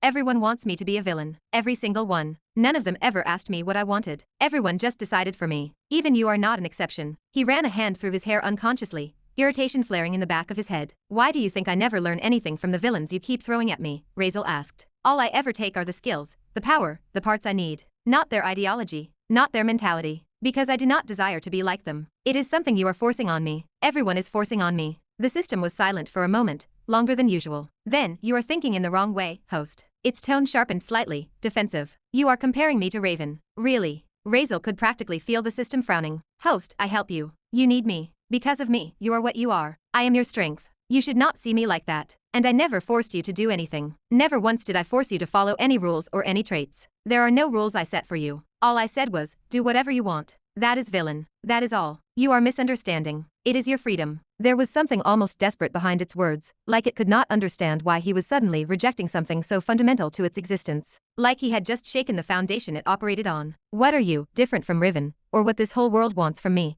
Razeal's voice echoed quietly inside his own skull, but every word carried weight, irritation, and a calm that was not calm at all, something cold and simmering underneath. Does it not want me to be a villain? Is that not what everything pushes me toward? It even offers me power, beyond everything. Power to destroy the world, to tear it apart and remake it, to balance it again, remake the world, whatever the hell it wants. But does any of that even matter? Tell me, he continued, voice still steady, but carrying an undertone of bitterness, does it genuinely matter? Even if you are just calling it a word, villain, as a label, I am asking you, who are you, or anyone, to decide that label for me? His crimson eyes narrowed as his thoughts sharpened. I will be a villain if I want to be. If I decide that path, he said softly. But why am I given the label before I even choose anything? Why am I shoved into it? What have I done to deserve it? His voice dipped lower. A villain is a label for someone who harms others by choice. Intentionally. Someone who causes suffering, destroys, manipulates, exploits. Someone who ignores humanity, crosses every boundary for desire or selfishness. Someone who becomes a source of fear. He looked up slightly as if he could see the system, speaking to the system now with dead calm. Tell me, is that not what a villain is? The system responded almost instantly, its tone defensive, metallic, and oddly fragile. It is just to be a villain, host. I have never forced you. It is always on you, whatever you are. All I want is to make you the perfect being that exists, the best villain. The perfect villain. You have the chance to learn, host, from the greatest villains in all realities. You can learn whatever resonates with you, in whatever way you think is best. I will not stop you even if you decide to do good things. Everything depends on you. The choice is yours. Razeal chuckled, not loudly or mockingly, but the kind that carried disbelief, the kind that came from someone who had heard something absurd yet expected. Helping someone without kindness is manipulation, Villy, he said, finally lifting his eyes upward, a small smirk on his face, but it was not a happy one at all. It was hollow. The kind people wear when they have already figured out the truth long ago. You never wanted the best for me. Do not insult me by pretending otherwise. I am not a naive fool, Villy. His smile grew slightly, but his eyes stayed cold. All you want is to turn me into a villain, no matter what I would have to or want to become. no matter what I would have to suffer. You would put me through torture, pain, loneliness, despair, without a speck of hesitation if you thought it would improve me. His voice became quieter, calmer in a scarier way. Tell me, have you ever told me to stop, that something would hurt me? Have you ever encouraged me to do something for myself, to be happier, to be satisfied, to enjoy life? You have only ever encouraged me to walk deeper into darkness. His tone did not rise. It did not shake. It was the calm of someone who had accepted something long before verbalizing it. You are manipulating me into being a villain. He chuckled again. I did something wrong, so my sister punished me. But tell me, was that punishment even equal to what I actually went through? I have SS rank pain tolerance, Villy. What she did was nothing compared to what you put me through. If I hate her for hurting me, what should I feel about you? The system did not falter this time. It immediately defended itself. That was all for you, host. Your decision. You wanted strength, I showed you the direction. And obviously, to gain strength, you need to work hard, bleed, suffer. Pain is the price for power. I did not force anything. You chose. I simply provided the way. And as for encouraging you to be happy, that is not my function. Just like all the other things, I do not interfere with unless necessary. As I said, you have full freedom. If you wanted to do something, do it, you could. Being a villain is simply where my interest lies. Razeal closed his eyes, letting the system finish before he inhaled slowly. I was 13 when I died in the last life. Villy, he said quietly. 13. I had no parents, no one to educate me, no one to teach me right or wrong or even how to think like a normal person. I was not raised with high intellect or great mindsets. I was not trained to see deeper meanings or long-term consequences. He opened his eyes again, staring straight ahead. But when I was reborn, when I got this new family, something in me wanted to think for myself, to grow, to explore, and then you appeared. His breath tightened slightly. You told me in what brilliant plans and manipulations I was trapped in. You told me who was my enemy and who would become one. You told me I had to prepare. I had to fight. I had to get strong. I had to be aware of everyone around me. I was planning at an age where children should be playing. I was calculating at an age where I should have been carefree. I was thinking about alliances, threats, opportunities, while kids my age were running around, laughing, doing stupid things. His voice became quiet. That is manipulation, Villy. The system responded instantly again, almost stubborn. You are taking it the wrong way, host. I was preparing you. Nothing more, nothing less. You have always had freedom. You will always have freedom. Whatever you choose, that is what you will be. Chapter 284. A low chuckle escaped through Razeal's lips. Quiet, humorless, the kind that rises out of someone who already knows the answer, but still wants to hear it spoken just to confirm how ridiculous everything truly is. Let me ask you some questions, Villy, he said inside his mind, leaning his head back slightly.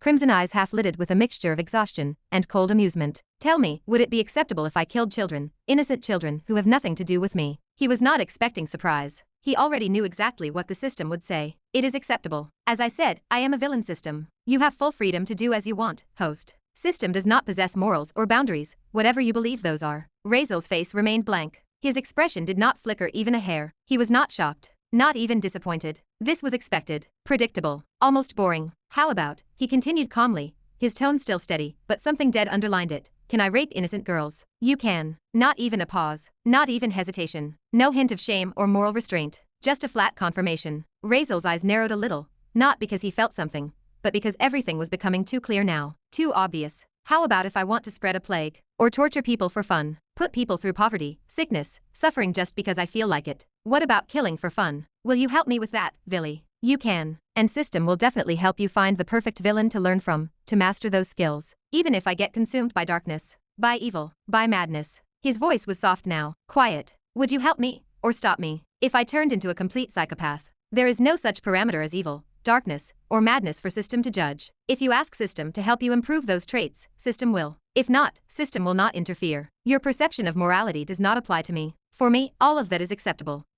That was all Razeal said at first. Just a simple sound, his face remaining emotionless. Well, that is fine. Not like I had any expectations from you in the first place. He did not sound angry. He did not sound betrayed. He sounded done, empty, as if he already understood this truth long before he spoke it, but now that he finally voiced the questions out loud, the reality settled deeper and heavier inside him. But since you are being so honest, he tilted his head slightly, crimson eyes narrowing. Let me ask you some important questions too. The air inside his consciousness felt heavier, not literally, just emotionally, mentally, like the weight of truths he was about to dig up had been buried under dust for too long. Tell me, Villy, when Selena accused me, when she destroyed everything with one sentence, and I was standing inside court, you fully understood the situation. Could you have recommended better solutions? His voice was not sharp, it was not demanding, it was calm, dangerously calm. Could you have helped me get out of all that without any problem? Of course he knew the answer, only a fool would not. A system powerful enough to fight X-rank beings, a system with infinite calculation power, a system with knowledge of countless worlds unable to solve a petty court accusation. Impossible. System paused.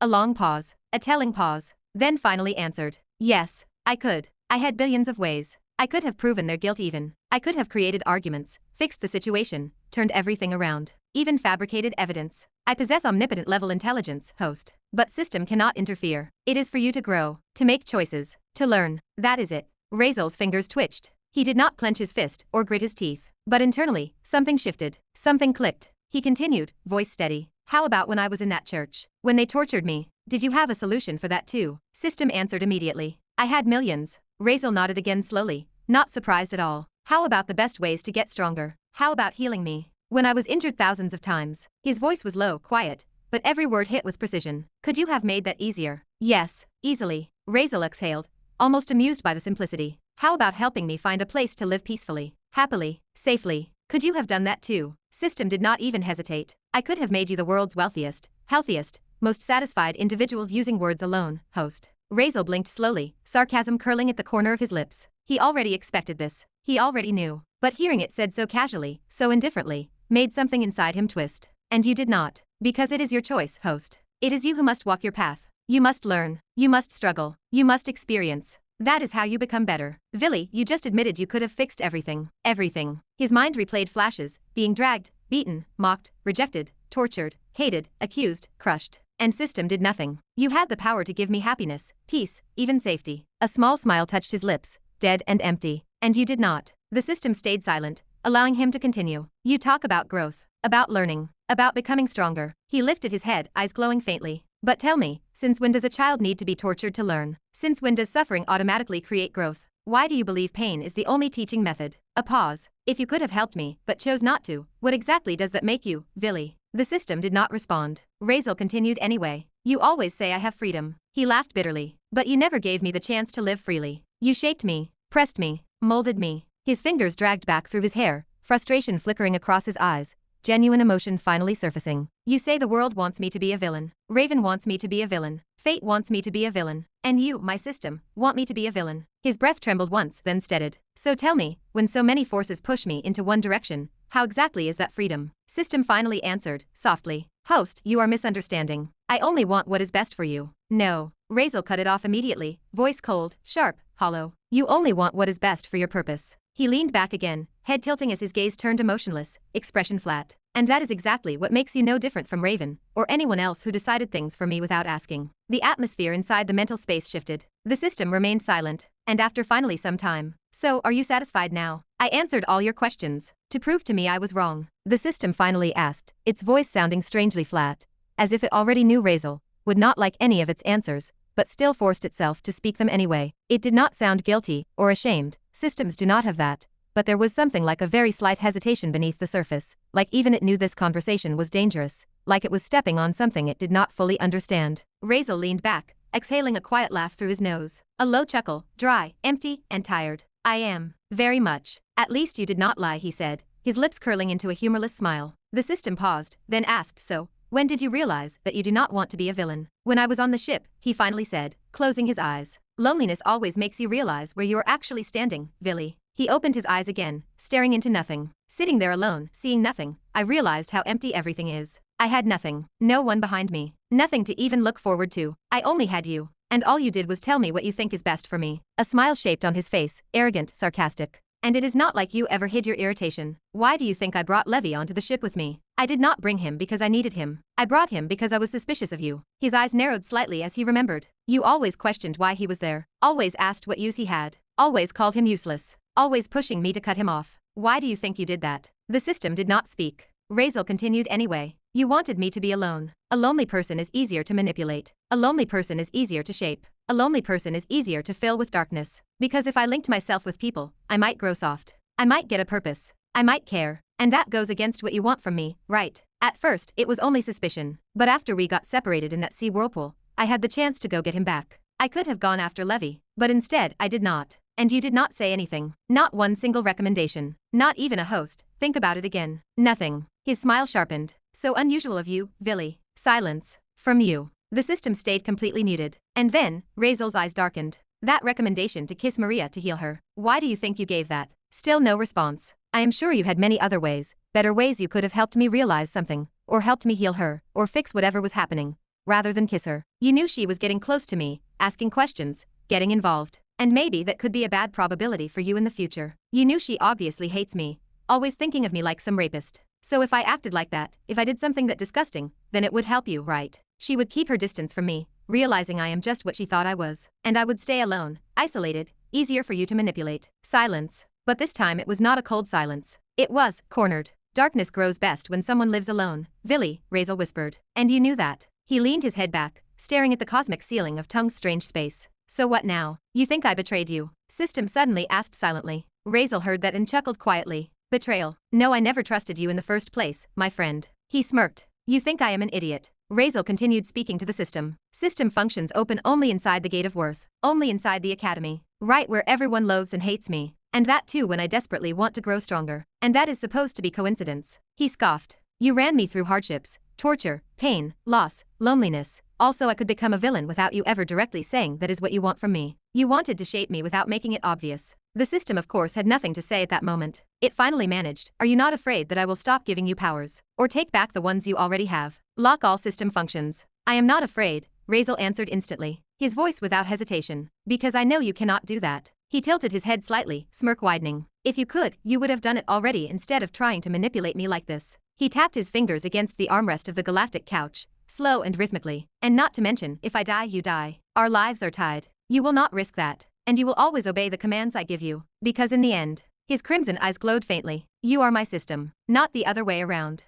Maybe I cannot lock the main system function, but I definitely can lock the others I gave you. I will be locking the system training function and the system function, automatic blacksmith. That one, I gave you personally, not the system-generated one. You cannot do anything about that. And also, the memory collection you gained from absorbing the vampire essence, those trillions of memories and skills, they are under me. I was the one who placed them, arranged them, prepared them for you as rewards. They were never inherently yours. I put them in you personally, preparing you to be better. Razeal blinked slowly, his face going blank for a moment. Then he narrowed his eyes, irritation flickering across his expression. But the automatic blacksmith function, he said, you gave me after I got that item from that SSS ranked blacksmith. You literally told me it was too big and annoying to carry around, so you would help me integrate it. And the vampire memories, those are mine. I got them from the villain. You cannot rob me, right? They are a reward from the kill. How does that make them yours? He was not yelling. He was not even annoyed anymore. He just sounded tired, like someone forcing his brain to process nonsense, because he had no other option. The system did not hesitate. I got your permission to integrate everything, host. Permission is permission. Once granted, it becomes my decision whether to return or withhold it. Whether you get those memories back or not, it is my choice. Those gifts are not to be thrown around carelessly just because you suddenly decided to act ungrateful. There was a coldness there, a strange coldness like a parent disappointed in a child,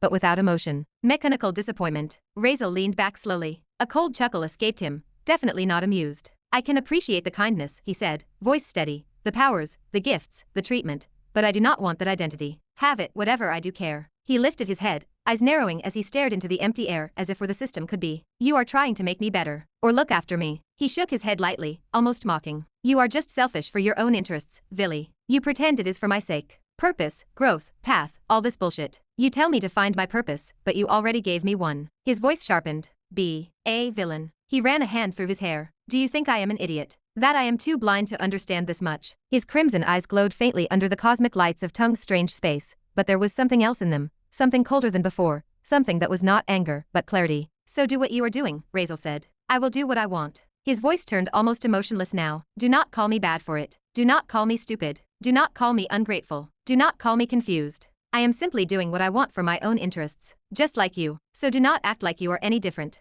I do not want your label, and I do not want your purpose. I will be what I want to be. Chapter 285. All right, do as you want. Not that anything is going to change. You will still walk on the same path anyway, just ruining our relationship for no reason, host. You will still be doing whatever you want just as you were before. Saying I am not a villain will not change anything. It would still be the same, the system said, its tone flat, and that cold disappointment dripping from every word. It sounded almost annoyed, like it could not believe it was being forced into this conversation, like it genuinely felt Razeal was throwing some tantrum at it for no reason. And the funny thing was, Razeal could practically feel that disappointment vibrating through his skull like the system was a teacher scolding a child who refused to understand basic math. Razeal just shrugged his shoulders like he could not care any less. I was just letting you know, as I know what you are up to, he said calmly, absolutely unbothered. His expression did not shift once, like he was done wasting emotions on this argument long ago. There was that strange calmness in him now, that tired sort of acceptance, almost like finally acknowledging a truth he had been ignoring for far too long. His voice carried that small hint of sarcasm too, like he was actually amused by the system thinking he was unaware of its plans. And yeah, congratulations, there was no profit in it. For you. If not, you are in loss now. Stupidest thing to do, the system shot back sarcastically,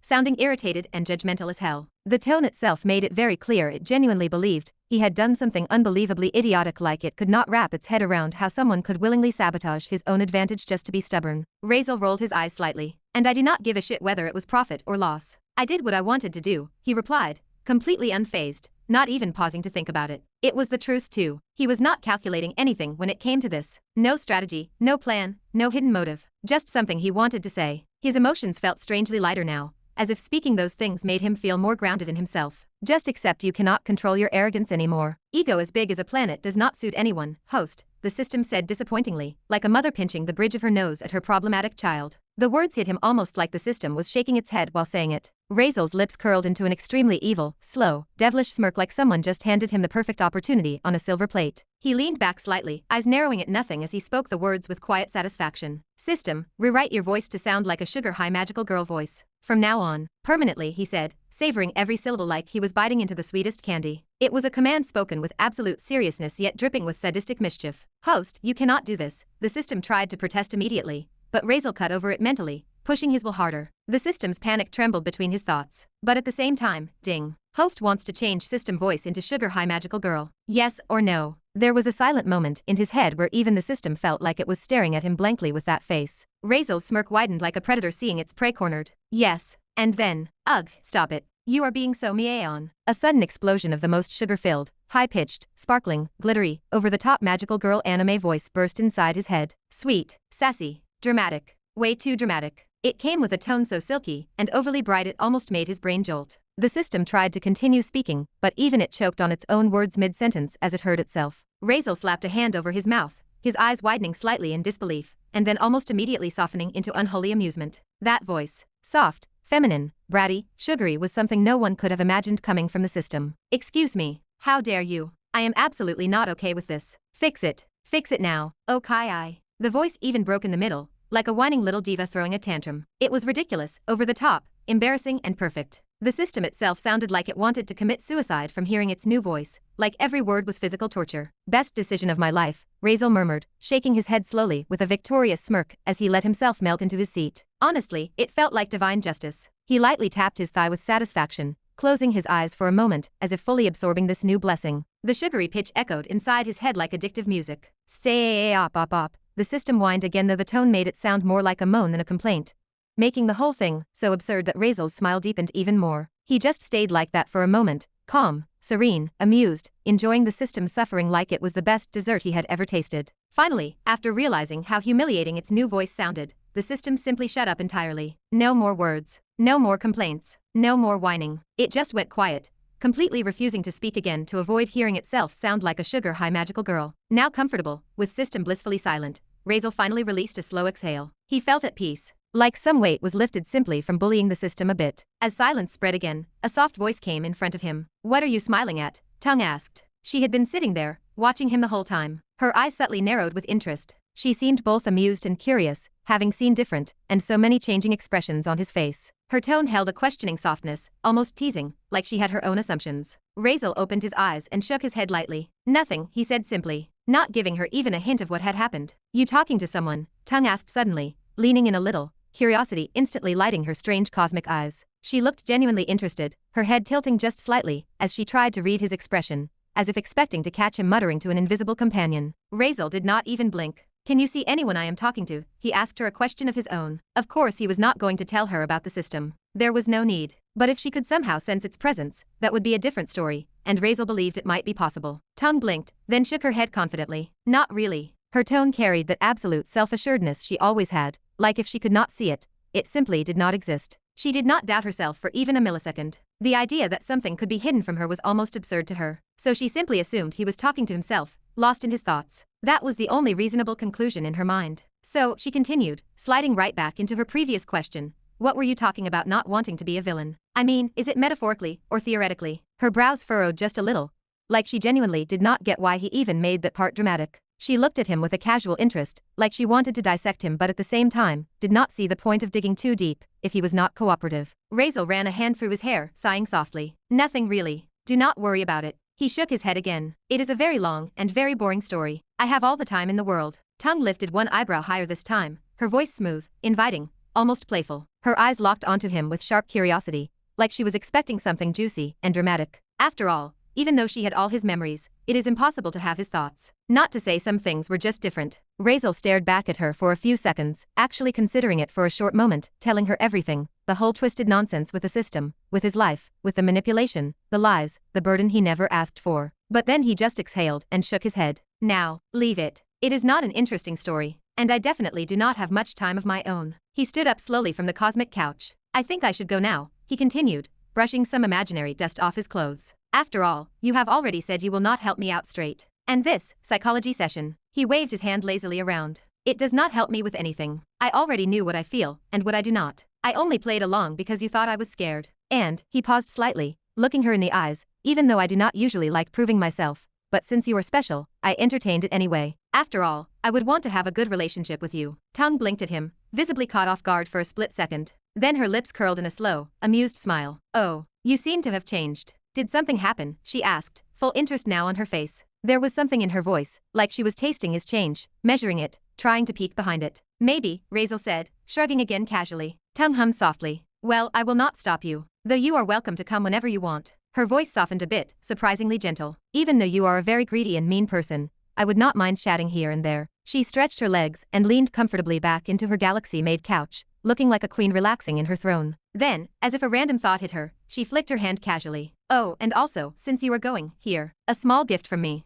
She swung her hand lightly with zero effort, and something shot through the air toward him. Razeal instinctively raised his hand and caught it between his fingers with a light grip. The impact was soft, almost weightless, like catching a bubble, but strangely solid at the same time. Lowering his hand, he opened his palm. Inside lay a small green-colored something, a smooth sphere, a glowing pearl, a diamond. It was too round to be a diamond, too soft in color to be a stone, too bright to be something ordinary. It hummed faintly with an inner light, like a heartbeat of green radiance pulsing softly inside it. The glow was calm, soothing, almost alive. Razeal narrowed his eyes. He could not sense anything special from it. No power, no weird aura, nothing screaming X-ranked villain's gift. It looked like a pretty glowing bead you would find in some cosmic jewelry shop, which made it even more suspicious. What is it? He asked, raising his eyes toward her with slight skepticism. He did not believe for even 1 second that an X-ranked being would throw him some useless glowing stone like a souvenir. Tongue shrugged lazily as she stretched her arms up and yawned. It is a star. Chapter 286. Tongue shrugged lazily as she stretched her arms up and yawned. It is a star. Razeal froze. A star, he repeated slowly, blinking twice. As in, an actual star. Like those giant flaming celestial bodies burning in space that could melt entire planets. Tongue nodded without hesitation. A star. Razeal's eyes twitched.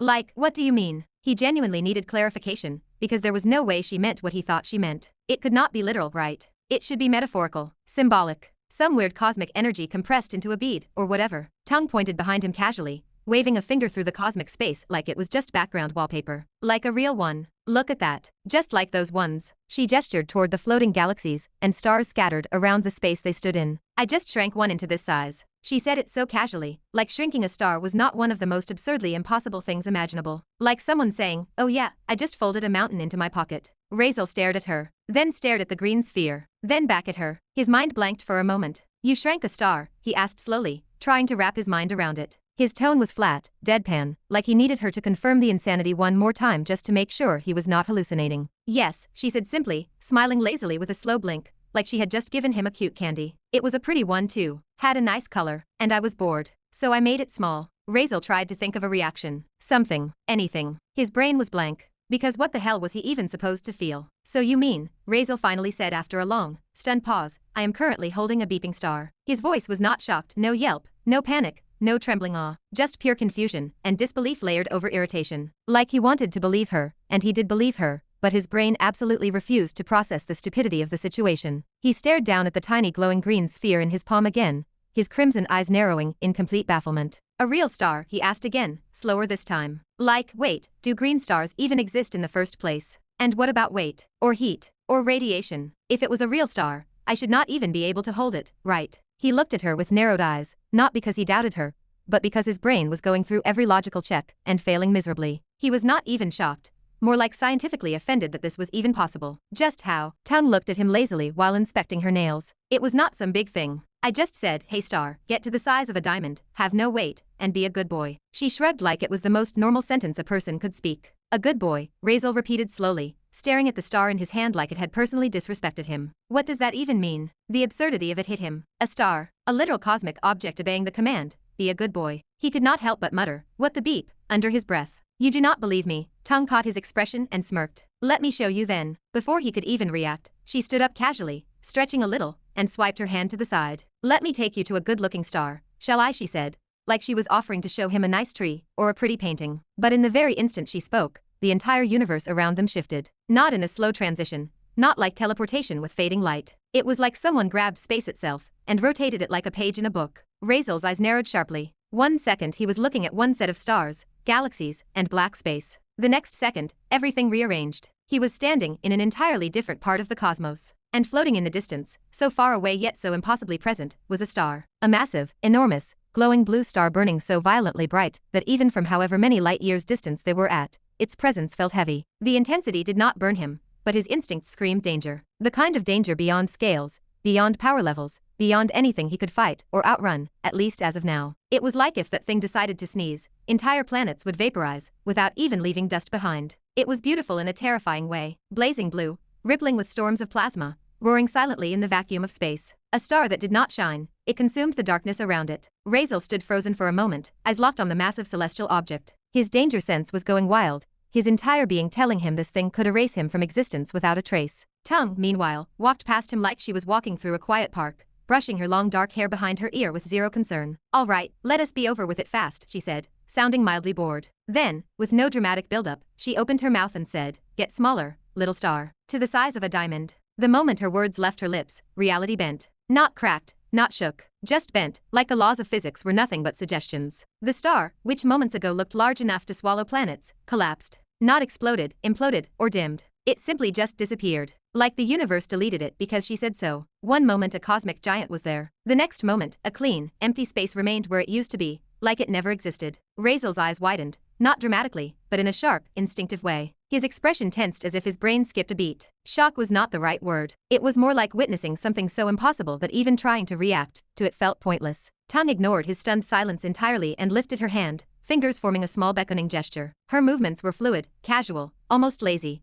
like none of this was impressive even to her. And be a good boy, now come to me, she said, in the same tone one would use to call a cat. The universe trembled faintly, just enough for Razeal to feel something shift, like a subtle ripple in existence. And then, a small pearl-like orb appeared in Tongue's palm, bright blue, glowing softly, a miniature echo of the star that once burned in the distance, a cosmic body compressed into something that could fit on a necklace. She held it casually, letting it shine against her pale fingers, the galaxy reflecting in her dark cosmic eyes. Razeal stared at the tiny glowing orb, then back at the empty space, where a star used to be. His mind went blank again, then restarted, then blanked again. He muttered, not even finishing his sentence. His voice faded as his brain tried to catch up with the insanity he just witnessed. Tongue finally turned to him, holding the tiny star between two fingers, like a piece of candy she did not know what to do with. Her cosmic eyes glowed faintly as she smirked. See, now you believe me, she asked. Razeal did not answer immediately. He just slowly looked down at the green star in his own palm, then at the blue one in hers, then back at the empty void where the original star once burned. Then he muttered, beeping hell. His voice was quiet, not in fear,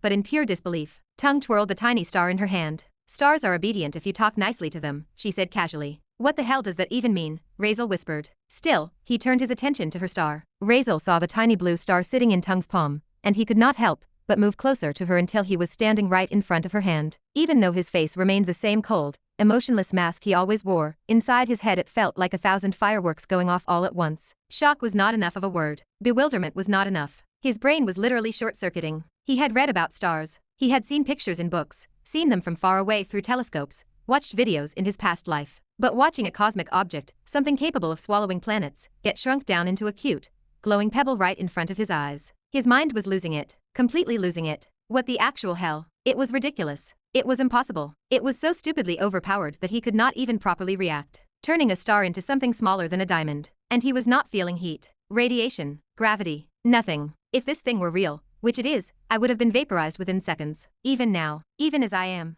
His eyes flickered, The crimson glow in them sharpened for a moment as he stared at the impossibly tiny star. His expression remained composed, but the intensity in his eyes chilled, narrowed. Her power was utterly, completely ridiculous. Tung watched him with an amused tilt of her head. Then, like she was offering candy to a kid, she casually asked, "Well, do you want one more?" Razeal froze. He was not expecting that question. His mind went blank for a second, like the words did not even register. One more. One more. Is she handing out stars like candy bags? He genuinely thought that, completely speechless. Still, who in the world would refuse something like that? It was a beeping star, a celestial body, that could destroy entire civilizations if it felt like sneezing. The amount of power held inside something like that was beyond comprehension. Maybe it was not even just a pretty gem. Maybe it had uses he had not discovered yet. Maybe he could unlock some powers by it. Maybe he could weaponize it. The possibilities were endless. He was about to accept, almost said yes automatically, but then a thought struck him. A better idea. A practical one. Oh, instead of this, he said slowly, thinking carefully,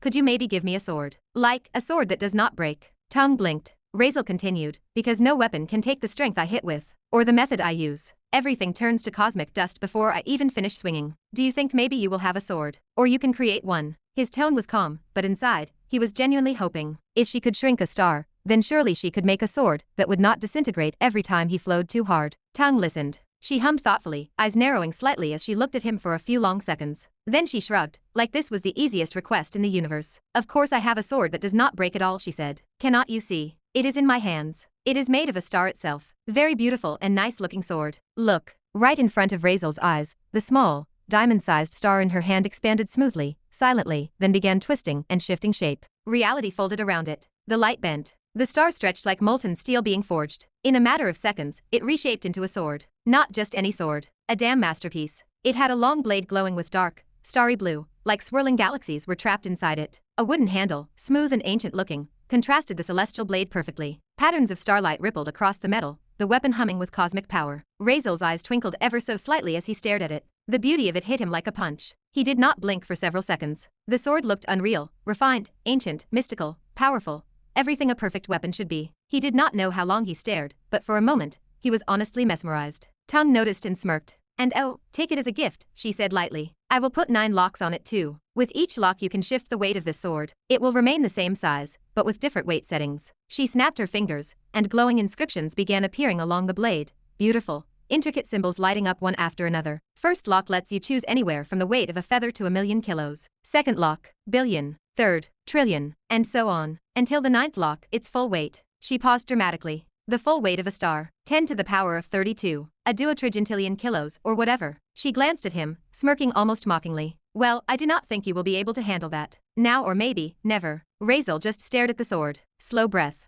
Slow blink. Interesting, he muttered. That word was not enough, not even close. Then he frowned slightly. Yeah, well, that seems very interesting. But can you maybe make it black? I mean, blue is fine, but black is sexy. He said it casually, completely serious, looking from the sword up to her. Tongue's eyebrows shot up sharply. The expression she gave him said everything. Are you kidding me? Do I look like a wish-granting fairy? Razeal saw that look. He pretended not to notice. Then he glanced at the sword again, then at her, then said softly, please. Tongue stared at him for a long, silent moment. Then her lips twitched. You better remember what a good, kind-hearted person you were in my presence, she muttered, rolling her eyes. Then she smiled abruptly, bright and wicked, and winked. Yeah, it is black now. The sword in her hand instantly shifted, darkening, reshaping, glowing with a seductive, deep cosmic black. The inscriptions carved into it turned silver, shining beautifully against the black blade. It looked ancient, powerful, sinful, like a weapon forged for a king of darkness. Razeal stared at it, and for a moment, he felt something he almost never felt. A genuine spark of childish joy. The sword was perfect.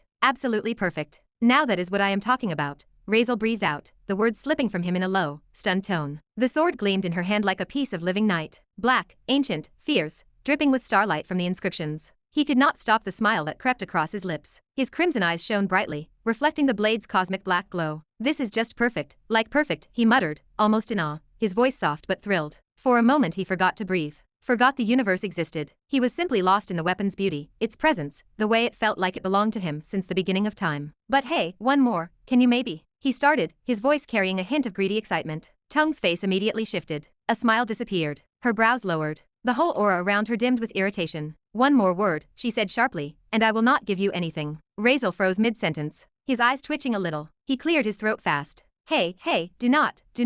He straightened himself instantly, fixing his expression into something respectful. It is perfect. It is just perfect. You are lovely and very kind-hearted, a very beautiful lady. I mean, really. I am very grateful. Beautiful lady. Tongue stared at him, unimpressed. But the corners of her lips twitched. Yeah, you better be, she muttered. Then she simply tossed the sword toward him carelessly, like throwing a twig. Razeal caught it with one hand. The moment his fingers closed around the handle, the weight registered as nothing, feather-like, almost invisible. But then something strange happened. Without any instruction, without any explanation, Razeal simply knew how to change its weight. It was not a skill or a technique, more like just instinct. The moment he thought about it, the sword's weight shifted, growing heavier until it reached the exact perfect weight he loved. Solid, satisfying, and very comfortable. He let out a breath. This is beeping perfect, he murmured, admiring every detail, turning the blade slightly to watch the starlit inscriptions shimmer. Tongue watched him, hands behind her back, amusement painting her expression. Yeah. Happy you liked it. She yawned lightly, then tilted her head. Oh, and did you figure out what your purpose was again? Her voice was casual,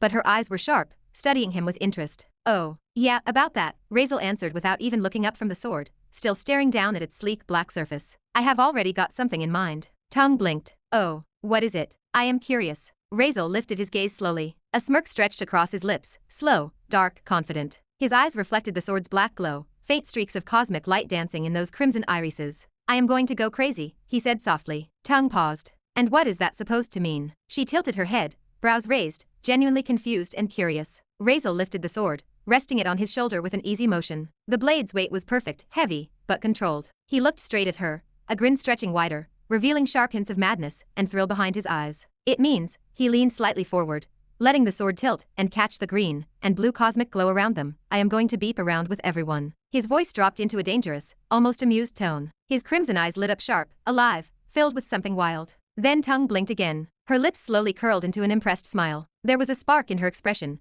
curiosity, mischief, and something like excitement. She looked him up and down, evaluating, studying this sudden shift in him. Well, she said slowly, tapping her chin, that actually sounds fun. Razeal gave a small chuckle, rolling the sword gently along his shoulder before gripping the handle again. Exactly, he said, voice low but thrilled, fun. Because now he was not bound by purpose, not by revenge, not by manipulation, not by someone else's expectations, not by guilt or by the system, or even by what the world wanted him to be. Now he was simply himself, a walking problem, a free anomaly, a force of chaos wrapped in a calm face, someone who did not care to follow labels, villain, hero, monster, savior. None of it mattered. He would just do whatever he wanted, whenever he wanted, to whoever he wanted. Tongue crossed her arms and smirked knowingly. Well then, she said, her tone almost playful, you better not die before you start. Razeal tilted the sword. His smirk widened. Do not worry, he murmured, that is everyone else's problem, not mine. Chapter 287. What better way than this? Razeal suddenly raised himself off the bed, more like jolted up with a stretched, relaxed motion, and an actual happy smile on his face. A genuine one, rare enough to look unnatural on him. In his right hand, the black sword rested inside its new sheath, sleek, dark, beautiful. Yeah, he had somehow convinced Tongue to make him a proper sheath for the sword too, and now it hung in his grip like some forbidden treasure wrapped in shadows. He was just about to move his legs off the weird jelly-soft bed when he felt it. A presence. Instantly, like a beast sensing an intruder, Razeal's muscles tensed. His eyes narrowed sharply, crimson pupils thinning like blades as he turned his head toward the corner of the room. Every instinct flared, predatory, alert, ready. Then he saw who it was. His guard dropped instantly. His tension faded. A slow smirk curled onto his lips. Oh, who we have in here. He leaned back slightly, almost amused. So now you are getting inside someone's bedroom, without even asking permission. Is that what gods do? His voice dripped with sarcasm. He did not even try to hide how uninterested he was. Riven stood in the corner, arms crossed, expression unreadable at first, then shifting into confusion. And I thought you were going to attack or freak out when you saw me here, Riven said, stepping away from the wall. What happened to you? First time I am seeing you smile like this. It is weird for me, very weird. He was not wrong. Riven had probably been standing there,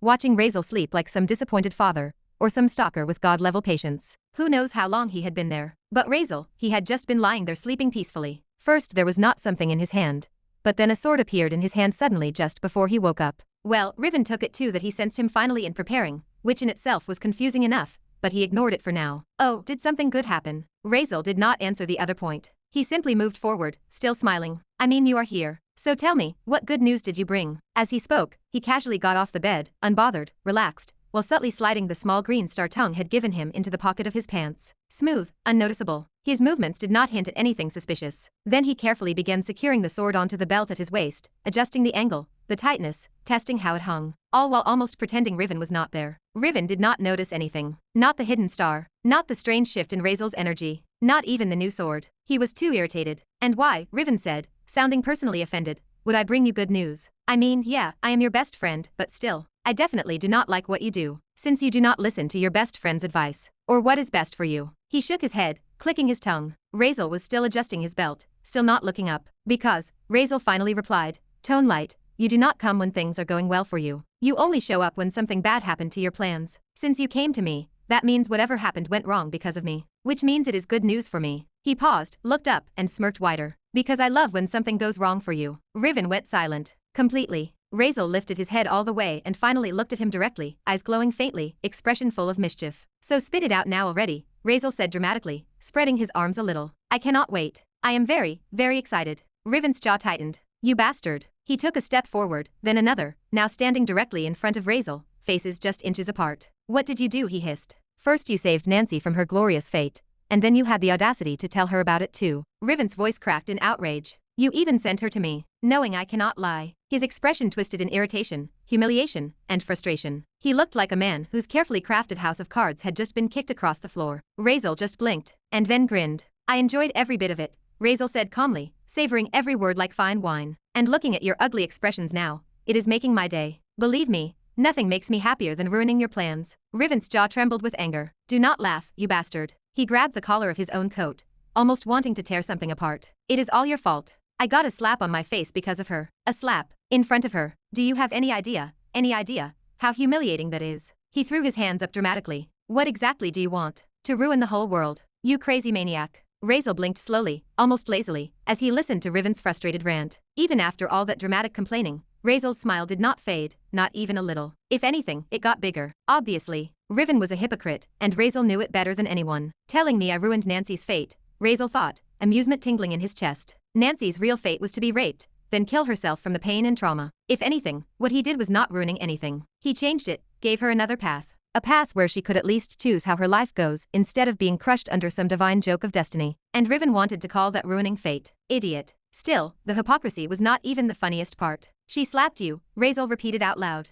And then, a genuine laugh broke out of him, real, full, and clean. Not the sarcastic type he usually gave. More like something hit him so unexpectedly hard that it just escaped. And you let her slap you? Razeal stared at him with wide eyes, as if Riven had just told him he got hit by a truck. That is very surprising to me, Razeal said, chuckling again. His shoulders even shook a little from how funny he found it. A supreme god, one of the three highest beings in existence, getting slapped by a teenage girl. What could possibly be more entertaining than that? Razeal would have paid money to see that. Gold, diamonds, souls, anything. It was a crime against comedy that he missed that moment. Riven clenched his jaw as if swallowing broken glass. I had to, he said, through gritted teeth. I am not a heartless monster. She has a sad fate. She is just a poor child with a heavy and sacred duty on her shoulders. I just was not able to. He cut himself off, sighing deeply, rubbing his forehead. For a moment, he even looked regretful. Razeal blinked. Then his grin widened, slow and bright. Oh, now that is what I call a god. He clapped once, sharply. Come on now, can I give you one slap too? Believe me, I have had a much harder life than her until now. I definitely deserve thousands. Let me. I will be really thankful. Oh, you're benevolent and kind, Riven. Let me. Razeal reached out his right hand excitedly, practically leaning forward with the eagerness of a child begging for candy. Riven's soul left his body. Do not. He stepped back instantly, one sharp, disgusted step, looking at Razeal as if one more inch closer, and he would murder him out of pure principle. His expression screamed absolutely not. Why not? Razeal stepped closer anyway, eyebrows rising innocently. Let me. Aren't we friends? You let her but not me. I literally have more dignified duty and worse fate than her. I should get priority. Those innocent puppy eyes did not fit his face, yet somehow that made it worse. Riven lifted one hand in a strict stop motion. No. His voice dropped an octave, flat, serious, absolute. Do not play with me, Razeal. I did not come for jokes today. I came for serious talk. Razeal exhaled dramatically and dropped the act. Yeah, whatever. He lifted both hands in surrender, stepping back. Fine. You are lucky I am in a good mood. I do not want to ruin it. He returned to adjusting the sword on his waist, still looking amused, still replaying the mental image of Riven getting slapped. Then he looked up with an expression of pure teasing curiosity. Well, before that, how about you tell me why she slapped you? Let me guess, you told her she should have let them rape her, right? He chuckled darkly as he said it,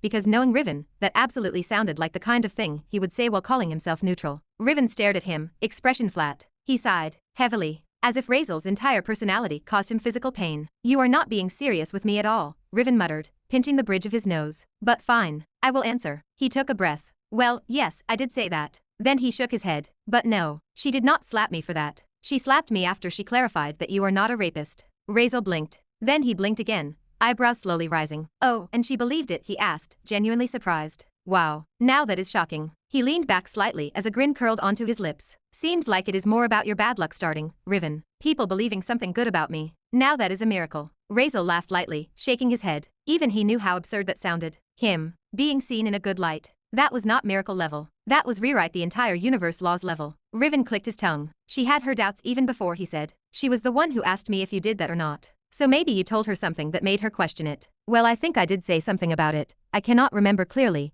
Razeal said, nodding his head, his tone carrying that dry sarcasm that always lived somewhere under his voice. He sounded like he was teasing, but there was this faint undercurrent of actual surprise flickering in his eyes, even if he tried very hard to hide it. The idea that someone slapped Riven because of him was honestly the most entertaining thing he had heard today. "So what did she say?" Razeal asked, laughing lightly, looking at Riven with that mocking spark in his crimson eyes, the kind that always irritated the god more than anything. "She called me disgusting, and well, even went to tell about this to your mother, which of course I stopped her from." "You are ruining everything," Riven replied with that deadpan expression, like he was tired not physically, but cosmically, spiritually, like Razeal existing was a personal inconvenience to the universe itself. Oh, Razeal was actually surprised at that, truly, but he kept his expression smooth, not showing even a flicker of shock, just letting a small amused smile appear on his face. "Well, of course you would be stopping her. I mean, the only thing you are good at is hiding the truth, selfish god." And not like she would have believed. Well, maybe she could have. After all, she trusts everyone except her own son,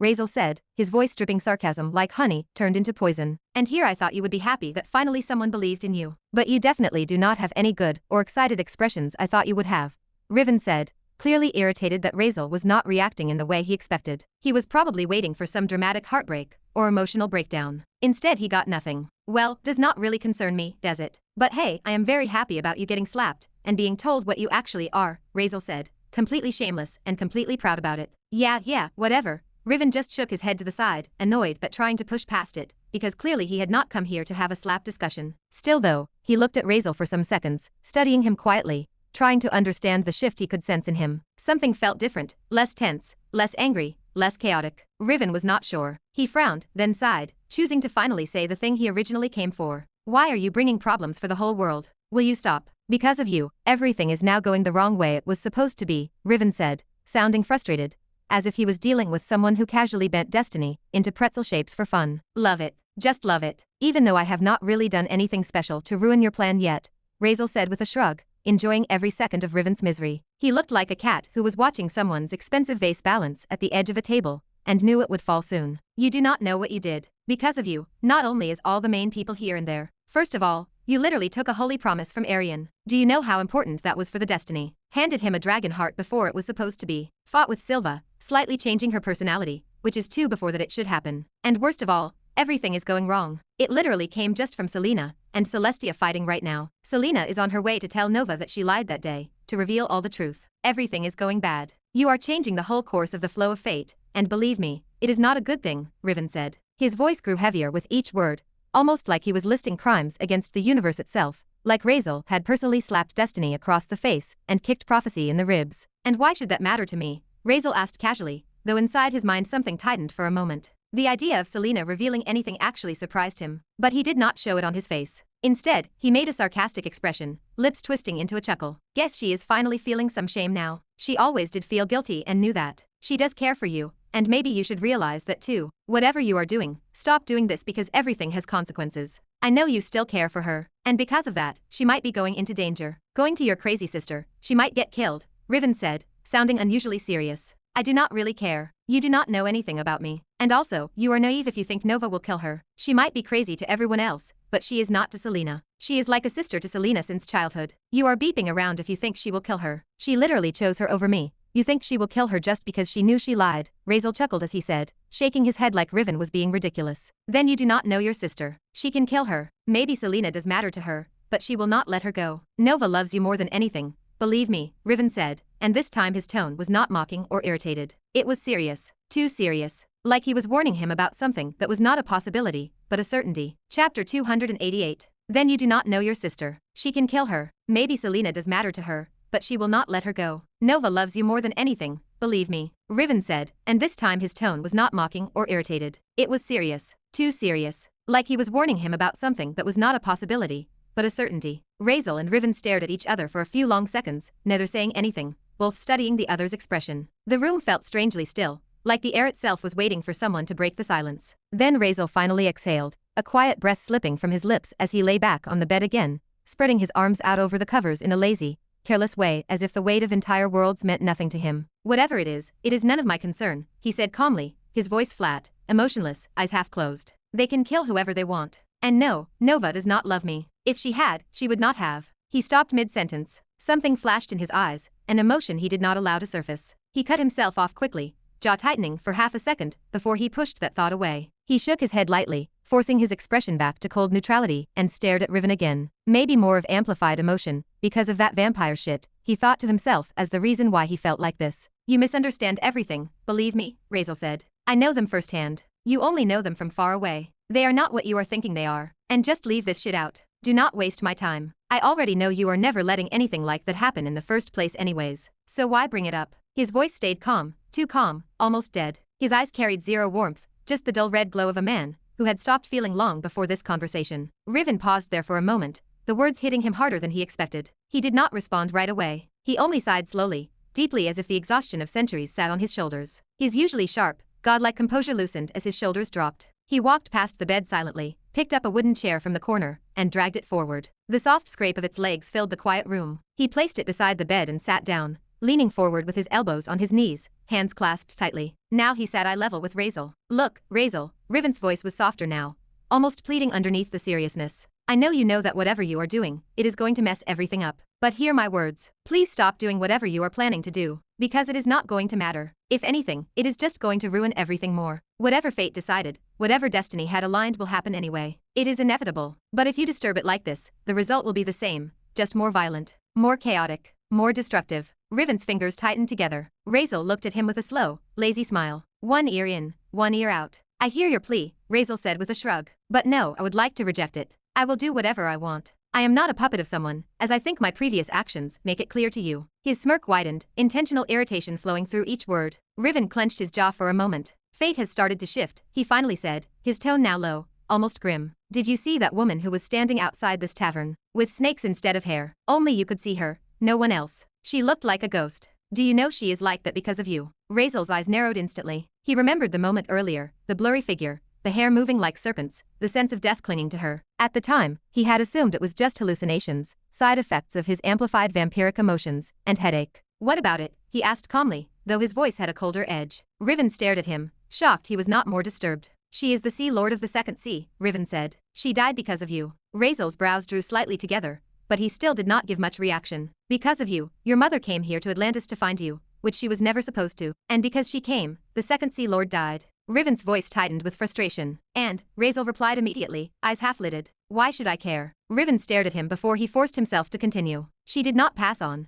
Riven said slowly. Her spirit is stuck in this world, not traveling to the outer life, not being judged, not entering reincarnation. She is trapped between life and death. This is not normal. Souls do not get stuck like that unless something has catastrophically gone wrong with the flow of fate. He leaned forward. She was supposed to be in your future. She was supposed to be your companion, save your life later, a key piece of your destiny. But now she is dead wrongly, prematurely, and because of that, she did not move on. What do you think is going to happen next, Razeal? The world is starting to warp around your choices. Razeal remained quiet, his expression unreadable. But inside, deep inside his head, his thoughts moved. His mother came here, after all he wrote, after telling her not to come. So she ignored his letter. Or did she come because she read it? The thought stabbed him. For a moment, a violent wave of suppressed emotion punched against his ribs, but he swallowed it down instantly. Nothing on his face moved. He kept that stillness like a mask. Even so, the tiniest frown creased his forehead, then vanished. Riven noticed it, but said nothing. Razeal finally took a slow breath and shrugged. I do not see why I should be concerned, he said, voice flat again. I said I do not care. He turned his eyes back at Riven, expression calm, almost bored. Anyone's death that happens, it is not on me, Riven. It is on you, or whoever made this fate or destiny plan. Take those responsibilities for yourself.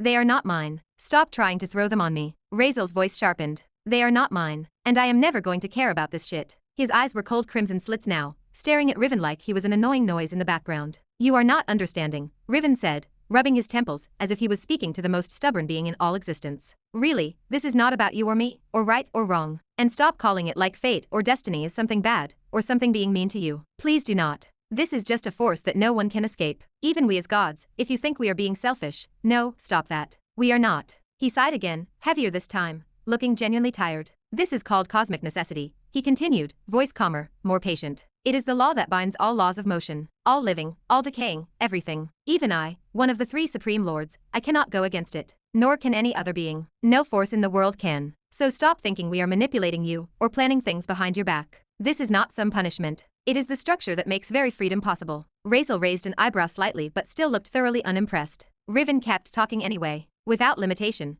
there is no direction, he said slowly. And without direction, nothing becomes meaningful. He pointed a finger at Razeal as if lecturing a child who refused to listen. Do not wish events to happen the way you want them to. Wish them to happen as they do, and your life will flow well. That is cosmic necessity. It is not resignation, it is alignment. It is not cruelty, it is a womb. Because within these limitations, infinity learns to play. Riven held his hand over his chest. The highest freedom is not outside the chain of cosmic necessity, it is within it. He nodded to himself, proud of this explanation. But Razeal opened his mouth.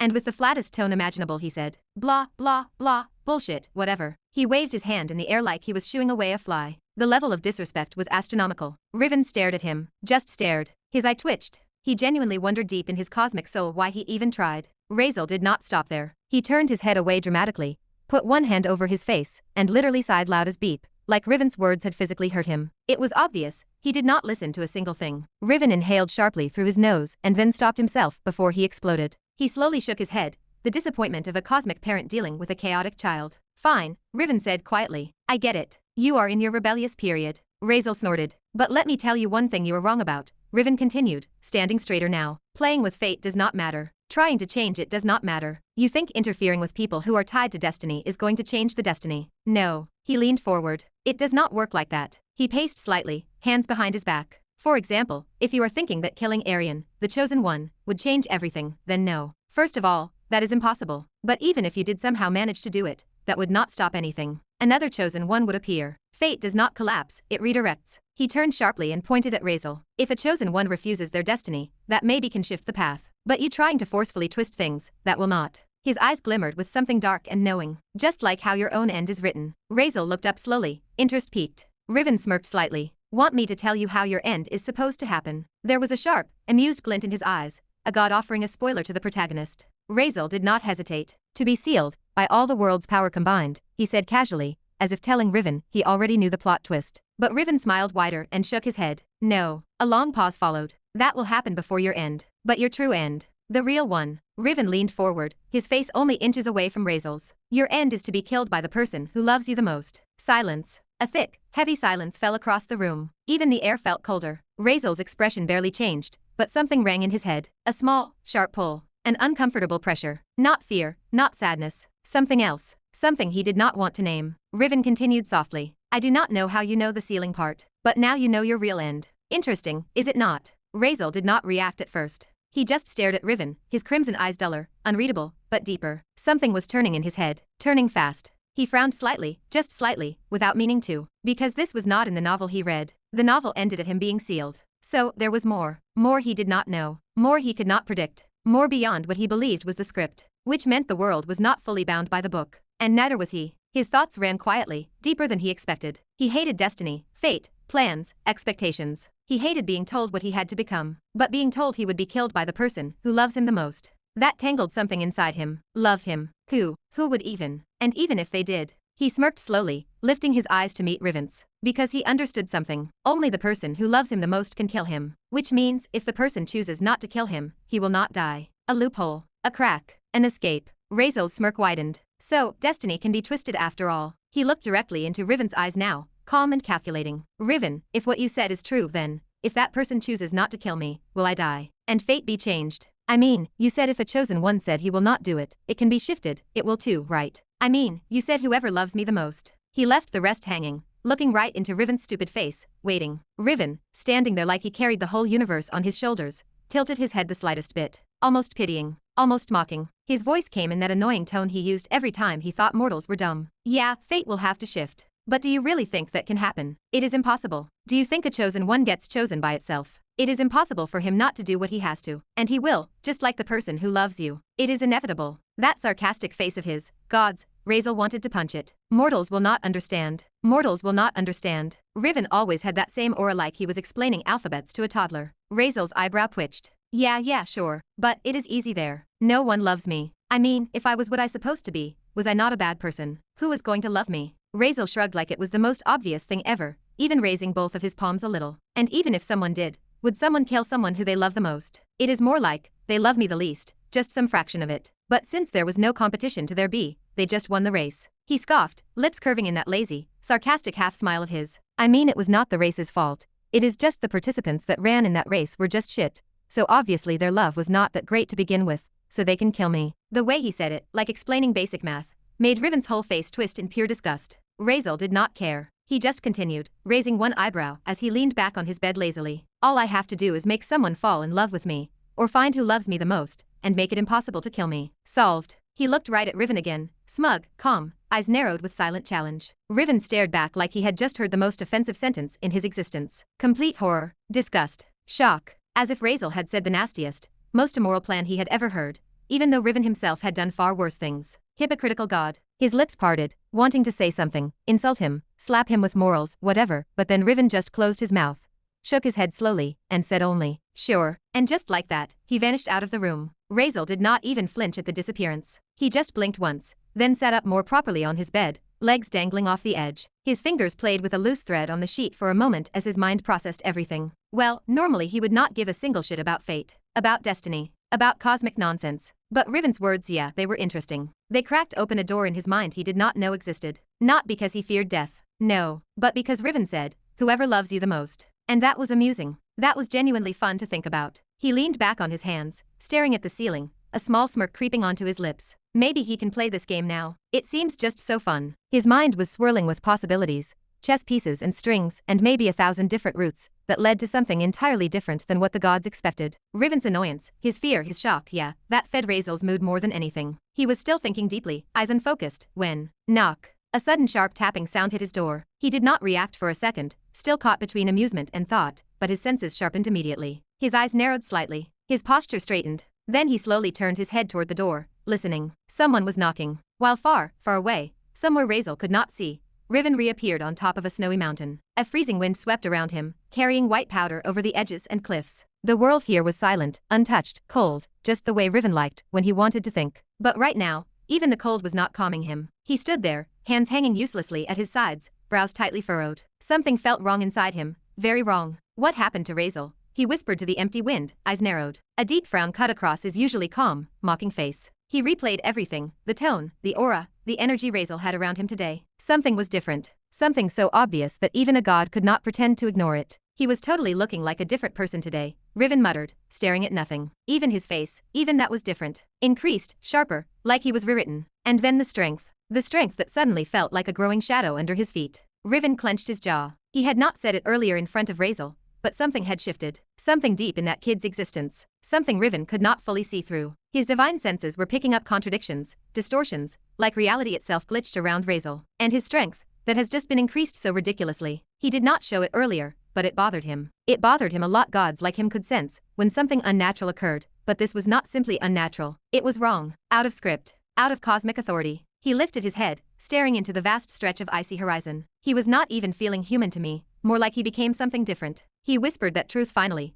letting it sit in the cold air. Something different, something unknown, something that even the supreme gods did not fully understand. His fingers curled slowly, cold wind swirling around him, as he made a decision. I should talk to those two about this. He did not want to, but he had to, because whatever happened to Razeal today was not supposed to happen. Riven took in a breath, eyes deepening, expression serious like stone. One last glance toward the mountains, then he vanished. With heavy, deep, tangled thoughts pressing in his divine mind. Whatever Razeal had become, it was not good. Chapter 289. Razeal did not move right away when the knocking sounded for the second time. He already knew who it was. His senses were too sharp, too absurdly sensitive now. Even before the first knock finished echoing, he had already identified the heartbeat rhythms, the breathing patterns, and the small, subtle shifts of two familiar presences just beyond the door. So when he finally spoke, it was with complete calmness, barely glancing up. Come in. The door clicked open, and Maria stepped in first. Neptunia followed silently behind her. Both of them entered the room cautiously, as if expecting Razeal to be in the same tormented state he was earlier. Instead,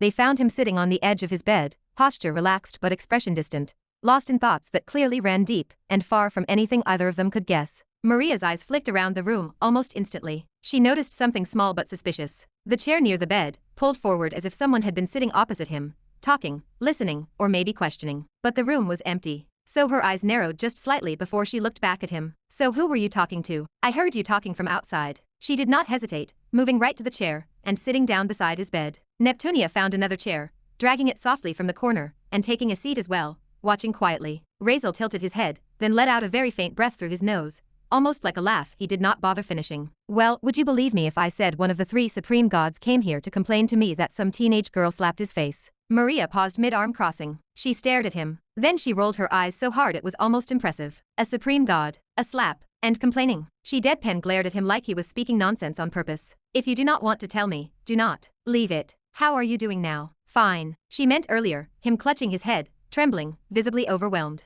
Yeah, I am. Razeal shrugged, his voice completely detached. If she did not want to believe him, he was not going to explain further. Simple. But Maria was not satisfied. Her brows creased, her arms folding tighter across her chest. What happened? Her voice was firm this time, pushing for the truth. Nothing. Razeal answered with the same careless tone. Just my emotions. I was not able to control them. More like, I have something which amplifies every emotion thousands of times, and it just keeps getting worse and worse. I was just trying to control them. He said it casually, so casually it was almost unsettling, revealing something that sounded like a weakness, yet he said it as if it meant nothing. Maria's face froze for a second. Her eyes softened before tightening again, and she stared at him in silence, almost studying him, trying to see if he was lying, trying to see if he was hiding pain behind that indifferent face. After a few long seconds, she finally spoke, quietly but with weight. Is this because of what I said? Did that bother you? Make you feel uncomfortable? Neptunia, who had been sitting silently by her side, rolled her eyes so hard that even Razeal caught it in the corner of his vision. Here she goes again, Neptunia thought.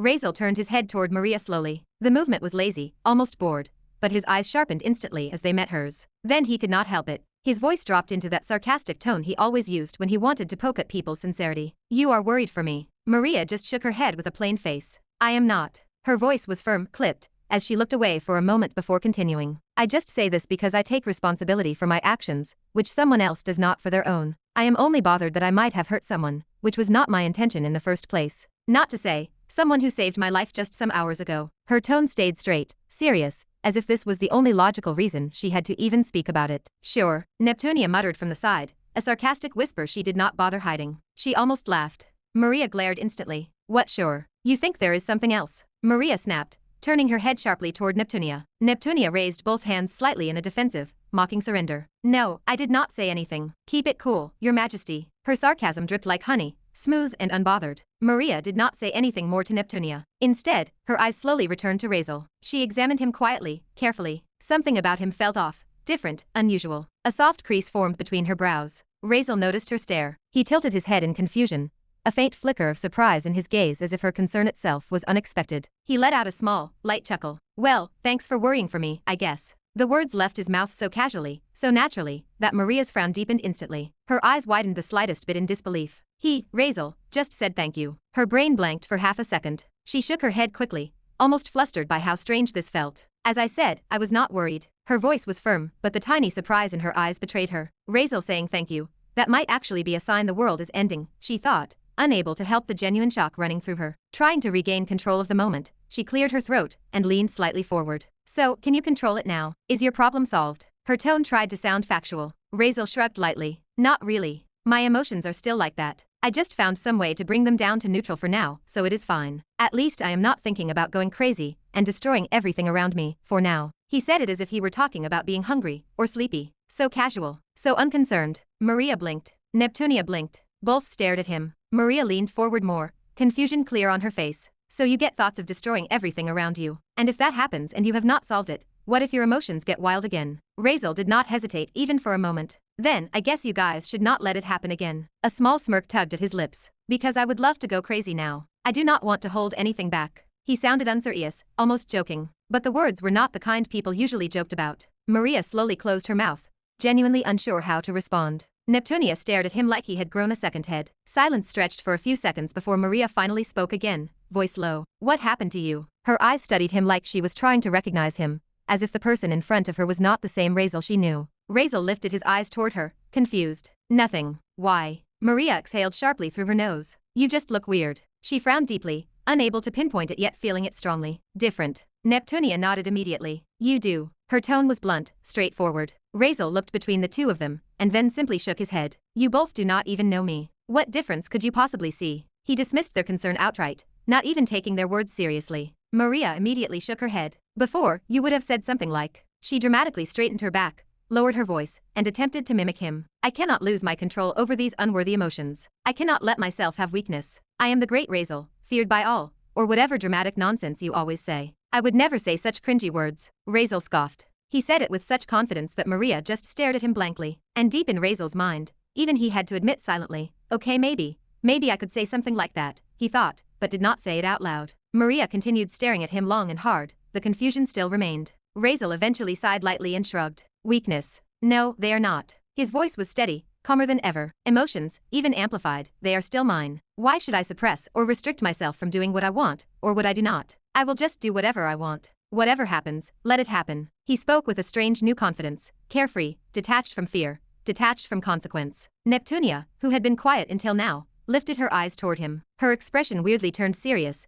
deeply serious as she looked toward him. She leaned forward slightly. It is not really a good idea, you know. Her voice was calm, but firm enough that even Maria glanced at her. Neptunia continued. In stories it might look cool or powerful to say something like that, but in reality, doing whatever you want will always have consequences. Her eyes narrowed gently. Even if you are strong, even if no one can stop you, doing everything you want might hurt someone dear to you, someone you consider precious. Razeal blinked slowly. Neptunia held his gaze without faltering. All this power, all this freedom, it might look great to you right now. She breathed slowly, almost like she was trying to speak with experience rather than logic. But do not think like that, or you will regret it. Her tone softened at the last word. It lingered. Regret. A word that felt heavier than anything else she had said. The room fell into a deep silence. But Razeal just shook his head slowly, almost lazily, as if the topic itself bored him. Does not really matter to me. His voice dropped flat, hollow, serious in a way that did not look like he was joking at all. His crimson eyes lowered for a moment before flicking up again, faint light dancing inside them. I do not have anyone precious. Nothing to lose in the first place. Really, I really have nothing to lose or fear. Maria's posture stiffened immediately as Neptunia's lips pressed tightly together. Razeal did not stop. I can die now and feel nothing. He said it like he was stating the weather. I have nothing to live for. I am just not killing myself, because that looks disgustingly weak to me. And not to say so many people want to see me die, so I am just not giving them that pleasure. His eyes shimmered crimson again, darker this time, the glow pulsing with a faint instability. And yeah, I remember someone great once saying that I should be selfish. A twisted smile curled on his lips, which I am going to be. Regret or not, I will do whatever I am going to do from now on. His voice dipped, lower, heavier, even if it ends up killing me, because that actually sounds fun. The last word tilted strangely, like a sharp edge. He leaned forward slightly, and the craziness in his voice felt almost tangible. Though I would love to see who even has something that could kill me, because as how I am right now, it does not seem easy. His eyes flashed brightly deep crimson, sharp, wild. His aura twisted slightly around him, a crazed thrill vibrating in the air. The entire room froze. Neptunia, sitting beside Maria, narrowed her eyes hard. Her gaze sharpened, deepening as if she were reading something inside him, something dangerous. Maria stared too, but her expression was different. Still narrowed eyes, but something else flickered there. Concern, fear, something she did not want to admit even to herself. She parted her lips, wanting to say something to snap him out of whatever this was, but stopped. For a moment, the room felt like it was tilting. Maria finally forced her voice out. Let us not talk about this. Her tone was firm. Suicide plans and acting crazy is not a good thing. And about that being selfish part, I do not think whoever said that to you meant it in that way, maybe. Well, I think you misunderstood it. So let us leave it. She straightened her back. And how about we concentrate on something else? Her eyes flickered to Neptunia briefly, then returned to Razeal. I think Lady Marissa is here, and the second CC Lord is dead too, so what are we going to do now? She spoke quickly, almost too quickly, clearly wanting to move away from the topic that had just chilled her to the bone. I think it is best we cross the sea, and get out of it before any replacement arrives. If the news is true, that is. So maybe we should investigate first and then move fast, and reach our destination before anything else becomes a problem. Her voice regained its usual calculating tone, focused, practical, thinking ahead to avoid unnecessary complications. Neptunia side-eyed her with a teasing look. He. Maria shot her a glare immediately. Razeal listened to Maria's words, face neutral. He nodded slowly. Yeah, she is here. And yes, that Sea Lord is dead. We can cross the second sea anyway. Nothing is going to change. We would have gone even if she were alive. He waved a hand dismissively. So do not worry. Then he sat straighter. Also, I have some other serious stuff to talk about. Maria, and Neptunia were surprised that he already knew the Sea Lord had died, and they had no idea how he got the news or why he sounded so sure. But if he said it was true, they chose to believe him. Even if they did not like it, there was nothing they could do. They had to follow him anyway, since he was the strongest person here. Neptunia leaned forward slightly, curiosity brightening her eyes. More important than that, her ears perked up figuratively and literally. Did something else happen? Should I know something? Are we in danger? Or is some crazy person targeting you because you've hurt them before or something? Her questions piled up rapidly, eyes wide, genuinely concerned. Razeal lifted his hand and waved it casually, like brushing away dust. Ah, nothing. Neptunia blinked. Maria blinked. Razeal continued. I just want to ask how to make someone fall in love with me, or how to know if someone is in love with me. He said it with a completely straight face, completely flat tone, no shame, no hesitation, and definitely no emotional reaction to it. Like he was asking how to sharpen a knife. You see, it is kinda important to me. Silence. A deep, heavy, suffocating silence. Maria's brain short-circuit. She looked at Razeal with pure speechlessness, eyes wide, eyebrows raised, lips parting slightly as if she could not understand whether she heard correctly. Did he seriously? Neptunia froze mid-breath, mouth slightly open in disbelief. Her one eye twitched, an involuntary sharp little jump, like her brain short-circuit for a second under the weight of the unexpected question Razeal had dropped on the room. But then, slowly, something shifted in her expression. A sharp glint appeared in her eyes, bright and cutting. Then, clap, she suddenly smacked her hands together, loud enough to jolt the air. Well, that is a very easy question, she declared proudly, leaning forward with a confident smirk. Maria is in love with you. It is just you are somehow unable to notice, which is making me wonder just how dense can someone be. The room did not just fall silent, it froze. The atmosphere instantly shifted from tense to something heavy, thick, suffocating, and absolutely dangerous. Razeal blinked. Oh. Maria, however. Ha. The sound slipped out of her, sharp and shocked, her tone cutting the silence like a blade. She whipped her head toward Neptunia so fast air cracked around her, her expression immediately darkening. Her brows pulled together in a deep, furious frown, and beneath her eyes, yes, it was unmistakable, a chilling, murderous glint flashed like cold steel. You think this is funny? She asked, her voice dropping low and sharp, too sharp. You should control your mouth, Neptunia. I am being nice to you does not mean you can spout any nonsense. Her tone was not irritated. It was not offended. It was the kind of tone that warns a person that one more wrong word will cost them their life. But Neptunia was not done. Not even close. But am I wrong? Neptunia shot back instantly, raising both brows, voice rising in justified frustration. I am just saying the truth, seriously. Do you think I am blind? Did you see how you treat him? You trusted him to rip your dress. You trusted him to put some weird heart inside you, something literally no normal person would ever allow. Neptunia kept going, unstoppable, her mouth running like a river breaking through a dam. And you did not question him even once just because he said so. And do not even get me started on you being worried for him every second. You literally stood outside this room for so long, like hours, with your ear pressed to the door, wanting to know what is going on. You were clearly worried about him. Maria stiffened, her expression becoming colder and sharper by the second. But Neptunia kept pushing. And then should I ignore the fact you changed the whole topic when he started saying that crazy stuff? About having nothing to lose. About dying. About not caring. You were panic switching topics because... A sound sliced through the air. Not air, water. Neptunia's words cut off instantly. Because Maria stood up so violently her chair crashed backward onto the floor, with a deafening thud that echoed through the room. At that exact moment, water in the room shifted. It did not just shimmer. It did not just ripple. Just fast and cutting. Dozens of thin, razor-sharp blades of water formed around Neptunia's throat, appearing out of nowhere, hovering only centimeters away from her skin, circling, waiting, humming with killing intent, so dense it felt like the room temperature dropped instantly. A chilling frost swept through the air. Every breath felt cold and tight, like the air itself feared being sliced. Neptunia slowly lowered her gaze toward the blades. Her throat bobbed slightly, but surprisingly, her eyes carried no fear, no flinch or panic. She simply looked back up at Maria, sitting still in her chair surrounded by countless killing sharp water blades. Maria's voice came out like winter frost biting flesh. One more word, and I will really kill you. The room felt like death was standing between them. Maria's face had transformed, cold, emotionless, her pupils slightly dilated with fury and something else. Something sharp and dangerous, like a blade coated in ice. Every drop of water in the room seemed to obey her pulse. Do not. Maria hissed, her tone icier than the blades themselves. Do not try to link my feelings with him, nor do I care about him. As I said before, there is nothing desirable about this man. The lie rolled off her tongue so cleanly it almost sounded believable. Almost. Neptunia, though, did not even blink. She was not impressed nor intimidated. If anything, she looked amused. Her lips curved into a smirk. She tilted her head slightly, her gaze steady even with death brushing the skin of her neck. If that is true, Neptunia said calmly, then why are you still staying with him? Her voice was soft, almost playful, like she was enjoying the chaos she had created. Maria's fingers twitched. The water blades hummed closer, closer, almost kissing Neptunia's throat. You want to know? Maria coldly replied. I am only with him because I need something important from him. There is nothing more to it. Her tone was merciless. Her eyes burned with a cold intensity that could freeze blood.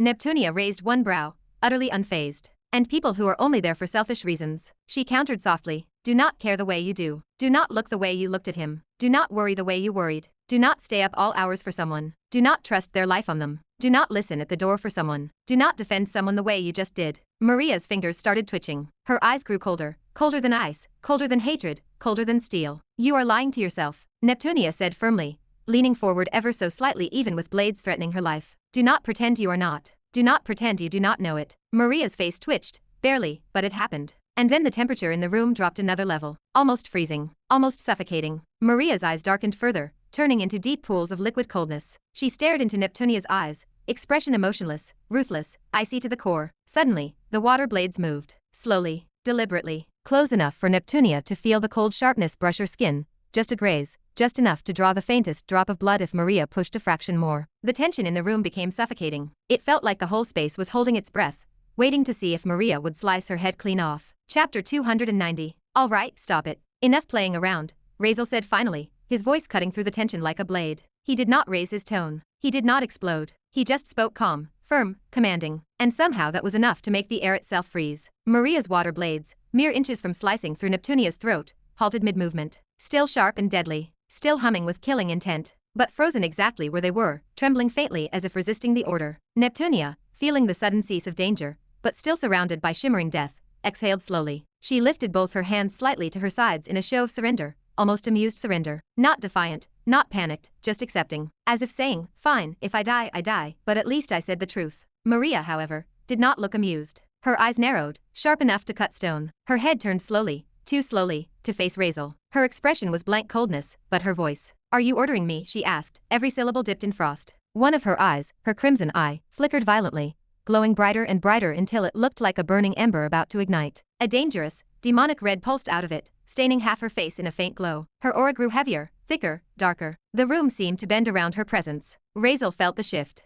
The sudden, unpredictable sharpness. He had not expected this from Maria, but the moment he saw that flickering red, unstable, wrathful eye, his confusion vanished. Demonic nature. Sin of pride. The thought ran through his mind. Her evolution. The devil power. It was bleeding into her personality now, subtle but undeniable. Still, even with that realization, Razeal did not back down. He smirked. Maybe I am, he answered lightly, stepping forward without fear. What about it? His crimson eyes flared in response, bright, intense, arrogant, cold. He did not hide it. He met her fury with his own, meeting her demonic aura with his own arrogant one, vampiric, and the power of Razeal itself. The atmosphere grew heavier as both auras collided invisibly. Maria fully turned toward him, abandoning Neptunia entirely. She stepped forward too, matching him. Her height, slightly taller now from the devil evolution, did not intimidate him. He still stood taller, and he made sure she noticed. Why should I follow your orders? She asked coldly, standing straight before him. Her face was inches away from his, her breath cold. Her eyes, one blue, one glowing crimson, locked onto his with unwavering intensity. Razeal lowered his gaze slightly to meet hers, looking directly into both those eyes. Neither moved. Neither blinked. It was like the entire room had been swallowed by a tense, suffocating silence. They just stared, two beings with clashing pride, refusing to bow to the other. Even the air seemed scared to move. Neptunia, however. Hey, guys, she said slowly, raising a cautious hand as if trying to defuse a bomb. I do not mean to interrupt you both, but can you all maybe take these sharp things away from me? I am kinda worried that in both of your conflicts I might get sacrificed. And I have no interest in dying today. I was just trying to help, okay? Can we? Her voice tapered off awkwardly, but it finally broke the frozen spell binding the room. Maria blinked once. A small exhale escaped her nose, almost like she was snapped out of something. She turned her head just slightly, looking at the floating water blades circling Neptunia's throat again, seeing them, as if for the first time, realizing what she was doing, what she almost did. Whatever, she murmured, her voice quieter now, almost dull. She shook her head lightly as if annoyed at herself, annoyed at losing control, annoyed at everything. The crimson light in her eye dimmed, slowly, not fully but enough. The blades dissolved, melting into harmless droplets and falling back into the ambient water in the room like they were never weapons at all. Neptunia sighed loudly in relief and slumped slightly in her chair. Razeal smirked. And here I thought you wanted to fight me now, he teased, watching her reaction. Maria did not take the bait. She turned her gaze back to him, but this time her expression was less icy and more calculating, more serious, possibly troubled. Why do you want to know about who loves you? She asked. Or how to make someone fall in love with you. Her tone was not mocking or angry. She just asked flatly, as if it was the important thing and totally ignoring everything which was going on before. Razeal shrugged. Well, nothing much. I just got to know someone who loves me the most is gonna kill me. So I thought I should know. After all, this is very important to me. He said it casually. You have got to be kidding me, Neptunia suddenly muttered, pressing her palm to her forehead as if dealing with a hopeless child. Is this for real? How dense does one person have to be? She rubbed her face aggressively, shaking her head in disbelief. He had such a good opportunity in front of him, she whispered to herself, absolutely exasperated. And this is the nonsense he chooses to ask about now. Deep waters help us, he actually wants. Sigh, she is literally being so obvious. He is dead. He is so dead. Did no one teach him how to talk? How to interact? Did he just crawl into life without social understanding? She sighed long and deep, shoulders slumping as if giving up on life itself. But she did not interrupt. She just sat there, staring at Razeal and Maria, waiting for the disaster to unfold. Maria, who had been staring at Razeal while he spoke so casually about finding someone who loves him just to avoid dying, felt something inside her drop, like her stomach tightening, sinking with disappointment so sharp it almost annoyed her. Her expression did not explode or twist dramatically. Instead, it shifted subtly, a small shake of her head, a soft exhale from her nose, the kind of reaction someone gives when they expected something, anything, and got the exact opposite. I actually thought maybe he wanted to find someone he cares about, someone he wants to spend a life with. Maybe he still had some real emotions in himself, which maybe he just does not want to show. That was the thought echoing in her head, quiet but undeniable. Guess he only has a dark heart inside. Not an ounce of warmth, just cold calculations. She did not want to know about whatever prophecy or destiny nonsense he was going on about. Whether it was true or ridiculous did not even matter. Just the idea that he believed it and that he wanted love for such a purpose made her feel disgusted. Absolutely disgusted. Her eyes narrowed sharply, cutting through the space between them as she asked, so you are going to find someone who loves you, and then maybe kill her so she can never kill you? Is that what you are concerned about? Her voice was flat, emotionless, cold, like she already knew the answer and hated it. No, no, no. Razeal shook his head immediately. The quickness of it made Maria blink and raise an eyebrow. A tiny spark of surprise lit her expression. Neptunia, who had already assumed doom for this conversation, perked up slightly. He is not that big of an idiot, she thought. Well, at least he has some brain cells functioning. But the hope lasted exactly 3 seconds. Razeal continued. That would be such an idiot thing to do, he said, shaking his head again, uncaring about how everyone was staring at him. I mean, if I killed someone who loves me the most, then it would be pointless. Because the person who loves me second most would then become the first. Meaning I would still die from them. So why bother? Neptunia's mouth fell open. Maria's eyes went blank. The room itself went quiet. Razeal, completely oblivious, simply kept explaining. I want to find that person and make it so they just will not be able to kill me. Maybe there are ways. If not, then I will make them love me so much they can never think of killing me. I think the reason I even have this end is because no one is going to love me that much. So it will be easy for them. But if someone does love me that much, even more than whatever destiny wants, then maybe I can make it possible. I just want to make it possible for my end to not come. He nodded, completely serious, completely unbothered, completely unaware of the emotional carnage he was causing. I mean, hey, it is the best solution I can think of for now. If I get another idea later, I will think about it. But first, I need someone who loves me the most. Or make someone who will love me the most. I will think about the details later. He said all of that calmly, as if discussing what to eat for dinner. Maria just stared at him. So the whole point of you trying to find someone who loves you, she asked slowly, is to use them. For your benefit, just so they cannot kill you. Nothing else. Her voice was dead, emotionless, flat, as if she was done giving him the benefit of the doubt. Neptunia, on the other hand, placed both elbows on her knees and buried her face in her hands. He is a gone case. Completely gone. Why did he make this worse? He is so toxic. Actually toxic. I would never choose a guy like this. Ever. People always say looks do not matter, look at the heart. And his heart. His heart must be pitch black. Tar. Ink. Just darkness. She sighed deeply, nodding in her own thoughts. Maria is wasted on this dude. He is not worth it. Even if he is handsome and strong and everything else, this guy is not partner material. At all. Maria inhaled slowly through her nose, trying very hard to understand what she was hearing but failing. And what about the person who loves you? She asked finally. Let us say you find her. What then? Is her entire existence, her entire presence in your life, just for this one reason? To not kill you. Anything else you want to add? Like, hey, someone loves you, what are you going to do about it? Her tone was still flat, still emotionless, but now there was a strange heaviness behind it. A weight, a depth, something she was not saying. Razeal paused. A small silence stretched out between them. I have not thought about it, he admitted finally. I do not know. I really cannot trust anyone, if you are talking about relationships or marrying them. I told you before, right? I cannot trust people. His voice did not waver, did not soften, did not hint at anything else. But I will definitely treat that person better, he added after a moment. I mean, I cannot be bad to them, right? If I am going to make someone keep loving me, it will need a lot of effort. I will give them everything they ask for, at least what they want. He said it thoughtfully, like he was discussing strategy, as if love was a responsibility, a transaction, something to maintain, like a flame you feed with fuel. He spoke with zero understanding of emotions yet complete seriousness in his intention. Stop it, really, stop it.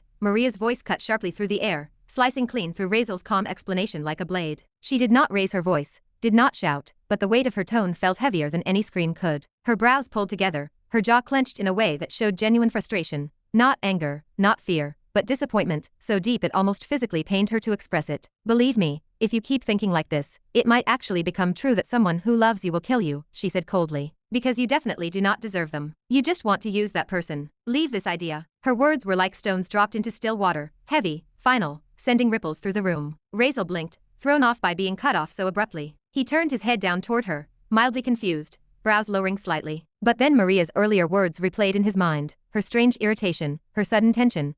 Everything she had been saying since the start of this conversation. Well, I do not think I do not deserve someone, he said casually. I mean, prove me wrong, but I am a very, very desirable person. I am good-looking, very strong too. Hardly anyone my age can defeat me. Not to say I am the world's richest person right now, believe it or not. Of course he was the richest person alive, he thought. Who else carried an actual star in their pocket? Like literally. He truly believed every word. But the more Maria listened, the more her shoulders lowered, not in exhaustion, but in disbelief. The disappointment in her face did not fade. It deepened, sharpened, almost hollowing her eyes. She stared at him like she was looking at someone she no longer recognized. You do not deserve anyone to love you, she said, shaking her head. And those things you are bragging about, they do not make you desirable. They make you attractive, maybe, but desirable. She shook her head again, this time with a quieter kind of sadness. To be desirable, one needs so much more than that. Strength, wealth, power. None of those things make anybody fall in love. Believe me, you can get girls with that, but not love. If someone you think will love you because of that, then I think richest people would have had stories more glorious about love,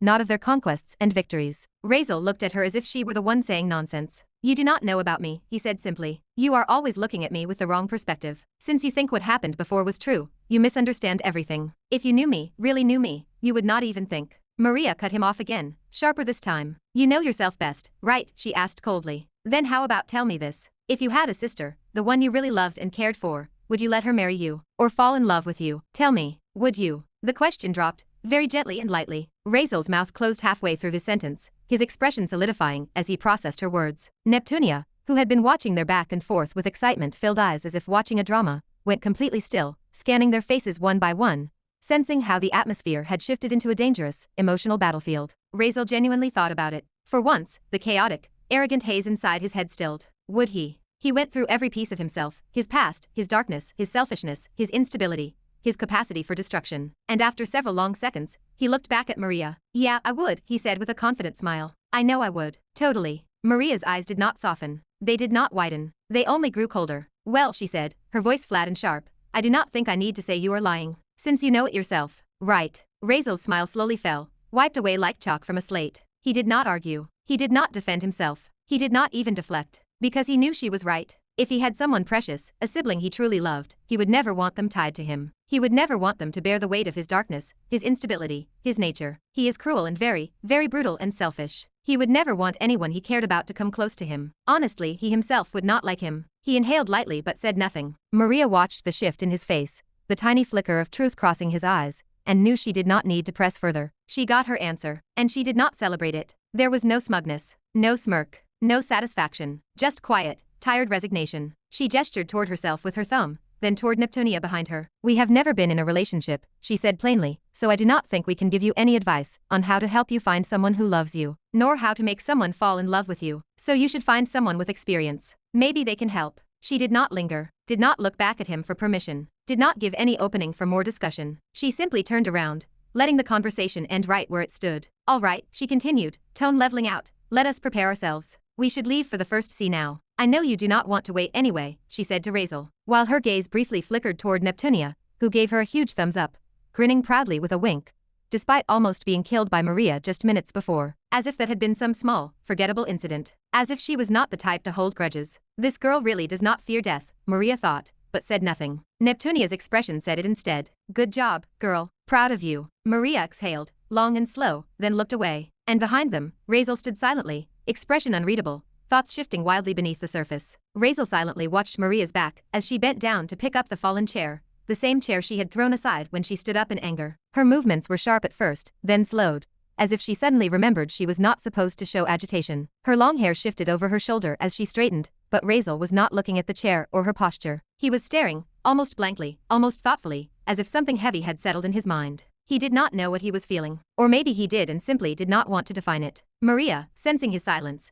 did not say anything, just kept her back turned. The quiet between them stretched, almost awkward, almost fragile. Then suddenly, "No," Razeal said, voice calm yet firm, slicing through the air. "We are not going to the first sea yet." Maria froze mid-movement. Her fingers tightened in confusion around the chair's back. Even Neptunia paused her playful smirking. Razeal continued, his tone steady but carrying an unusual weight. "We are going to look for Levi and Aurora before going anywhere else." Facing them with an expression that was not arrogant or pride-filled, just something else, even he does not know. "It was my responsibility to bring them," he said. "And since they were lost because of me, getting them back will be mine too." The room stayed silent for a heartbeat. Another heartbeat, as if Maria had forgotten how to think for a moment. She slowly straightened, turning to look at him with clear surprise flickering in her aqua and crimson eyes. It was not a small glint, it was unmistakable shock, as if she was seeing a version of him she had never seen before. Razeal did not seem to notice her expression, or maybe he did and ignored it. His gaze drifted away, unfocused for a moment, as if he was replaying something in his mind that only he could see. "But, what if he is dead?" Maria finally asked, the disbelief in her voice obvious. "Like you said before, and will it not waste time? Was that not the reason you did not bother to go after them in the first place? Since Aurora and Yograj cannot die, they be all right, only him." Her brows tightened,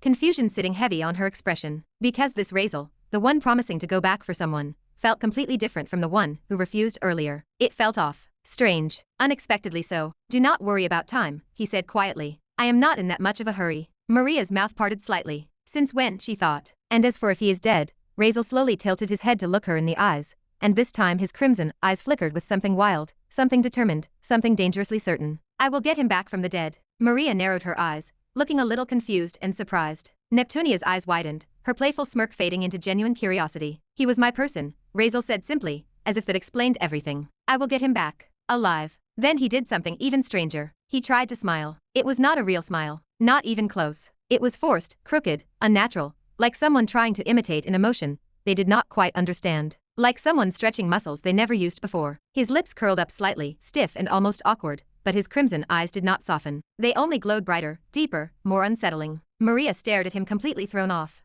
She breathed, unsure what reaction she was supposed to have. Her eyes flickered across his face, the strange smile, the intense eyes, the flat tone. It did not feel like a joke. He was not mocking or looking like if he was bluffing either. It was as if he truly meant it. What happened to him now, she wondered, suspicion coiling deep in her chest. Was he finally taking responsibility? Trying to be better? Trying to fix something? Trying to redeem himself? Her expression tightened, not cold, not angry, but confused and cautious. She did not trust this sudden change, but she also could not deny the strange shift happening right in front of her eyes. Neptunia, on the other hand, looked between them with an amused look. Since she did not know him much, she did not understand much in here, nor surprised like Maria was, still raised brow. But even she could not hide the spark of confusion and curiosity. Chapter 291. Back in the Empire. Nancy's voice cut through the quiet, deserted area of the city like a blade dipped in disgust. "I never thought you would be this kind of person," she said, each syllable shaking with anger she did not bother to hide. "Honestly, I am disgusted that I, and even my family, stood beside you back then. We defended you. We supported you because we thought you were wronged. But to imagine you lied."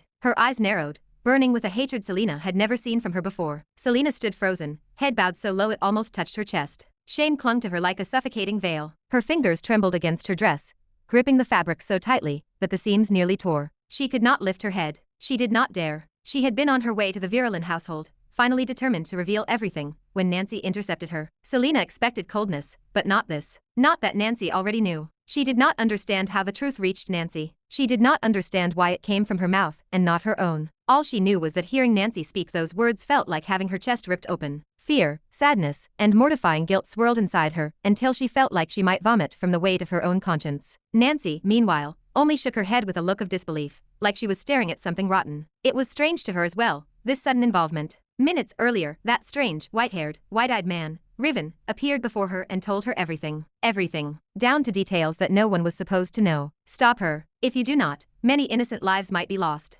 Nancy did not understand why she was chosen. She did not understand why he, of all beings, told her. She was not someone who took orders from strangers, not to say that bastard. She was not his servant to do his job right. She was not anyone's subordinate, literally. But the moment he mentioned the audacity of this woman, and innocent people, she could not ignore it. That was why she came. Not for Riven, not for Selena, but for the world that might bleed, because of this woman's guilt-driven desperation. Selena forced her dry throat to work. "I was wrong," she whispered, voice cracking under the weight of everything she held inside. I know I was. I am very aware of it. I just went too selfish. I have regretted that decision every single day. Her voice trembled uncontrollably. For years, she imagined this moment, someone confronting her, forcing the truth into the open. She had practiced countless explanations, apologies, reasons, even rationalizations. But now, when it truly mattered, everything she planned collapsed into dust. She could not think. She could not breathe properly. She could not even raise her head to meet Nancy's icy gaze. She felt like a child again, small, terrified, drowning in the consequences of something irreversible. Nancy's expression twisted into something darker. Regretted, Nancy repeated, voice rising with disbelief. Regretted. You destroyed the life of such a bright person. He could have been so much, but you. Her jaw clenched so hard her teeth nearly cracked. You just beeping ruined it. The anger that surged through her was wild and raw. The memory of Razeal saving her earlier, risking himself for her, surfaced. Yeah, he had his motives, but he still beeping saved her. That man saved my life. Nancy hissed through her teeth. And you beep. I still cannot stop being angry about it. Her hand moved so quickly Selena did not even flinch. Slap. The sound echoed sharply through the silent place sealed by Nancy's spell. Selena's head jerked to the side, her cheek instantly swelling with a red imprint of Nancy's palm. Her hair fell over her face, hiding her expression, but even then, she did not move. She did not defend herself. She did not even raise her hands out of reflex. The saintess of the world's strongest religion, one of the 4 Duke family's heiress, taking a slap without resistance, it was unbelievable. Anyone else would have retaliated, or at least shielded themselves. But Selena whispered instead, voice trembling, I deserved it, don't worry. She slowly lifted her head enough for Nancy to see the tears gathering in her lashes, though none fell. She refused to cry. Nancy exhaled sharply through her nose, shaking her head like Selena was not even worth looking at. You know what? Nancy said coldly. I am not even that disgusted that you made a mistake back then. People make mistakes. Kids make stupid choices. Fine. I can understand that you were young, and an idiot. Selena's heart squeezed painfully, but she stayed silent. But what I am disgusted by, Nancy continued, voice dropping into something harsher, is that you did nothing afterward. Nothing. You just let everything stay that way. She stepped closer, her eyes piercing. Do not try to look weak now. Do not think you acting like this will soften me. I am from the Dragonweaver family. Pathetic expressions do not work on me. It was not a warning. It was a fact. Selena swallowed hard and forced herself to speak. I had no way. I wanted to, truly, but at that time, I was scared. For myself. For everyone. I could not. I was not able to do anything. Her voice broke. And then, when everything collapsed, Razeal disappeared. I thought he died. I did not know what to do. I was scared and sad But Nancy cut her off before she could finish. Even if he had died, it does not mean you should not have done anything, she said, her voice sharp, cold, unforgiving. I think even if he had died, he still deserved justice. But you. Her eyes narrowed with disgust. You never took responsibility for what you did. You just kept running, hiding here and there. Seriously, Selena, grow up. Selena flinched just slightly, but enough for Nancy to see. Her shoulders trembled, her throat tightened.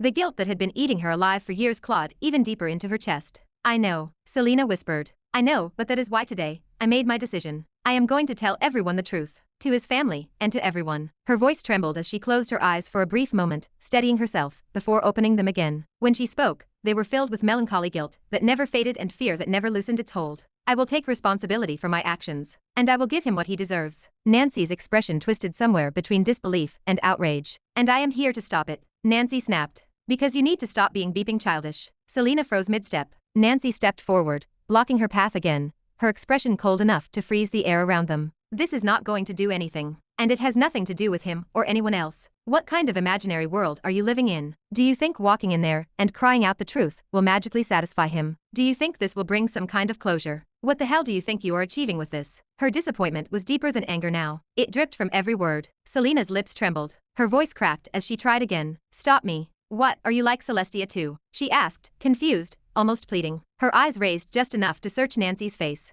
Do you think I am being selfish? That I am doing all this just to ease my guilt? That I am doing it for myself? Tears finally gathered in her lashes, shimmering, but refusing to fall. No, I am not. Selena insisted, shaking her head, voice rising with desperation. I am doing it so his family knows they were wrong. So they can understand. So they will not misunderstand him anymore. I made him lose his family. They deserve to know the truth because of me. She clutched her hands to her chest, gripping her clothes like they were the only thing keeping her together. So, I am going to do it today. And if you are worried, if you are afraid innocent people will be killed because of this, or that a war will start, no, it will not. I would not let that happen. I know war is supposed to happen because of me. But if I let them kill me, then it will not happen. Her voice broke. She was trembling, fear, guilt, sorrow swallowing her whole. She genuinely believed Nancy was acting on Celestia's orders, as she also might be the one who told her the truth. She believed that since Nancy thought exactly the same thing, so she tried to explain herself, to justify herself, to convince her like she tried to do with Celestia. Now step aside, Selena said, breath shaky, eyes wet. Let me go. I know I was wrong. Let me face the consequences of my actions.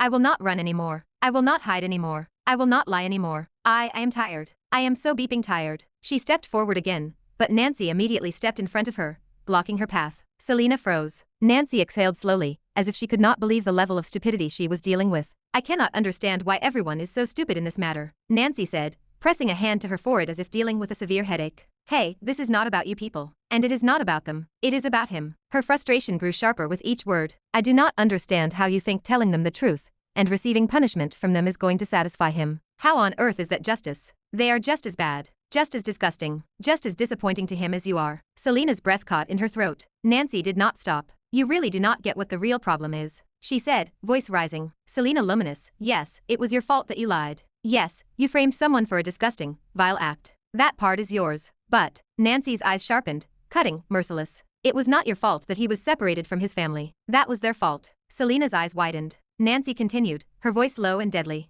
They did not believe him. They, not you. Selena opened her mouth to speak, but no words came out. You think this is gonna go how? Nancy said, throwing her hands in the air. You go there, tell them you lied, and suddenly everything becomes better. You think they will have some big dramatic realization, that they will run to him crying, saying they misunderstood him. Nancy scoffed, disgust dripping from her voice. You think they will magically become the parents he deserved. Nancy stepped even closer, stabbing her finger toward Selena's chest. Do you know what he would say if they went to him now? If they dared approach him with some pathetic apology? I said the same thing back then, but you did not believe me. Funny how you suddenly do when someone else tells you. So once again, you trusted someone else over your own son. Nancy's eyes flared. What do you think? Ha, you think he will be happy they finally trusted him? Selena stood frozen like a statue carved from guilt and horror. Nancy's voice sharpened even more. This is what you are imagining in your beeping empty head. That he will appreciate the truth coming out now, after years. That he will feel grateful. Nancy scoffed violently. Ridiculous. Absolutely ridiculous. Her anger rose like a storm. So stop this, they deserve to know the truth bullshit. Nancy snapped. What is that going to do? They were wrong. And they should not be forgiven. They should feel the consequences of never trusting their own son. Selena's knees nearly gave out beneath her. But Nancy was not done. She took a step closer, voice dropping to a low and deadly tone. They do not deserve redemption. They do not deserve a second chance. They do not even deserve to call him family. They have no right to tell him what is best for him. And they have no right to disturb his life again after everything they did. And they definitely do not have beeping right to know the truth. Why would you need to tell them they are wrong? What are they? A bunch of idiots. Each word hit Selena like a punch. Nancy inhaled sharply, shaking her head. Honestly, she said, I cannot imagine how disgusting and dumb a family famously known for intellect can actually be. It is not even funny. It is just sad. The wind around them was still. The hall was silent. Selena's breathing was uneven, shallow, pained. Nancy stared at her, expression cold, decisive, unshakable. And that, she finished, is why you are not going to him. You are not going to them. And you are not spreading this truth today. Because none of it is justice. None of it will help him. And none of it is your right to decide anymore. Selena's lips parted, but no sound came out. She looked like a woman whose entire world had been ripped apart twice. Her guilt tried to drown her. Her fear tried to choke her. Her desperation tried to push her forward.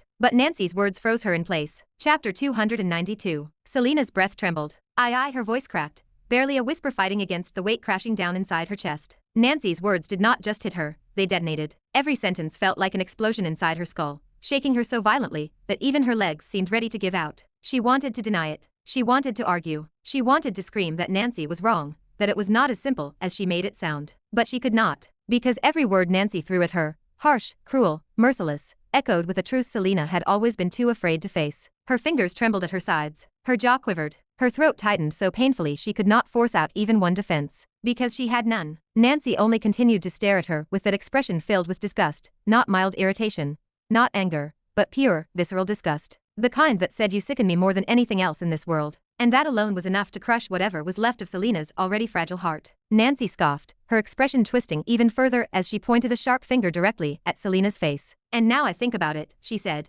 her voice cutting like a blade dipped in venom. I honestly do not even care about war or innocent people dying. Because anyone who would fight for you people is a beeping idiot anyway. Selena's head snapped up slightly, eyes widening not in offense, but because Nancy meant it. Every syllable. Nancy took one step closer, the cold wind brushing her hair back, as if to heighten the pressure around them. Like seriously, Nancy continued. What would they even be dying for? For you disgusting people. For stupid reasons that would not even matter in the long run. If anything, dying for you would be the most disappointing, pathetic excuse for a death I have ever heard. Let them beeping die because they be beeping wait on this beeping planet. Selena's lips trembled. Her fingers curled weakly at her sides. Nancy's voice sharpened even more. So do not flatter yourself into thinking I came here to save anyone. Because I do not care. I am only here because I owe my life to Razeal. He saved me. That is the only reason I am even wasting my breath on you. That sentence, he saved my life, hit Selena harder than the slap earlier. Her eyes, golden and trembling, slowly filled with tears that spilled silently down her cheeks. Her voice cracked, barely a ghost of sound. I do not know what to do anymore, she whispered. I really do not. Nancy did not soften, but Selena still smiled through her tears, a broken, trembling smile that carried sorrow deeper than words. But, I am glad, she admitted, her voice trembling. I am happy that there is someone who could see Razeal for who he truly is, someone who believes in him, someone who stands up for him. Her tears kept falling, dripping from her chin. Thank you, Nancy, truly, thank you for standing by him. Her voice cracked again. I wish I could have been like you. For a moment, just a brief second, Nancy's eyes flickered. Not with sympathy, but with recognition. She could see it. The genuine pain, the sincerity, the real affection still buried inside Selena, despite all her mistakes. But sympathy did not follow. Nancy inhaled sharply, then exhaled through her nose like she was steadying her rage before speaking. You know what, she said coldly. When I first learned the truth, the real truth, I thought Razeal was a beeping coward. I thought he was weak, pathetic, that he did not have the guts to stand in front of the world and call out your lie, that he ran away instead. Every time he had a chance to speak, he stayed silent. I thought he was pathetic. The air froze. Selena's lips parted, but Nancy did not give her a chance to speak. But now, she stepped closer, close enough that Selena could feel her breath, her anger, her disgust.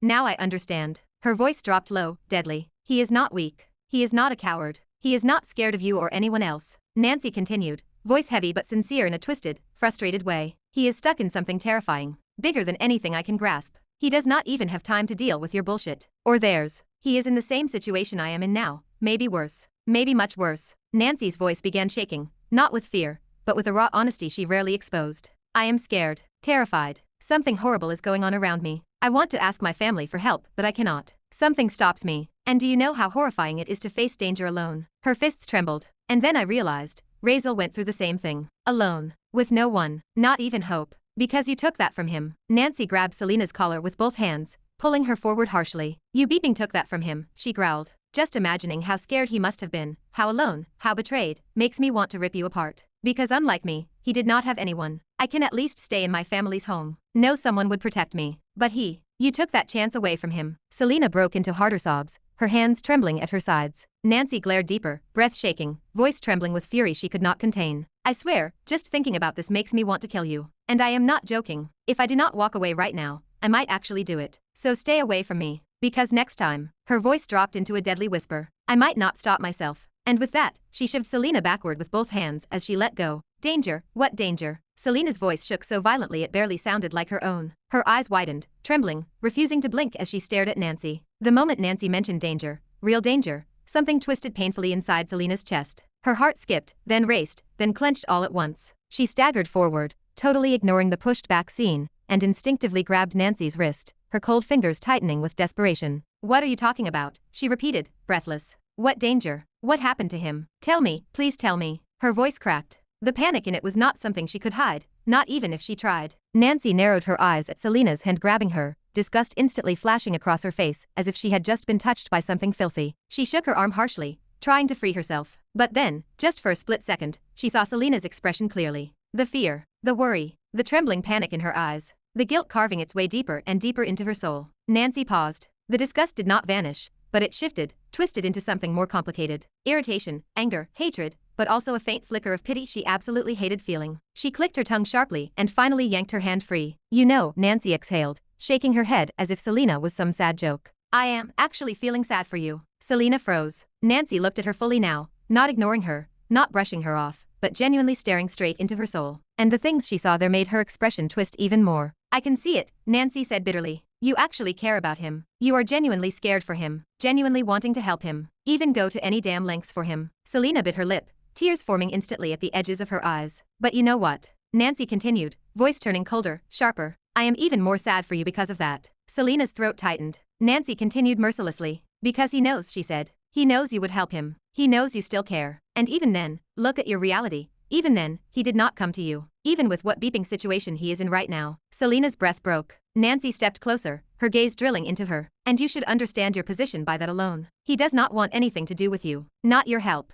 Not your sympathy. Not your presence. Nothing. Selena staggered a step back, her entire body trembling. So what is the point of me telling you anything? Nancy scoffed. You think I am going to share things he would not want others to know. You think you deserve that. You think you should be involved when he does not even want that himself. She shook her head slowly, eyes cold as ice. I owe him, so I definitely will not do something he might hate. I am not telling you anything. Selena swallowed hard, but her voice barely crawled out. He does not hate me, she whispered weakly, though even she did not sound convinced. Nancy let out a dry laugh, one with no amusement at all. Please. He does not want anything to do with you. Maybe someday, if he decides to tell you what is happening, then maybe you will know. But right now, no. Selena quietly lowered her head, her heart violently twisting. Nancy continued, voice rising again. And honestly, I do not think he has any feelings for any of you. You disgustingly ruined his life. So stop whining like you can somehow fix things now. Stop pretending you are capable of doing anything good for him. You are not. Tears spilled. Selena did not lift her head. She could not. Nancy's voice grew harsher. When he needed someone, anyone, when he needed just a little hope,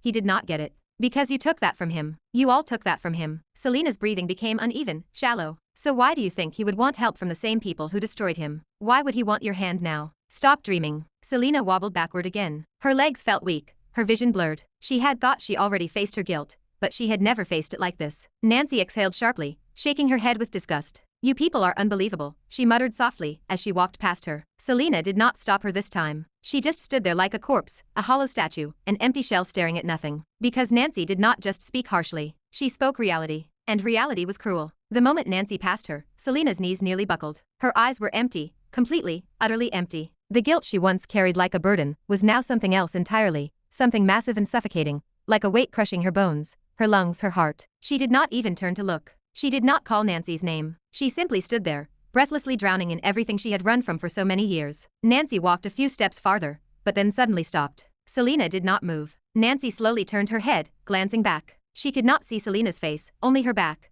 But she did not need to. She could feel the emptiness from here. You know, Nancy started, her voice lower but far more cutting than before. If I were you, I would have killed myself. Selena's entire world stopped moving as her body suddenly trembled. Nancy's expression did not soften once. In fact, she continued calmly, brutally, maybe you should apologize to him next time you see him, and then kill yourself right in front of him. That might be the only thing close to satisfying him. Those words landed like knives. Deep, sharp, unavoidable. Her voice dropped even lower. Because redemption, I do not see it for you. There is no place where you get to be forgiven. So stop dreaming about it. And with that final merciless blow, Nancy turned and walked away, this time without even a single backward glance. Her footsteps faded, her presence vanished. Selena remained. Still, frozen and totally destroyed. Her tears fell silently, tracing the shape of someone who had finally brutally woken up from the lie she had lived for so long. And she realized. This was not guilt anymore. This was despair. This was truth. This was the reality she had created with her own hands. And she did not know if she could ever breathe again. Chapter 293. After the brutal confrontation with Selena,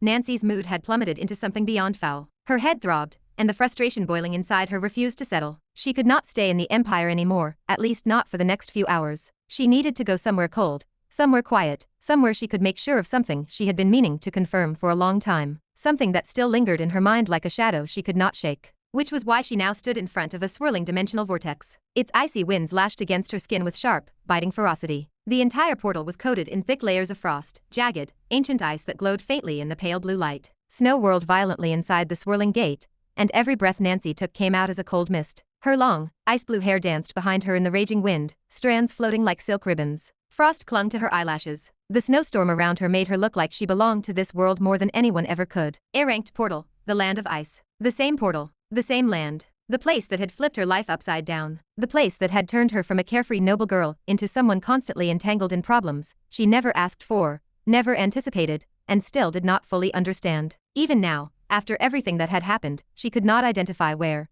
and when the real danger would start or end. She only knew she was in it, deeply. Nancy's boots crunched against ice as she stepped forward. She looked small inside the towering storm, but her eyes were firm, unyielding. She hesitated. A rare moment for her. The wind howled, whipping her cloak to the side as she stood inside the portal. She almost looked like a child unsure whether she should enter a dark room. Should she go there? Or should she not? Was she really prepared to see what she came here for? Because the thing she needed to confirm today was a thing she had tried to ignore. The thing Razeal had taken care of in front of her own eyes. Still, she needed to confirm it herself. She needed to see whether Togi was truly dead. The man who had helped Rangard try to ruin her life. Nancy shut her eyes tightly, jaw clenching as she forced the memories back. She had already taken care of Rangard. His body still lay half dead in the deepest basement of her castle, chained, bleeding, a rotting disgrace. She did not kill him. She wanted him alive so she could remind herself she was no longer helpless, no longer weak. Whenever fear returned, whenever nightmares clawed at her, whenever disgust rippled through her veins, she went down there. And the screams helped. They soothed her and they reminded her that she survived. But there was another man involved that night.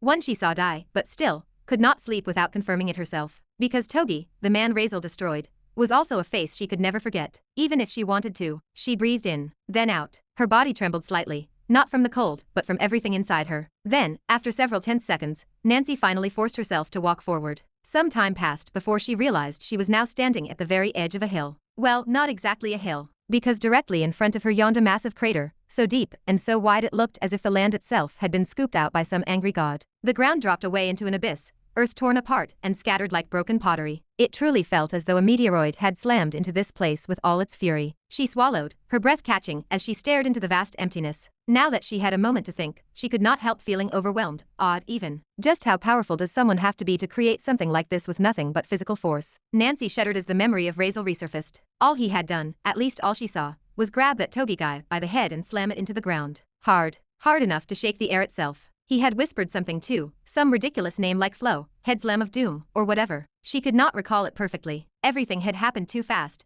too violently. And then, just like that, he killed him. She even remembered Razeal lifting that massive hammer afterwards, bringing it down again, and again on Togi's already ruined body. Each strike echoed like thunder, reducing everything into splinters. It was as if having crushed the man's head was not enough for him, like he needed to erase the body entirely, to end it beyond any doubt. It was brutal, cruel, and definitely very scary. Still, she needed to see it for herself. Nancy's eyes swept over the vast crater one last time before she finally moved. She inhaled sharply, the cold slicing down her throat, then stepped forward until she was standing right at the precipice. The wind blasted her hair behind her like a banner of icy fire. Then, shoo! Two magnificent wings of ice burst open behind her back, forming from swirling frost and white-blue mana. The crystalline feathers shimmered sharply under the pale frozen light. With one powerful flap, whoosh, she lifted from the ridge and descended into the enormous crater, slowly, carefully, watching the ground approach. Snow blew away under the force of her wings, revealing the deep cracks and shattered earth. She landed softly in the very center, the place where Togi's body was supposed to have remained,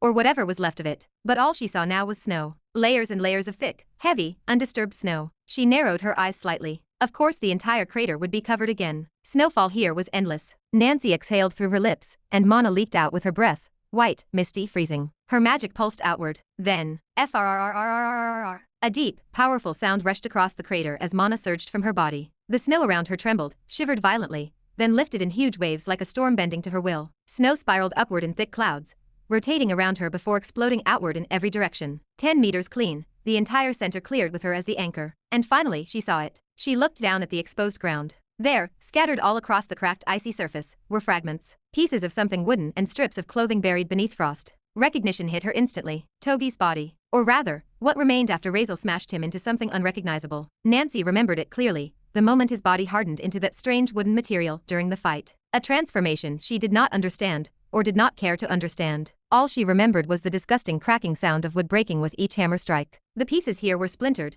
mangled, totally unidentifiable unless you knew what you were looking at. And she knew. Her eyes stayed cold, unreadable, but there was a dark heaviness in the air around her. Nancy stepped forward, raising one booted foot, and pressed it down on one of the wooden fragments, slowly, grinding it into the ground. Her lip curled slightly, pure disgust flooding her face. "You are lucky you died fast," she whispered, voice turning sharp as broken glass. "Because if you had not, if you were still alive, you would have begged for death long before I was done with you." She spat onto the fragments. No respect for the dead at all. Not out of rage or impulse, but out of pure, icy disgust. She turned around, ready to leave, ready to put this behind her. A faint, bitter sigh escaped her lips, almost disappointed she had not gotten to kill him herself. But then, just as she took the first step away, she froze. A strange vibration echoed behind her. VVVMMM, VVVM millimeter. Subtle at first, almost too faint to notice, but unmistakably there. A sound and movement. Nancy turned her head slightly, brows lifting. What? She pivoted fully. Her eyes widened. Because the fragments, those broken wooden splinters she just stomped on, were vibrating. Not shaking lightly, vibrating violently, almost frantically, as if something inside them was trying to tear its way out. Then, fwam! A blinding light erupted from the pieces. A bright, sharp radiance bursting from within each fragment. Nancy instinctively lifted a hand to shield her eyes, the sudden brilliance stabbing into them. The mana in the air thickened instantly, swirling around her with an unnatural heaviness. What the hell? Radiation. Not heat. Not mana, but something much more dangerous. A suffocating, almost poisonous energy rose from deep within the fragments. What is this? She muttered. A rising, pulsing radiance poured upward, glowing from deep inside the broken pieces, as if they were finally reacting to something, no, to someone. Togi had consumed a literal piece of uranium, his whole being saturated with unstable radiation, and now that instability was responding. Maybe it was triggered by Nancy's movement, or maybe it was something else entirely. Either way, the fragments, first one, then another, then all of them lifted off the ground in a trembling swarm, floating into the air, shaking so violently the sound buzzed through the air like a swarm of metal insects. Nancy heard the vibration before she dared to look. Her eyes narrowed, confusion tightening across her face. Shock followed a heartbeat later. What is happening? Should she stop it? The question barely formed when, flick K, a sudden shift rippled across the floating fragments. Every single piece turned pitch black, an unnatural, consuming darkness coating them like a living material. It was not just black, it had depth, texture, a hard, almost stone-like sheen. The exact same color as Razeal's bones, the obsidian agony, only slightly lighter, but unmistakably similar. And the moment the transformation settled, something changed. The fragments pulled toward each other, as if caught in an invisible vacuum. Fluck K. They slammed together with a sharp, dense metallic sound, heavy and hollow all at once, like two impossibly dense materials colliding, yet somehow weightless. The contradiction made the air feel wrong. More pieces snapped together, again, and again. They were magnetized, irresistibly drawn to one another, grinding, scraping, vibrating so violently it seemed they might shatter or merge at any second. Is this Ramanit mana? No, this feels like something else entirely. Some other energy. Nancy narrowed her gaze, the frost along her eyelashes trembling as she watched the strange reaction begin deep in the crater. The air around the fragments shimmered with an energy she did not recognize, sharp, prickling, almost toxic. It felt wrong, dangerous, a kind of biting pressure that instinctively warned any human body to stay away. But Nancy was not any human. A cold scoff slipped from her lips as she stood unmoving, her ice blue hair blowing in slow arcs behind her. Radiation. She did not know the word, but she could feel the threat. Still, her expression did not shift. This kind of harmful energy would not affect her, not with her bloodline. She was draconic, born from a royal lineage of dragons. Her body was far too resilient to be threatened by something like this. So she simply stood there, calm and still, staring at the fragments with a cold, curious gaze. Then, in the next second, everything changed. The scattered wooden fragments started pulling toward each other, twisting, stretching, morphing,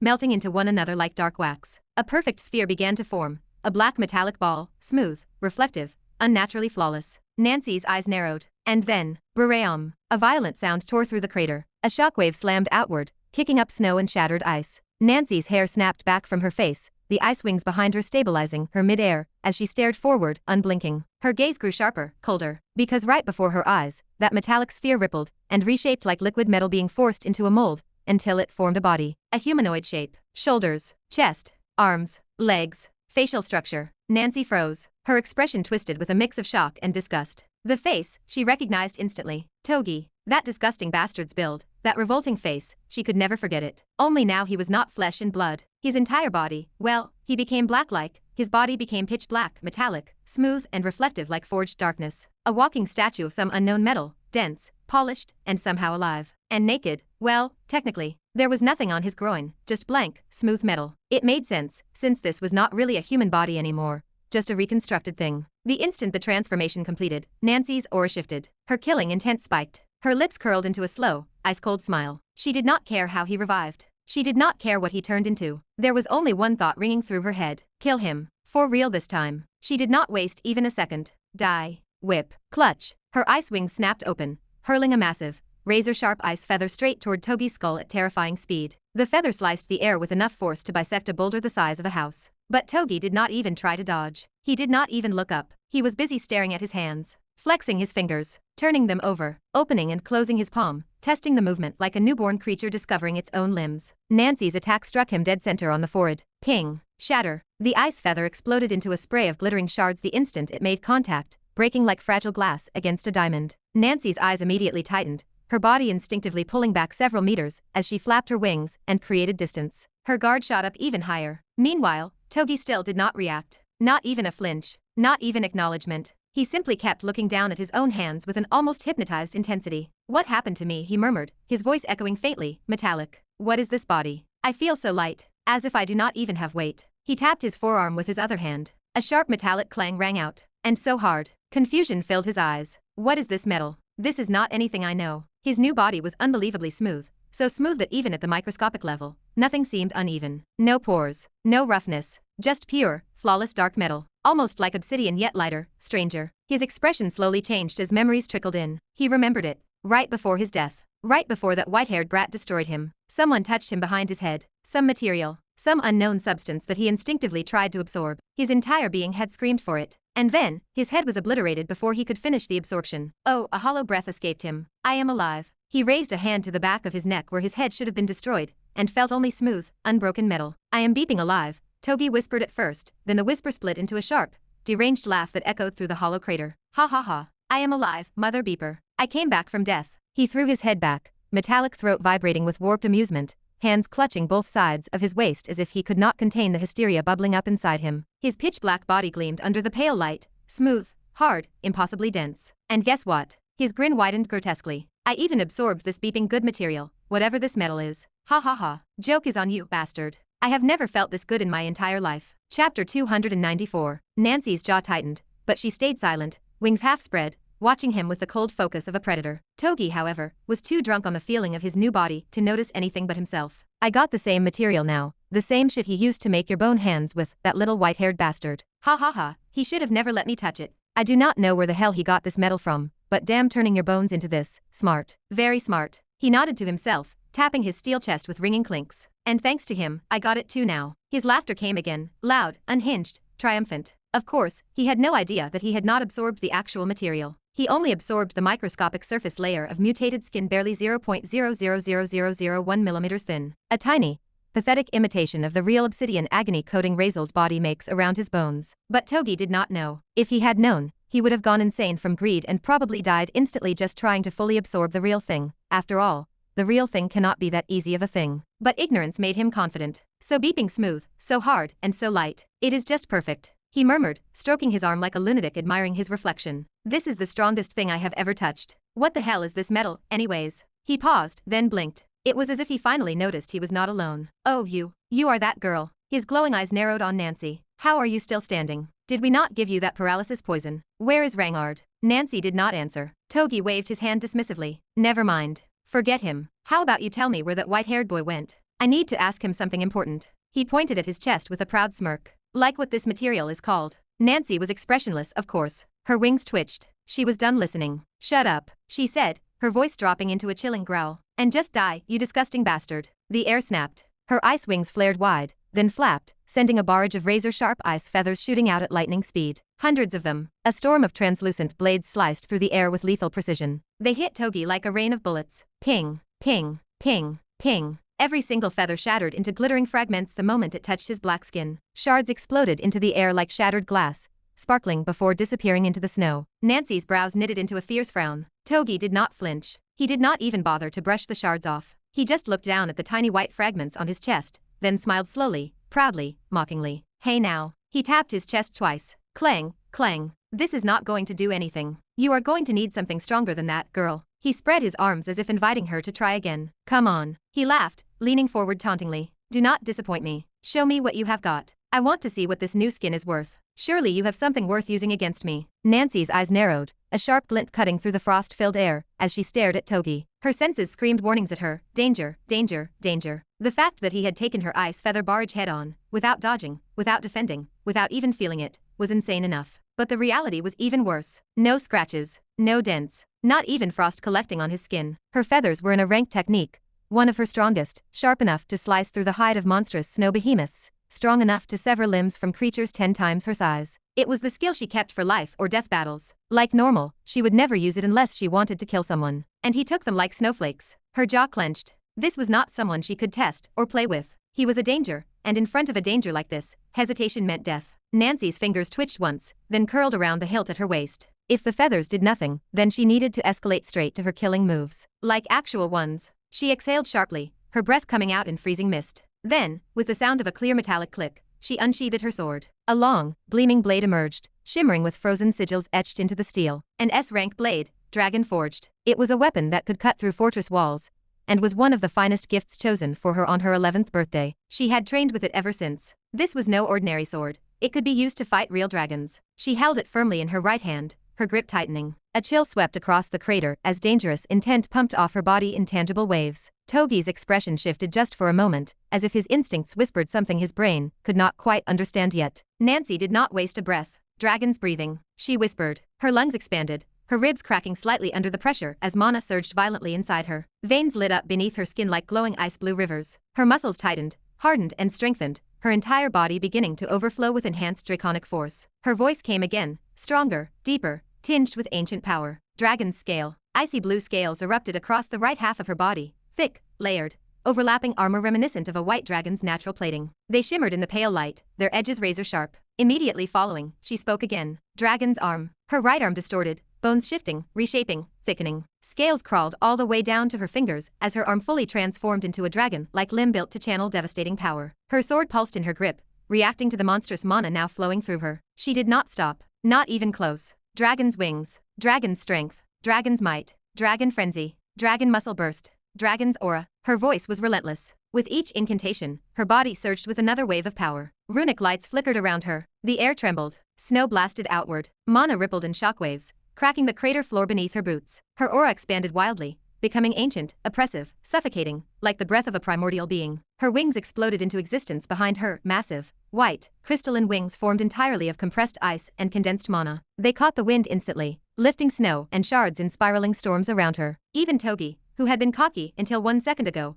felt a jolt run through him. His smirk thinned, his posture straightened, his eyes sharpened ever so slightly. This was not physical pressure. It was life-level pressure, the kind that dragons naturally imposed onto lesser beings. His body was tough, yes, but instincts did not care about that. They reacted to what her aura represented, a higher predator. Still, ego made him stand his ground, though he swallowed once, his throat clicking audibly. Nancy did not notice, or she did not care. She was too focused, too absorbed in the flood of power rushing through her limbs, in the calm rage simmering inside her chest. She would not waste time. She would not give him a chance. Pathetic. She muttered coldly. You think a bit of stolen metal makes you invincible. Her wings trembled, each feather glowing like sharpened frost. In front of her, Togi's blackened body reflected her image, small against him, but burning brighter than 10 suns with killing intent. His stomach tightened as he met her gaze. He had not expected this. He had not expected her to hold such power. But Nancy was not done, not even close. She bent her knees slightly, her body settling into a stance so polished and practiced that the air itself seemed to pause in recognition. Her dragon arm tightened around the sword's hilt, her talons scraping lightly against the guard. Snow stilled.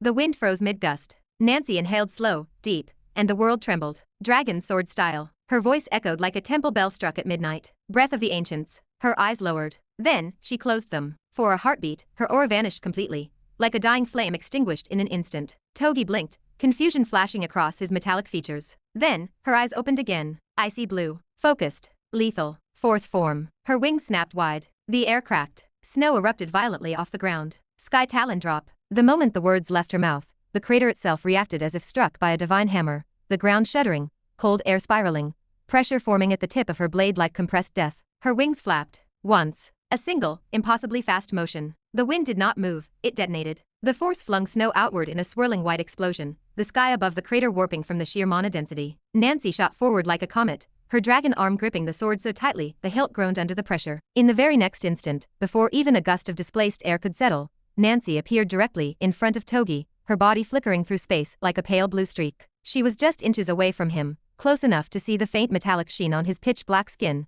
and the eerie stillness in his unbothered eyes. Her sword was raised high above her head, both hands gripping it with perfect form, dragon scales glimmering along her transformed arm. Togi simply stood there, not because he chose to, because he could not move, even if he wanted to. Nancy's speed was beyond what his newly formed senses could track. She was already mid-swing before his mind fully registered her arrival. With lightning-fast ferocity, Nancy brought her sword down, her entire body channeling the terrifying, heavy, destructive draconic aura that coated her blade. The crushing weight behind the strike distorted the very air around her, the aura snarling like a living beast. Her strike landed. The sword's edge met the center of Togi's chest, and in that exact fraction of a second, Nancy's eyes widened. She saw it. She saw the impossible happening in slow motion. Her blade, her precious S-rank dragon-forged blade, did not cut, did not pierce, did not even scratch. Instead, crack. A thin fracture line crawled along the surface of the sword. Then, krrrshhh. Her blade shattered, like fragile glass, like brittle ice, like a weapon striking something far beyond its league. Shards of the sword scattered in the frozen air,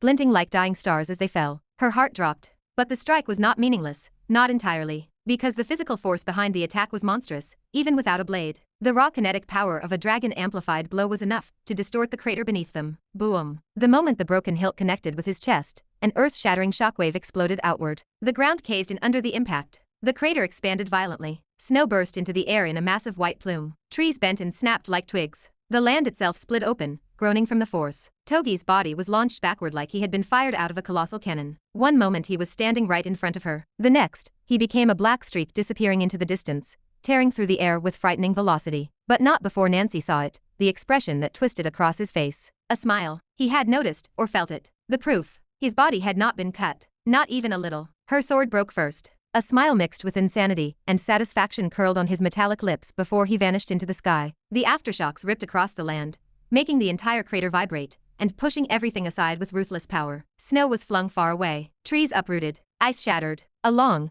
deep gash carved itself across the ground, stretching tens of meters in both width and length, cutting through the landscape like a wound left by a divine beast. Nancy hovered in the air now, her dragon wings beating slowly, her entire body trembling from the recoil. A violent vibration ran through her draconic arm. Then, she coughed. Ghkk. Blood splattered from her mouth, spraying into the cold air before freezing into red crystals. The backlash hit her like a hammer. A B-rank person forcing out an S-rank attack, especially one enhanced by countless draconic augmentations, was not something the body could endure casually. Even with dragon blood in her veins, her muscles strained, her bones creaked, and her organs shook inside her. Her draconic heritage kept her alive. Barely. She coughed again, blood staining her chin. She was still conscious, but dangerously overexerted. Her vision sharpened as she glanced down at her hand, at the broken hilt still clutched tightly in her dragon claw. Then she noticed something else. The storage ring on her finger. It had exploded from the sheer force that passed through her body. Fragments of enchanted metal fell from her hand like glittering dust. Her expression sank. If she had not had draconic scales protecting half her body, if she had not stacked spell after spell, if her bloodline had not reinforced her muscles, she would have been unconscious now, or crippled, or dead.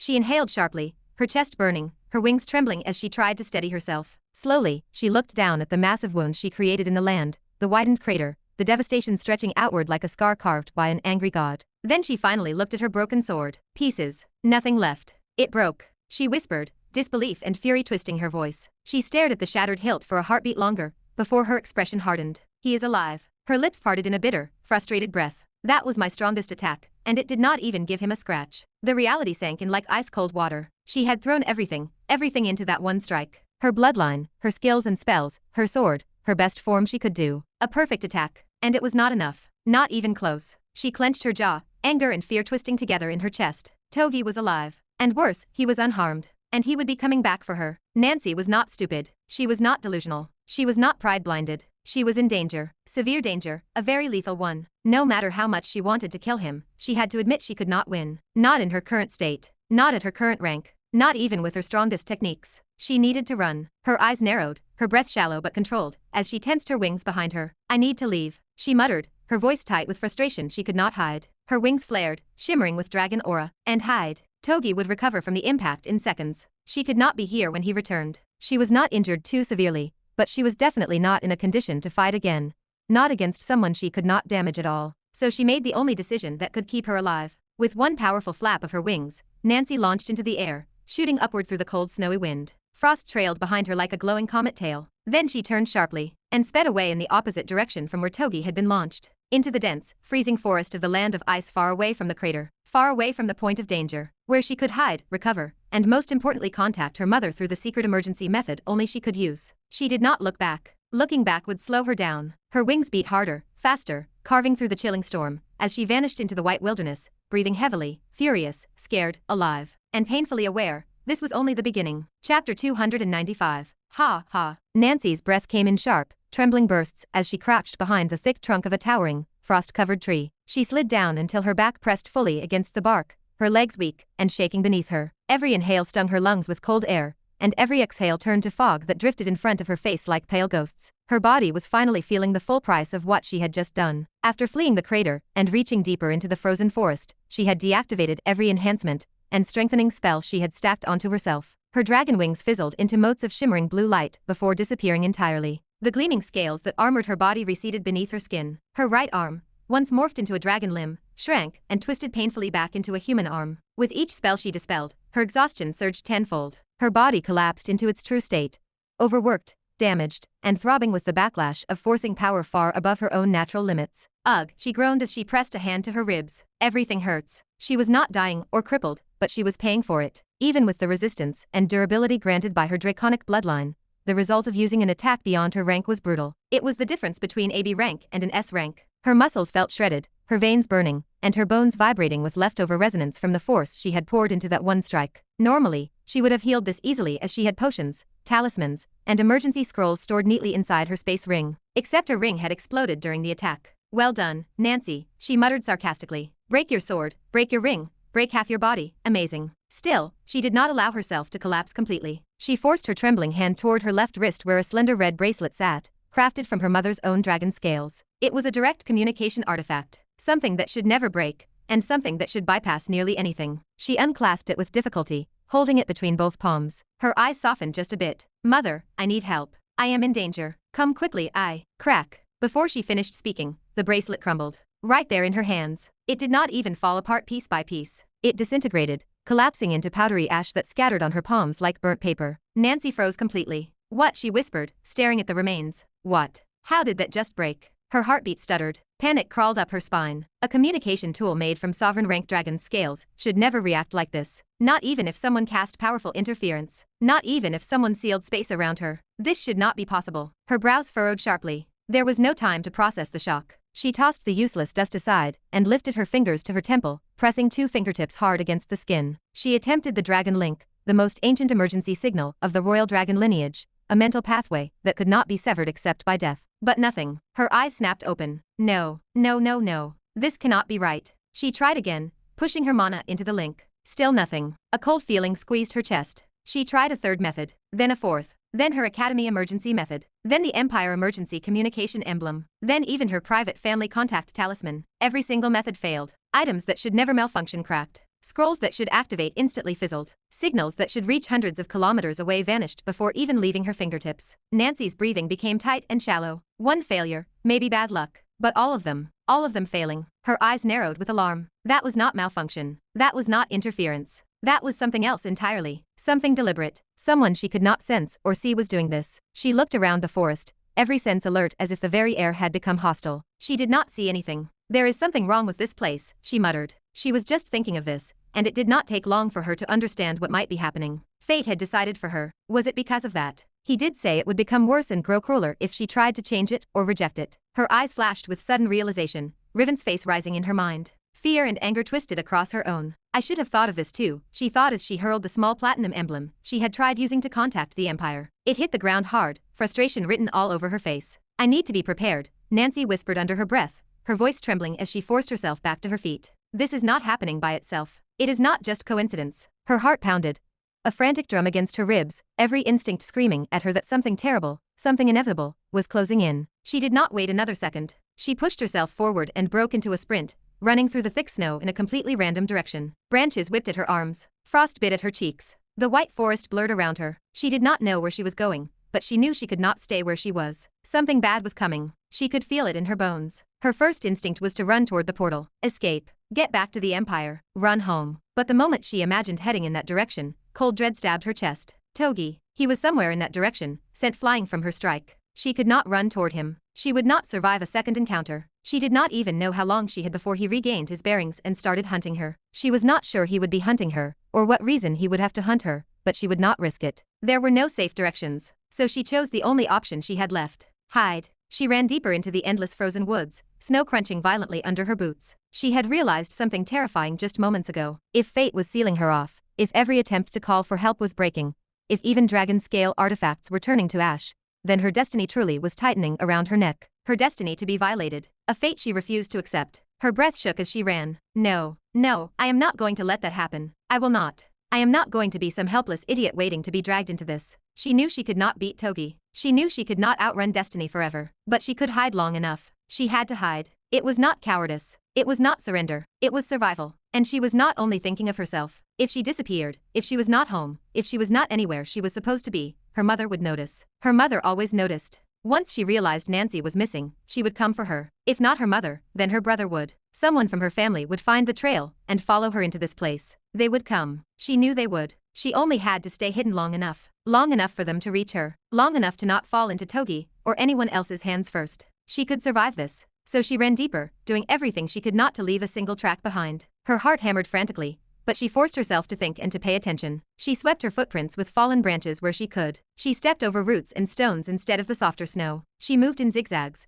ducking under thick brush, weaving around heavy trunks. Her entire body trembled, not only from cold, but from the oppressive sense of danger pressing down from every direction. This was a rank portal. There were other dangers here too, not just Togi. Creatures, traps, beasts, things she was not sure she could fight off even if she were not already terrified. She felt the wildness of the forest closing around her, the shadows stretching long and uneven. So she kept going. Not far from where she had been hiding behind the tree minutes ago, far above, high in the canopy of one of the tallest frost trees, a figure stood silently. Snow settled on his shoulders yet melted instantly, as though his very presence rejected the cold. Riven. He stood balanced on a thick branch, the wind brushing his white hair back. He watched Nancy running through the trees with a small, ever-gentle smile on his face. The kind of smile that always stayed on him, peaceful, warm, gentle, unwavering. Yet behind that smile, buried deep in his eyes, was a softness of sadness, a quiet heaviness only someone who knew too much could carry. Beside him stood another figure, a man wrapped completely in a ragged robe from head to toe. Not a single inch of skin was visible, even his face was hidden behind fabric. And yet, he saw everything. He stood beside Riven as though that was the most natural place in the world. She has already realized it,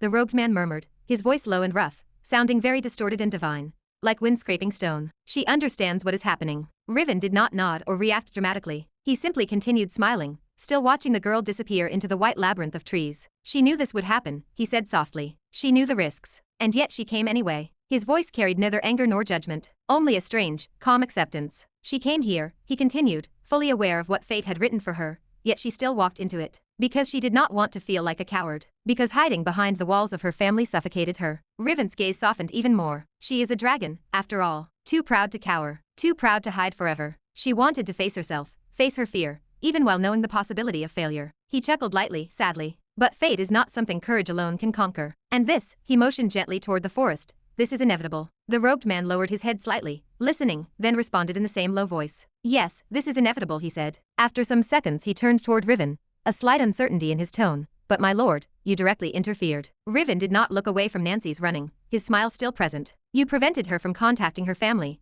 the robed man continued. You severed all methods of communication. You even brought someone back from death. These actions go beyond interference. They violate the cosmic laws. They break the regulations of the cosmos itself. For the first time, the snowy forest seemed to still completely. Even the wind paused. Riven did not flinch. He did not falter. He did not lose a shred of that peaceful smile. I did, he admitted gently. The robed man tensed. For a supreme lord to acknowledge such a thing so casually was surreal. Riven's smile widened the slightest bit. Not cruel, not mocking, simply serene. I did what destiny demanded, he said. The other man fell silent. The air around the two felt heavy, thick with a weight only divine beings could sense. After a long, quiet moment, the robed figure bowed his head ever so slightly. His voice came out like a whisper. And what does destiny demand, my lord? Equilibrium. Riven spoke the word softly, almost like a breath rather than a statement. His smile did not fade, gentle, serene, timeless, yet there was a weight behind it, something ancient and immeasurable. His gaze remained fixed on the direction Nancy had run, eyes calm as still water. His voice drifted through the icy forest like a warm wind. It is equilibrium,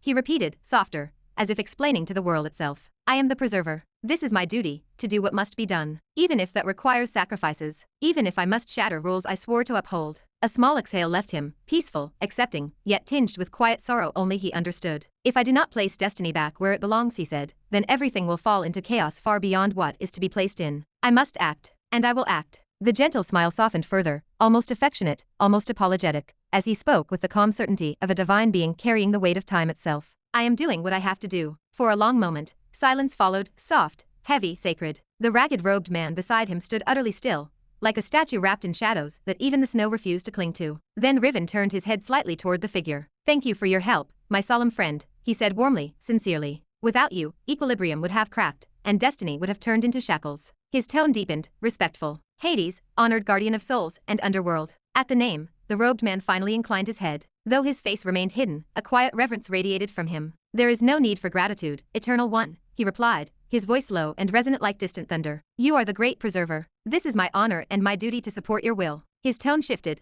holding deep respect, almost devotion. Your wisdom guides all who walk within the cycle. To assist you in restoring tranquility and fulfilling the cosmic necessity, that is the role granted to me since the beginning. Riven's smile warmed, his eyes softening with appreciation. I am relieved to hear your assurance, he said gently. Eternal Watcher of Peace, may the flow of cosmic preservation remain steady. Hades bowed once more, and then he vanished. No ripple, no sound, no hint of his presence ever existing. As though the world simply reclaimed him, only Riven remained standing on the frost-laden branch, surrounded by falling snow that melted before touching him. He did not move. He did not blink. He simply watched the forest where Nancy had disappeared, a silent guardian watching the path of someone who would soon suffer what destiny demanded of her. His smile remained gentle and soft, painfully calm, as though he carried endless compassion even for those walking toward tragedy. Apologies, little girl, he whispered, though she was far beyond hearing. But this is your burden to bear. Snow drifted around him in glowing flakes as he continued speaking, his voice low and filled with a strange tender sorrow. The Chosen One still has lessons he must learn, he murmured. Lessons he needs before he can withstand the storms meant for him. He must break, and rebuild, and break again, until he is ready. His eyes glimmered faintly, reflecting countless unseen possibilities. And you, his voice softened even more, almost like a sad blessing, you must become the bridge. A faint breeze stirred his white hair, the connection between both Chosen Ones. You are now that point where their paths collide, where the fates intersect. That is the role destiny bent for you now, and that is the role you must accept. He closed his eyes briefly, snow sparkling against his lashes before melting away. I do not know what destiny has carved for you next, he admitted softly. I do not know what pain, or what strength, waits in your path. The smile remained, but something deep within it, something sorrowful, tightened almost imperceptibly. But do not fear it, he whispered. Do not flee from what is coming. Do not deny it. The wind stilled, as if listening. Embrace it. This is for the greater good of all. The ancient calm in his voice echoed through the silent frozen trees, lingering like a gentle hymn. Riven stood unmoving on the snowy branch, serene as if carved from light itself. A timeless guardian, who bent the laws of creation with a smile, watching destiny unfold exactly as it must. Chapter 296. The smell of rust and salt clung thick in the water-soaked air, a suffocating heaviness that wrapped around everything in sight. Inside a massive iron cage, its bars corroded from years of being submerged, flakes of reddish-brown metal constantly peeling away, two figures sat in silence. The entire place looked ancient and neglected, as if forgotten by the civilized world long ago. Only a few half-crumbled buildings made of dull blue stone stood around the area, their shapes warped and eroded by currents and time. Dozens of cages surrounded them, scattered across the open underwater clearing like discarded debris. Inside those cages moved everything. Atlanteans with dulled expressions, strange underwater creatures with fins and scales of all kinds, and even monstrous beasts that growled softly through barred teeth. It felt like a grotesque market of life, every species imaginable trapped, restrained, and waiting for whatever fate these traffickers had planned. Inside one of those cages sat Levi and Aurora. Levi looked completely drained. His shoulders slumped against the iron rods behind him, his breathing shallow and weak. The hunger had already chewed away his strength. 3 or 4 days without food had stripped the color from his face. His lips were cracked, eyes sunken in, and he seemed barely able to keep them open. Every time he inhaled, his ribs trembled visibly beneath his torn clothes. Aurora sat beside him, her posture stiff and irritated. Her expression showed clear displeasure at the entire situation, but unlike Levi, she was not physically deteriorating. Thanks to her immortality, her body looked perfectly fine, her skin glowing softly even in this miserable place, hair floating in gentle waves around her. She looked untouched by exhaustion, yet the frustration and worry in her pink eyes had only deepened each day. It had been 3 or 4 days since they had been spat out of that massive whirlpool, launched into the sky by a force so strong Levi should have died on impact. If not for Aurora's quick actions and her sentient item, he could have easily become a corpse across the ocean floor. She had used her sunflower hairpin to save him, though sadly, now it was broken, destroyed entirely. Every other item she carried had been shattered in the fall too. And to make things worse, instead of falling somewhere safe, they crashed down right into the middle of some criminal base. Aurora still felt bitter about the sheer stupidity of that luck. According to the whispering workers who moved around the cages, this organization was called the Drowned Exchange. Slave traders, smugglers, traffickers of people, beasts, and whatever was profitable. They collected anything with value, shoved them into cages, and later sorted them like livestock, judging, ranking, and deciding what each prisoner was good for. Levi and Aurora had already been through that horrifying sorting. A huge octopus-like man had walked in front of their cage on the first day, his tentacles tapping along the metal bars, his wide eyes scanning their bodies with eerie detachment. He had poked, prodded, sniffed, and checked them like meat before deciding they were something he chose not to tell. Whatever that meant. After that, nothing. No questions, no instructions, no food. Just silence, uncertainty swirling around them like a heavy fog. Levi's condition had deteriorated rapidly. You should not have come to save me, she whispered, her voice filled with a little worry that she tried to hide behind a frown. Why did you even run toward me, snatching your hand away from Razeal? And now look. You are stuck here with me. You would have been safe with Razeal. Her words were soft, but filled with guilt. She kept looking between his pale face and her own hands, as if blaming herself again and again for his condition. Levi, despite looking like a dying goldfish, still leaned back with a swagger that absolutely did not match his half-dead body. How could I have let such a beautiful girl fly away into that whirlpool alone? Levi said. His voice was thin, cracking at the edges, yet still holding that ridiculous warmth he always carried when he spoke to her. I thought you would be lonely, so I thought, why not? I was only trying to save you. Save me, she muttered, rolling her eyes. It was literally me who had to save you. If not for me, you would have been dead before you even hit the water. That was stupidity. Then what a wasteful life it would be, he murmured, if I had not risked it for such a beautiful woman. His voice thinned further, drifting like breath rather than speech. Dying to protect you would have been worth every bit of it. All right, will you stop flirting already? Aurora snapped finally, unable to pretend she was not affected anymore. You have been doing it non-stop since morning. We are literally in a dangerous situation. Don't you think? I don't know, maybe you should think about something else. Her words were sharp, but her face betrayed her. Her cheeks were pink, her heart beat loud. Her stomach was absolutely full of butterflies that were refusing to behave. Aurora quickly turned her head away, hiding the tiny, shy smile she refused to acknowledge. She acted annoyed, which she always did, but being stuck with Levi for 4 days in nothing but cold metal and danger, their closeness had only intensified. Honestly, both of them knew something had changed. 20 days together on the ship had already made their relationship warm, teasing, natural. But 4 days trapped together alone, depending on each other, watching each other, protecting each other. Yeah, there was no denying it anymore. Something definitely was going on. Levi lifted his head a little, even though his strength was almost gone. I was not flirting, he said slowly, as if explaining something obvious. I am just telling the truth, my beautiful lady. Aurora's head snapped toward him again. My, she repeated, eyebrows raising. You just called me. Levi instantly coughed for a second. Nothing, he said quickly, then pointed at her. I just suddenly remembered the first time we met. You slapped me on the face. For absolutely no reason. I was just trying to help you stand up. Aurora saw exactly what he was doing, trying to escape, but she let him run away with it. Her lips twitched. Sure, she said lightly. And about that slap, you definitely deserved it. Levi put a hand over his heart like she had personally stabbed him. Cruel woman. Aurora hummed, not denying it. But her face softened a bit when she glanced at him again. Levi looked exhausted, pale, weak. For days without food for a mortal was not a joke. Aurora did not need to eat at all, but she could see the toll everything was taking on him. He leaned back against the cold rods like a corpse with pretty hair. Anyways, Aurora said softly, brushing her pink bangs aside. Leave this topic. It has already been 4 days. Razeal and father still have not come to get us. Her voice wavered, slightly more worried than she wanted to admit. How long do you think it will take? I overheard those guards. They said we are currently in the 2nd sea. Father said earlier we would be entering the 7th sea. Maybe something went wrong. Maybe we were thrown in the wrong place. Maybe. She stopped when she saw more fish men marching past their cage, their heavy tridents scraping over the stone. Their eyes did not spare them more than one lazy glance. Aurora lowered her voice. If they take too long, we might really be in danger. They have not noticed us much until now, but that will not last. Once they do something, bad things are going to happen. She trailed off, frowning. Levi did not even blink. I do not know about your father, he said casually, but Razeal? No, he will not come. Aurora stared at him. Why not? He tried to save us from that whirlpool. He even saved Maria,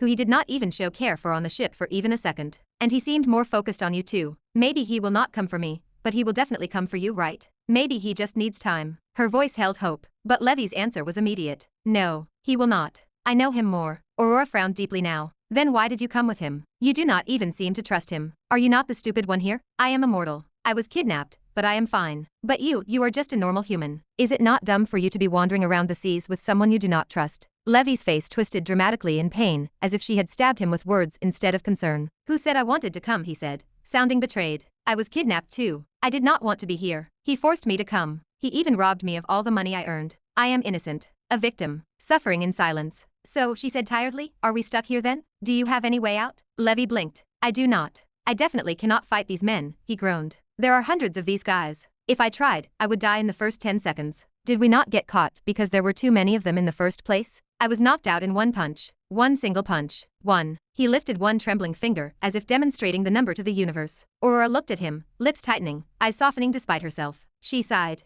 Sorry. I could have helped too, she murmured, guilt weighing heavily on her voice. It is just that I cannot. Maybe if I was not this scared of pain and actually used my ability, maybe we could already be out of here. Her expression fell. She looked so small in that moment, sad, guilty, frustrated. Her pink eyes dimmed like someone blew out the light inside them. Levi noticed instantly. Hey no, he said, shifting his tired body to face her a little more. Do not worry about that. Seriously. Let us not do something that will make you suffer. Even if you used your ability, would you realistically be able to kill all these men? There are like 200 or 300 of them, and they are all ridiculously bulky and built like brick walls. She stared at him, then slowly nodded. Yeah, definitely not, she admitted. My ability is not that strong. Maybe if I had my father's ability, then I could have. But mine. She sighed again, and looked at her hands like they had betrayed her. Why did I have to get this stupid ability? They say immortality is a blessing, an incredible gift, but honestly it feels so useless right now. After all, I can survive, but you. She went long silent after that. She clicked her tongue, annoyed at herself. She sighed again, longer this time. Anyway, leave it. She turned her head toward Levi.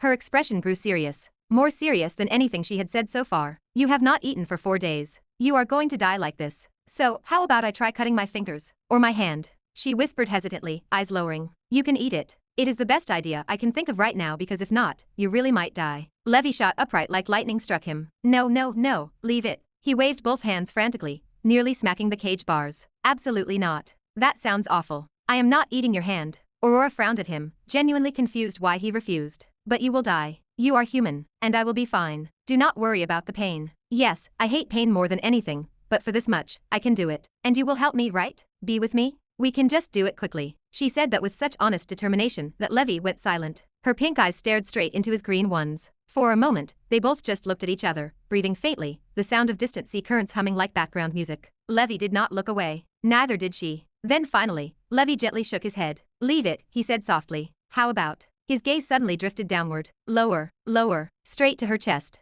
Do you have some milk? He asked with a completely straight face. Aurora froze. Then her face erupted into red, pink eyes widening, lips parting in absolute shock. You bastard. Her hand flew instantly, smacking Levi's head hard. Thwack. Ouch. Ouch. Ouch. Levi yelped, holding his head. I was just asking. I do not eat people, you know. And the atmosphere was getting too serious, so I was trying to joke a little. Aurora pressed her palm to her forehead. Yeah, she muttered. She did not believe his excuse at all, and crossed her arms tightly over her chest very defensively. Levi could not help noticing. She noticed him noticing and glared. He looked away immediately. Silence returned slowly. The cage creaked. Water dripped. Finally, after 2 minutes, Aurora exhaled and leaned her back against the cage bars next to him. Her voice softened, almost hesitant now. So, you said before that you wanted a girlfriend, she murmured, not looking at him. Can I ask, why were you so desperate for it? Aurora kept her gaze forward, but her fingers subtly curled around the rusted bars. She looked genuinely curious, confused, maybe a little insecure too, like she wanted to understand something she had not bothered to before. Levi listened to her words,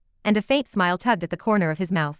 There is nothing I am hiding, he murmured quietly, voice barely above a whisper. And no, it definitely is not desperation. It is something complicated. Well, at least more than what it appears to be. He exhaled slowly, like each thought he released had weight, like he needed to carefully choose which ones were safe enough to say out loud. His eyes drifted toward the top of the cage, watching the faint flickers of light in the water. It is just that I know something I shouldn't, he continued, tone low. I want a partner I can love, truly love, but I am already aware of the future that waits for us. The one that crumbles before it can even be built. And when you carry that kind of inevitability inside you, your heart begins to ache for the very thing you must refuse. His voice softened, almost becoming a confession spilled to the ocean rather than to Aurora. His gaze lowered, his expression shadowed by an inner conflict that did not seem to stop hurting. It is strange, you know, he whispered, how being aware of what must not happen only sharpens the longing for it. That awareness turns into a weight, a kind of quiet torment. It makes the desire look like desperation when, in truth, it is simply pain wearing a familiar mask. Aurora listened quietly. Her eyes stayed fixed on him, not blinking, not moving away,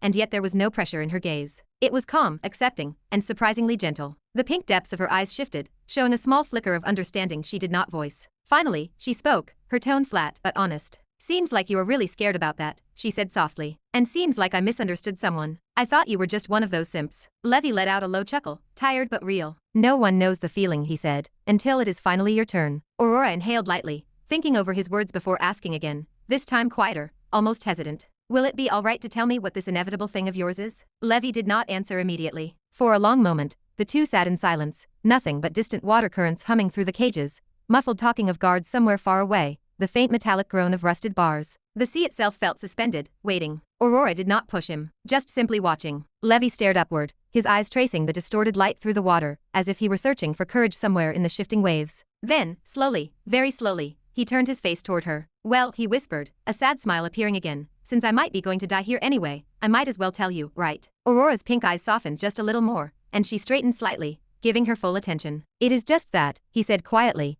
Getting boons from those shitty gods comes with a price. Chapter 297. It is just that, Levi said quietly, his voice low and almost breathless. Getting boons from those shitty gods comes with a price. Aurora, who had been staring at the dull blue stones of the cage floor, snapped her head toward him with clear surprise. A boon, she repeated, stunned. You received a boon too? The way she asked it carried a sudden flicker of connection. She had a boon too. The rarity of that alone made the moment feel strangely intimate, as if they had just discovered a secret thread tying their fates together. But that brief spark dimmed when Levi shook his head lightly. Well, not me exactly, Levi said, his tone softening. But my ancestors, just like yours. The difference is, we do not receive it individually. It gets passed down every generation whether we want it or not. And honestly, it is not really a good thing if you ask me. I think you would be aware of that feeling too. Aurora's face, which moments ago had brightened at the thought of similarity, slowly sank into silence. Her shoulders relaxed a bit, but in the tired, defeated way of someone who had heard a truth she already knew too well. Yeah, her voice came out faint. I know how that is. She hugged her knees closer without meaning to,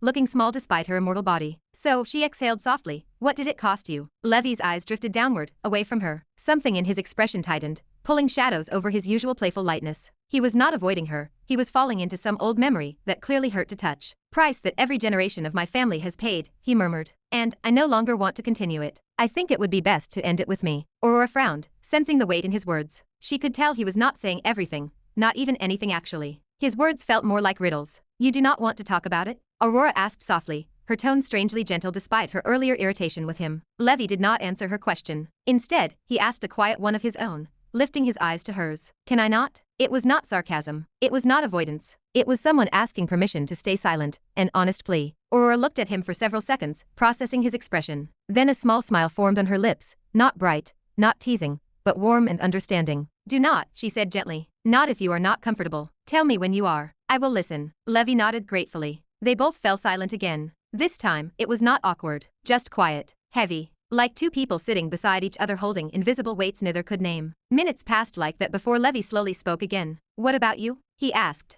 What is the price your family pays for their boon? Of course, only if you are comfortable telling me. His face showed genuine curiosity, but also the subtle expectation that her price might be just as cruel as his. After all, divine gifts rarely came cheap. Aurora released a breath, a light, small chuckle escaping with it. Well, she said, brushing some loose strands of dark black hair away from her face, every generation before me was lucky. It is just me that got it bad. She shrugged, half joking, half painfully honest. Just my bad luck, I guess. Levi tilted his head slightly, listening closely. Aurora continued, her tone turning calmer, like she had explained this 1,000 times in her head before. The boon my ancestor received was from Vareth the creation god. Apparently, my ancestor pleased him. Devotion, loyalty, belief, whatever it was, he made Vareth happy enough to grant him a boon. Her eyes floated upward, following imaginary stars. It is said my ancestor was Vareth's greatest devotee at the time, so the boon he received was immortality, but not the absolute kind. Her voice softened. There is a time limit to it. Levi's eyebrows slowly rose, already aware of this much, except for the limit to it. Aurora nodded. Yeah, that time limit gets passed down too. Each generation inherits the same immortality, and receives the best ability suited for them. Just like my father got his, and I got mine. She sighed. But, Aurora continued, each generation's lifespan becomes half of their parents'. Levi straightened at that, his earlier relaxed posture stiffening. His eyes widened, remembering the words Yograj had spoken about his own remaining lifespan. Everything suddenly made sense. You mean? Levi asked, his voice quieter than before. Aurora gave him a bitter smile, the kind that tried to hide hurt, but only made it more visible. My father can only live for 80 years, she said steadily. So I can only live for 40. She looked away, the metal bars reflecting faintly in her pink eyes. I am 29 now. Her smile wavered but stayed. So yeah, I only have 11 years left. Silence. Levi felt something inside him sink sharply, like a stone dropped into deep ocean. He had not expected that. He had not even known such a thing was possible. His already slumped, exhausted posture somehow slumped further, as if the cage bars behind him were the only things keeping him upright. He wanted to say something, anything that would ease the weight of her confession. Something comforting, something hopeful, but nothing came, because what words could fix something like that? He did not even realize his jaw had clenched.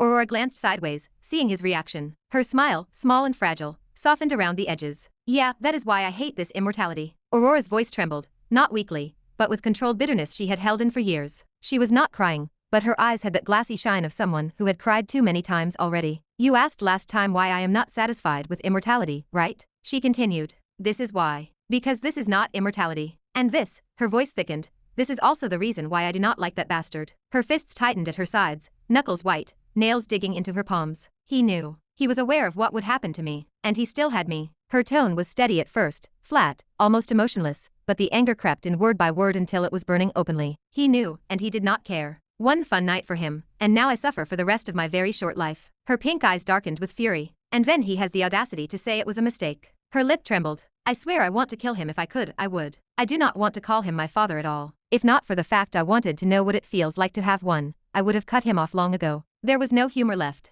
No playfulness. Just raw, ugly truth. Before she could say anything else, Levi straightened his half-dead, weakened body as much as he could. It was not graceful, more like a dying man forcing himself upright, but he did it anyway. Hey, no, no, he said quickly, reaching out to her. He grabbed her hand with what little strength he had, and held it firmly between his own. You are not a mistake, Levi said softly, but with unexpected firmness. Do not ever regret being born, ever. That sounds wrong. Really wrong. He looked into her eyes as he whispered the next words. It is fine. Just do not say that again. Aurora looked down at their hands, her small pale fingers wrapped by both of his, and her lashes trembled. She did not pull away. I just regret all of this, she whispered. I know. If I were in his position, I would never have kids, not knowing they would suffer like this. It is fine, Levi repeated gently. He brought his other hand up, and placed it on hers too, sandwiching her trembling hand between his warm palms. She looked at him, not speaking, but her eyes said thank you. Silence settled around them again, deeper this time. Heavy, but not suffocating. Almost grounding, in a strange way. Levi suddenly let out a breathy laugh. Well, now that I think about it, he said, smiling tiredly,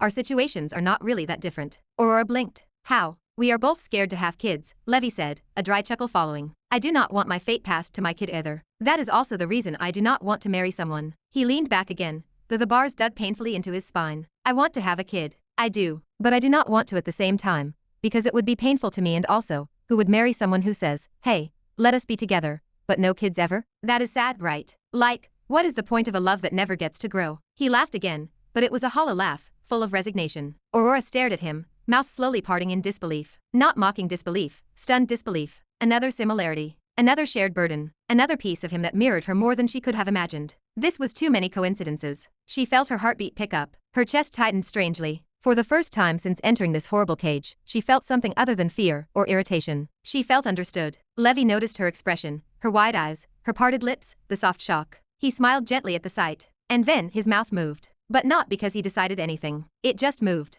Wanna be my girlfriend? He blurted. Silence. Complete, utter silence. Aurora froze. Her brain stopped. Her entire body stiffened like she had turned into a statue carved from pure embarrassment. Wait, what? Her voice cracked. What did you just say? She looked like she had been stabbed by surprise, not pain. Her whole face flushed pink from shock. One hand flew up to her chest, the other clutching the iron bars for stability. Did this idiot? Did this man actually propose? In a cage, starving, half dying, surrounded by slave traders, in the middle of the goddamn ocean. Like what the beep? This is the worst time to propose to someone. Levi looked equally horrified. His eyes widened, mouth dropping open slightly, as if he too could not believe what just escaped him. He did not mean to say it. He really did not. His heart acted before his brain. Levi swallowed. I did not mean. It just came out. He stared at her like a criminal caught red-handed. Still, the words were said. The arrow was already in the air. He could not take it back. Aurora's shocked expression slowly softened into something unreadable. She swallowed once, hard. Then she closed her mouth, looked him in the eyes, and said in the calmest, most emotionless voice, yes. Levi froze. He stared at her, eyes wide, eyebrows climbing high up his forehead. Wait. He leaned forward slightly. Wait,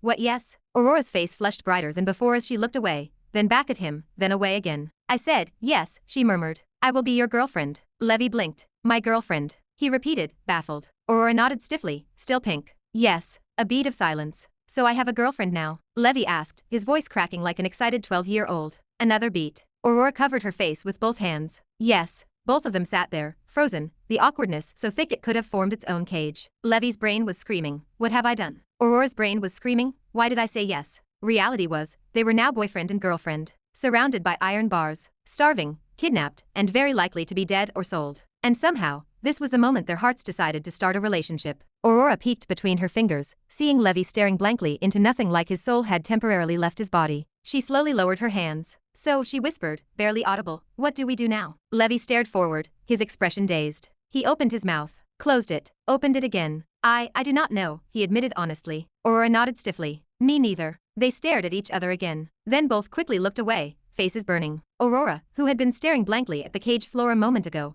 suddenly froze as a thought struck her like lightning. Her eyes widened. No. Let us not do it, she whispered quickly, almost panicked. Ha, why not? Levi blinked, still floating in the warm haze of happiness from earlier. He looked up at her with startled confusion, as if someone had yanked him out of a dream mid-sentence. Aurora gulped, her throat bobbing visibly. I mean, I only have 11 years to live. That would be bad for you. Her voice broke into fragments, her fingers curling and uncurling nervously as she avoided his eyes. Levi instantly shook his head like a madman. No. Do not worry about it, he said, gripping her hand tighter with surprising strength for someone half dead. 11 years with such a beautiful girl would be worth it. Do not stress about that. I accept this marriage. He said it so proudly that it stunned even himself. Aurora blinked once, then again, then in the most deadpan tone possible. Good then, deal. She nodded like a robot sealing a business agreement. And then, her eyes widened again. Wait. What marriage? Are we not going too fast? She practically shouted, staring blankly at his face like he had just committed a federal level of stupidity. Levy's mouth opened, closed, opened again. I do not know. His voice cracked pathetically. Aurora pressed her fingers to her forehead, shaking her head at him like he was some lost, hopeless case. She suddenly stood up, fast, making the entire cage rattle loudly as she rose. Wait, this cannot be like this, she said urgently. You are going to die like this, in one more day. I cannot let my boyfriend die like that. Now I definitely have to do something. I cannot let. But Levy heard nothing after my boyfriend. His brain shut down, his soul leaving his body as his eyes glazed over dreamily as if he had entered paradise. My boyfriend. Her voice echoed in his skull like a heavenly choir, repeating it over and over, my boyfriend, my boyfriend, my boyfriend. Oi. Aurora leaned down and shook him, literally shaking his half-dead body. He wobbled like a limp noodle, still dazed. Do not be dazed. We do not have much time now, she snapped, tapping his cheek. Come on, wake up. Oh, and what was your ability again? Levy blinked rapidly, reality stabbing him in the brain. Right. They were in a cage. Danger, starvation, and death approaching. Not honeymoon. My ability, well, he muttered. That is sealed. Aurora stared at him like he just confessed to being allergic to oxygen. Sealed? Ha. Her expression was pure, speechless disbelief. Levy sighed deeply, like someone carrying a generational burden. Well, my ancestors, after seeing how disgusting and unexpected the price of the boon was, made up their minds that they would not use the ability. They thought if they rejected it entirely, maybe the gods would feel ashamed and remove the curse part of the boon from themselves or outright take this whole boon back themselves. So it was sealed. Locked away. Since many, many generations ago. Aurora's jaw dropped open. Wait, what? Were your ancestors restarted? Who seals their own boon? Who does that? She genuinely looked offended on his behalf. Levy shrugged helplessly. Well, with how much pain it has given us, I do not want to use it either. I would feel disgusted to do so. Aurora just stared at him, her eyes widening slowly. Confusion turning into disbelief, and disbelief turning into, what is your boon again? She asked carefully. Levy hesitated, silent for a moment. Then he said quietly, illusion heart. Aurora blinked again. Levy continued, his voice low and steady as if reciting something ancient. Well, it is an illusion so powerful that it can be cast on anyone, even on supreme gods themselves. My ancestor did not believe in fighting or killing. He thought all hate, war, killing, everything ugly could be stopped with just dreams, as teaching them within it. So he asked the god of creation for a power like that. A power that could be cast on anyone regardless of their strength. But the thing is, he said slowly, it can only be cast on one person at a time. And when the illusion forms, the caster does not have to create anything manually. The illusion comes to life on its own, shaped entirely from whatever the target most desires, longs for, or secretly dreams of. Aurora blinked once, confused and intrigued. Levy continued, his tone steady. Love, comfort, success, peace, fantasies they never had the courage to admit, anything. Their senses accept it fully sight, sound, scent, touch, even the emotional atmosphere. And time itself bends inside it. To the person caught in the illusion feels more real than the real world. He lifted one weak hand, gesturing vaguely. Their body stays still, yes, but their mind lives completely inside the crafted dream. Aurora's lips twitched. Levy added, well yeah, I can tamper with the illusion too, adjust it however I want. But if I do not interfere, it becomes a perfectly formed illusion by itself. And I can control time, scenario, anything inside it, if I want. Aurora's lips twitched harder. She crouched down slowly in front of him, then lifted his chin with two fingertips, her expression somewhere between disbelief, horror, and wanting to smack him for stupidity. Are you beeping, idiot? She asked in a dangerously calm voice. Levy blinked innocently. She leaned closer, her pink eyes widening. Who seals this kind of ability? This is overpowered. What the actual beep? You could literally be the strongest person in the world with this. You can put anyone in an illusion regardless of strength, even gods? She shook his chin lightly. This is ridiculous. Why are we wasting time sitting in a rust bucket cage? Use it, now. Break the seal. Remove it. Do anything. Levy exhaled softly. It is not really as powerful as you think, he murmured, shaking his head. Aurora stared at him with a deadpan expression. What more do you want? This is far better than anything I have heard till now, she muttered under her breath. No, see there is one problem, Levy said, raising one finger, with a dramatically serious expression. Aurora narrowed her eyes, sensing the coming stupidity. The person inside the illusion will know it is an illusion, Levy said.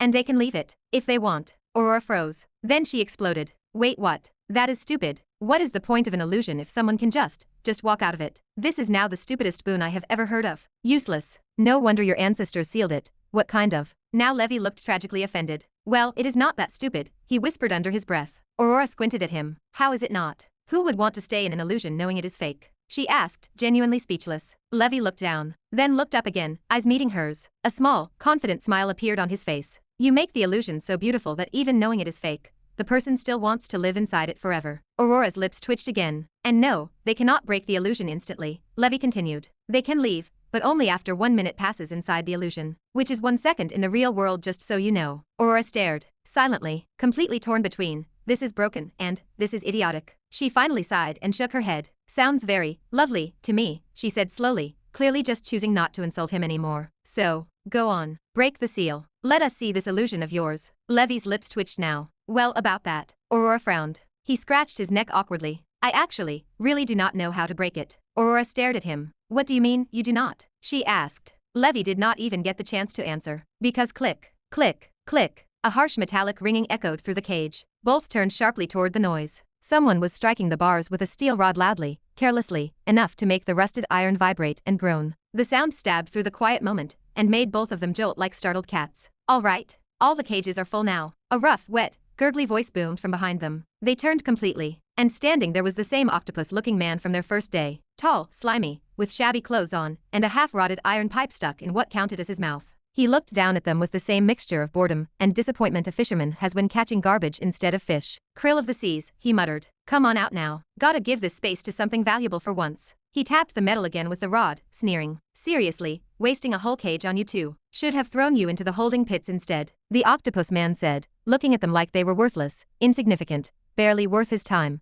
Exactly how someone would look at 2 broken seashells washed ashore. Chapter 298. Levi and Aurora were both shoved out of the cage. Shoved was not even the right word. They were kicked, thrown out like trash, one strong swing of the octopus man's thick tentacle launching them forward. Hey, slow down. He is weak, Aurora snapped sharply. Her voice echoed through the watery air as Levi's body flew out helplessly. Arg. Levi hit the sand-covered, hard ground with a rough thud. His already exhausted body folded like a ragdoll. He would have slammed face first if Aurora had not lunged forward at the last second, catching him with both arms. It was almost comedic how she had to cradle him like a dying prince. But nothing felt funny now. Up close, Levi's condition was worse than she had expected. Sunken eyes, pale lips, limbs trembling from nothing but starvation. One of the nearby Atlanteans scoffed loudly. Look at that. Weak as a dried clam, he said mockingly. Gills fluttered on his huge yellow arms as he crossed them. His entire body was built like a boulder. Towering, pure muscle, thick yellow skin that gleamed under the glowing sea light. 4 days without food and he turns into this. How can any Atlantean have such a weak body? Why do you think I am throwing them out? The octopus man said dismissively. He shrugged his slimy shoulders. My sorting is never wrong. These 2 are worthless. I only left them in a cage because it was empty anyway. Now others are coming. We need space. He did not even look at Levi and Aurora as people, just things occupying space. Aurora's jaw clenched so hard her teeth hurt. The insult struck her pride like a blade. She wanted to fight, to make this weird-looking being shut up, but logic won over rage. She lowered her gaze and focused on Levi instead, slipping an arm under his to help him stand. His knees buckled, but she held him firmly, adjusting his weight onto her shoulder. All right, let us leave then, she whispered under her breath. Not to them of course, but to herself. She prayed they would not pick up on her desperation. No one wanted to stay here in the first place, anyway. They turned to go. Before they even took 3 steps, the octopus man's voice slithered across the space like a cold hand wrapping around their throats. Where do you think you are going? Aurora froze. Worthless does not mean you can leave whenever you want, he continued lazily. Then one of his long tentacles shot forward with terrifying speed. It wrapped around Levi's arm, tight, and then, yank. Levi was ripped right out of Aurora's grip and flung backwards like a rag being tossed across a room. Arg. He crashed to the ground again, landing painfully at the octopus man's feet. He coughed as his ribs jolted. You, Aurora burst out. Anger flared hot and raw as she rushed forward. Give him to me. She did not get to finish her sentence. As soon as she took 2 steps toward Levi, thud. A massive foot slammed directly into her stomach. Ghhh.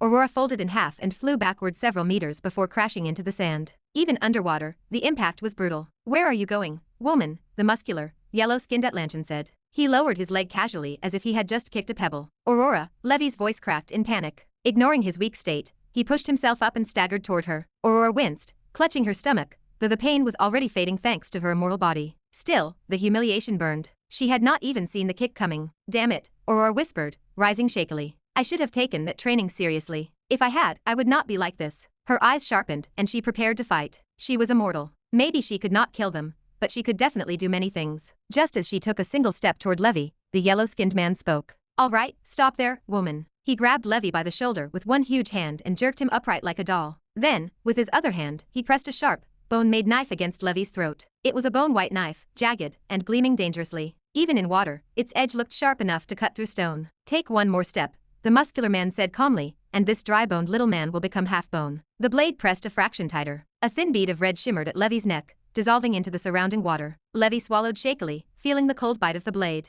Aurora's steps halted mid-motion. Her entire body froze as sharply as if someone had plunged her into ice water. The moment she saw the blade pressed to Levi's throat, gleaming cold and predatory against his fragile, starved skin, her breath caught inside her chest. Her pupils shrank, her heartbeat throbbed painfully against her ribs, and every trace of color drained from her face. Levi, meanwhile, could barely move at all. His whole body was already weak from hunger, but the grip the muscular fish man had on him was monstrous and unnaturally strong, like iron wrapped in flesh. Even if Levi had all his strength, escaping that hold would have been impossible. Now, in this half-dead state, he was nothing more than a ragdoll held up by brute force. He could only stare helplessly toward Aurora, silently pleading for her not to do anything reckless, because one wrong twitch from her could trigger the knife. Oh, what do we have here? The octopus-like man stepped forward. His heavy tentacles slithered across the cage floor, steel rods clanging faintly beneath his weight. His voice came out wet and mocking, bubbling with sick delight. "Two koi fishes, how romantic, is it not?" His massive, bulbous eyes gleamed as he looked from Aurora's rigid posture to Levi's limp, trapped form. He lifted one tentacle to his chin, rubbing it thoughtfully, as if admiring a beautiful painting instead of two terrified captives. "Aw, I love this," he cooed. His tone twisted into something grotesquely playful. "Look at her frozen in place just because the little goldfish has a blade to his throat." Clear hesitation in her eyes. Loyalty, affection, fear, such a delicious combination. "We finally have entertainment." Aurora gritted her teeth. She wanted to attack, to rip that smug grin off his disgusting face, but the knife pinned her in place more effectively than any chain. It was not like she could have done anything, but now this was definitely a difficult scene for her. Her eyes flicked repeatedly between the blade and Levi's trembling body,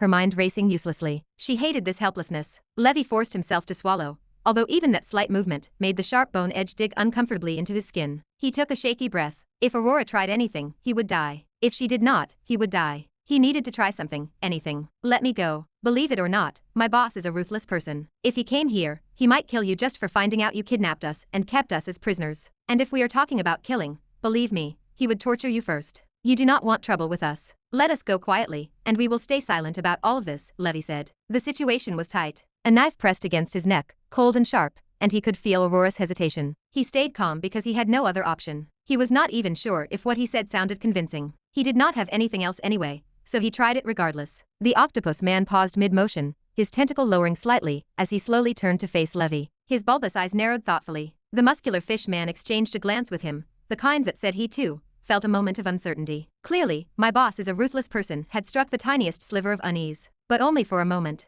"A boss," the octopus man echoed, before letting out a wet, bubbling chuckle. "I do not care who the BP is." His tentacles writhed, amusement returning. "And if he cared for you both, would he not have come in the last few days? Yet here you are, rotting, starving, abandoned." He leaned closer, his huge face inches from Levi's. "And even if he came here, what is he going to do? No one leaves this place alive. No one walks into the drowned exchange and walks back out." The muscular man smirked, emboldened by his boss's words. He pressed the knife even closer to Levi's throat, just enough to draw a faint line of blood. "So, should I kill these two kids, boss?" he asked in a low, eager tone, waiting only for permission. "Hey, no, wait," Aurora's voice cracked out. Panic was sharp in her tone as she threw her hand out instinctively. She did not even know what to say, but she knew she could not let them kill Levi. Hey, she literally made her first boyfriend just now. She could not let him die like nothing, right? Neither man even glanced her way. The octopus man waved a tentacle dismissively. Not this early. We have not had entertainment in days. It has been so boring, do not you think?" His grin stretched unnaturally wide. "Let us have some fun first." His large form drifted closer to Levi again. A thick tentacle hooked upward beneath Levi's chin, forcing his face upward in a humiliating display. Levi instinctively tried to pull back, but the knife instantly pressed deeper. He froze. His heartbeat hammered so loudly he felt it echo in his ears. His body trembled, not from the knife, but from days of starvation. Even staying conscious was a struggle. He briefly considered using his illusion ability for a desperate escape, but the moment he looked at these men, he knew it would not work. Slave traders, killers, monsters with hardened minds, strong wills, and no fear. His illusions might not even faze them, and trying could make things worse. No, he could not risk it. He needed another way out. "Tell me," the octopus man said suddenly. His voice dripped with false casualness. "Do you know how to dance, woman?" "Ha," Aurora blinked. Confusion overwhelmed her anger for a moment. "As long as your feet keep moving," he said. His tone turned cold and gleefully cruel. "He lives." One tentacle slid slowly, deliberately, along the back of the bone knife pressed against Levi's neck, just enough to show how casually he could push it in. Aurora's throat tightened. You stop dancing. The tentacle tapped the knife lightly, and he stops breathing. Aurora's lips parted, but no words came out. She glanced at Levi. His weak, terrified eyes locked onto hers. His chest rose and fell in shallow, strained breaths. The tiny cut at his neck gleamed faintly with blood. She did not know what to do. Honestly, she could only silently stare at Levi. Chapter 299. Aurora did not know what to do, honestly. She could only silently stare at Levi, who honestly did not even know what to do. Levi simply stood there, or rather, was held there in the position he was in. All he could do was stare at the ground for a moment, because looking directly at Aurora, all that blade pressed into his neck made everything inside him feel bad. He wanted to say something, anything, to tell her not to do it, to run away, to save herself, or something else, but his mouth refused to form the words. He was, well, scared. He took a slow, shaky breath and turned his gaze away from her on purpose. Because if he looked at her right now, she might think he wanted her to dance, that he needed her to humiliate herself to save him. And he did not want that. He did not want her to sacrifice something just because of him. It made him feel small, pathetic, even ashamed. She was immortal. She could run. She might even have a chance to hide or survive in this place long enough for help to arrive. But she stopped. She stopped everything because of him. And that knowledge made something heavy settle painfully in his chest. Aurora watched him turn his face away, and her stomach twisted. Seeing him refuse to look at her, she understood somewhat what he might be thinking. But knowing did not help. She took in a breath, shaky and uneven, her eyes flicking down toward her own feet, as if the simple idea of dancing was somehow more terrifying than the monster-like men in front of them. Dancing. She did not even know how to dance. Not even a little. And even imagining being forced to dance in front of dozens of staring strangers made her skin crawl with embarrassment. It was humiliating, ridiculous, degrading, and yet when her gaze drifted back to Levi, when she saw that blade, saw the tiny line of blood beginning to form, her heart felt weird. They just became boyfriend and girlfriend today. And already, she was standing at the edge of something she did not know how to escape. Yes, she could run. Yes, she was immortal. Yes, these men could not kill her, at least not permanently. But even so, she did not want to leave. She did not want Levi to die. And she did not want to live with the guilt of abandoning him. Well, she was serious about the relationship even if it had only been minutes ago. But she also was not stupid. She knew these people would never keep their word in the end. Maybe they would let him live for a few minutes.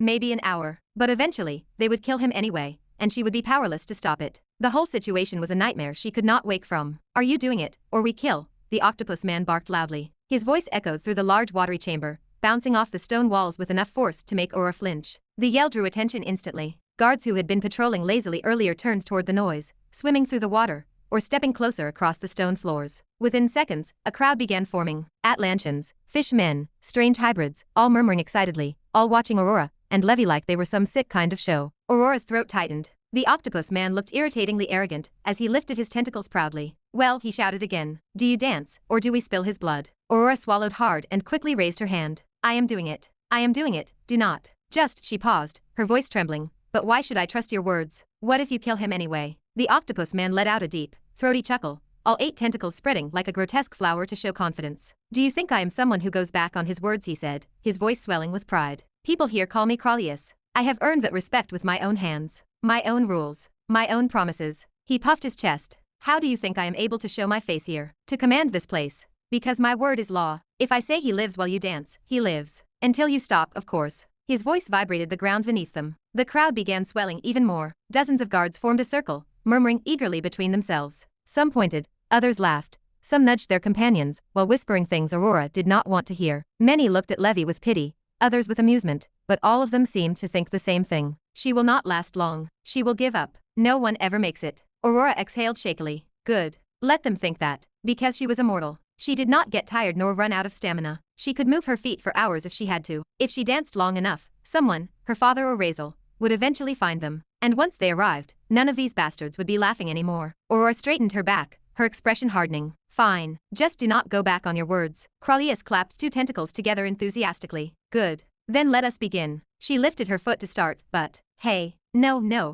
Kralius snapped, waving his tentacles dramatically. Not like that. Remove your shoes. Aurora froze. What? No cheating, Kralius said smugly. Feel the floor directly. Take your shoes off. And no swimming, no lifting yourself with water currents. Your feet stay on the ground at all times. If they leave the floor, he dies. Whatever. Aurora clicked her tongue but crouched down, untying her shoes with stiff fingers. She placed them aside and stood barefoot on the damp blue stone floor. A shiver ran through her instantly. The stone was freezing, almost biting, like it wanted to swallow the heat from her immortal body. She lifted her head. Kralius watched her closely. Go on, he said, smiling broadly, all tentacles curling inward like claws preparing to applaud the suffering about to come. You do not have to do it, you know, Levi finally whispered, barely audible, his voice trembling with a heaviness that weighed down even his breath. Watching Aurora step forward, about to humiliate herself in front of all these monsters, just to keep him alive, it squeezed his chest painfully. He had no words for the emotion ripping through him: shame, guilt, helplessness, maybe all of it at once. It felt suffocating. "Shut up," Aurora muttered sharply, not even glancing his way. She shook her head, brushing off his plea as if refusing to hear it a second time. Before he could say another word, her hand lifted slowly, hesitantly, then she began to move her feet. It was not dancing. Not really. Not even close. Her steps were clumsy, random movements she scraped together from vague memories, village celebrations, festivals she had walked past as a child in the Empire here and there. Aurora tried to imitate something, well, anything that counted as dancing. Her foot would slide awkwardly, then she would step too hard, then sway with second-hand certainty. It looked ridiculous, embarrassing, childish even, but she did not stop. Around them, scattered clusters of Atlanteans began to laugh, pointing and whispering as she stumbled through step after step, their mocking faces reflected in the glassy water that surrounded the stone platform. Her cheeks burned, but she never paused, not even once. Levi watched in silence, fists curling tighter and tighter until his nails cut into his palms. Every shaky movement of hers, every wobble, every humiliating turn, it all stabbed at him. He could not look away. His heart twisted at the sight. Someone dancing to save his life. It felt wrong, unbearable, and he did not know if he deserved it. Would he have danced to save her if the roles were reversed? The question sank deep into him, and he hated himself for not knowing the answer. Aurora was doing this for him, a boy she barely knew for a month. Someone she had officially become girlfriend to only minutes ago. She had no reason to go this far, but she still did. Minutes passed, then more. 10 minutes turned to 20, 20 into 40, then an hour, then 2. Aurora's feet did not falter, her breathing did not quicken, nor was her stamina fading away. Immortality had its perks. She did not get tired, did not lose energy, did not weaken. Her feet continued to tap, slide, shuffle, step. It was not graceful, but it was steady. Her eyes never left Levi's face, not the jeering crowd, not the guards, only him. Even the Atlanteans began to falter in their confidence. Their smirks dimmed. Their whispers grew quieter. Is she still going? She has not slowed at all. That is crazy. But Crolius, the octopus-like leader, did not cheer. His irritation grew with every new second. His tentacles twitched, curling and uncurling in annoyance. This was not fun anymore. He did not care about these two weak creatures. He wanted entertainment, not a marathon. But he could not kill them. Not yet. Not after his loud, arrogant promise. If he broke his word now, every slave and guard here would see it. His authority would shatter. His precious ego would not survive the damage. So instead,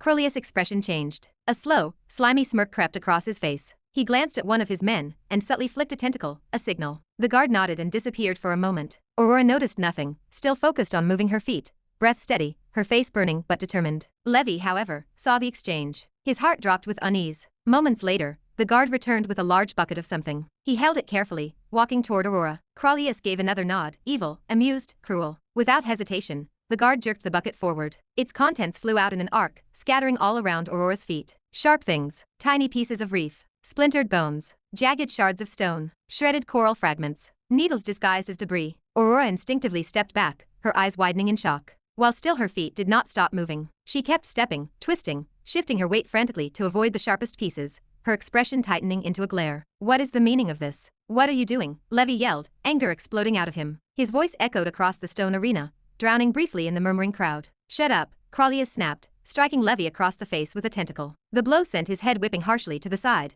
a red sting burning across his cheek. Levi gritted his teeth, tasting metallic bitterness. And you, Crolius pointed a tentacle toward Aurora, do not you dare move from that spot. You dance here. I never said you could take a step back. Aurora's eyes blazed with fury. This was not part of the deal. She shouted loudly so the entire crowd could hear her. Are you cheating now? Is that not embarrassing? What about your words? Your honor as Crolius. Her voice carried sharply. Many in the crowd gasped. Others exchanged glances. Several whispered that she had a point. Is Crolius breaking rules? But Crolius did not care. Do not teach me what to do, Crolius hissed, the edges of his beak-like mouth curling into a cruel smirk. My words were simple, your feet do not stop. That is all. I never said how the ground must be. Never said what you dance on. Never said I would not make it interesting. His voice slithered through the water, slimy and thick with mock amusement. And do not try to act clever with me, girl, he continued. I will not care. If you do not want to dance, do not. I am perfectly fine with that. One tentacle suddenly coiled around Levi's jaw, jerking his face upward and forcing him to look directly at Aurora. But this lover of yours,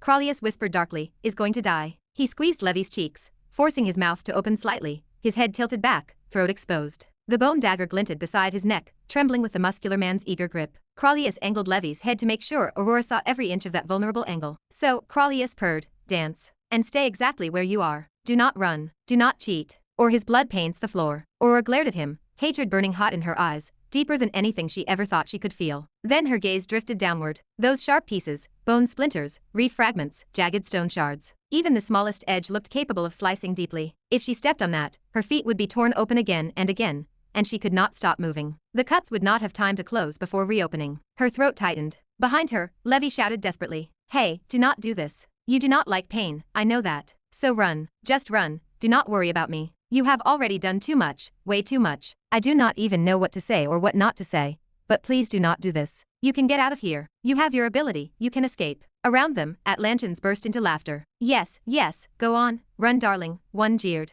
"It is just your little boy toy being sacrificed. Nothing big," another mocked. "Save yourself." Crolius watched the mocking spread and smiled coldly. Perfect. Humiliation was working. Most girls broke here, others fled. It was all predictable. But Aurora stopped dancing for only half a second. She stared at Levi. Their eyes met, hers trembling, his terrified. Then she gulped. And a spark of stubbornness, quiet but fierce, flashed across her face. "What?" she said, raising her chin. "Do you think I am scared of pain? Who told you that?" Levi froze. Before he could speak, Aurora lifted her foot and stepped onto the shards. Ah! The scream ripped out of her instantly, sharp and involuntary. The moment her bare skin touched the debris, several pieces stabbed into her deep, merciless cuts that split open the underside of her foot. Blood welled up instantly, crimson mixing with the blue-tinted stone floor. Her leg trembled violently, nearly giving out. She staggered but caught herself. Then, without hesitation, she lifted her other foot and stepped on the shards again. Arg! The second scream was louder, more guttural. Both feet now throbbed with fresh wounds, small bones lodged inside, jagged coral scraping raw flesh every time she shifted. But she did not stop. Her feet kept moving, awkward,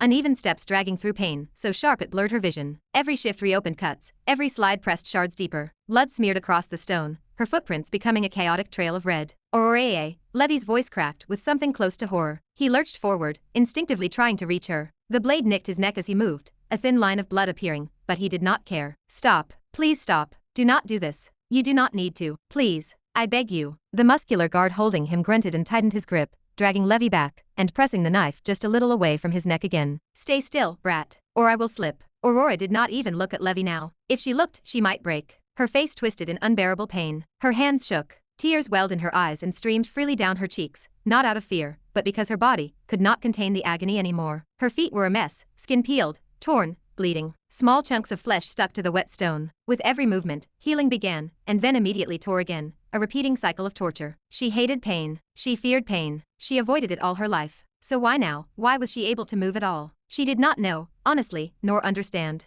Maybe it was Levi. Maybe it was fear of losing him. Maybe it was the promise they had made a few minutes earlier. Maybe, just maybe, she finally found someone worth hurting for. Her whole body trembled violently as she forced another step. Then another. Then another. "Please do not. Why are you even doing so much for me?" Levi's voice tore out of him like a wounded breath. His throat was raw, his lungs felt like they were burning, but he still screamed, "I do not. Just go, you beeping idiot. I do not even love you. I do not. So beeping go. No need for this. Just go." His voice echoed through the watery chamber, trembling with desperation, helplessness, and a pain so deep it seemed to shake his very bones. Levi struggled wildly against the muscular Atlantean restraining him. Every movement shot agony through his already weak body, but he did not care. He fought like a drowning man trying to claw his way back to the surface. His eyes, almost exhausted, yet burning with anguish, never left Aurora. Her tear-streaked face, her trembling legs, her bleeding, shredded feet, her stubborn, painful determination that made no sense to him, yet broke him entirely. He was not crying, but it felt like his soul was. The muscular Atlantean holding him only smirked,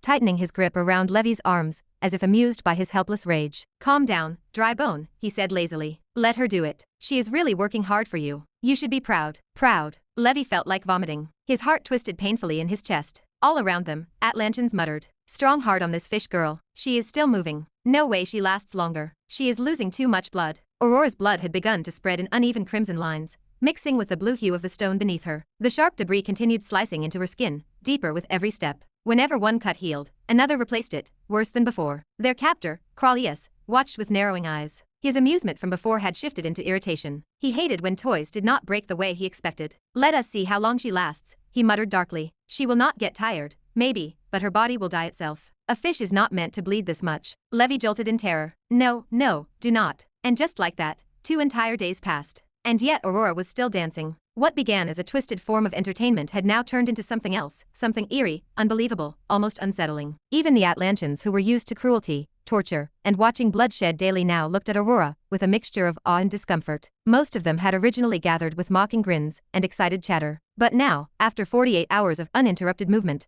their faces had changed. The laughter had died. The chatter had quieted. The mockery evaporated. All that remained was a stunned, heavy silence. Some sat cross-legged on crates or rocks, eyes fixed. Some leaned against cages, arms crossed, yet their gazes never wavered. Some who had previously gone out for hunts had returned only to freeze mid-step upon seeing the scene, and stayed there, unable to look away. The crowd had doubled, even tripled. Hundreds of Atlanteans, even more monster beasts in cages were watching, and scattered guards patrolling the area had given up patrolling entirely. Aurora continued dancing atop a small hill of razor-sharp debris, broken reef, shattered bones, jagged stones all piled under her feet. And with each movement, with each shift of her weight, something tore, something bled, something reopened. The stone beneath her was no longer blue. It was a glistening red sheet of blood. Her blood. Faint streams dripped from the edges of the hill, forming thin rivulets beneath her, spreading out like red seaweed into the water-soaked ground. One Atlantean muttered under his breath, voice low with shock. "She is a monster." The word was not said disrespectfully. It was filled with something close to genuine admiration,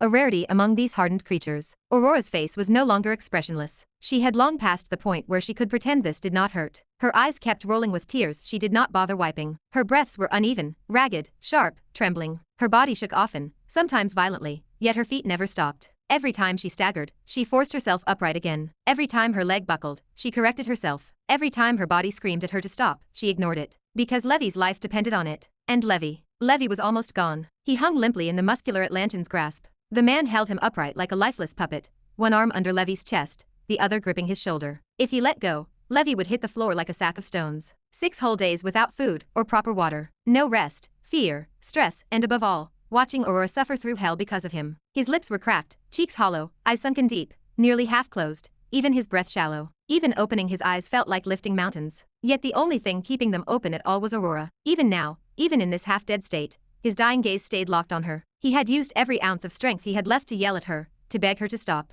He had screamed, shouted, pleaded until his voice tore itself apart. His throat no longer produced a single word. But she never listened. She kept dancing for him, and that broke him in ways he never knew he could break. He hated himself for it. He hated himself more with each second. Hatred so deep it squeezed his lungs. Hatred so sharp it made his vision flicker. Hatred so heavy he felt as if it was crushing his ribs. Because of him. Because of him. Aurora, the girl terrified of pain, the girl who was so scared about pain now. Doing this, she was drowning in agony. Her feet were shredded, legs trembled uncontrollably, her tears spilled endlessly. Her breath hitched with every shift. And yet she continued, because if she stopped, the knife would end him. And Levy could not do anything. Not a single thing. No strength. No weapon. No way to break free. No way to stop her pain. He could only watch. He could only hate himself. The guilt inside him swelled so violently he felt sick. Because of me she is suffering like this. Because of me she is bleeding, crying, hurting, because of me. Thoughts repeated over and over, each repetition twisting deeper into him. He was not strong enough to save her. He was not strong enough to protect her. He was not even strong enough to move. He could not even fall to his knees because the guard held him up like a rag doll. He was useless. He was helpless. He was dying. Aurora's face blurred before his eyes, but he forced himself to keep looking. If he closed his eyes now, he might never open them again. His body trembled, but suddenly, crack, a faint, hairline sound slipped through his chest, subtle yet wrong enough to still his breath. Thump, thump, thump. His heartbeat surged, growing rapid and unsteady, as though it sensed a fracture forming deep within. Another crack, then another, sharper, quicker, each one striking like a whispered warning. His vision trembled at the edges. And then it came, a single, catastrophic boom from somewhere inside him. Chapter 300. Crack. A faint, but unmistakable sound echoed from deep inside Levy's chest. It was so quiet at first that it seemed like the ghost of a noise, yet it was sharp enough to slice through the suffocating exhaustion clouding his mind. Another crack followed, then another. It felt as if something ancient, something tightly bound for generations, was beginning to split open inside him. Inside his chest, around his weakened heart, tiny circular seals light green in color, almost translucent, had long sat dormant since the day he first acquired them. They circled his heart like chained rings, each one holding a piece of his bloodline's curse locked in place. Now, those seals trembled.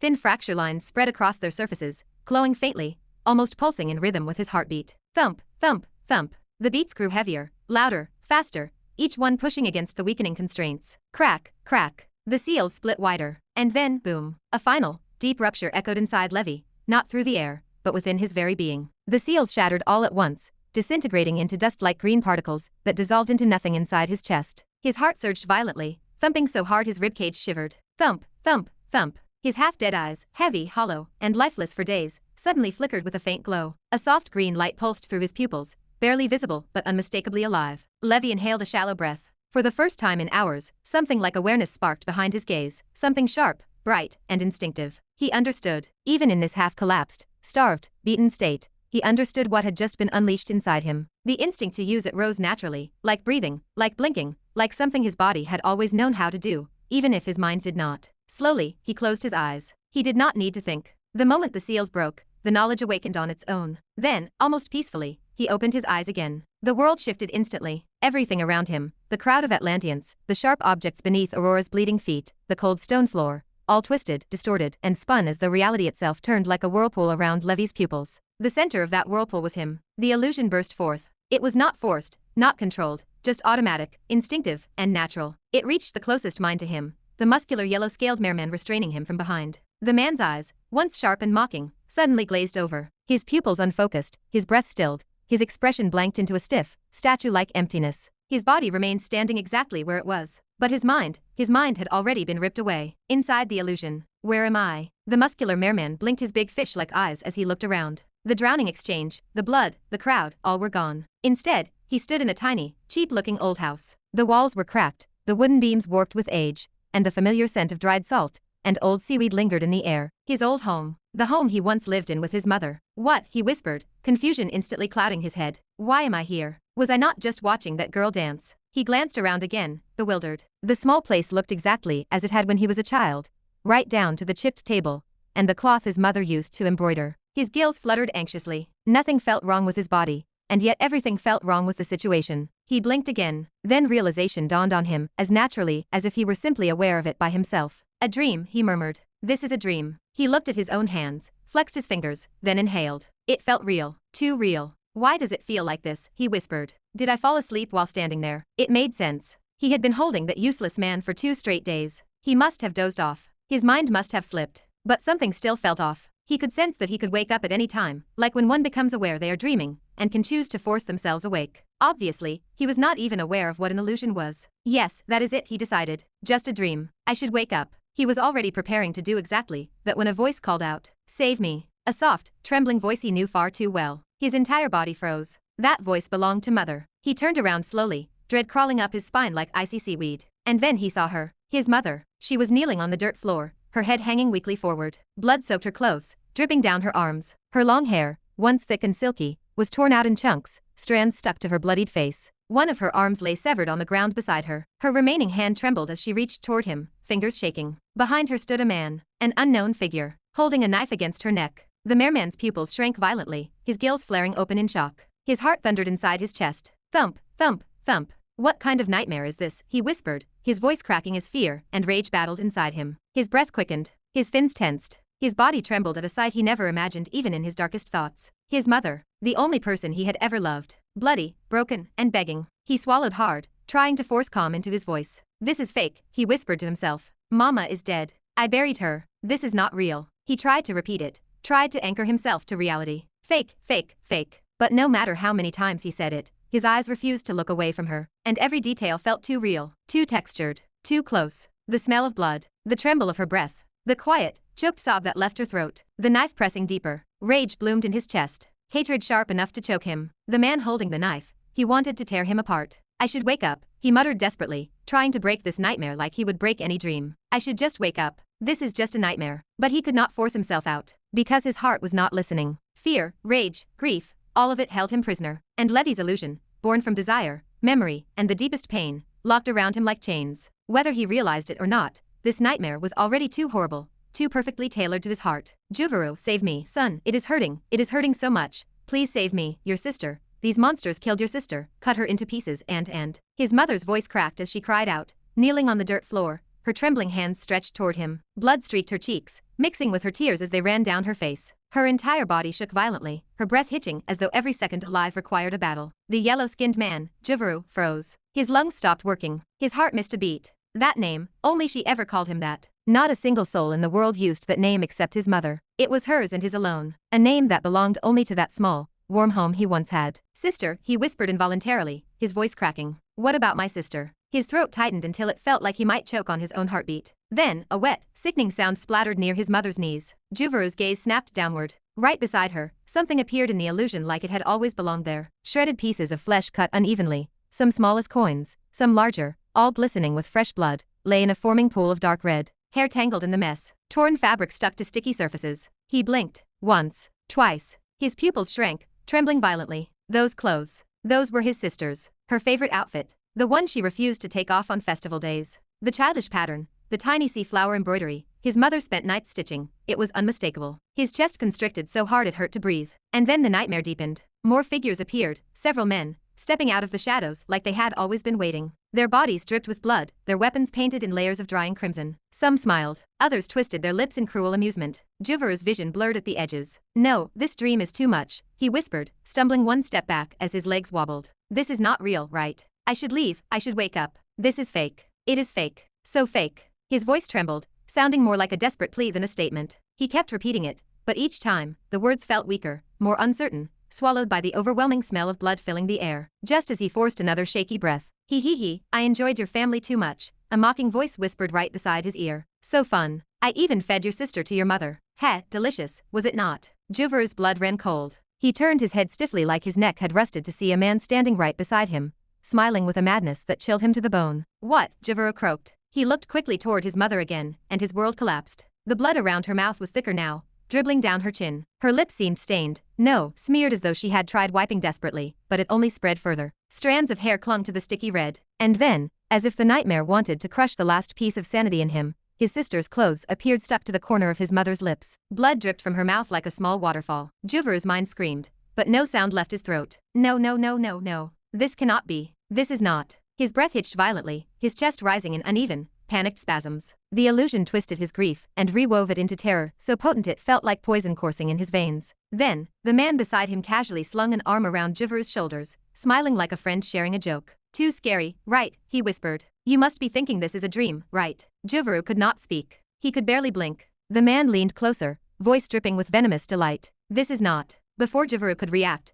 the man flicked a dagger and dragged it across Juvaru's cheek in a shallow but sharp slice. A hot line of pain tore through his skin. Juvaru flinched, inhaling sharply as his hand flew to his face. His fingertips touched warm liquid. When he pulled them away, red stained his fingers. He felt it. He felt the sting. This cannot be true, Juvaru whispered, shaking his head violently. It is a dream, a nightmare. I can leave anytime. Please let this be a dream. Panic swelled inside him, suffocating him from all sides. The room grew smaller, darker, oppressive. The smell of blood grew overwhelming, seeping into his senses like a toxin. But the pain on his face, the stinging, sharp, burning sensation, refused to fade. He staggered backward, eyes shaking like a trapped animal's. This was not just a nightmare anymore. It was erasing the line between illusion and reality inch by inch. He tried to force himself awake, tried to will himself out of the moment, but his thoughts scattered like broken glass, slipping from his grasp. This pain, if it is a dream, why does it hurt? Why does it hurt this much? He was still reeling when, a quick, brutal sound echoed. Juvaru's eyes jerked toward his mother. Her head was no longer attached to her body. It rolled slowly across the floor,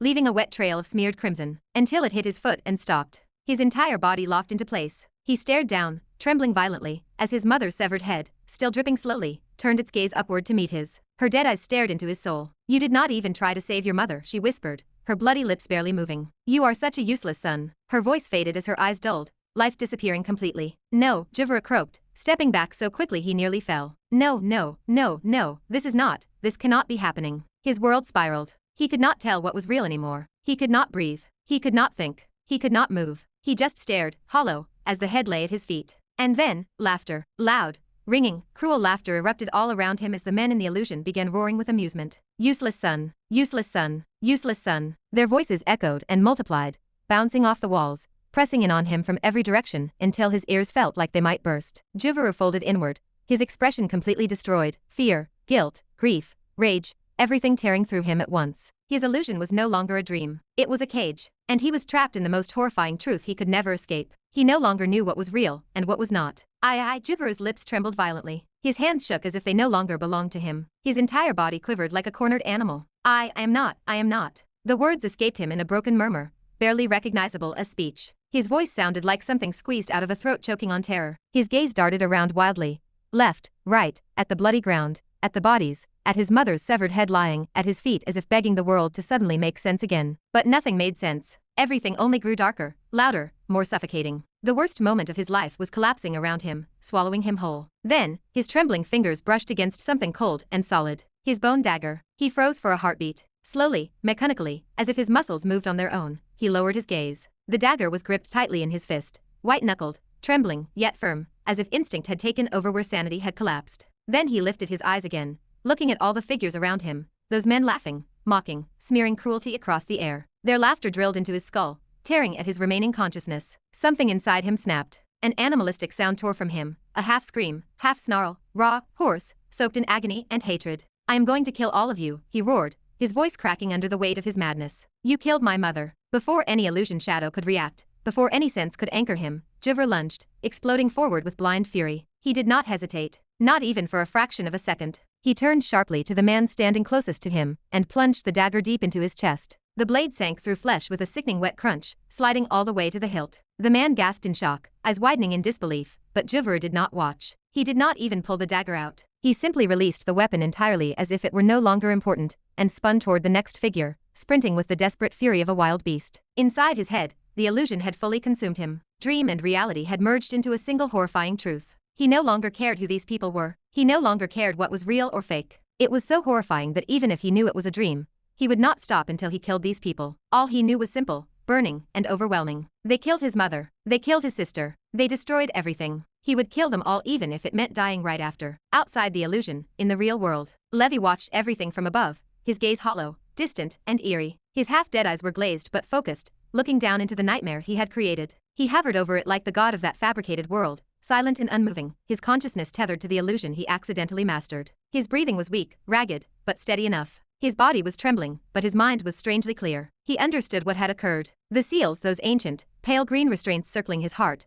had cracked, splintered, and shattered moments earlier. And with their destruction, his ancestral ability, the heart illusion, had awakened. He had not planned this. He had not consciously chosen the scene. He had not even had the strength to think anything complex. But the ability had responded to his command anyway. All he had done was whisper in his mind one simple intention. Show him what he loves the most. Show him what he fears the most. Combine them. Just break him. And the heart illusion obeyed. Unlike ordinary illusions, where one must imagine and form every detail manually, Levi's boon did it instinctively, automatically, and perfectly. It reached into Jivru's deepest emotional core, pulled out his strongest love, his strongest terror, and fused them into a single nightmare so real that even knowing it might be false was not enough to escape. Levi had only watched. He had not directed the scenes. He had not crafted every detail. He did not have the strength to. He had simply allowed the ability to run freely, and it built the nightmare itself, flawless, immersive, and devastating. This was what the heart illusion was. If the target's emotions were strong, the illusion would become inescapable. And Jivru's emotions were overflowing. In the real world, only an instant had passed. Not even a full breath of time. Yet the effects were devastating. Suddenly, the yellow-skinned guard's eyes rolled and turned vacant, blank as a corpse. His grip on Levi vanished completely. And then, without warning, he cried out, tears gushing from his eyes as he dropped Levi entirely. Before anyone could process what was happening, he grabbed his dagger and drove it with full force into the chest of the octopus man standing beside him. Greah! The blade pierced deep. Octopus man Crolius gasped, staggering backward with sheer disbelief carved across his face. What the beep? He shouted, choking as he tried to comprehend the sudden betrayal. Why you? But Jivru did not hear. He was trapped in his illusion, his nightmare, and to him, every Atlantean present was a murder of his family. He let out another agonized scream and launched himself toward the others, slamming, punching, clawing, trying desperately to kill anyone he could reach. Chaos erupted instantly. What is he doing? Kill him. Kill him now. He is gone mad. Crolius, clutching the deep stab wound in his chest, roared through gritted teeth. Kill him. He tried to kill me. End him. Dozens of Atlantean guards rushed forward, weapons drawn, surrounding Jivru, who fought back with hysterical strength, crying and screaming like a man whose world had shattered. And in that chaos, Levi was free, no longer held by the guard. His frail body staggered forward, barely able to stand. He stumbled, almost collapsing immediately, but somehow he found the strength to stay upright. His hollow, half-dead eyes lifted. He saw Aurora still dancing, feet covered in shredded flesh and blood, tears streaking down her cheeks. Her expression stunned as she watched the sudden internal war erupt among the Atlanteans. For a moment, their eyes met. Aurora froze, shock flickering across her face. And Levi, who had not eaten for 6 days, who could barely stand, whose body was failing, ran. He ran toward her. Every step trembled. Every breath shook. His legs nearly collapsed under him with each movement. But he ran anyway, straight toward the girl who had been dancing through agony for him. For Levi, he did not know why his body could move. He did not know where this strength came from. He did not know if he was about to die in the next heartbeat. He only knew one thing. He had to reach her. Aurora's eyes widened the moment she saw him. Levi, weak, hollow-eyed, barely able to stand, looking like a skeleton held up only by stubbornness and something desperate inside him, was suddenly running toward her. Not stumbling, not dragging himself, running. His bare feet slammed down onto the mound of sharp debris she had been dancing on, the same jagged shards that had shredded her feet again and again for 2 days straight. They cut straight into his skin instantly, deep, brutal slices, but he did not even flinch. It was as if his nerves no longer worked, or as if the pain simply meant nothing to him anymore. Aurora's heart clenched painfully at the sight. He did not stop or hesitate. He did not slow. He just ran, straight toward her, and before she could even react, he leaped at her. His thin arms opened wide, trembling, yet determined. She instinctively reached out to catch him, eyes widening with shock. His weight, little as it was now, hit her full force, making her stumble backward. MMHM, she gasped. The sharp debris beneath her feet shifted, and together they fell, tumbling off the bloody mound and crashing onto the cold stone ground. The impact was hard. Pain shot through her back, but she did not even care. Her arms were wrapped around Levi, holding him instinctively, as if afraid he would vanish if she let go. For one heartbeat, everything felt still. His face was pressed against her shoulder. Her arms held him tightly. His shallow breaths trembled against her skin. Then Aurora snapped back to reality. Hey, we are saved. Let us run away, she exclaimed breathlessly, grabbing his arm with trembling urgency. She pushed herself up despite the lingering sting in her healing feet. Come on, get up, we need to move. Her feet had nearly finished regenerating. The glass-like shards of debris were being pushed out by her immortal flesh, sealing the wounds from inside out. But blood still coated her ankles and calves, staining her a frightening red. Levi, however, was not looking at escaping. His dazed, sunken eyes locked onto her face, and suddenly, he reached out with a trembling hand and touched her cheek. His fingers shook violently, barely able to hold steady, but they cupped her face with a gentleness contrasting the chaos around them. His voice cracked, weak, barely a whisper. Never do that again, he breathed. I told you not to. Why did you? Why? He repeated the word why like it was tearing him apart. Aurora froze. Her heart gave a small, painful twist. She had never seen anyone look like this, broken, terrified, and relieved all at once. Are you worried for me? She whispered softly, almost tenderly. Her expression softened in spite of everything. She placed her hand atop his, gently holding it against her cheek, as she smiled faintly, trying to calm him. But before she could say anything more, a loud, cold voice cut through the moment. Your feet stopped. To be continued. Hope you liked today's video. Join the community by subscribing and dropping a like. I'll be back with another update as soon as possible. See you then.